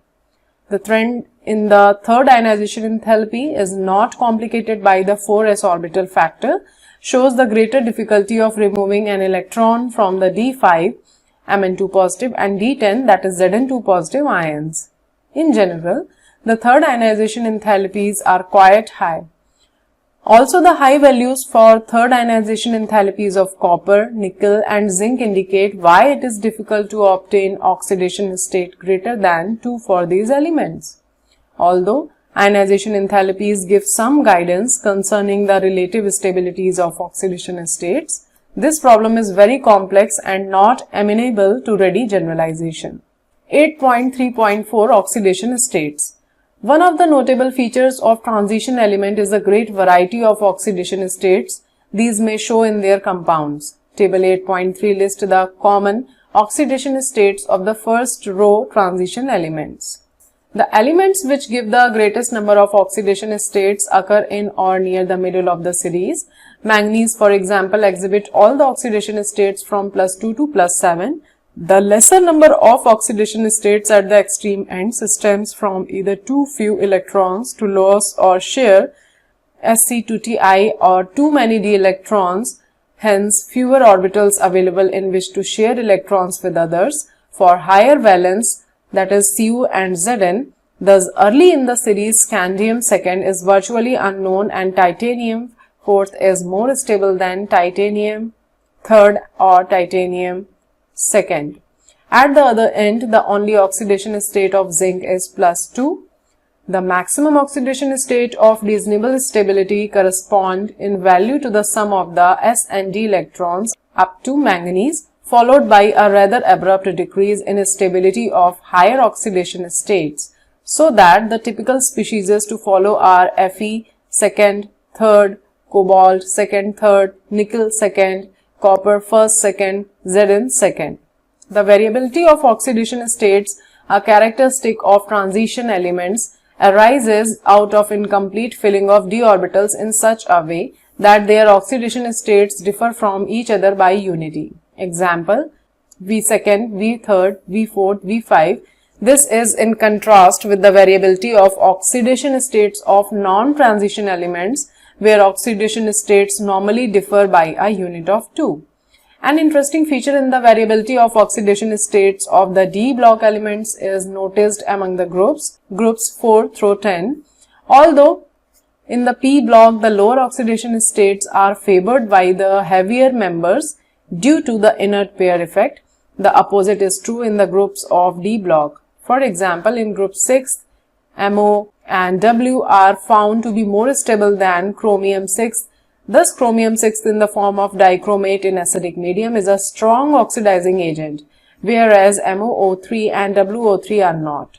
Low oxidation state are found when a complex compound has ligands capable of pi acceptor character in addition to the sigma bonding. For example, in NiCO4 and FeCO5, the oxidation state of nickel and iron is 0. 8.3.5 Trends in the M2+/M standard electrode potential. Table 8.4 contains the thermochemical parameters related to the transformation of the solid metal atoms to M2+ ions in solution and their standard electrode potential. The observed values of electrode potential and those calculated using the data of table 8.4 are compared in figure 8.4. The unique behavior of copper having a positive electrode potential accounts for its inability to liberate H2 from acids. Only oxidizing acids, nitric and hot concentrated sulfuric react with Cu, the acids being reduced. The high energy to transform Cu to Cu2 positive is not balanced by its hydration enthalpy. The general trend towards less negative electrode potential values across the series is related to the general increase in the sum of the first and second ionization enthalpies. It is interesting to note that the value of electrode potential for Mn, nickel and Zn are more negative than expected from the trend. 8.3.6 Trends in the M3+/M2+ standard electrode potential. An examination of electrode potential values shows the varying trends. The low value of scandium reflects the stability of scandium 3+, which has a noble gas configuration. The highest value for Zn is due to the removal of an electron from the stable D10 configuration of Zn2+. The comparatively high value of Mn shows the Mn2+. is particularly stable, whereas comparatively low value of Fe shows the extra stability of Fe3 positive. The comparatively low value for V is related to the stability of V2 positive. 8.3.7 Trends in stability of higher oxidation state. Table 8.5 shows the stable halides of the 3D series of transition metals. The highest oxidation numbers are achieved in TiX4s, that is tetrahalides, VF5 and CrF6. The +7 state for Mn is not represented in simple halides, but MnO3F is known. And beyond Mn, no metal has a trihalide except FeX3 and COF3. The ability of fluorine is to stabilize the highest oxidation state is due to either higher lattice energy, as in the case of COF3, or higher bond enthalpy terms for the higher covalent compounds, example VF5 and CrF6. Although V plus 5 is represented only by VF5, the other halides however undergo hydrolysis to give oxohalides VOX3. Another feature of fluorides is their instability in the low oxidation states, example VX2, where X is chlorine, bromine or iodine. And the same applies to COX. On the other hand, all Cu2 halides are known except the iodide. In this case, Cu2 positive oxidizes I negative to I2. 2 Cu2 positive plus 4 I negative gives out Cu2 I2 plus I2. However, many copper compounds are unstable in aqueous solution and undergo disproportionation. 2 Cu positive gives out Cu2 positive plus Cu. The stability of Cu2 positive rather than Cu positive is due to the much more negative delta hydration H negative of Cu2 positive than Cu positive, which more than compensates for the second ionization enthalpy for copper. The ability of oxygen to stabilize the highest oxidation state is demonstrated in the oxides. The highest oxidation number in the oxides coincides with the group number and is attained in Sc2O3 to Mn2O7. Beyond group 7, no higher oxides of Fe above Fe2O3 are known, although ferrates FeO4 2 negative are formed in alkaline media, but they readily decompose to Fe2O3 and O2. Besides the oxides, oxocations stabilize V5 as VO2 positive, V6 as VO2 positive and Ti4 as TiO2 positive. The ability of oxygen to stabilize these high oxidation states exceeds that of fluorine. Thus, the highest Mn fluoride is MnF4, whereas the highest oxide is Mn2O7. The ability of oxygen to form multiple bonds to metals explain its superiority. In the covalent oxide Mn2O7, each Mn is tetrahedrali surrounded by oxygens, including a MnO-Mn bridge. The tetrahedral MO4 and negative ions are known for V5, Cr6, Mn5, Mn6 and Mn7. Table 8.6 Oxides of 3D metals. 8.3.8 Chemical reactivity and E negative values. Transition metals vary widely in their chemical reactivity. Many of them are sufficiently electropositive to dissolve in mineral acids, although a few are noble, that is, they are unaffected by single acids. The metals of the first series, with the exception of copper, are relatively more reactive and are oxidized by 1m H positive, though the actual rate of which these metals react with oxidizing agents like hydrogen ion is sometimes slow. For example, titanium and vanadium in practice are passive to dilute non-oxidizing acids at room temperature. The E negative values for M2 positive / M indicate a decreasing tendency to form divalent cations across the series. This general trend towards less negative E negative values is related to the increase in the sum of the first and second ionization enthalpy. It is interesting to note that the E negative values for Mn, Ni and Zn are more negative than expected from the general trend, whereas the stabilities of half-filled D subshell D5 in Mn2 positive and completely filled D subshell D10 in zinc are related to their E values. For nickel, E negative value is relatively to the highest negative enthalpy of hydration. 8.3.9 Magnetic properties. When a magnetic field is applied to a substances, mainly two types of magnetic behavior are observed: diamagnetism and paramagnetism. Diamagnetic substances are repelled by the applied field while the paramagnetic substances are attracted. Substances which are attracted very strongly are said to be ferromagnetic. In fact, ferromagnetism is an extreme form of paramagnetism. Many of the transition metal ions are paramagnetic. Paramagnetism arises from the presence of unpaired electrons. Each such electron having a magnetic moment associated with its spin angular momentum and orbital angular momentum. For the compounds of the first series of transition metals, the contribution of the orbital angular momentum is effectively quenched and hence is of no significance.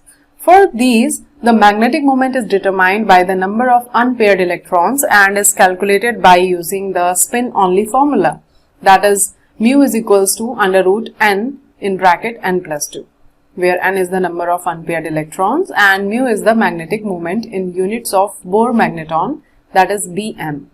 A single unpaired electron has a magnetic moment of 1.73 Bohr magnetons. The magnetic moment increases with the increasing number of unpaired electrons. Thus, the observed magnetic moment gives a useful indication about the number of unpaired electrons present in the atom, molecule or ion. The magnetic moments calculated from the spin-only formula and those derived experimentally for some ions of the first row transition elements are given in table 8.7. The experimental data are mainly for hydrated ions in solution or in the solid state. 8.3.10 Formation of colored ions. When an electron from a lower energy d orbital is excited to a higher energy d orbital, the energy of excitation corresponds to the frequency of light absorbed. This frequency generally lies in the visible region. The color observed corresponds to the complementary color of the light absorbed. The frequency of the light absorbed is determined by the nature of the ligand. In aqueous solutions, where water molecules are the ligands, the colors of the ions observed are listed in table 8.8. A few colored solutions of D block elements are illustrated in figure 8.5. 8.3.11 Formation of complex compounds. Complex compounds are those in which the metal ions bind a number of anions or neutral molecules, giving complex species with the characteristic properties. A few examples are FeCN6 whole 3 negative, FeCN6 4 negative, CuNH3 whole 4 2 positive and PtCl4 2 negative. The chemistry of complex compound is within detail in unit 9. The transition metals form a large number of complex compounds. This is due to the comparatively smaller sizes of the metal ions, their high ionic charges and the availability of d orbitals for bond formation. 8.3.12 Catalytic properties. The transition metals and their compounds are known for their catalytic activity, and this activity is ascribed to their ability to adopt multiple oxidation states and to form complexes. Vanadium oxide, finely divided iron and nickel are some of the examples. Catalysts at a solid surface involve the formation of bonds between reactant molecules and atoms of the surface of the catalyst. This has the effect of increasing the concentration of the reactants at the catalyst surface and also weakening of the bonds in the reacting molecules, and that is the activation energy is lowering. Also, because the transition metal ions can change their oxidation state, they become more effective as catalyst. For example, iron third catalyzes the reaction between iodide and persulfate ion. 2I negative plus S2O8 2 negative gives out I2 plus 2SO4 2 negative. An explanation of this catalytic action can be given as 2Fe3 positive plus 2I negative gives out 2Fe2 positive plus I2, 2Fe2 positive plus S2O8 2 negative gives out 2Fe3 positive plus 2SO4 2 negative. 8.3.13 Formation of interstitial compound. Interstitial compounds are those which are formed when small atoms like hydrogen, carbon or nitrogen are trapped inside the crystal lattices of metals. They are usually non-stoichiometric and are neither typically ionic nor covalent. For example, TiC, Mn4n, Fe3H, VH0.56 and TiH1.7 etc. The formulas quoted do not, of course, correspond to any normal oxidation state of the metal. Because of the nature of their composition, These compounds are referred to as interstitial compounds. The principal physical and chemical characteristics of these compounds are as follows. Number 1, they have high melting points, higher than those of pure metals. Number 2, they are very hard. Some borides approach diamond in hardness. Number 3, they retain metallic conductivity. Number 4, they are chemically inert. 8.3.14 Alloy formation. An alloy is a blend of metals prepared by mixing the components. Alloys may be homogeneous solid solutions in which the atoms of one metal are distributed randomly among the atoms of the other. Such alloys are formed by atoms with metallic radii that are within about 15% of each other. Because of similar radii and other characteristics of transition metals, alloys are readily formed by these metals. The alloys so formed are hard and have often high melting points.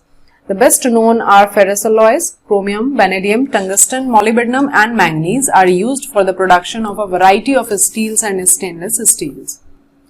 Alloys of transition metals with non-transition metals such as brass, that is copper zinc, and bronze, that is copper tin, are also of considerable industrial importance. 8.4 Some important compounds of transition elements. 8.4.1 Oxides and oxyanions of metals. These oxides are generally formed by the reaction of metals with oxygen at high temperatures.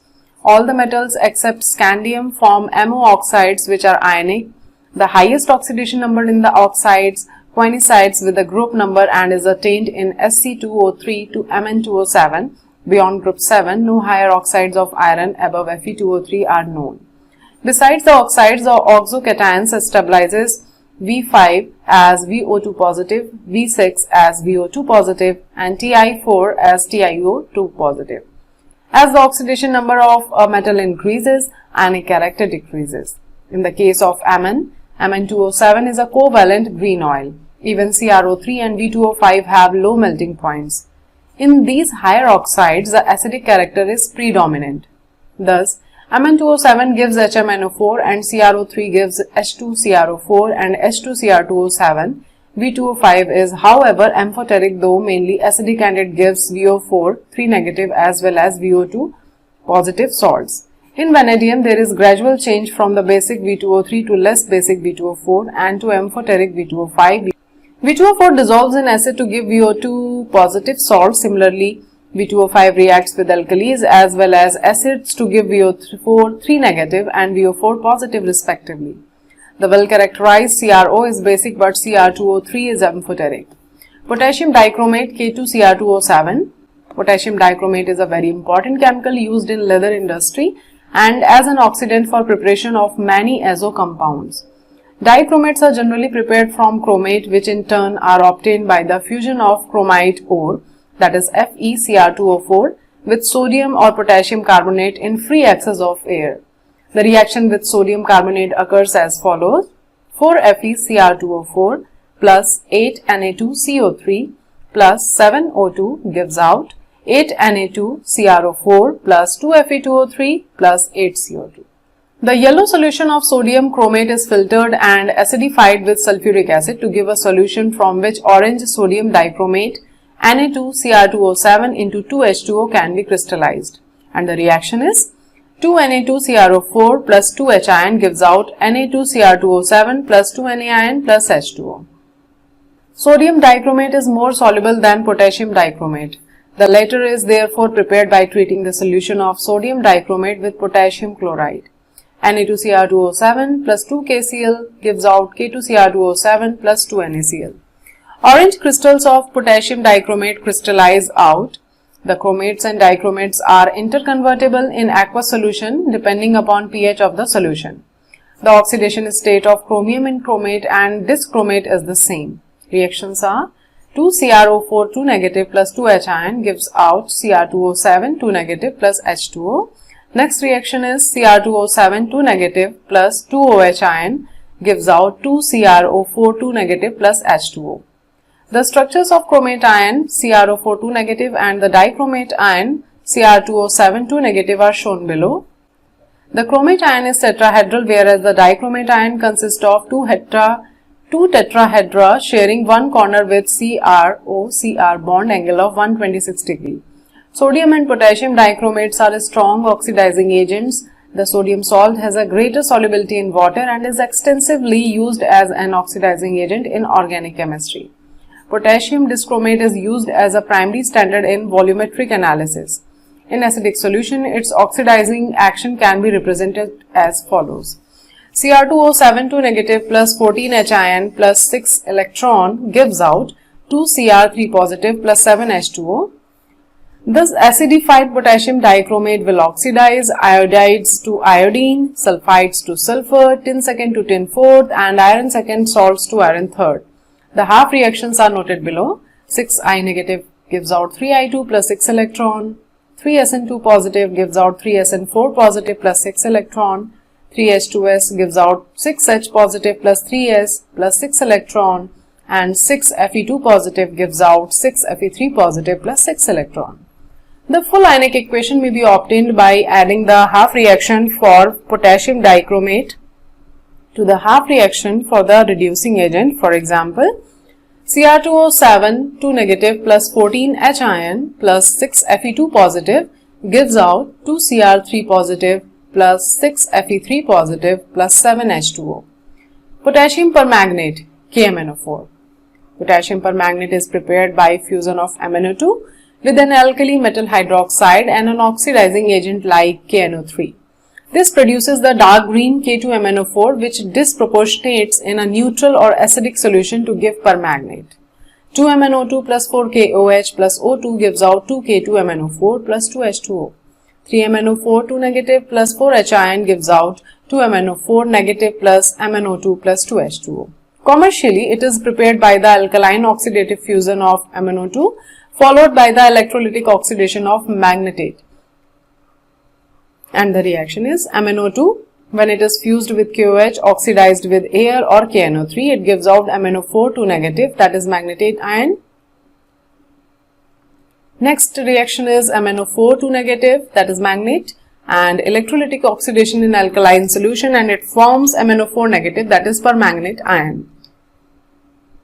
In the laboratory, a manganese second ion salt is oxidized by peroxodisulfate to permanganate, and the reaction is 2Mn2 positive plus 5S2O8 2 negative plus 8H2O gives out 2MnO4 negative plus 10SO4 2 negative plus 16Hin.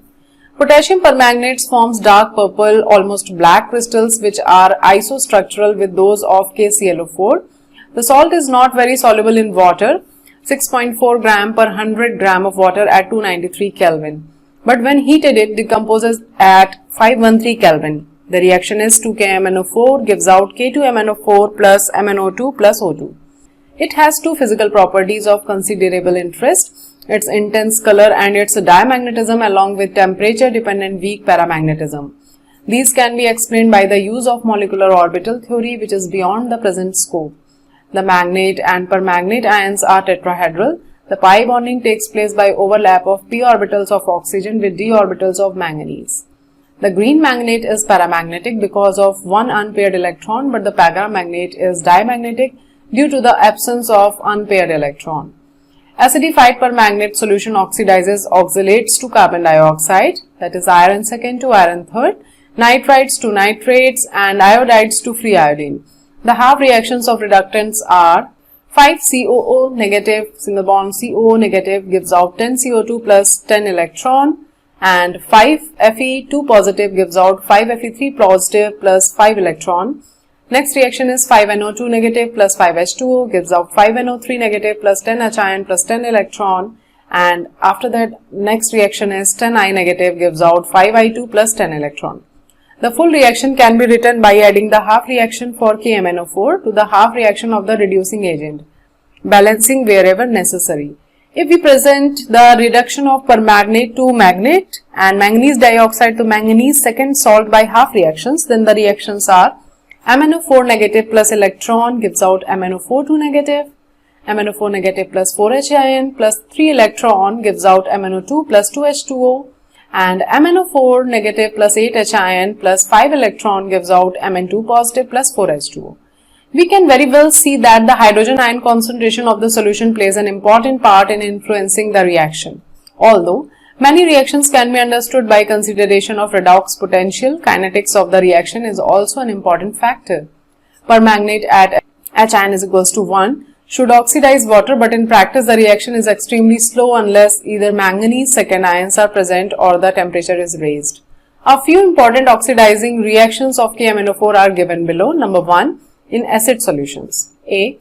Iodine is liberated from potassium iodide. 10I negative plus 2MnO4 negative plus 16H ion gives out 2Mn2 positive plus 8H2O plus 5I2. B. Fe2 positive ion green is converted to Fe3 positive yellow, and the reaction is 5Fe2 positive plus MnO4 negative plus 8H ion gives out Mn2 positive plus 4H2O plus 5Fe3 positive. Next reaction is oxalate ion or oxalic acid is oxidized at 333 K. 5C2O4 2 negative plus 2MnO4 negative plus 16H ion gives out 2Mn2 positive plus 8H2O plus 10 CO2. D. Hydrogen sulfide is oxidized, sulfur being precipitated, and the reactions are H2S gives out 2H ion plus S2 negative. Next reaction is 5S2 negative plus 2MnO4 negative plus 16H ion gives out 2Mn2 positive plus 8H2O plus 5S. E. Sulfurous acid or sulfide is oxidized to a sulfate or sulfuric acid, and the reactions are 5SO3 2 negative plus 2MnO4 negative plus 6H ion gives out 2Mn2 positive plus 3H2O plus 5SO4 2 negative. F. Nitrite is oxidized to nitrate. 5NO2 negative plus 2MnO4 negative plus 6H ion gives out 2Mn2 positive plus 5NO3 negative plus 3H2O. Number 2, in neutral or faintly alkaline solutions, A. A notable reaction is the oxidation of iodide to iodate. 2MnO4 negative plus H2O plus iodide negative gives out 2MnO2 plus 2OH ion plus IO3 negative. B. Thiosulfate is oxidized almost quantitatively to sulfate, and the reaction is 8MnO4 negative plus 3S2O3 2 negative plus H2O gives out 8MnO2 plus 6SO2 2 negative plus 2OH ion. C. Manganese salt is oxidized to MnO2. The presence of zinc sulfate or zinc oxide catalyzes the oxidation. 2MnO4 negative plus 3Mn2 positive plus 2H2O gives out 5MnO2 plus 4H ion. Note, paramanganate titrations in presence of hydrochloric acid are unsatisfactory since hydrochloric acid is oxidized to chlorine. Uses: besides its use in analytical chemistry, potassium permanganate is used as a favorite oxidant in preparative organic chemistry. It uses for the bleaching of wool, cotton, silk and other textile fibers, and for the decolorization of oils are also dependent on its strong oxidizing power. The inner transition elements, F block. The F block consists of two series, lanthanoids, the 14 elements following lanthanum, and actinoids, the 14 elements following actinium. Because lanthanum closely resembles to lanthanoids, it is usually included in any discussion of the lanthanoids, for which the general symbol Ln is often used. Similarly, a discussion of the actinoids includes actinium besides the 14 elements constituting the series. The lanthanoids resemble one another more closely than do the members of ordinary transition elements in any series. They have only one stable oxidation state, and their chemistry provides an excellent opportunity to examine the effect of small changes in size and nuclear charge along a series of otherwise similar elements. The chemistry of the actinoids is, on the other hand, much more complicated. The complication arises partially owing to the occurrence of a wide range of oxidation states in these elements, and partially because their radioactivity creates special problems in their study. The two series will be considered separately here. 8.5. The lanthanoids. The names, symbols, electronic configurations of atomic and some ionic states, and atomic and ionic radii of lanthanum and lanthanoids, for which the general symbol Ln is used, are given in table 8.9. 8.5.1. Electronic configurations. It may be noted that atoms of these elements have electronic configuration with 6s2 common but with variable occupancy of 4f level. However, the electronic configurations of all the tripositive ions, that is the most stable oxidation state of all the lanthanoids, are of the form 4Fn, where n is equals to 1 to 14 with increasing atomic number. 8.5.2. Atomic and ionic sizes. The overall decrease in atomic and ionic radii from lanthanum to lutetium Lutetium. The lanthanide contraction is a unique feature in the chemistry of the lanthanoids. It has far-reaching consequences in the chemistry of the third transition series of the elements. The decrease in atomic radii that is derived from the structures of metals is not quite regular as it is regular in M3 positive ions. This contraction is of course similar to that observed in an ordinary transition series and is attributed to the same cause, the imperfect shielding of one electron by another in the same subshell. However, the shielding of one 4f electron by another is less than 1d electron by another with the increase in nuclear charge along the series. There is fairly regular decrease in the sizes with increasing atomic number.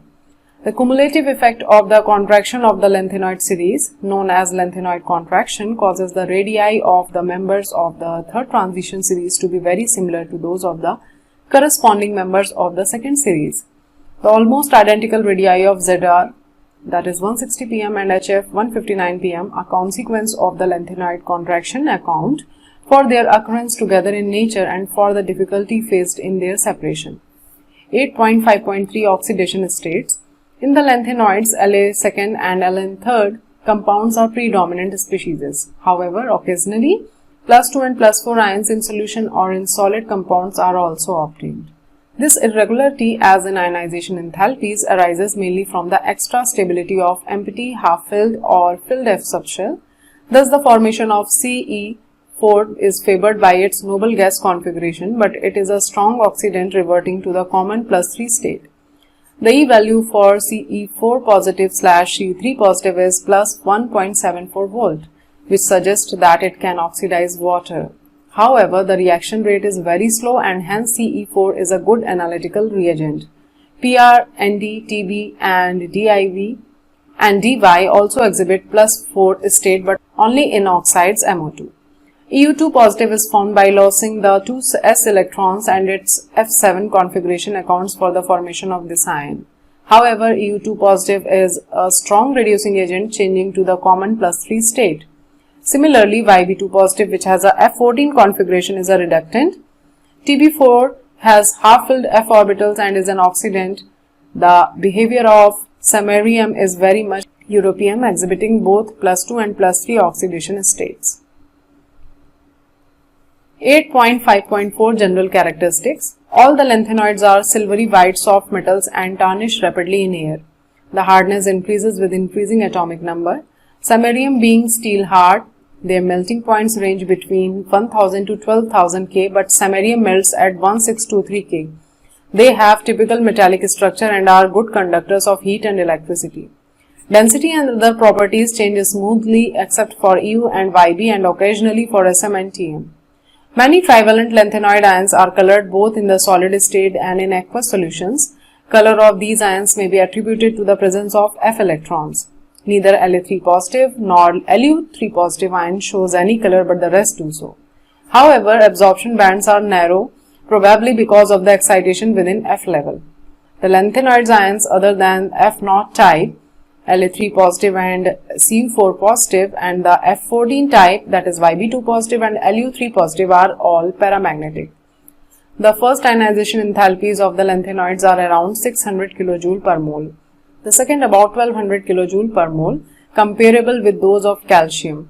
A detailed discussion of the variation of the third ionization enthalpies indicates that the exchange enthalpy considerations, as in 3d orbitals of the first transition series, appear to impart a certain degree of stability to empty, half-filled and completely filled orbitals F level. This is indicated from the abnormally low value of the third ionization enthalpy of lanthanum, gadolinium and lutetium. In their chemical behavior in general, the earlier members of this series are quite reactive, similar to calcium, but with increasing atomic number they behave more like aluminium. Values of E for the half reaction is Ln3 positive plus 3 electron gives out Ln solid, are in the range of 2.2 to 2.4 volt except for EU, for which the value is minus 2.0 volt. This is of course a small variation. The metals combine with the hydrogen when gently heated in the gas. The carbides Ln3C, Ln2C3 and Lnc2 are formed when the metals are heated with carbon. They liberated hydrogen from dilute acids and burn in halogens to form halides. They form oxides M2O3 and hydroxides MOH whole thrice.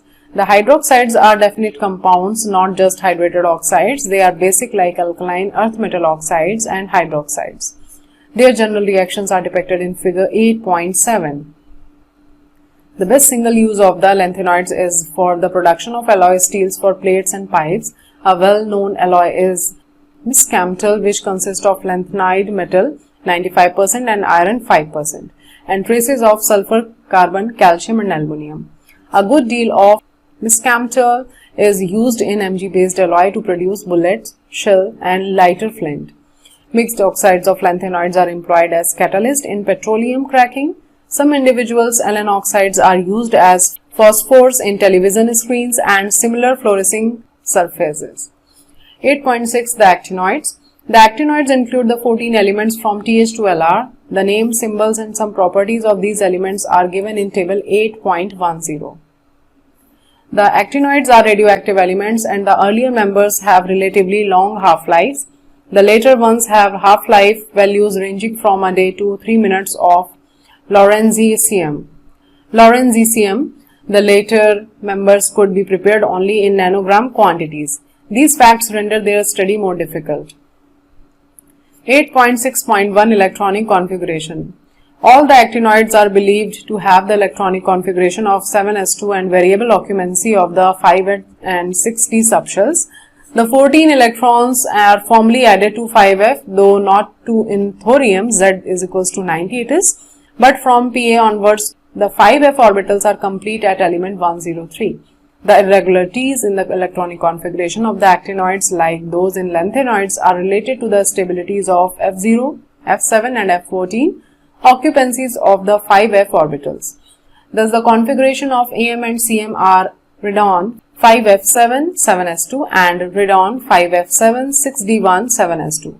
Although the 5f orbitals resemble the 4f orbitals in their angular part of the wave function, they are not as buried as 4f orbitals and hence 5f electrons can participate in bonding to a far greater extent. 8.6.2 Ionic sizes. The general trend in lanthanoids is observable in the actinoids as well. There is a gradual decrease in the size of atoms or N3 positive ions across the series. This may be referred to as the actinoid contraction, like lanthanoid contraction. The contraction is, however, greater from element to element in the series, resulting from poor shielding by 5f electrons. 8.6.3 Oxidation states.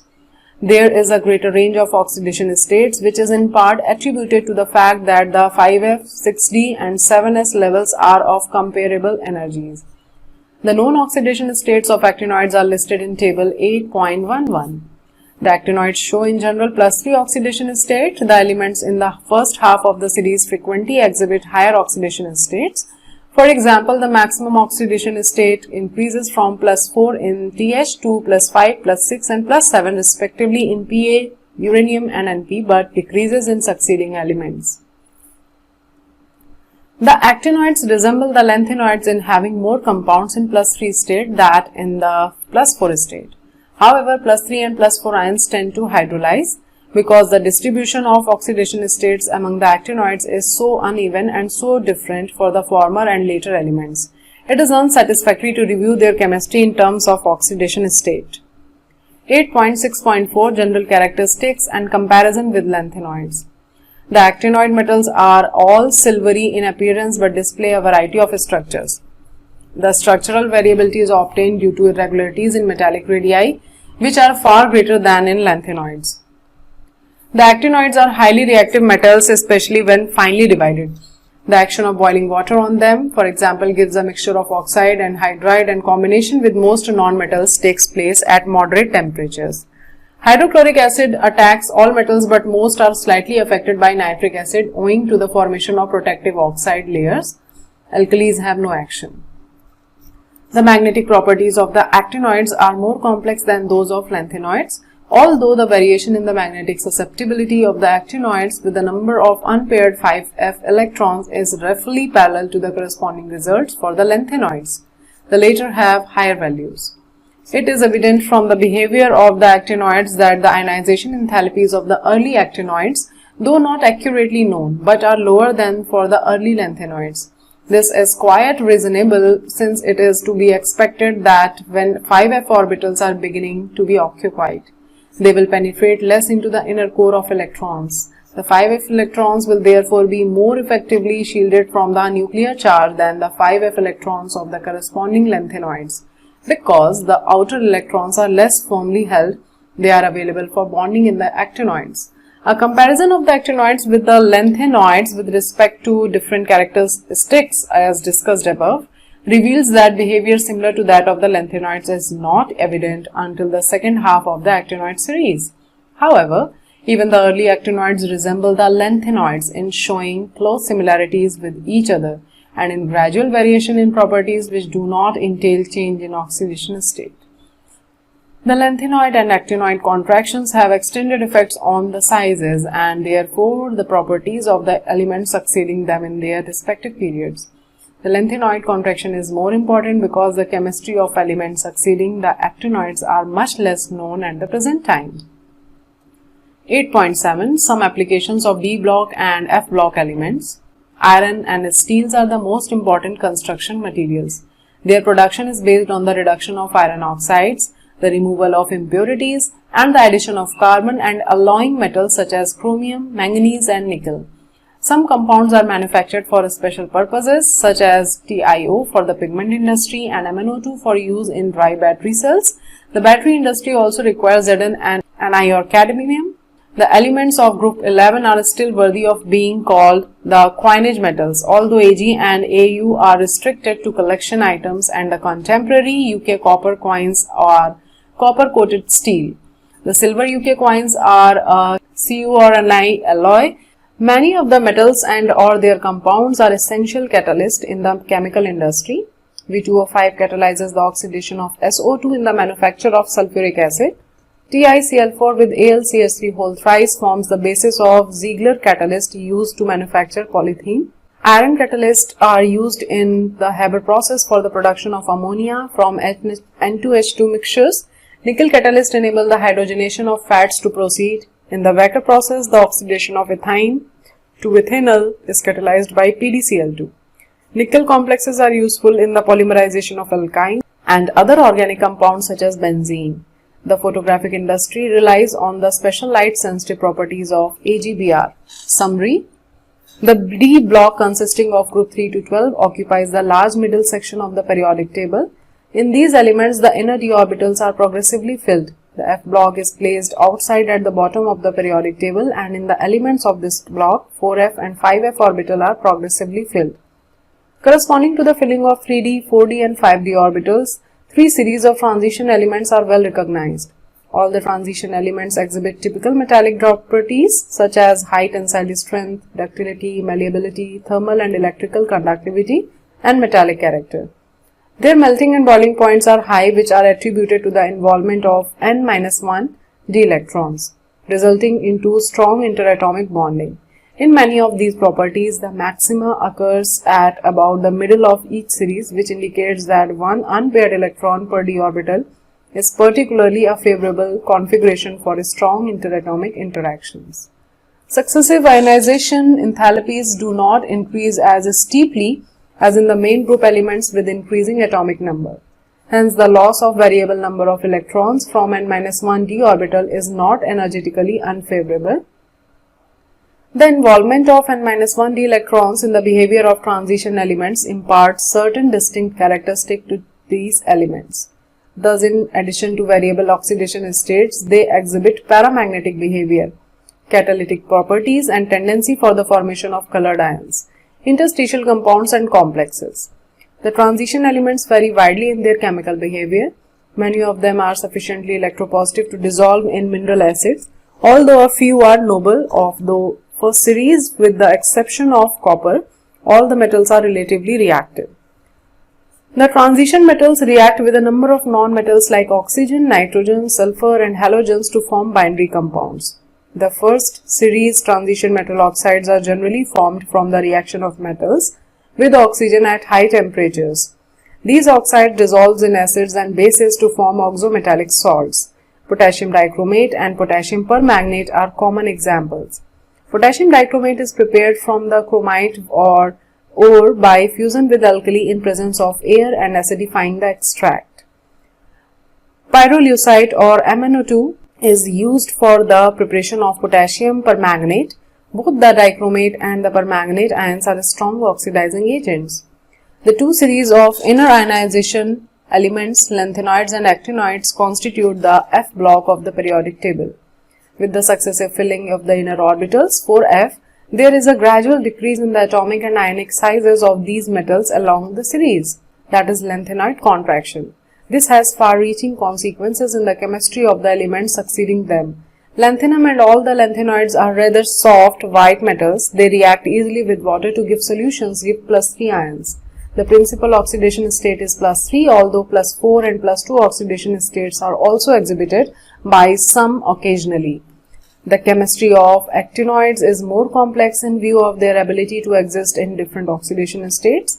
Furthermore, many of the actinoid elements are radioactive, which make the study of these elements rather difficult.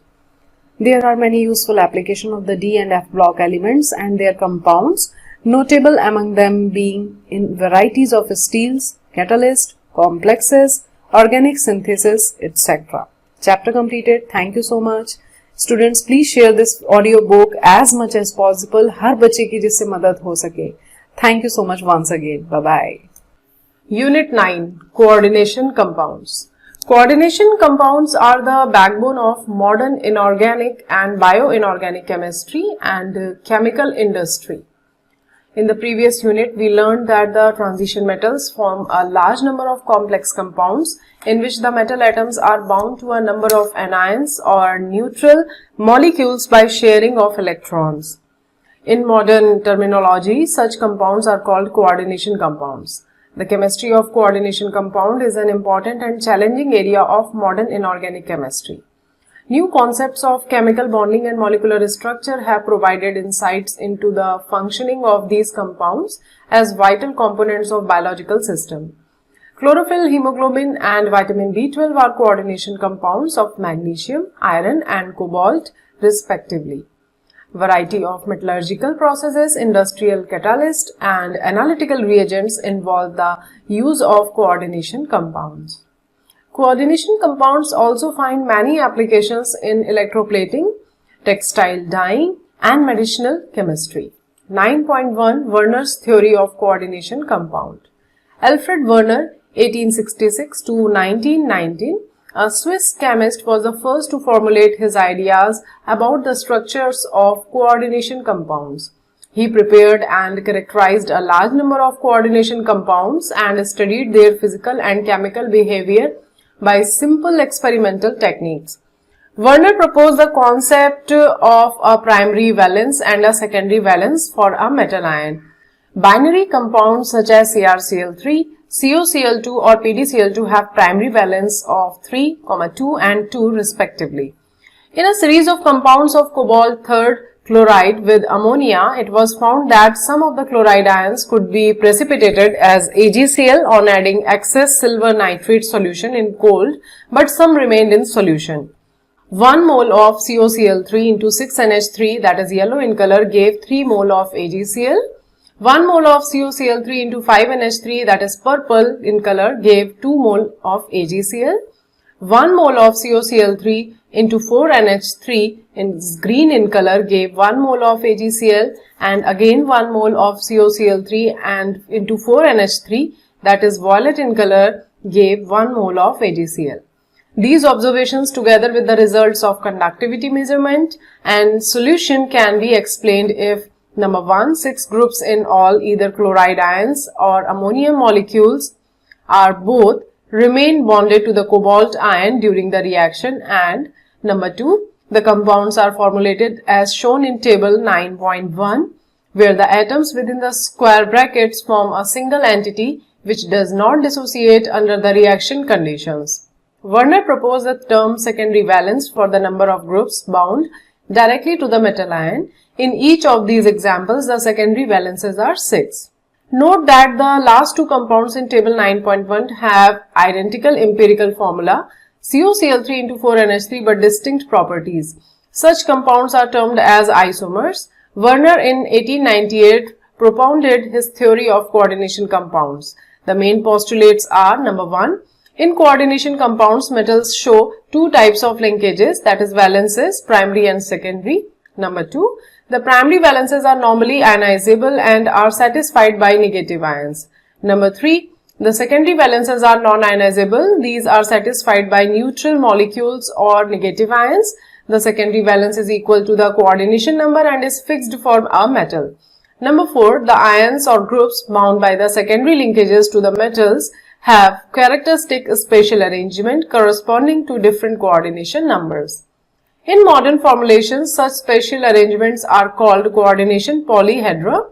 The species within the square bracket are coordination entities or complexes, and the ions outside the square bracket are called counterions. He further postulated that octahedral, tetrahedral, and square planar geometrical shapes are more common in coordination compounds of transition metals. The CONH3 to the whole 3 positive and COCl-NH3 to the whole 2 positive and COCl2-NH3 to the whole positive are octahedral entities, while NiCO4 and PtCl4 to the whole 2 negative are tetrahedral and square planar respectively. Difference between a double salt and a complex. Both double salts as well as complexes are formed by the combination of two or more stable compounds in a stoichiometric ratio.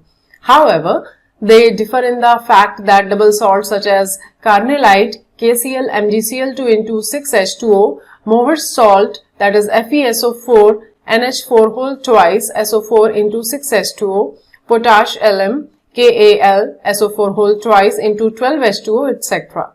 dissociate into simple ions completely when dissolved in water. However, complex ions such as FeCN6 to the whole 4 negative of K4FeCN6 do not dissociate into Fe2 positive and Cn negative ions.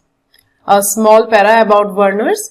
And Werner was born on 12 December 1866 in Mulhouse, a small community in the French province of Alaska. His study of chemistry began in Karlsruhe, Germany and continued in Zurich, Switzerland, where in his doctoral thesis in 1890 he explained the difference in properties of certain nitrogen-containing organic substances on the basis of isomerism. He extended von Hoff's theory of tetrahedral carbon atom and modified it for nitrogen. Werner showed optical and electrical differences between complex compounds based on physical measurements. In fact, Werner was the first to discover optical activity in certain coordination compounds. He, at the age of 29 years, became a full professor at Technische Hochschule in Zurich in 1895. Alfred Werner was a chemist and educationist. His accomplishments includes the development of the theory of coordination compounds. This theory, in which Werner proposed revolutionary ideas about how atoms and molecules are linked together, was formulated in a span of only 3 years, from 1890 to 1893. The remainder of his career was spent gathering the experimental support required to validate his new ideas. Werner became the first Swiss chemist to win the Nobel Prize in 1913 for his work on the linkage of atoms and the coordination theory. 9.2 Definition of some important terms pertaining to coordination compounds. A. Coordination entity. A coordination entity constitutes a central metal atom or ion bonded to a fixed number of ions or molecules. For example, COCl3-NH3 is a coordination entity in which the cobalt ion is surrounded by 3 ammonia molecules and 3 chloride ions. Other examples are NiCO4, PtCl2NH3 twice, FeCN6 to the whole 4 negative and CONH3 to the whole 3 positive. B. Central atom or ion. In a coordination entity, the atom or ion to which a fixed number of ions groups are bound in a definite geometrical arrangement around it is called a central atom or ion. For example, the central atom or ion in the coordination entities, that is NiCl2H2O4, COCl-NH3 to the whole 2 positive and FeCN6 to the whole 3 negative or Ni2 positive, CO3 positive and Fe3 positive respectively. These central atoms or ions are also referred to as Lewis acids. C. Ligands. The ions are molecules bound to the central atom or ion in the coordination entity are called ligands. These may be simple ions such as Cl negative, small molecules such as H2O or NH3, larger molecules such as H2N, CH2, CH2, NH2 or N, CH2, CH2, NH2 whole thrice, or even macromolecules such as proteins. When a ligand is bound to a metal ion through a single donor atom, as with chloride ion, H2O or NH3, the ligand is said to be unidentate.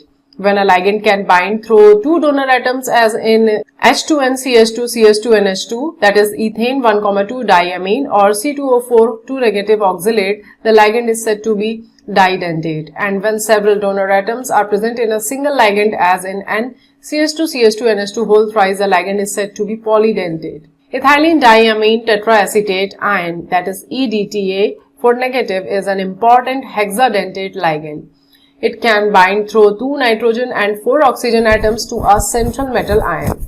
When a di or polydentate ligand uses its 2 or more donor atoms simultaneously to bind a single metal ion, it is said to be a chelate ligand. The number of such ligating groups is called the denticity of the ligand. Such complexes called chelate complexes to be more stable than similar complexes containing unidentate ligands. Ligands which has 2 different donor atoms and either of the 2 ligates in the complex is called ambidentate ligand. Examples of such ligands are the NO2 negative and SCN negative ions. NO2 negative ion can coordinate either through nitrogen or through oxygen to a central metal atom or ion. Similarly, SCN negative ion can coordinate through the sulfur or nitrogen atom. D. Coordination number. The coordination number, that is Cn, of a metal ion in a complex can be defined as the number of ligand donor atoms to which the metal is directly bonded. For example, in the complex ions PtCl6 to the whole 2 negative and NiNH3 whole 4 to the whole 2 positive, the coordination number of Pt and Ni are 6 and 4 respectively.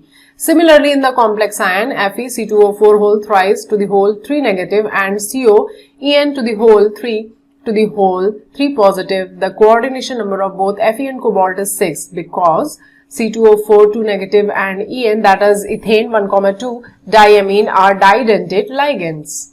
It is important to note here that coordination number of the central atom or ion is determined only by the number of sigma bonds formed by the ligand with the central atom or ion. Pi bonds, if formed between the ligand and the central atom or ion, are not counted for this purpose. E. Coordination is fair. The central atom ion and the ligands attached to it are enclosed in a square bracket and is collectively termed as the coordination is fair.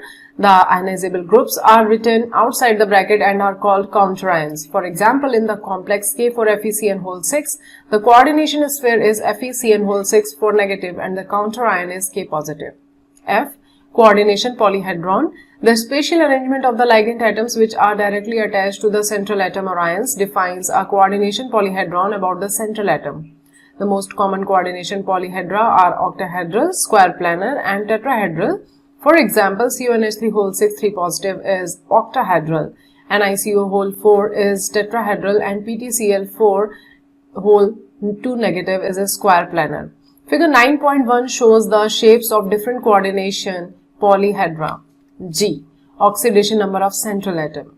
The oxidation number of central atom in a complex is defined as the charge it would carry if all the ligands are removed along with the electron pairs that are shared with the central atom. The oxidation number is represented by a Roman numeral in parenthesis following the name of the coordination entity. For example, oxidation number of copper in CuCN whole 4 to the whole 3 negative is +1 and it is written as Cu1. H.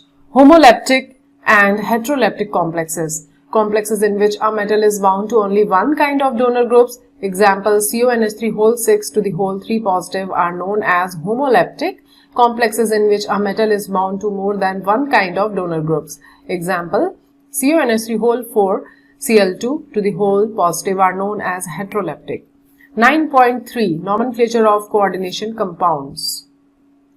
Nomenclature is important in coordination chemistry because of the need to have an unambiguous method of describing formulas and writing systematic names, Particularly when dealing with isomers, the formulas and names adopted for coordination entities are based on the recommendations of the International Union of Pure and Applied Chemistry, that is IUPAC.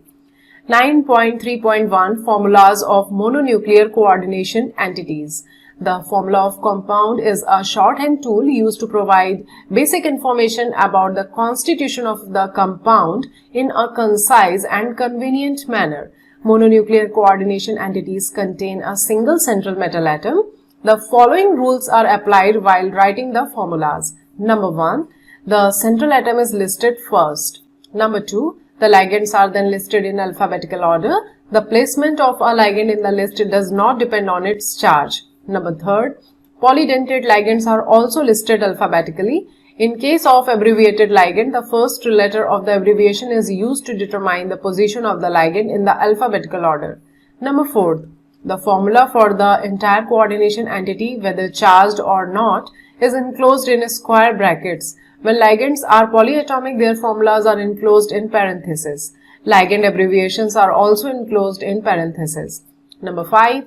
There should be no space between the ligands and the metal within a coordination sphere. Number 6. When the formula of a charged coordination entity is to be written without that of the counterion, the charge is indicated outside the square brackets as a right superscript with the number before the sign. For example, COCN whole 6 to the whole 3 negative, CrH2O whole 6 to the whole 3 positive, etc. Number 7. The charge of the cations is balanced by the charge of the anions. 9.3.2 Naming of mononuclear coordination compounds. The names of coordination compounds are derived by following the principles of additive nomenclature. Thus, the groups that surround the central atom must be identified in the name. They are listed as prefixes to the name of the central atom along with any appropriate multipliers. The following rules are used when naming coordination compounds. Number 1.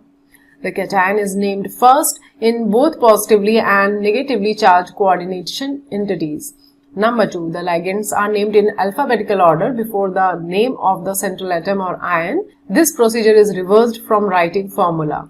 And number 3. Names of the anionic ligands end in O. Those of neutral and cationic ligands are the same except aqua for H2O, amine for NH3, carbonyl for CO, and nitrosyl for NO. While writing the formula of coordination entity, these are enclosed in brackets. Number 4. Prefixes mono, di, tri, etc. are used to indicate the number of the individual ligands in the coordination entity.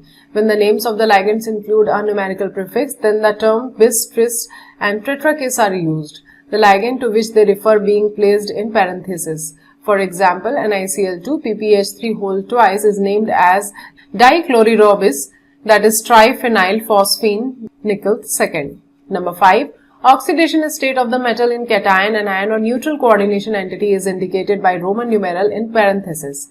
Number 6. If the complex ion is a cation, the metal is named same as the element. For example, cobalt in a complex cation is called cobalt and platinum is called platinum. And if the complex ion is an anion, the name of the metal ends with the suffix ate. For example, cobalt in a complex anion, that is cobalt SCN whole 4 to the whole 2 negative is called cobaltate. For some metals, the Latin names are used in the complex anions, example ferrate for Fe. Number 7. The neutral complex molecule is named similar to that of the complex cation. The following examples illustrates the nomenclature for coordination compounds. Number 1. CrNH3 whole thrice, H2O whole thrice to the whole Cl3 is named as triamine triaqua chromium third chloride. Explanation. The complex ion is inside the square bracket, which is a cation. The amine ligands are named before the aqua ligands according to alphabetical order. Since there are 3 chloride ions in the compounds, the charge on the complex ion must be +3 since the compound is electrically neutral. From the charge on the complex ion and the charge on the ligands, we can calculate the oxidation number of the metal. In this example, all the ligands are neutral molecules, therefore the oxidation number of chromium must be the same as the charge of the complex ion +3. Number 2. CO, H2N, CH2, CH2, NH2 whole thrice to the whole twice, SO4 whole thrice is named as tris in bracket ethane 1,2 diamine bracket close cobalt third sulfate. Explanation. The sulfate is the counter anion in this molecule. Since it takes 3 sulfates to bond with 2 complex cations, the charge on each complex cation must be +3. Further, ethane 1,2 diamine is a neutral molecule, so the oxidation number of cobalt in the complex ion must be +3. Remember that you never have to indicate the number of cations and anions in the name of an ionic compound. Number 3, AgNH3 whole twice, bracket close, AgCN whole twice is named as diamine silver 1, dicyanido argentate 1. 9.4 Isomerism in coordination compound. Isomers are 2 or more compounds that have the same chemical formula but a different arrangement of atoms. Because of the different arrangement of atoms, they differ in one or more physical or chemical properties. 2 principal types of isomerisms are known among coordination compounds, each of which can be further subdivided. A. Stereoisomerism, that is geometrical isomerism, optical isomerism. B. Structural isomerism, so 4 types are here: linkage isomerism, coordination isomerism, ionization and solvate isomerism. Stereoisomerisms have the same chemical formula and chemical bonds, but they have different spatial arrangement. Structural isomers have different bonds. A detailed account of these isomers are given below. This type of isomerism arises in heteroleptic complexes due to different possible geometric arrangements of the ligands. Important examples of this behavior are found with coordination numbers 4 and 6 in a square planar complex of formula MX2L2, where X and L are unidentate. The 2 ligands X may be arranged adjacent to each other in a cis isomer or opposite to each other in a trans isomer as depicted in figure 9.2. Other square planar complex of the type MABXL, where A, B, XL are unidentates, shows 3 isomers, 2 cis and 1 trans. You may attempt to draw these structures. Such isomerism is not possible for a tetrahedral geometry, but similar behavior is possible in octahedral complexes for formula MX2L4, in which the 2 ligands X may be oriented cis or trans to each other. This type of isomerism also arises when didentate ligands, that is LL, example NH2, CH2, CH2, NH2, En, are present in complexes for formula, that is MX2L, single bond L to the whole twice, figure 9.4. Another type of geometrical isomerism occurs in octahedral coordination entities of the type Ma3B3, like CONH3 whole thrice, NO2 whole thrice. If 3 donor atoms of the same ligands occupy adjacent positions at the corners of an octahedral face, we have the facial isomer. When the positions are around the meridian of the octahedron, we get the meridional isomer. 9.4.2 Optical isomerism. Optical isomers are mirror images that cannot be superimposed on one another. These are called as enantiomers. The molecules or ions that cannot be superimposed are called chiral. The 2 forms are called dextro D and levo L. Depending upon the direction they rotate the plane of polarized light in a polarimeter. D rotates to the right, L rotates to L to the left. Optical isomerism is common in octahedral complexes involving didentate ligands. In a coordination entity of the type PTCl2 En whole twice to the whole 2 positive, only the cis isomer shows optical activity. 9.4.3 Linkage isomerism. Linkage isomerism arises in a coordination compound containing ambidentate ligand. A simple example is provided by complexes containing the thiocyanate ligand NCS negative, which may bind through the nitrogen to give MNCS or through sulfur to give MSCN. That is, Jorgensen discovered such behavior in the complex CONH3 whole 5 NO2 to the whole Cl2, which is obtained as the red form, in which the nitrite ligand is bound through oxygen, that is ONO, and as the yellow form, in which the nitrite ligand is bound through nitrogen, that is NO2.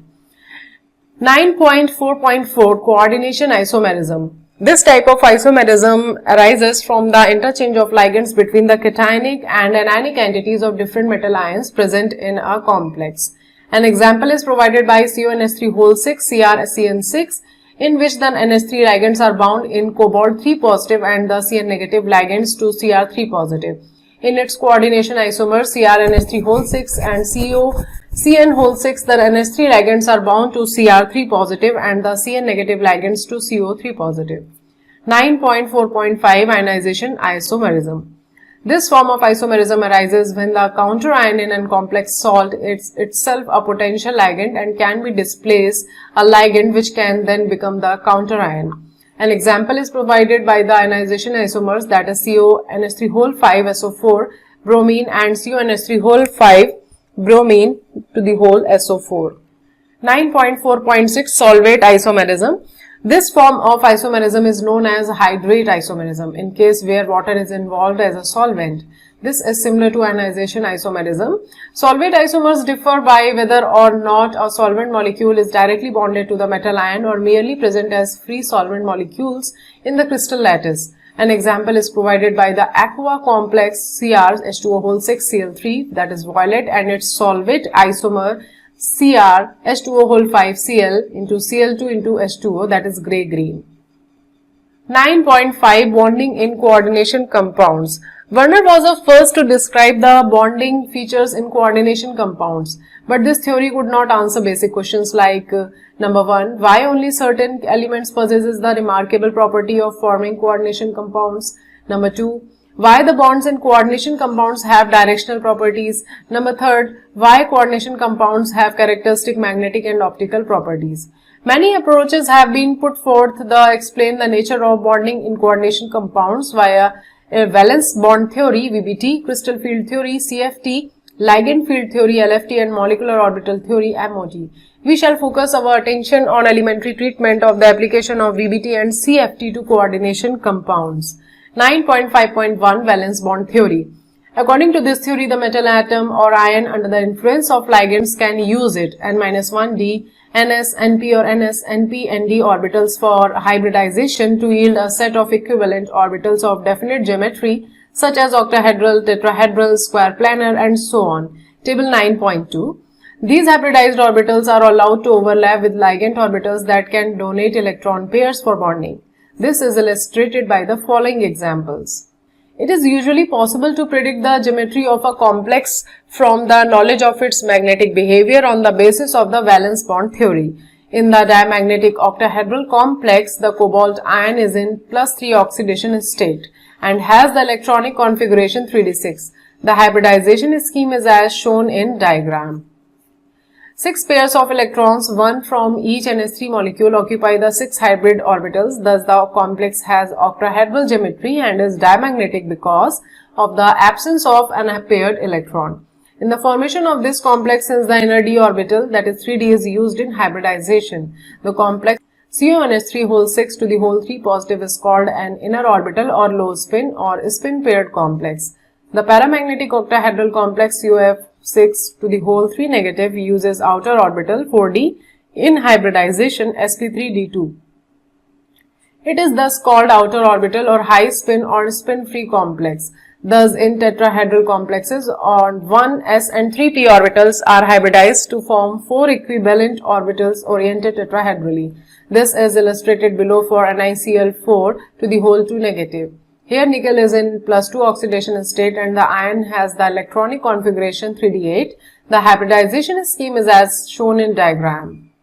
Each chlorine ion donates a pair of electrons. The compound is paramagnetic since it contains 2 unpaired electrons. Similarly, NiCO4 has tetrahedral geometry but is diamagnetic since nickel is in 0 oxidation state and contains no unpaired electron. In the square planar complexes, the hybridization involved is dsp2. An example is NiCN4 to the whole 2 negative. Here nickel is in +2 oxidation state and has the electronic configuration 3d8. The hybridization scheme as shown in diagram. Each of the hybridized orbitals receives a pair of electrons from a cyanide ion. The compound is diamagnetic as evident from the absence of unpaired electron. It is important to note that hybrid orbitals do not actually exist. In fact, hybridization is a mathematical manipulation of wave equation for the atomic orbitals involved. 9.5.2 Magnetic properties of coordination compounds. The magnetic moment of coordination compounds can be measured by the magnetic susceptibility experiments. The results can be used to obtain information about the number of unpaired electrons and hence structures adopted by metal complexes. A critical study of the magnetic data of coordination compounds of metals of the first transition series reveals some complications. For metal ions with up to 3 electrons in the d orbitals like Ti3 positive, D1, V3 positive, D2, Cr3 positive, D3, 2 vacant d orbitals are available for octahedral hybridization with 4s and 4p orbitals.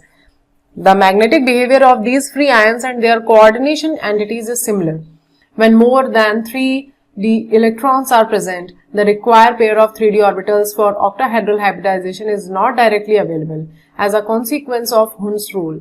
Thus, for D4, chromium 2 positive and chromium 2 positive and Mn3 positive, D5, Mn2 positive and Fe3 positive. In D6, it is Fe2 positive and CO3 positive cases. A vacant pair of d orbitals results only by pairing of 3d electrons, which leaves 2, 1 and 0 unpaired electrons respectively. The magnetic data agree with maximum spin pairing in many cases, especially with coordination compounds containing D6 ions. However, with species containing D4 and D5 ions, these are complications. MnCN6 to the 3 negative has magnetic moment of 2 unpaired electrons, while MnCl6 to the whole 3 negative has a paramagnetic moment of 4 unpaired electrons.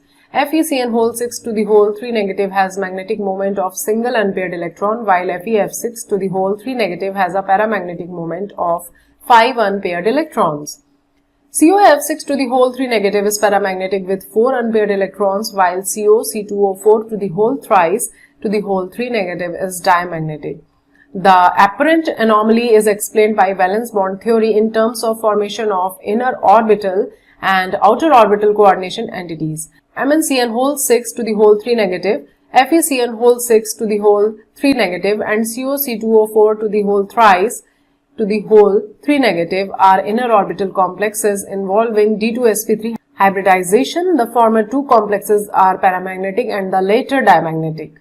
On the other hand, MnCl6 to the whole 3 negative, FeF6 to the whole 3 negative and COF6 to the whole 3 negative are outer orbital complexes involving sp3d2 hybridization and are paramagnetic corresponding to 4, 5 and 4 unpaired electrons.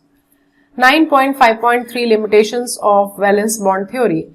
While the VB theory to a larger extent explains the formation structures and magnetic behavior of coordination compounds, it suffers from the following shortcomings. Number 1. It involves a number of assumptions. Number 2. It does not give quantitative interpretation of magnetic data. Number 3. It does not explain the color exhibited by the coordination compounds. Number 4. It does not give a quantitative interpretation of the thermodynamic or kinetic stabilities of coordination compounds. Number 5. It does not make exact predictions regarding the tetrahedral and square planar structures of 4 coordinate complexes. Number 6. It does not distinguish between weak and strong ligands. 9.5.4 Crystal Field Theory. The crystal field theory CFT is an electrostatic model which considers the metal-ligand bond to be ionic, arising purely from electrostatic interactions between the metal ion and the ligand. Ligands are treated as point charges in case of anions or point dipoles in case of neutral molecules. The 5d orbitals is an isolated gaseous metal atom or ion have same energy, that is, they are degenerate. This degeneracy is maintained if a spherically symmetrical field of negative charges surrounds the metal atom or ion. However, when the negative field is due to ligands, either anions or the negative ends of the dipolar molecules like NH3 and H2O in a complex, it becomes asymmetrical and the degeneracy of the d orbitals is lifted. It results in splitting of the d orbitals. The pattern of splitting depends upon the nature of the crystal field. Let us explain this splitting in different crystal fields. A. Crystal field splitting in octahedral coordination entities. In an octahedral coordination entity with 6 ligands surrounding the metal atom or ion, there will be repulsion between the electrons in metal d orbitals and the electrons or negative charges of the ligands. Such a repulsion is more when the metal d orbital is directed towards the ligand than when it is away from the ligand. Thus, the dx2 y2 and dz2 orbitals which point towards the axis along the direction of the ligand will experience more repulsion and will be raised in energy. And the dxy, dyz and dxz orbitals which are directed between the axes will be lowered in energy relative to the average energy in the spherical crystal field. Thus, the degeneracy of the d orbital has been removed due to the ligand electron-metal electron repulsions in the octahedral complexes to yield 3 orbitals of lower energy, T2G set, and 2 orbitals of high energy, EG set. This splitting of the degenerate levels due to the presence of ligands in a definite geometry is termed as crystal field splitting, and the energy separation is denoted by delta naught. The subscript 0 is for octahedral. Thus, the energy of the 2 EG orbitals will increase by 3 by 5 delta naught, and that of the 3 T2G will decreases by 2 by 5 delta naught. The crystal field splitting delta naught depends upon the field produced by the ligand and charge on the metal ion. Some ligands are able to produce strong fields, in which case the splitting will be large, whereas other produce weak fields and consequently result in a small splitting of d orbitals. In general, ligands can be arranged in a series in the order of increasing field strength as given below. Iodine negative is less than, bromine negative is less than, SCN negative is less than, fluoride negative is less than, S2 negative is less than, F negative is less than, OH negative is less than, C2O4 2 negative is less than, H2O is less than, NCS negative is less than, EDTA4 negative is less than, NH3 is less than, En is less than, Cn negative is less than, CO. Such a series is termed as a spectrochemical series, and it is an experimentally determined series based on the absorption of light by complexes with different ligands. Let us assign electrons in the d orbitals of metal ion in octahedral coordination entities. Obviously, the single d electron occupies one of the lower energy T2G orbitals in D2 and D3 coordination entities. The d electrons occupy the T2G orbital singly in accordance with the Hund's rule.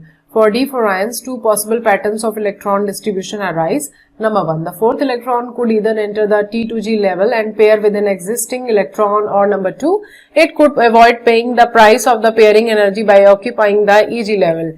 Which of these possibilities occurs depends on the relative magnitude of the crystal field splitting. Delta naught and the pairing energy. P represents the energy required for electron pairing in a single orbital.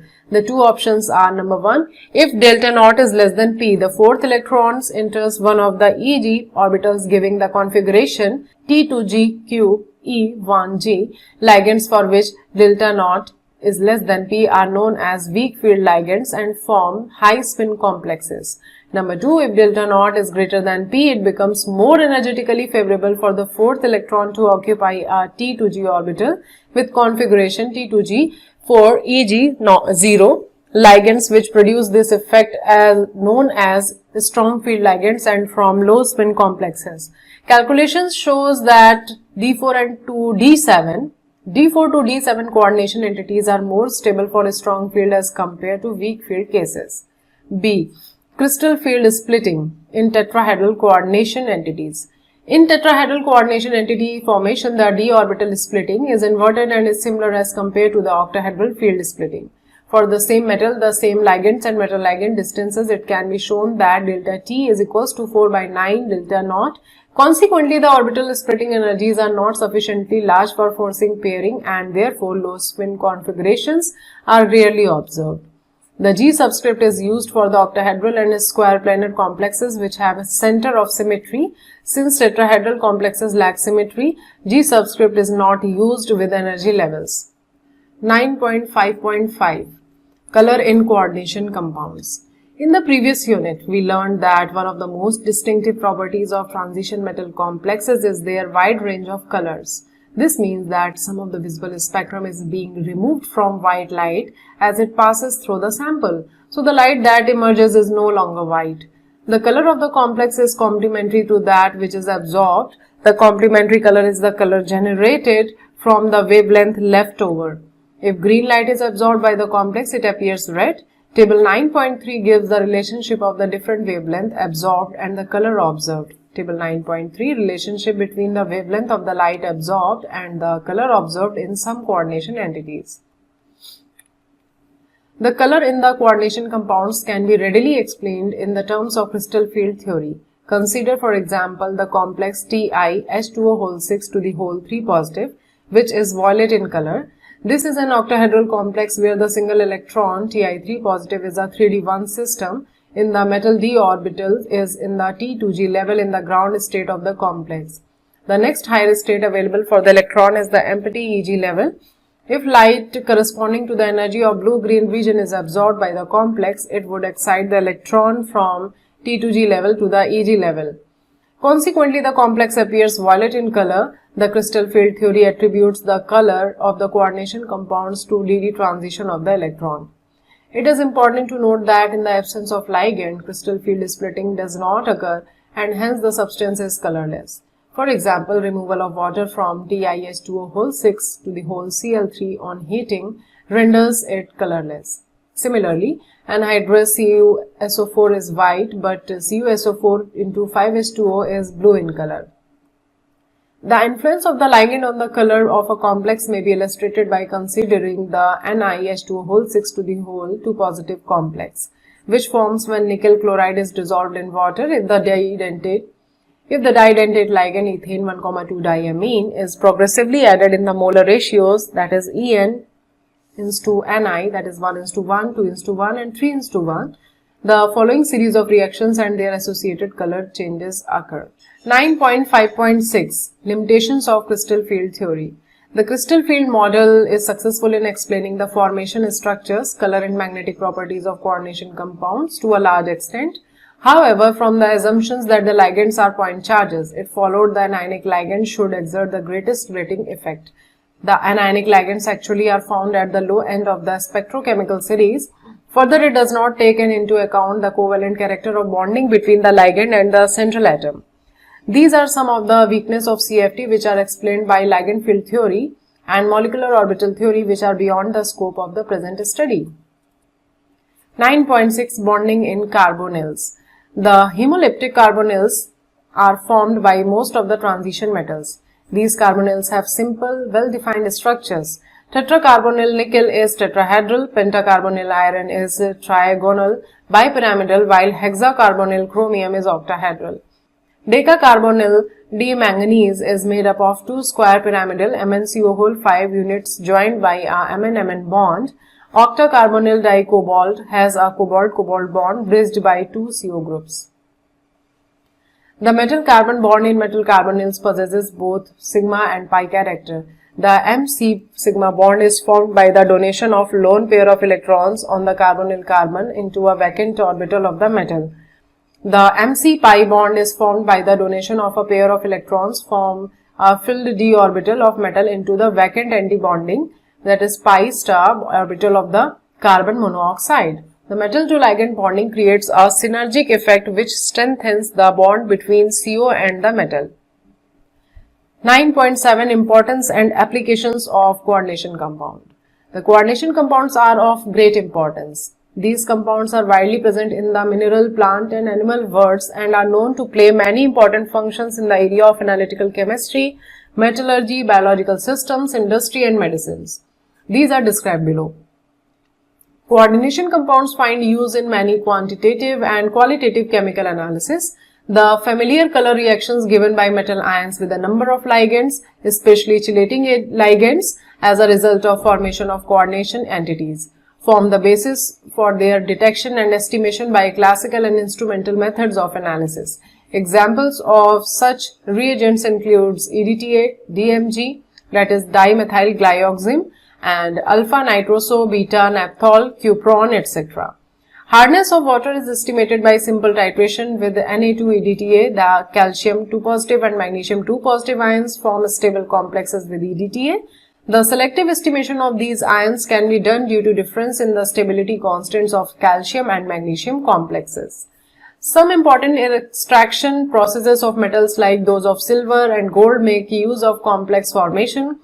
Gold, for example, combines with cyanide in the presence of oxygen and water to form the coordination entity AuCN whole twice to the whole negative in aqueous solution. Gold can be separated in metallic form from this solution by the addition of zinc. Similarly, purification of metals can be achieved through formation and subsequent decomposition of their coordination compounds. For example, impure nickel is converted to NiCO4, which is decomposed to yield pure nickel. Coordination compounds are the great importance in biological systems. The pigment responsible for photosynthesis, chlorophyll, is a coordination compound of magnesium. Hemoglobin, the red pigment of blood which acts as oxygen carrier, is a coordination compound of iron. Vitamin B12, cyanocobalamin, the anti-pernicious anemia factor, is a coordination compound of cobalt. Among the other compounds of biological importance with the coordinated metal ions are the enzymes like carboxypeptidase and carbonic anhydrase, catalyst of biological systems. Coordination compounds are used as catalyst for many industrial processes. Examples include rhodium complex, that is PH3P3RHCl. A Wilkinson catalyst is used for the hydrogenation of alkenes. Articles can be electroplated with silver and gold much more smoothly and evenly form solutions of the complexes, that is AgCN whole twice to the whole negative and AuCN whole twice to the whole negative, than from a solution of simple metal ions. In black and white photography, the developed film is fixed by washing with hyposolution which dissolves the undecomposed AgBr to form a complex ion AgS2O3 whole twice to the whole 3 negative. There is growing interest in the use of chelate therapy in medicinal chemistry. An example is the treatment of problems caused by the presence of metals in toxic proportion in plant-animal systems. Thus, excess of copper and iron are removed by the chelating ligands D-penicillamine and dysferroxim B via the formation of coordination compounds. EDTA is used in the treatment of lead poisoning. Some coordination compounds of platinum effectively inhibit the growth of tumors. Examples are cisplatin and related compounds. Summary: the chemistry of coordination compound is an important and challenging area of modern inorganic chemistry. During the last 50 years, advances in this area have provided development of new concepts and models of bonding and molecular structure, novel breakthroughs in the chemical industry, and vital insights into the functioning of critical components of biological systems. The first systematic attempt at explaining the formation, reactions, structures, and bonding of coordination compound was made by A. Werner. His theory postulated the use of two types of linkages, primary and secondary, by a metal atom or ion in a coordination compound. In the modern language of chemistry, these linkages are recognized as the ionizable and non-ionizable, that is covalent bonds respectively. Using the property of isomerism, Werner predicted the geometrical shapes of a large number of coordination entities. The valence bond theory VBT explains with reasonable success the formation, magnetic behavior, and geometrical shapes of coordination compounds. It, however, fails to provide a quantitative interpretation of magnetic behavior and has nothing to say about the optical properties of these compounds. The crystal field theory CFT to coordination compound is based on the effect of different crystal fields provided by the ligands taken as point charges on the degeneracy of d orbital energies of the central metal atom or ion. The splitting of d orbital provides different electronic arrangements in strong and weak crystal fields. The treatment provides for quantitative estimations of orbital separation energies, magnetic moments, and spectral and stability parameters. However, the assumptions that ligands constitute point charges creates many theoretical difficulties. The metal-carbon bond in metal carbonyls possesses both sigma and pi character. The ligand to metal is sigma bond and metal to ligand is pi bond. This unique synergic bonding provides stability to metal carbonyls. Coordination compounds are of great importance. These compounds provide critical insights into the functioning and structure of vital components of biological systems. Coordination compounds also find extensive applications in metallurgical processes, analytical and medicinal chemistry. Chapter completed. Thank you so much. Students, please share this video as much as possible ताकि हर बच्चे को इसकी help मिल सके. Thank you.